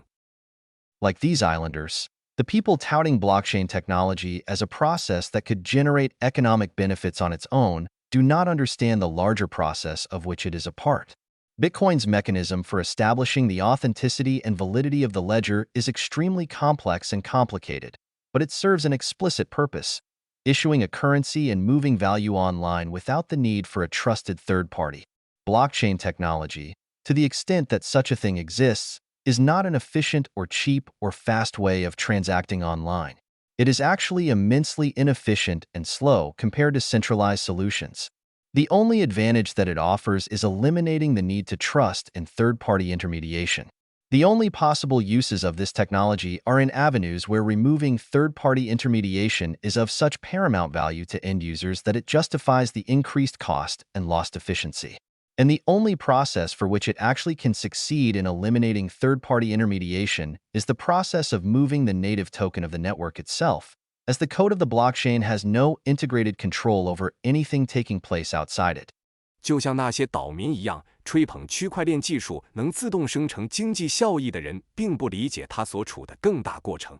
比特币建立账本真实性和有效性的机制极其复杂，但它有明确的目标：发行货币，并在不需要可信第三方的情况下在线转移价值。区块链技术如果真有其事，不是一种高效、廉价或快速的在线交易方式。实际上，与集中式解决方案相比，它极其低效且缓慢。它唯一的优势是消除了对第三方中介的信任需求。这项技术的唯一可能用途是在那些对用户来说，消除第三方中介的价值如此重要，以至于可以抵消增加的成本和效率损失的领域。而它真正能成功消除第三方中介的唯一过程，就是移动网络本身的原生代币，因为区块链的代码无法控制其外部发生的任何事情。A comparison will help give a sense of just how inefficient Bitcoin is as a method for running transactions. If we strip away the trappings of decentralization, proof-of-work verification, mining, and trustlessness, and run a centralized version of Bitcoin, it would essentially consist of an algorithm for generating coins and a database for coin ownership that processes around 300,000 transactions per day. Such tasks are trivial, and any modern personal computer could perform them reliably. In fact, a regular off-the-shelf consumer laptop can be made to process around 14,000 transactions per second, or all of Bitcoin's current daily transaction volume in 20 seconds. 12 To process Bitcoin's entire yearly transaction volume, a personal laptop would need little more than 2 hours. 对比一下就能明白，比特币作为交易手段有多么低效。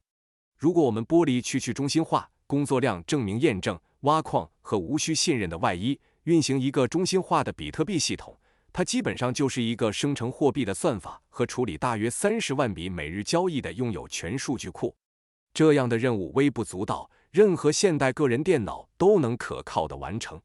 实际上，一台普通的消费级笔记本电脑可以处理每秒约14000笔交易，或者在20秒内处理比特币当前每日的全部交易量。要处理比特币全年的交易量，一台个人笔记本电脑只需要大约2个小时。The problem with running such a currency on a personal laptop, however, is that it requires trust in the owner of the laptop and in the laptop's security and safety from attack. In order to make such a trivial software system run without requiring trust in any single party to not defraud the record of transactions or alter the rate of currency issuance, the only design anyone has found is Bitcoin's decentralized peer-to-peer network with proof-of-work verification. This is not a trivial software problem, and it took decades of computer programmers attempting different designs before one was found that could demonstrably achieve this.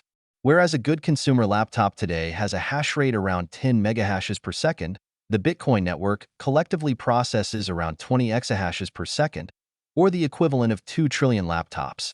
In other words, to remove the need for trust, the processing power to run a simple currency and database software needs to be increased roughly by a factor of 2 trillion. It is not the currency and its transactions that require so much processing power. Making the entire system trustless does. For any other computing process to be run using blockchain technology, it would need to fulfill 2 criteria. 然而，问题在于，在个人笔记本电脑上运行这种货币，需要信任笔记本电脑的所有者，以及信任电脑的安全性免受攻击。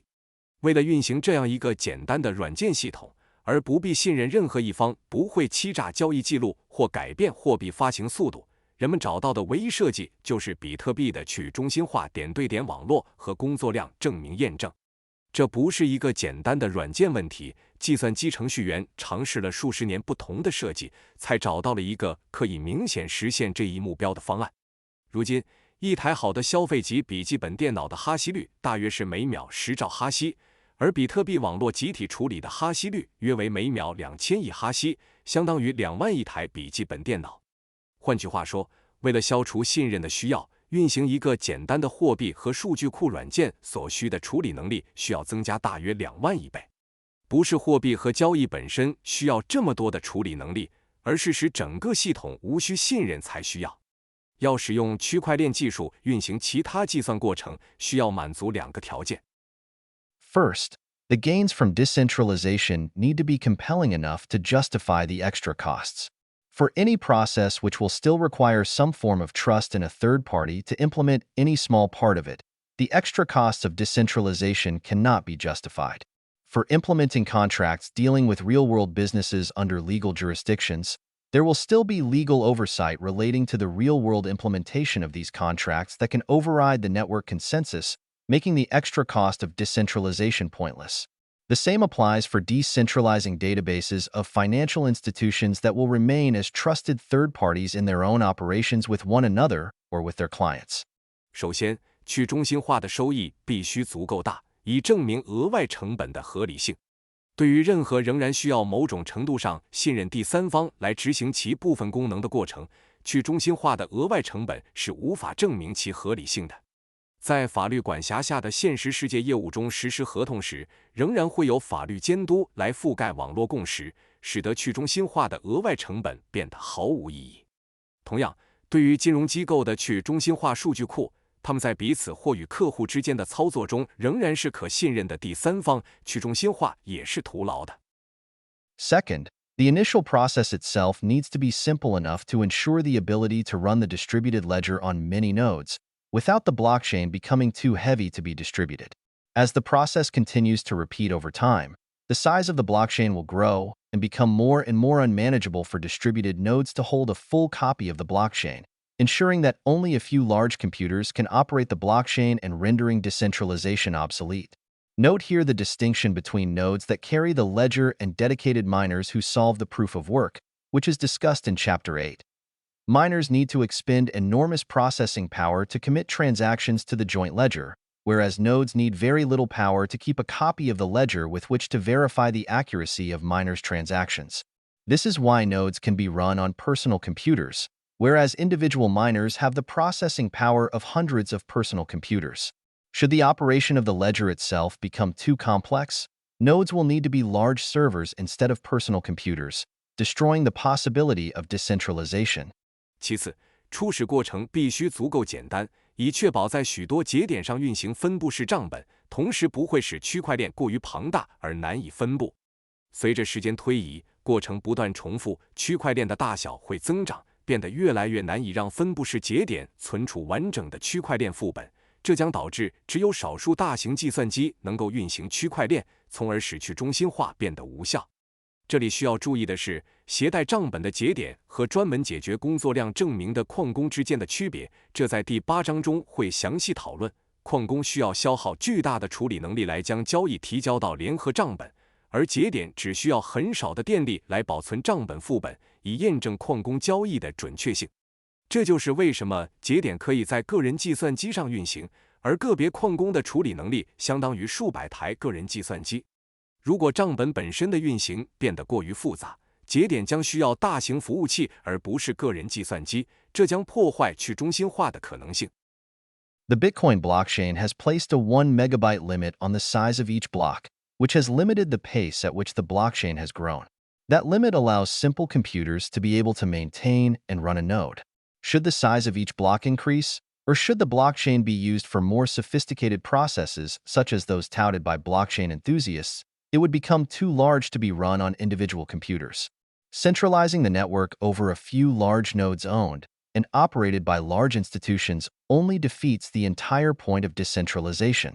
比特币区块链对每个区块的大小设定了1兆字节的限制，这限制了区块链增长的速度。这个限制使得简单的计算机也能维护和运行节点。如果每个区块的大小增加，或者区块链被用于区块链爱好者所宣传的更复杂过程，它将变得过于庞大，无法在个人计算机上运行。将网络集中到少数由大型机构拥有和运营的大节点上，只会违背去中心化的初衷。Trustless digital cash has so far been the only successful implementation for blockchain technology precisely because it is a clean and simple technological process to operate, leading to its ledger growing relatively slowly over time. This means that being a member of the Bitcoin network is possible for a residential computer and connection in most of the world. Predictable controlled inflation also requires little processing power, but is a process whose decentralization and trustlessness offers enormous value to end users, as explained in Chapter 8. All other monetary media today are controlled by parties who can inflate the supply in order to profit from increased demand. This is true for fiat currencies and non-precious metals, but also for gold, which is held in large quantities by central banks ready to sell it onto the market to prevent it from appreciating too quickly and thus displacing fiat currencies. For the first time since the abolition of the gold standard, Bitcoin has made sound money easily available to anyone in the world who wants it. This highly unlikely combination of lightweight computing load and heavy economic significance is why it has made sense to grow the size of the Bitcoin network's processing power to the largest network in history. It has proven impossible over 8 years to find one other use case that is valuable enough to justify being distributed over thousands of node members, while also being lightweight enough to allow for that decentralization. 去中心化的数字货币是区块链技术迄今为止唯一成功的应用，正因为其运行机制简洁明了，导致账本随着时间缓慢增长。这意味着，在世界大部分地区，一台家用电脑和网络连接就能参与比特币网络。可预测的适度通货膨胀也需要少量计算能力，但如第8章所述，其去中心化和无需信任的特性为终端用户带来了巨大价值。当今所有其他货币媒介都由能够通过增发来从需求增长中获利的实体控制。这适用于法定货币和非贵金属，也适用于黄金，因为中央银行大量持有黄金，随时准备出售，以防止其价值过快上涨，从而取代法定货币。自金本位取消以来，比特币首次让全世界任何想要的人都能轻松获得稳健的货币。这种轻量级计算负担与重大经济意义的罕见结合，解释了为何比特币网络的处理能力会发展成为历史上最大的网络。8年来，我们无法找到其他足够有价值的应用案例，既能分散到数千个节点，又足够轻量级以实现这种去中心化。The first implication of this analysis is that any change to Bitcoin's protocol that increases the size of the blockchain is highly unlikely to pass, not just for the reasons of immutability mentioned before, but also because it would likely prevent most node operators from managing to run their own nodes, and because they are the ones who decide which software runs. It is safe to assume a significant intransigent minority of node operators will continue to run the current software, holding their current Bitcoins, making any attempt to upgrade the Bitcoin software effectively just another worthless altcoin like the hundreds of others that already exist. 这一分析的第一个启示是，任何可能增加区块链大小的比特币协议改动都极不可能通过。这不仅是因为之前提到的不可变性问题，还因为这可能会使大多数节点运营商无法运行自己的节点。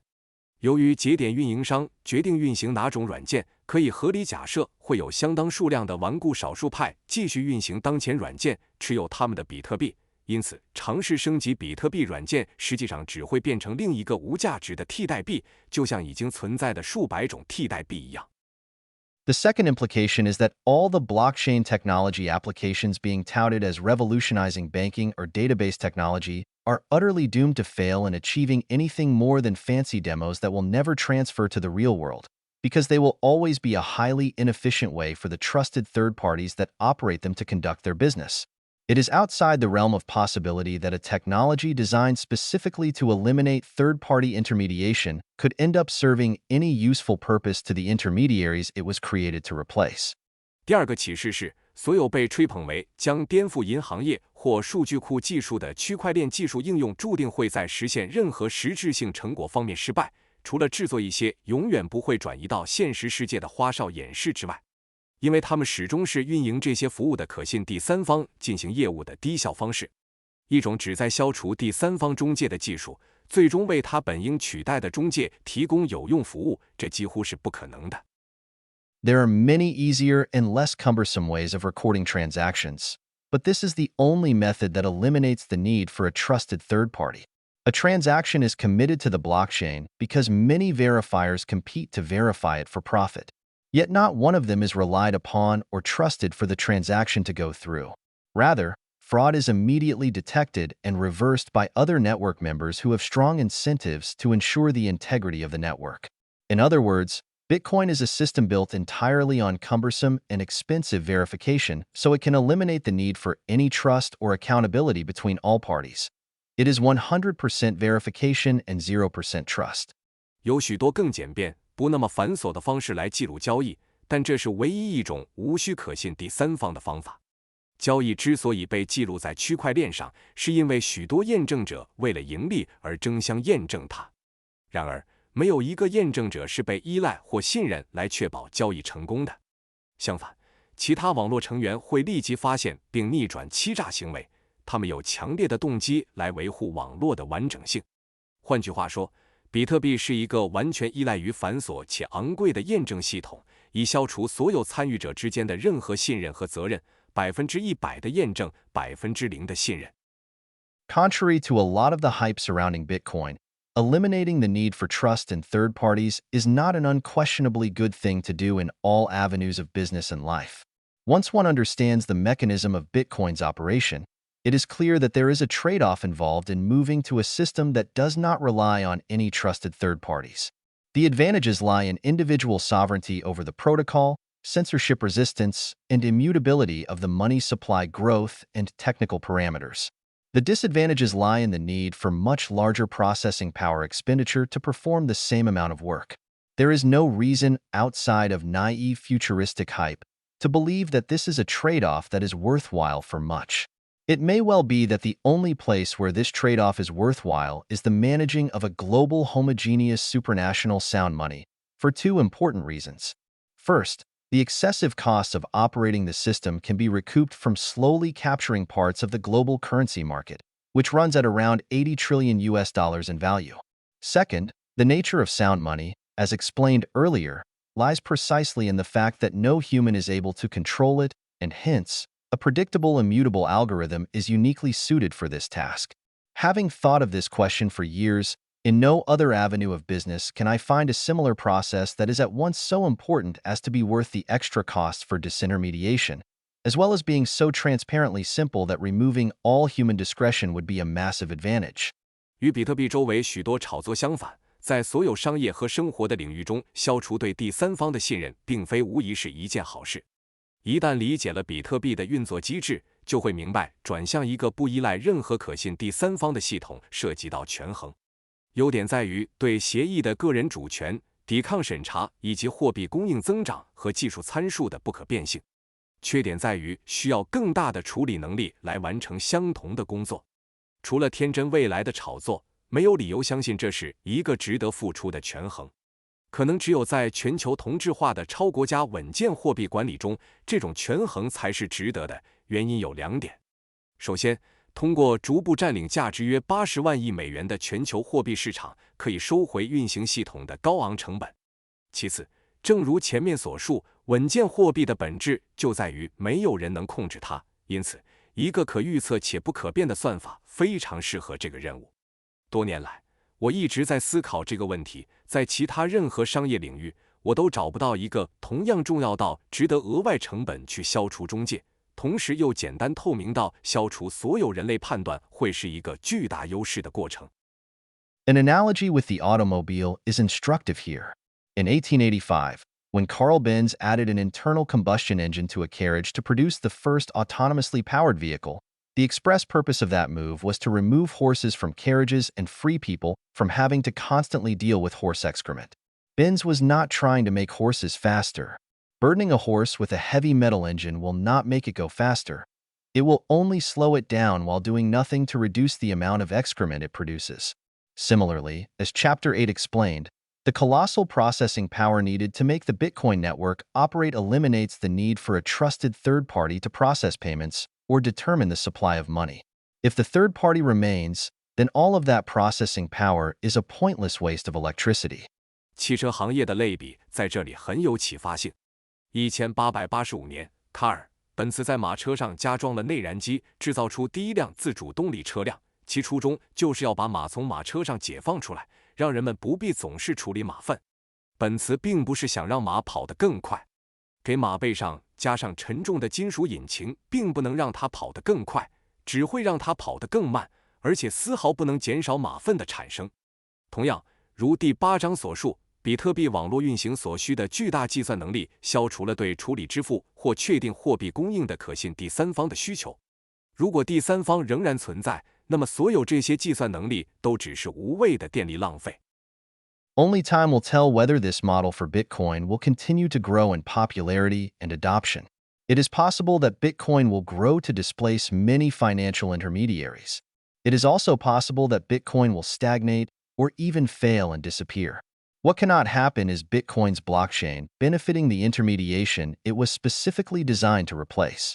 比特币的这种模式是否会持续增长并被广泛采用，只有时间能给出答案。比特币可能会发展到取代许多金融中介，也有可能比特币会停滞不前，甚至失败并消失。但不可能发生的是，比特币的区块链对它设计用来替代的中介起到好处。For any trusted third party carrying out payments, trading, or record keeping, the blockchain is an extremely costly and inefficient technology to utilize. A non-Bitcoin blockchain combines the worst of both worlds, the cumbersome structure of the blockchain with the cost and security risk of trusted third parties. It is no wonder that 8 years after its invention, blockchain technology has not yet managed to break through in a successful, ready-for-market commercial application other than the one for which it was specifically designed, Bitcoin. 对于任何进行支付、交易或记录保存的可信第三方来说，区块链是一种极其昂贵且低效的技术。非比特币区块链结合了两者的缺点：区块链的笨重结构以及依赖可信第三方的成本和安全风险。难怪在发明8年后，除了比特币这个特定应用外，区块链技术还没有在其他成功的市场准备就绪的商业应用中取得突破。Instead, an abundance of hype, conferences, and high-profile discussions in media, government, academia, industry, and the World Economic Forum on the potential of blockchain technology has emerged. Many millions of dollars have been invested in venture capital, research, and marketing by governments and institutions that are seduced by the hype, without any practical result. 相反，关于区块链技术潜力的大量炒作、会议和媒体、政府、学术界、工业界和世界经济论坛的高调讨论层出不穷。政府和机构被炒作所吸引，投入了数百万美元用于风险投资、研究和营销，但没有取得任何实际成果。Blockchain consultants have built prototypes for stock trading, asset registry, voting, and payment clearance. But none of them have been commercially deployed because they are more expensive than simpler methods relying on established database and software stacks, as the government of Vermont recently concluded. Point 13. 区块链顾问为股票交易、资产登记、投票和支付清算构建了原型，但没有一个被商业化应用，因为它们比依赖成熟数据库和软件堆栈的简单方法更昂贵，正如最近佛蒙特州政府得出的结论那样。Meanwhile, banks don't have a great track record in applying earlier technological advances for their own use. While JP Morgan Chase's CEO Jamie Dimon was touting blockchain technology in Davos in January 2016, his bank's Open Financial Exchange Interfaces, a technology from 1997 to provide aggregators a central database of customer information, had been down for 2 months. 与此同时，银行在将早期技术进步应用于自身方面并没有太好的记录。2016年1月，摩根大通首席执行官杰米·戴蒙在达沃斯宣扬区块链技术时，他的银行的 Open Financial Exchange 接口，一种1997年的技术，为聚合器提供客户信息的中央数据库，已经停运2个月了。In contrast, the Bitcoin network was born from the blockchain design 2 months after Nakamoto presented the technology. To this day, it has been operating uninterrupted and growing to more than $150 billion worth of Bitcoins. The blockchain was the solution to the electronic cash problem. Because it worked, it grew quickly while Nakamoto worked anonymously and only communicated curtly via email for about 2 years. It did not need investment, venture capital, conferences, or advertisement. 相比之下，比特币网络在中本聪提出这项技术2个月后诞生，至今一直在不间断的运行。比特币的价值已超过1500亿美元。区块链是解决电子现金问题的解决方案。由于它有效运作，因此在中本聪匿名工作并仅通过电子邮件简短交流大约2年的时间里，它迅速发展。它不需要投资、风险资本、会议或广告。As will become apparent from this exposition, the notion that a blockchain technology exists and can be deployed to solve any specific problems is highly dubious. It is far more accurate to understand the blockchain structure as an integral part of the operation of Bitcoin and its testnets and copycats. Nevertheless, the term blockchain technology is used for simplicity in elucidation. The next section of this chapter examines the most commonly touted use cases for blockchain technology, while the section after it identifies the main impediments to its application to these problems. 从接下来的阐述中，将会明显看出，存在一种可以解决任何特定问题的区块链技术的概念非常可疑。更准确的理解是，区块链结构是比特币及其测试网络和模仿者运行不可或缺的一部分。尽管如此，为了简化说明，我们仍使用区块链技术这一术语。本章的下一部分将探讨区块链技术最常见的应用案例，而接下来的部分将识别出应用到这些问题上的主要障碍。Potential applications of blockchain technology. 区块链技术的潜在应用。An overview of startups and research projects related to blockchain technology concludes that the potential applications of blockchains can be divided into 3 main fields. 对区块链技术相关的初创公司和研究项目进行概述后，可以得出结论：区块链的潜在应用可以分为3个主要领域。Digital payments. 数字支付。Current commercial mechanisms for payment clearance rely on centralized ledgers to record all transactions and maintain account balances. In essence, the transaction is transmitted once from the transacting parties to the intermediary, checked for validity, and accordingly both accounts are adjusted. In a blockchain, the transaction is transmitted to all network nodes, which involves many more transmissions and more processing power and time. The transaction also becomes part of the blockchain, copied onto every member computer. This is slower and more expensive than centralized clearance, and helps explain why Visa and MasterCard clear 2,000 transactions per second while Bitcoin can at best clear 4. Bitcoin has a blockchain not because it allows for faster and cheaper transactions, but because it removes the need to trust in third-party intermediation. Transactions are cleared because nodes compete to verify them, yet no node needs to be trusted. It is unworkable for third-party intermediaries to imagine they could improve their performance by employing a technology that sacrifices efficiency and speed precisely to remove third-party intermediaries. For any currency controlled by a central party, it will always be more efficient to record transactions centrally.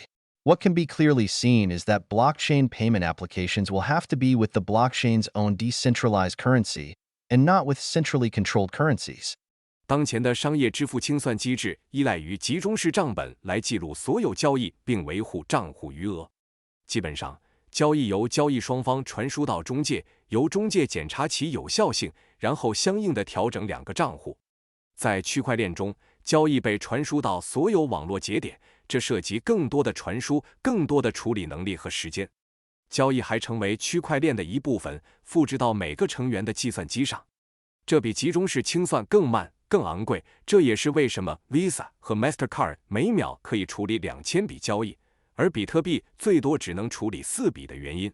比特币使用区块链不是因为它能实现更快、更便宜的交易，而是因为它消除了对第三方中介的信任需求。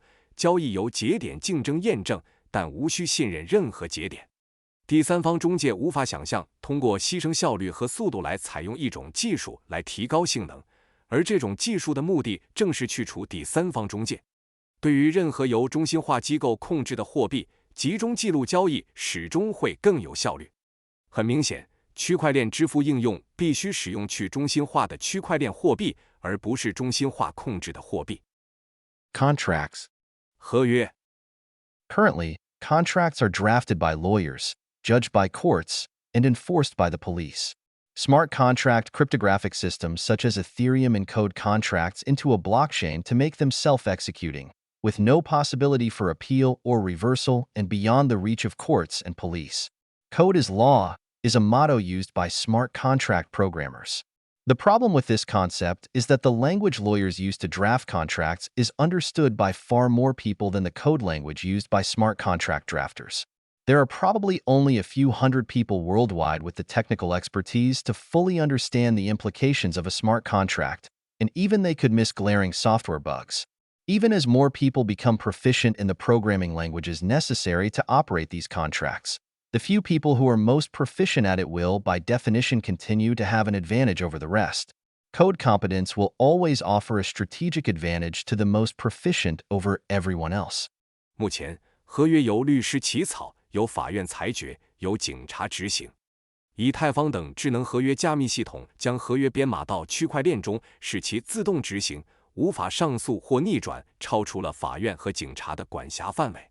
代码及法律是智能合约程序员的座右铭，但问题是，律师用来起草合约的语言比智能合约编写者使用的代码语言要被更多人理解。全球可能只有少数几百人具备充分理解智能合约含义的技术知识，即使他们也可能忽视明显的软件错误。即使更多人掌握了操作这些合约所需的编程语言，最精通的人在定义上仍然会比其他人具有优势。代码能力始终会为最熟练的人提供相对于他人的战略优势。This all became apparent with the first implementation of smart contracts on the Ethereum network, the Decentralized Autonomous Organization, DAO. After more than $150 million was invested in this smart contract, an attacker was able to execute the code in a way that diverted around a third of all the DAO's assets to his own account. It would be arguably inaccurate to describe this attack as a theft, because all the depositors had accepted that their money would be controlled by the code and nothing else, and the attacker had done nothing but execute the code as it was accepted by the depositors. In the aftermath of the DAO hack, Ethereum developers created a new version of Ethereum where this inconvenient mistake never occurred. This reinjection of subjective human management is at odds with the objective of making code into law and questions the entire rationale of smart contracts. 这一点在以太坊网络上首次实施的智能合约去中心化自治组织 DAO 中变得明显。在超过 1.5 亿美元投入这个智能合约后，一名攻击者能够以一种方式执行代码，将 DAO 大约1/3的资产转移到自己的账户。将这次攻击描述为盗窃可能并不准确，因为所有存款人都已接受他们的资金将仅由代码控制，而攻击者所做的只是按照存款人接受的代码执行。DAO 黑客事件后，以太坊开发者创建了一个新版本的以太坊，其中没有发生这个不变的错误。这种重新引入主观人类管理的做法与将代码变成法律的目标相冲突，也质疑了智能合约的整个理念。Ethereum is the second largest blockchain after Bitcoin in terms of its processing power, and while the Bitcoin blockchain cannot effectively be rolled back, that Ethereum can be rolled back means that all blockchains smaller than Bitcoin's are effectively centralized databases under the control of their operators. It turns out code is not really law, because the operators of these contracts can override what the contract executes. Smart contracts have not replaced courts with code, but they have replaced courts with software developers with little experience, knowledge, or accountability in arbitrating. It remains to be seen whether courts and lawyers will remain uninvolved as the ramifications of such forks continue to be explored. 以太坊是仅次于比特币的第二大区块链，按处理能力计算。虽然比特币区块链无法有效的回滚，但以太坊可以回滚，意味着所有比比特币小的区块链实际上都是由其运营商控制的集中式数据库。事实证明，代码并非真正的法律，因为这些合约的运营商可以覆盖合约的执行。智能合约并没有用代码取代法院，而是用经验不足、知识有限且无需负责的软件开发者取代了法院。随着此类分叉的后果继续被探索，法院和律师是否会保持不干涉还有待观察。The DAO is the first and so far only sophisticated application of a smart contract on a blockchain, and the experience suggests wider implementation is still a long way off, if it ever were to occur. All other applications currently only exist in prototype. Perhaps in a hypothetical future where code literacy is far more common and code more predictable and reliable, such contracts might become more commonplace. But if operating such contracts only adds processing power requirements while still leaving them subject to editing, forking, and overruling by the blockchain's engineers, then the entire exercise serves no purpose but the generation of buzzwords and publicity. A far more likely future for smart contracts is that they will exist over secured, centralized computers operated by trusted third parties with the ability to override them. This formalizes the reality of blockchain smart contracts as editable while reducing the processing power requirement and reducing the attack vectors possible to compromise this. DAO 是首个也是迄今为止唯一复杂的智能合约应用，其经验表明，如果真的会发生更广泛的应用，还有很长的路要走。目前所有其他应用都还处于原型阶段。或许在一个假设的未来，当代码阅读能力更为普遍，代码更可预测且可靠时，这类合约可能会变得更常见。但如果运行这些合约只会增加处理能力需求，同时仍然让它们容易被区块链工程师编辑、分叉和推翻，那么这一切除了制造流行术语和宣传外，没有任何意义。智能合约更可能的未来是，它们将在有可信第三方运营的安全的集中式计算机上存在，这些第三方有能力进行干预和覆盖。这正是承认了区块链智能合约的可编辑性，同时降低了处理能力需求，减少了可能破坏合约的攻击途径。For actual operational blockchains, demand will likely only be found for simple contracts whose code can be easily verified and understood. The only rationale for employing such contracts on a blockchain rather than a centralized computer system would be for the contracts to utilize the blockchain's native currency in some form, as all other contracts are better enforced and supervised without the extra burden of a blockchain distributed system. The only existing meaningful blockchain contract applications are for simple time program payments and multi-signature wallets, all of which are performed with the currency of the blockchain itself, mostly on the Bitcoin network. 对于实际运营的区块链，需求可能只存在于代码易于验证和理解的简单合约。在区块链上而非集中式计算机系统上使用这类合约的唯一理由，可能是让合约以某种形式利用区块链的原生货币，因为其他所有合约在没有区块链分布式系统的额外负担下，都能得到更好的执行和监督。目前有意义的区块链合约应用仅限于简单的定时支付和多签名钱包，这些都使用区块链本身的货币，主要在比特币网络上进行。Database and record management. 数据库和记录管理。Blockchain is a reliable and tamper-proof database and asset register, but only for the blockchain's native currency and only if the currency is valuable enough for the network to have strong enough processing power to resist attack. For any other asset, physical or digital, the blockchain is only as reliable as those responsible for establishing the link between the asset and what refers to it on the blockchain. There are no efficiency or transparency gains from using a permission blockchain here, as the blockchain is only as reliable as the party that grants permission to write to it.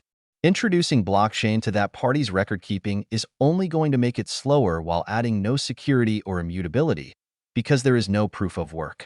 Trust in third-party intermediaries must remain while the processing power and time required for running the database increases. A blockchain secured with a token could be used as a notary service, where contracts or documents are hashed onto a block of transactions, allowing any party to access the contract and be sure that the version displayed is the one that was hashed at the time. Such a service will provide a market for scarce block space, but is unworkable with any blockchain without a currency. 区块链是一个可靠且不可篡改的数据库和资产登记系统，但仅限于区块链的原生货币，且前提是这种货币的价值足以让网络拥有足够的处理能力来抵御攻击。对于任何其他实物或数字资产，区块链的可靠性取决于建立资产与区块链上对应记录之间链接的责任方。在使用许可制区块链时，无法获得效率或透明度的提升，因为区块链的可靠性仅取决于赋予写入权限的实体。将区块链引入该实体的记录系统只会使其变得更慢，而不会增加任何安全性或不可变性，因为没有工作量证明。在数据库运行所需的处理能力和时间增加的同时，对第三方中介的信任必须保持不变。使用代币保障安全的区块链可以作为公证服务，将合同或文件哈希到交易区块上，让任何一方都能访问合同，并确保显示的版本与当时哈希的版本一致。这样的服务将为稀缺的区块空间创造市场，但没有货币的区块链无法实现。The economic drawbacks of blockchain technology. 区块链技术的经济弊端。From examining the previous 3 potential applications of blockchain technology, 5 main obstacles to wider adoption are identified. 从上述3个潜在的区块链技术应用中，可以识别出5个主要的广泛采用障碍。1. Redundancy. 一冗余。Having every transaction recorded with every member of the network is a very costly redundancy whose only purpose is to remove intermediation. For any intermediary, whether financial or legal, there is no sense in adding this redundancy while remaining an intermediary. There is no good reason for a bank to want to share a record of all its transactions with all banks, nor is there a reason for a bank to want to expend significant resources on electricity and processing power to record the transactions of other financial institutions with one another. This redundancy offers increased costs for no conceivable benefit. 让网络中的每个成员记录每一笔交易是非常昂贵的冗余，其唯一目的是消除中介。对于任何金融或法律中介来说，在仍然充当中介的同时增加这种冗余是没有意义的。银行没有理由希望与所有银行共享其所有交易的记录，也没有理由花费大量资源在电力和处理能力上来记录其他金融机构之间的交易。这种冗余只会增加成本，而没有任何可预见的好处。2. Scaling. 2. 扩容。A distributed network where all nodes record all transactions will have its common transaction ledger grow exponentially faster than the number of network members. The storage and computational burden on members of a distributed network will be far larger than a centralized network of the same size. Blockchains will always face this barrier to effective scaling, and this explains why as Bitcoin developers search for solutions for scaling, they are moving away from the pure decentralized blockchain model toward having payments cleared on second layers, such as the Lightning Network, or off the blockchain with intermediaries. There is a clear trade-off between scale and decentralization. Should a blockchain be made to accommodate larger volumes of transactions, the blocks need to be made larger, which would raise the cost of joining the network and result in fewer nodes. The network will tend towards centralization as a result. The most cost-effective way to have a large volume of transactions is centralization in one node. 分布式网络中，所有节点记录所有交易，其公共交易账本将比网络成员数量增长得快得多。分布式网络成员的存储和计算负担将远大于相同规模的集中式网络。区块链始终面临有效扩展的这一障碍，这就是为什么随着比特币开发者寻求扩展解决方案，他们正从纯粹的去中心化区块链模型转向在闪电网络等第二层解决方案或通过中介进行离链支付。规模和去中心化之间存在明显的权衡。如果要让区块链处理更多交易，就需要增大区块，这将增加加入网络的成本，导致节点减少。结果，网络将趋向集中化。处理大量交易最经济有效的方式是集中在单个节点上。3. Regulatory compliance. 3. 法规遵从性。Blockchains with their own currency, such as Bitcoin, exist orthogonally to the law. There is virtually nothing that any government authority can do to affect or alter their operation. The Federal Reserve Chair has even said as much. It has no authority to regulate Bitcoin at all. 14 Roughly every 10 minutes on the Bitcoin network, a new block is released containing all the valid transactions made in these 10 minutes, and nothing else. Transactions will clear if valid, and will not clear if not valid, and there is nothing that regulators can do to overturn the consensus of the network processing power. Applying blockchain technology in heavily regulated industries such as law or finance, with currencies other than Bitcoin, will result in regulatory problems and legal complications. Regulations were designed for an infrastructure much different from that of blockchain, and the rules cannot be easily tailored to fit blockchain operation, with the radical openness of having all records distributed to all network members. Further, a blockchain operates online across jurisdictions with different regulatory rules, so compliance with all rules is difficult to ensure. 拥有自己货币的区块链，如比特币，与法律并行存在，政府机构几乎无法影响或改变其运作。美联储主席甚至表示，他们对监管比特币没有任何权利。大约每10分钟，比特币网络会发布一个新块，其中包含这10分钟内所有有效的交易，仅此而已。如果交易有效，他们会确认；如果无效，他们不会确认。而监管机构无法推翻处理网络算力的共识。在法律或金融等高度监管的行业中，使用比特币以外的货币应用区块链技术，将导致监管问题和法律复杂性。法规是为与区块链截然不同的基础设施设计的，无法轻易调整以适应区块链的运作，即所有记录都分布式地提供给所有网络成员。此外，区块链跨不同监管规则的司法管辖区在线运行，因此确保遵守所有规则很困难。4. Irreversibility. 4. 不可逆性。With payments, contracts, or databases operated by intermediaries, human or software errors can be easily reversed by appealing to the intermediary. In a blockchain, things are infinitely more complicated. Once a block has been confirmed and new blocks are being attached to it, it is only possible to reverse any of its transactions by marshalling 51% of the processing power of the network to roll back the network, where all these nodes agree to move simultaneously to an amended blockchain and hope that the other 49% will not want to start their own network and will join the new one. The larger the network, the harder it is to reverse any mistaken transaction. Blockchain technology, after all, is meant to replicate cash transactions online, which includes the irreversibility of cash transactions and none of the benefits of custodial intermediation in redress and revision. Human and software errors constantly occur in banking, and employing a blockchain structure will only result in these errors being far more costly to fix. The Dow incident revealed just how expensive and protracted such a reversal would be on a blockchain, requiring weeks of coding and public relations campaigns to get network members to agree to adopt the new software. And even after all that, the old chain continued to exist and took away a significant amount of the value and hashing power of the old network. This loss created a situation where two records of the previous transactions exist, one in which the DAO attack succeeded and another in which it did not. 通过中介处理的支付、合同或数据库，如果出现人为或软件错误，可以通过向中介申诉轻易撤销。但在区块链中，情况要复杂得多。一旦一个区块被确认，新的区块被附加到它上面，要撤销其中的任何交易，就需要集结网络 51% 的处理能力来回滚网络，让所有节点同意同时转向修改后的区块链，并期望剩下的 49% 不会启动自己的网络，而是加入新的网络。网络越大，撤销错误交易就越困难。毕竟，区块链技术旨在在线复制现金交易，包括现金交易的不可逆性，而不具备托管中介在纠正和修改方面的任何优势。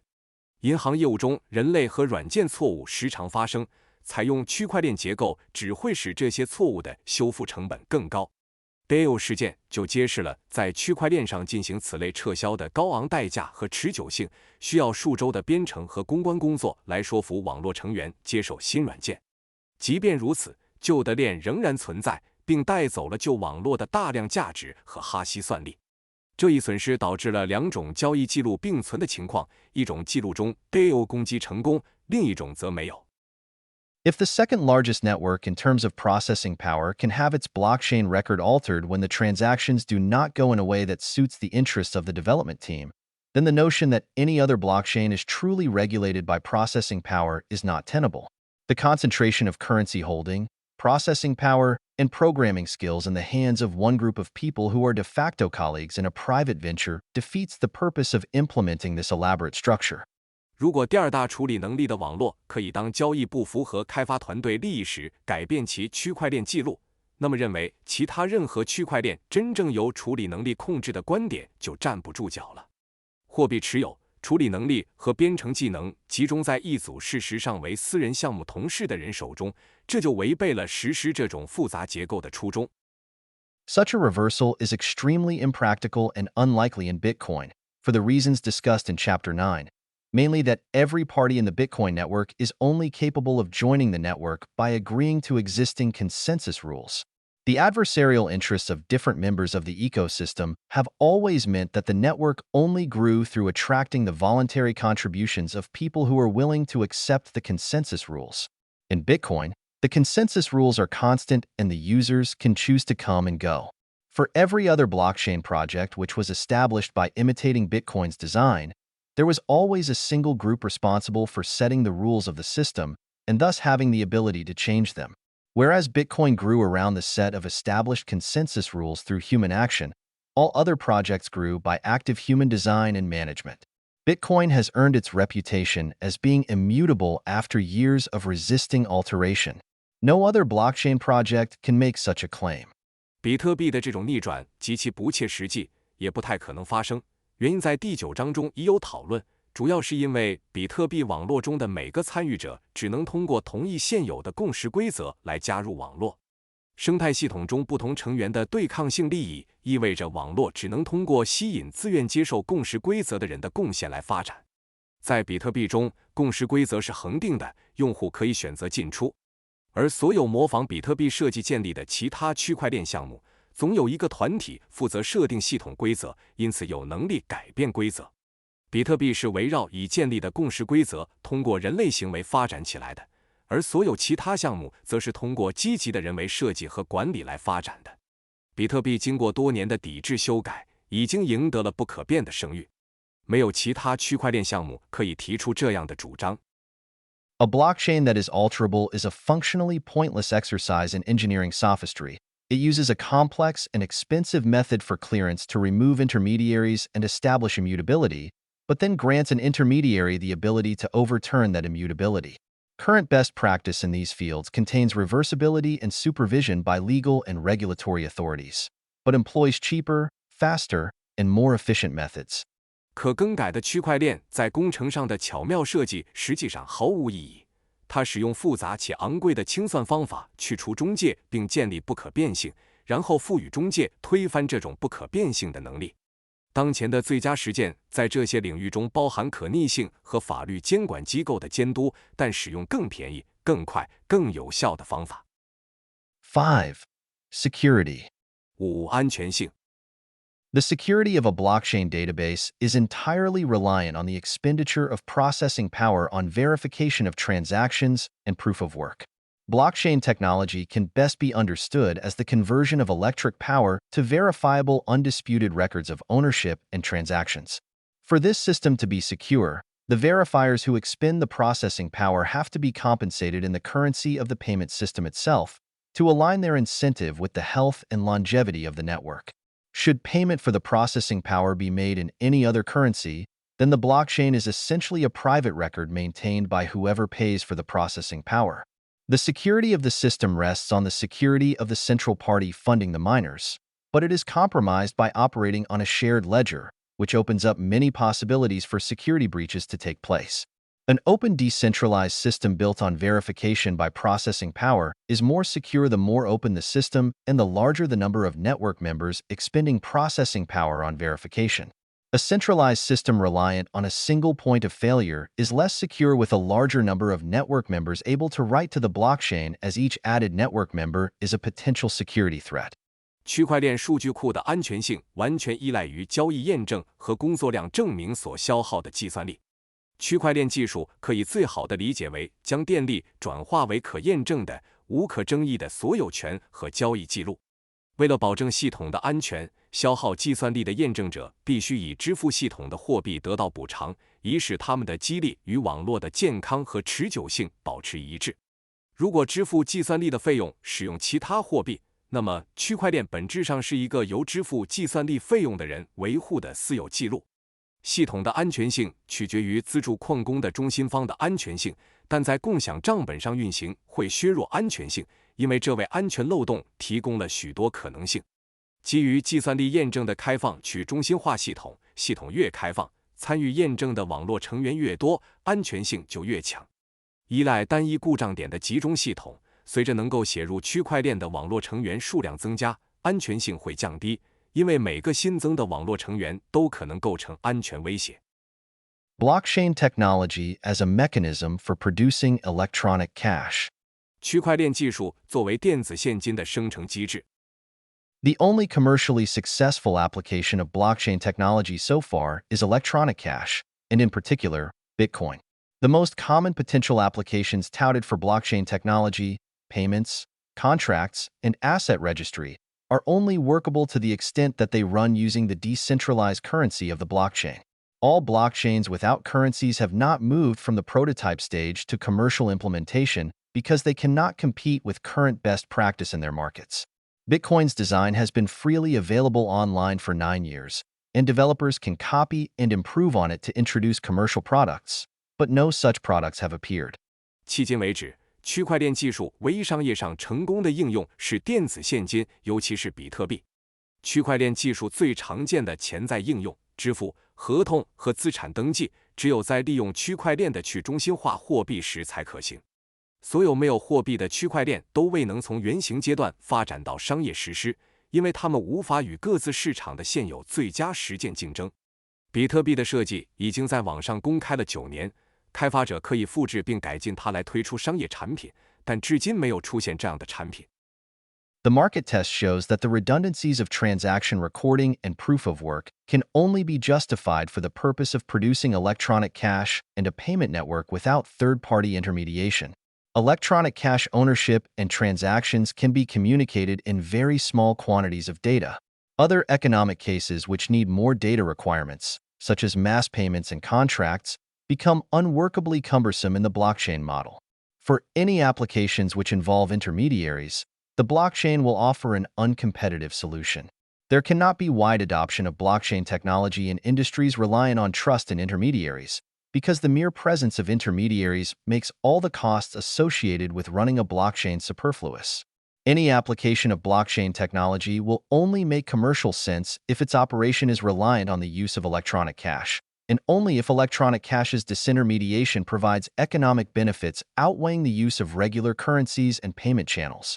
市场测试表明，交易记录的冗余和工作量证明只能为生产电子现金和无第三方中介的支付网络提供合理性。电子现金的所有权和交易可以用非常小的数据量来传达。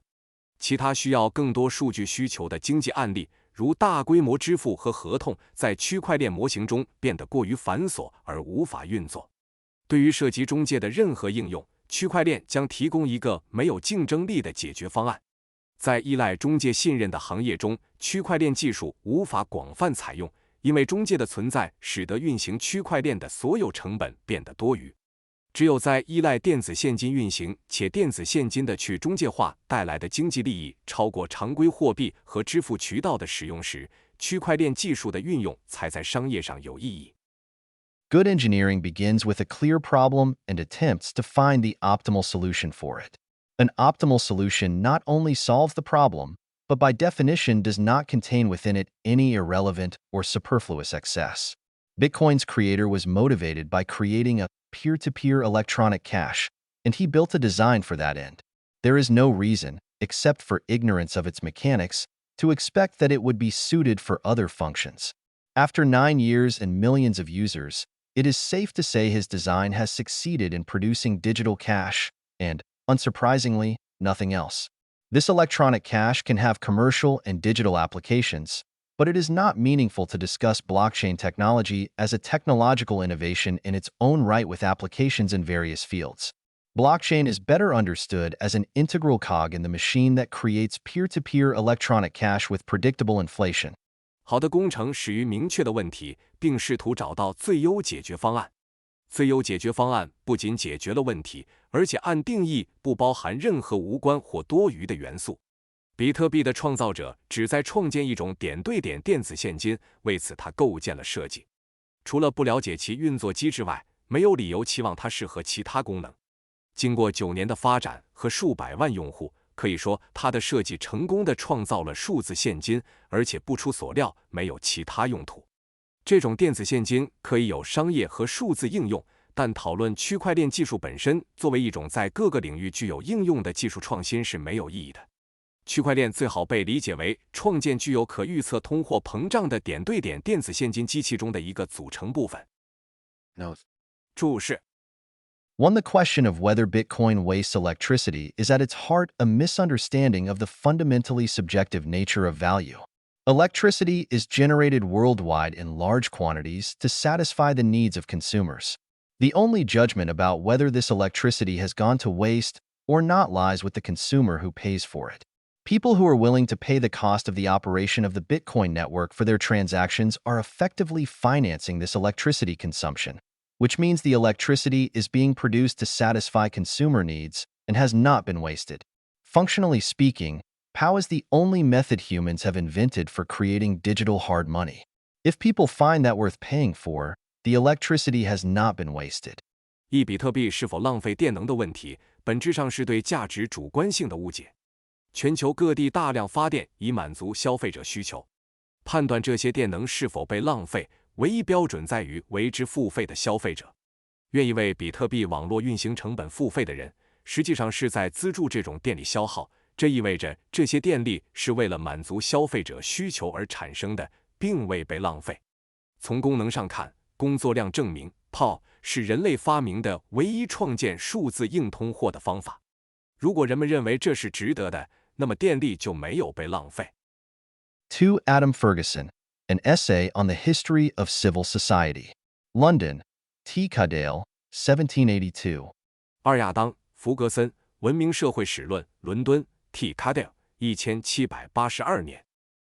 3. After the first halving of coin rewards in 2012, some miners attempted to continue to mine blocks with 50 coin rewards, but the attempt was thwarted quickly as nodes rejected the blocks mined by these miners, forcing them to switch back to the original inflation schedule.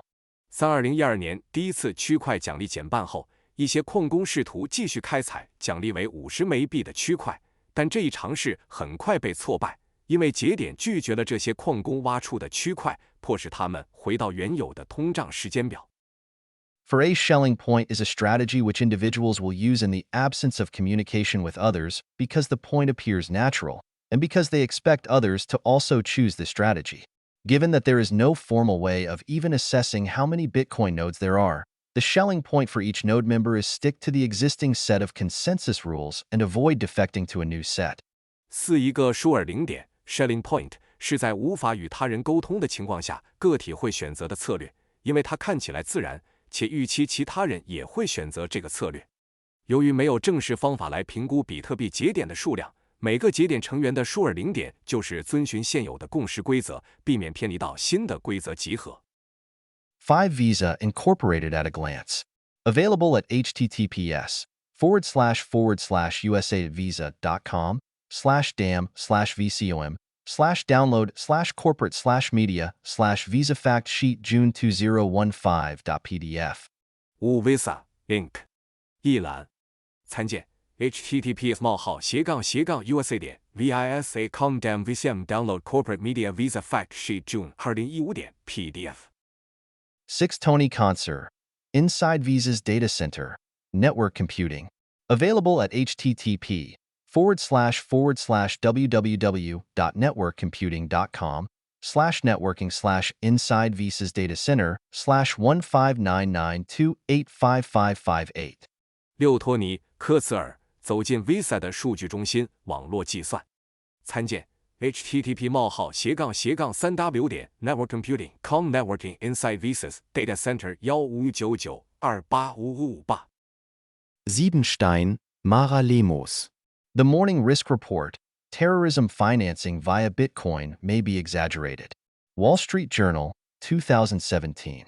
七斯坦因·马拉·莱莫斯，晨间风险报告：通过比特币资助恐怖主义可能被夸大了。华尔街日报，2017年。8J. W. Weatherman has started an open-source project to assess threats to the Bitcoin network, which can be found on btcthreats.com. 8JW Weatherman 启动了一个开源项目，评估对比特币网络的威胁。该项目可以在 btthreats.com 上找到。2 further communications were possibly made by Nakamoto since then. One was to deny that his real identity was that of a Japanese-American engineer with the real name Dorian Prentice Satoshi Nakamoto, who was identified by Newsweek magazine as the real Nakamoto based on no more evidence than a coincidence of names and a knowledge of computers. The other was to offer an opinion on the way the debate for scaling Bitcoin had been proceeding. It is not clear whether these posts were by Nakamoto himself or whether someone had compromised his account, particularly as it is a known fact that the email account which he had used to communicate was in fact compromised. 就自那以后，中本可能又进行了2次交流，一次是否认他真实的身份是被《新闻周刊》杂志根据名字巧合和懂电脑知识而认定的美籍日裔工程师 Dorian Prentice Satoshi Nakamoto，另一次是对比特币扩容辩论的方式发表意见。目前还不清楚这些帖子是否出自中本本人，或者是有人侵入了他的账户，尤其是因为他用来交流的电子邮件账户确实被黑了。10 The author is unable to establish the veracity of this email, but it is telling enough that the email is widely quoted, to the point that the MIT Technology Review ran a long feature piece on Andreessen entitled, The Man Who Really Built Bitcoin, claiming Andreessen was more important to Bitcoin's development than even Nakamoto. 实作者无法证实这封邮件的真实性，但邮件被广泛引用，以至于麻省理工科技评论发表了一篇长文，标题为《真正建立比特币的人》，声称 Andreessen 对比特币的发展贡献甚至超过了中本。11 This section draws heavily on my paper, Blockchain Technology. What is it good for? Published in the Banking and Finance Law Review, Issue 1, Volume 33.3, 2018. 11. 本节大量参考了我发表的论文《区块链技术，它有什么用》，发表在《银行与金融法评论》第33卷第33.37第1期，2018年。12 See Peter Gogin's blog post explaining how he managed to achieve this on his personal computer. Available at http://geogagand.blogspot.com/2012/06/towards14000 write transactions on my HTML. 12. 参见 Peter Gogan 的博客文章，他在其中解释了如何在他的个人电脑上实现这一目标。链接http://pgogan.blogspot.com 2012/6 write transactions on my.html. 13 Stan Higgins, Vermont says blockchain record-keeping system too costly, coinbase.com. January 20, 2016. 13斯坦·希金斯，佛蒙特州称区块链记录保存系统成本过高 coinbase.com 2016年1月20。 14S. Russo Lillo, Yellen on Bitcoin. Fed doesn't have authority to regulate it in any way. Wall Street Journal, February 27, 2014. 14S 罗素洛利奥，耶伦谈比特币，美联储无权以任何方式监管。华尔街日报，2014年2月27日。Acknowledgements. 致谢。This manuscript benefited immensely from the help, guidance, and technical expertise of Bitcoin developer David Harding, who has an admirable gift for communicating complex technical topics effectively. I thank Nassim Taleb for agreeing to write the foreword to this book and for helping me in finding a publisher. At Wiley, I have been very fortunate to work with an editor who believed in my book and pushed me to relentlessly improve it, and for that, I am extremely thankful to Bill Falloon, as well as the entire Wiley team for their professionalism and efficiency. I also thank Rachel Churchill for her thorough and quick proofreading. 本书得益于比特币开发者大卫·哈丁的帮助、指导和技术专长。他有令人敬佩的才能，能有效地传达复杂的技术主题。我要感谢纳西姆·尼古拉斯·塔勒布同意为本书撰写序言，并帮助我找到出版商。在Wiley出版社，我有幸与一位相信我的书并推动我不断改进的编辑合作，对此我非常感谢比尔·法卢恩以及Wiley团队的专业和效率。我也要感谢瑞秋·丘吉尔的详尽快速的校对工作。Earlier drafts of this book were read by a number of friends who gave me excellent feedback to improve it, for which I am very thankful. In particular, I thank Ahmad Ammous, Stefano Bertolo, Afshin Bigdeli, Andrea Bortolamiazzi, Michael Byrne, Napoleon Cole, Adolfo Contreras, Ronnie Geha, Benjamin Jiva, Michael Hartle, Alan Krasowski, Russell Lamberti, Parker Lewis, Alex Miller, Joshua Mateter, Daniel Oliver, Thomas Schellen, Valentine Schmidt, Omar Shams, Jimmy Song, Luis Torres, and Hashim Yassin. 这本书的早期草稿得到了许多朋友的阅读，他们提供了宝贵的反馈以帮助改进，我对此深感感激。特别要感谢阿赫迈德·阿姆斯、斯特凡诺·贝尔托洛、阿夫辛、比格德利、安德里亚·博尔托拉梅阿奇、迈克尔·伯恩、拿破仑·科尔、阿道夫·康特雷拉斯、拉尼、贾、本杰明、吉瓦、迈克尔·哈特尔、艾伦·克拉斯沃斯基、罗素、兰博蒂、帕克、刘易斯、亚历克斯·米勒、乔舒亚、马泰托雷、丹尼尔、奥利弗、托马斯、舍伦、瓦伦丁、施密特、奥马尔、沙姆斯、路易斯、托拉斯和哈切姆·亚辛。This book is the result of a learning process over many years, during which I have been fortunate to learn from some very bright minds. In particular, I thank Tor D. Meester, Ryan Dickerber, Pete Dashinsky, Michel Facht, Akin Fernandez, Victor Geller, Michael Goldstein, Conrad Graf, Pontus Lindblom, Mircea Popescu, Pierre Rochard, Nick Szabo, Kyle Torpy, and Curtis Yarvin for writings and discussions that were instrumental in developing my understanding of Bitcoin. 这本书是我多年学习过程的结果，在此期间，我有幸从一些非常聪明的头脑中学习。特别要感谢图尔、德梅斯特、瑞安、迪克赫伯、皮特、杜什恩斯基、米歇尔、法赫德、阿金、费尔南德斯、维克多、盖勒、迈克尔、戈尔茨坦、康拉德、格拉夫、庞特斯、林德布洛姆、米莱亚、波普斯库、皮埃尔、罗夏德、尼克、萨博、凯尔、托佩、柯蒂斯、亚尔文，他们的写作和讨论对形成我对比特币的理解至关重要。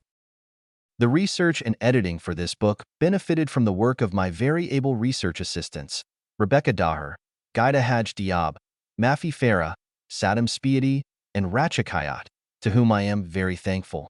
Professor George Hall graciously provided me data from his research paper, for which I am grateful. 这本书的研究和编辑工作得益于我非常能干的研究助理 Rebecca Daher、Gaida Haj Diab、Mafi Farah、Saddam Spiadi 和 Ratchakayat 的付出，我对此深感感谢。George Hall 教授慷慨地提供了他的研究论文数据，我对此表示感激。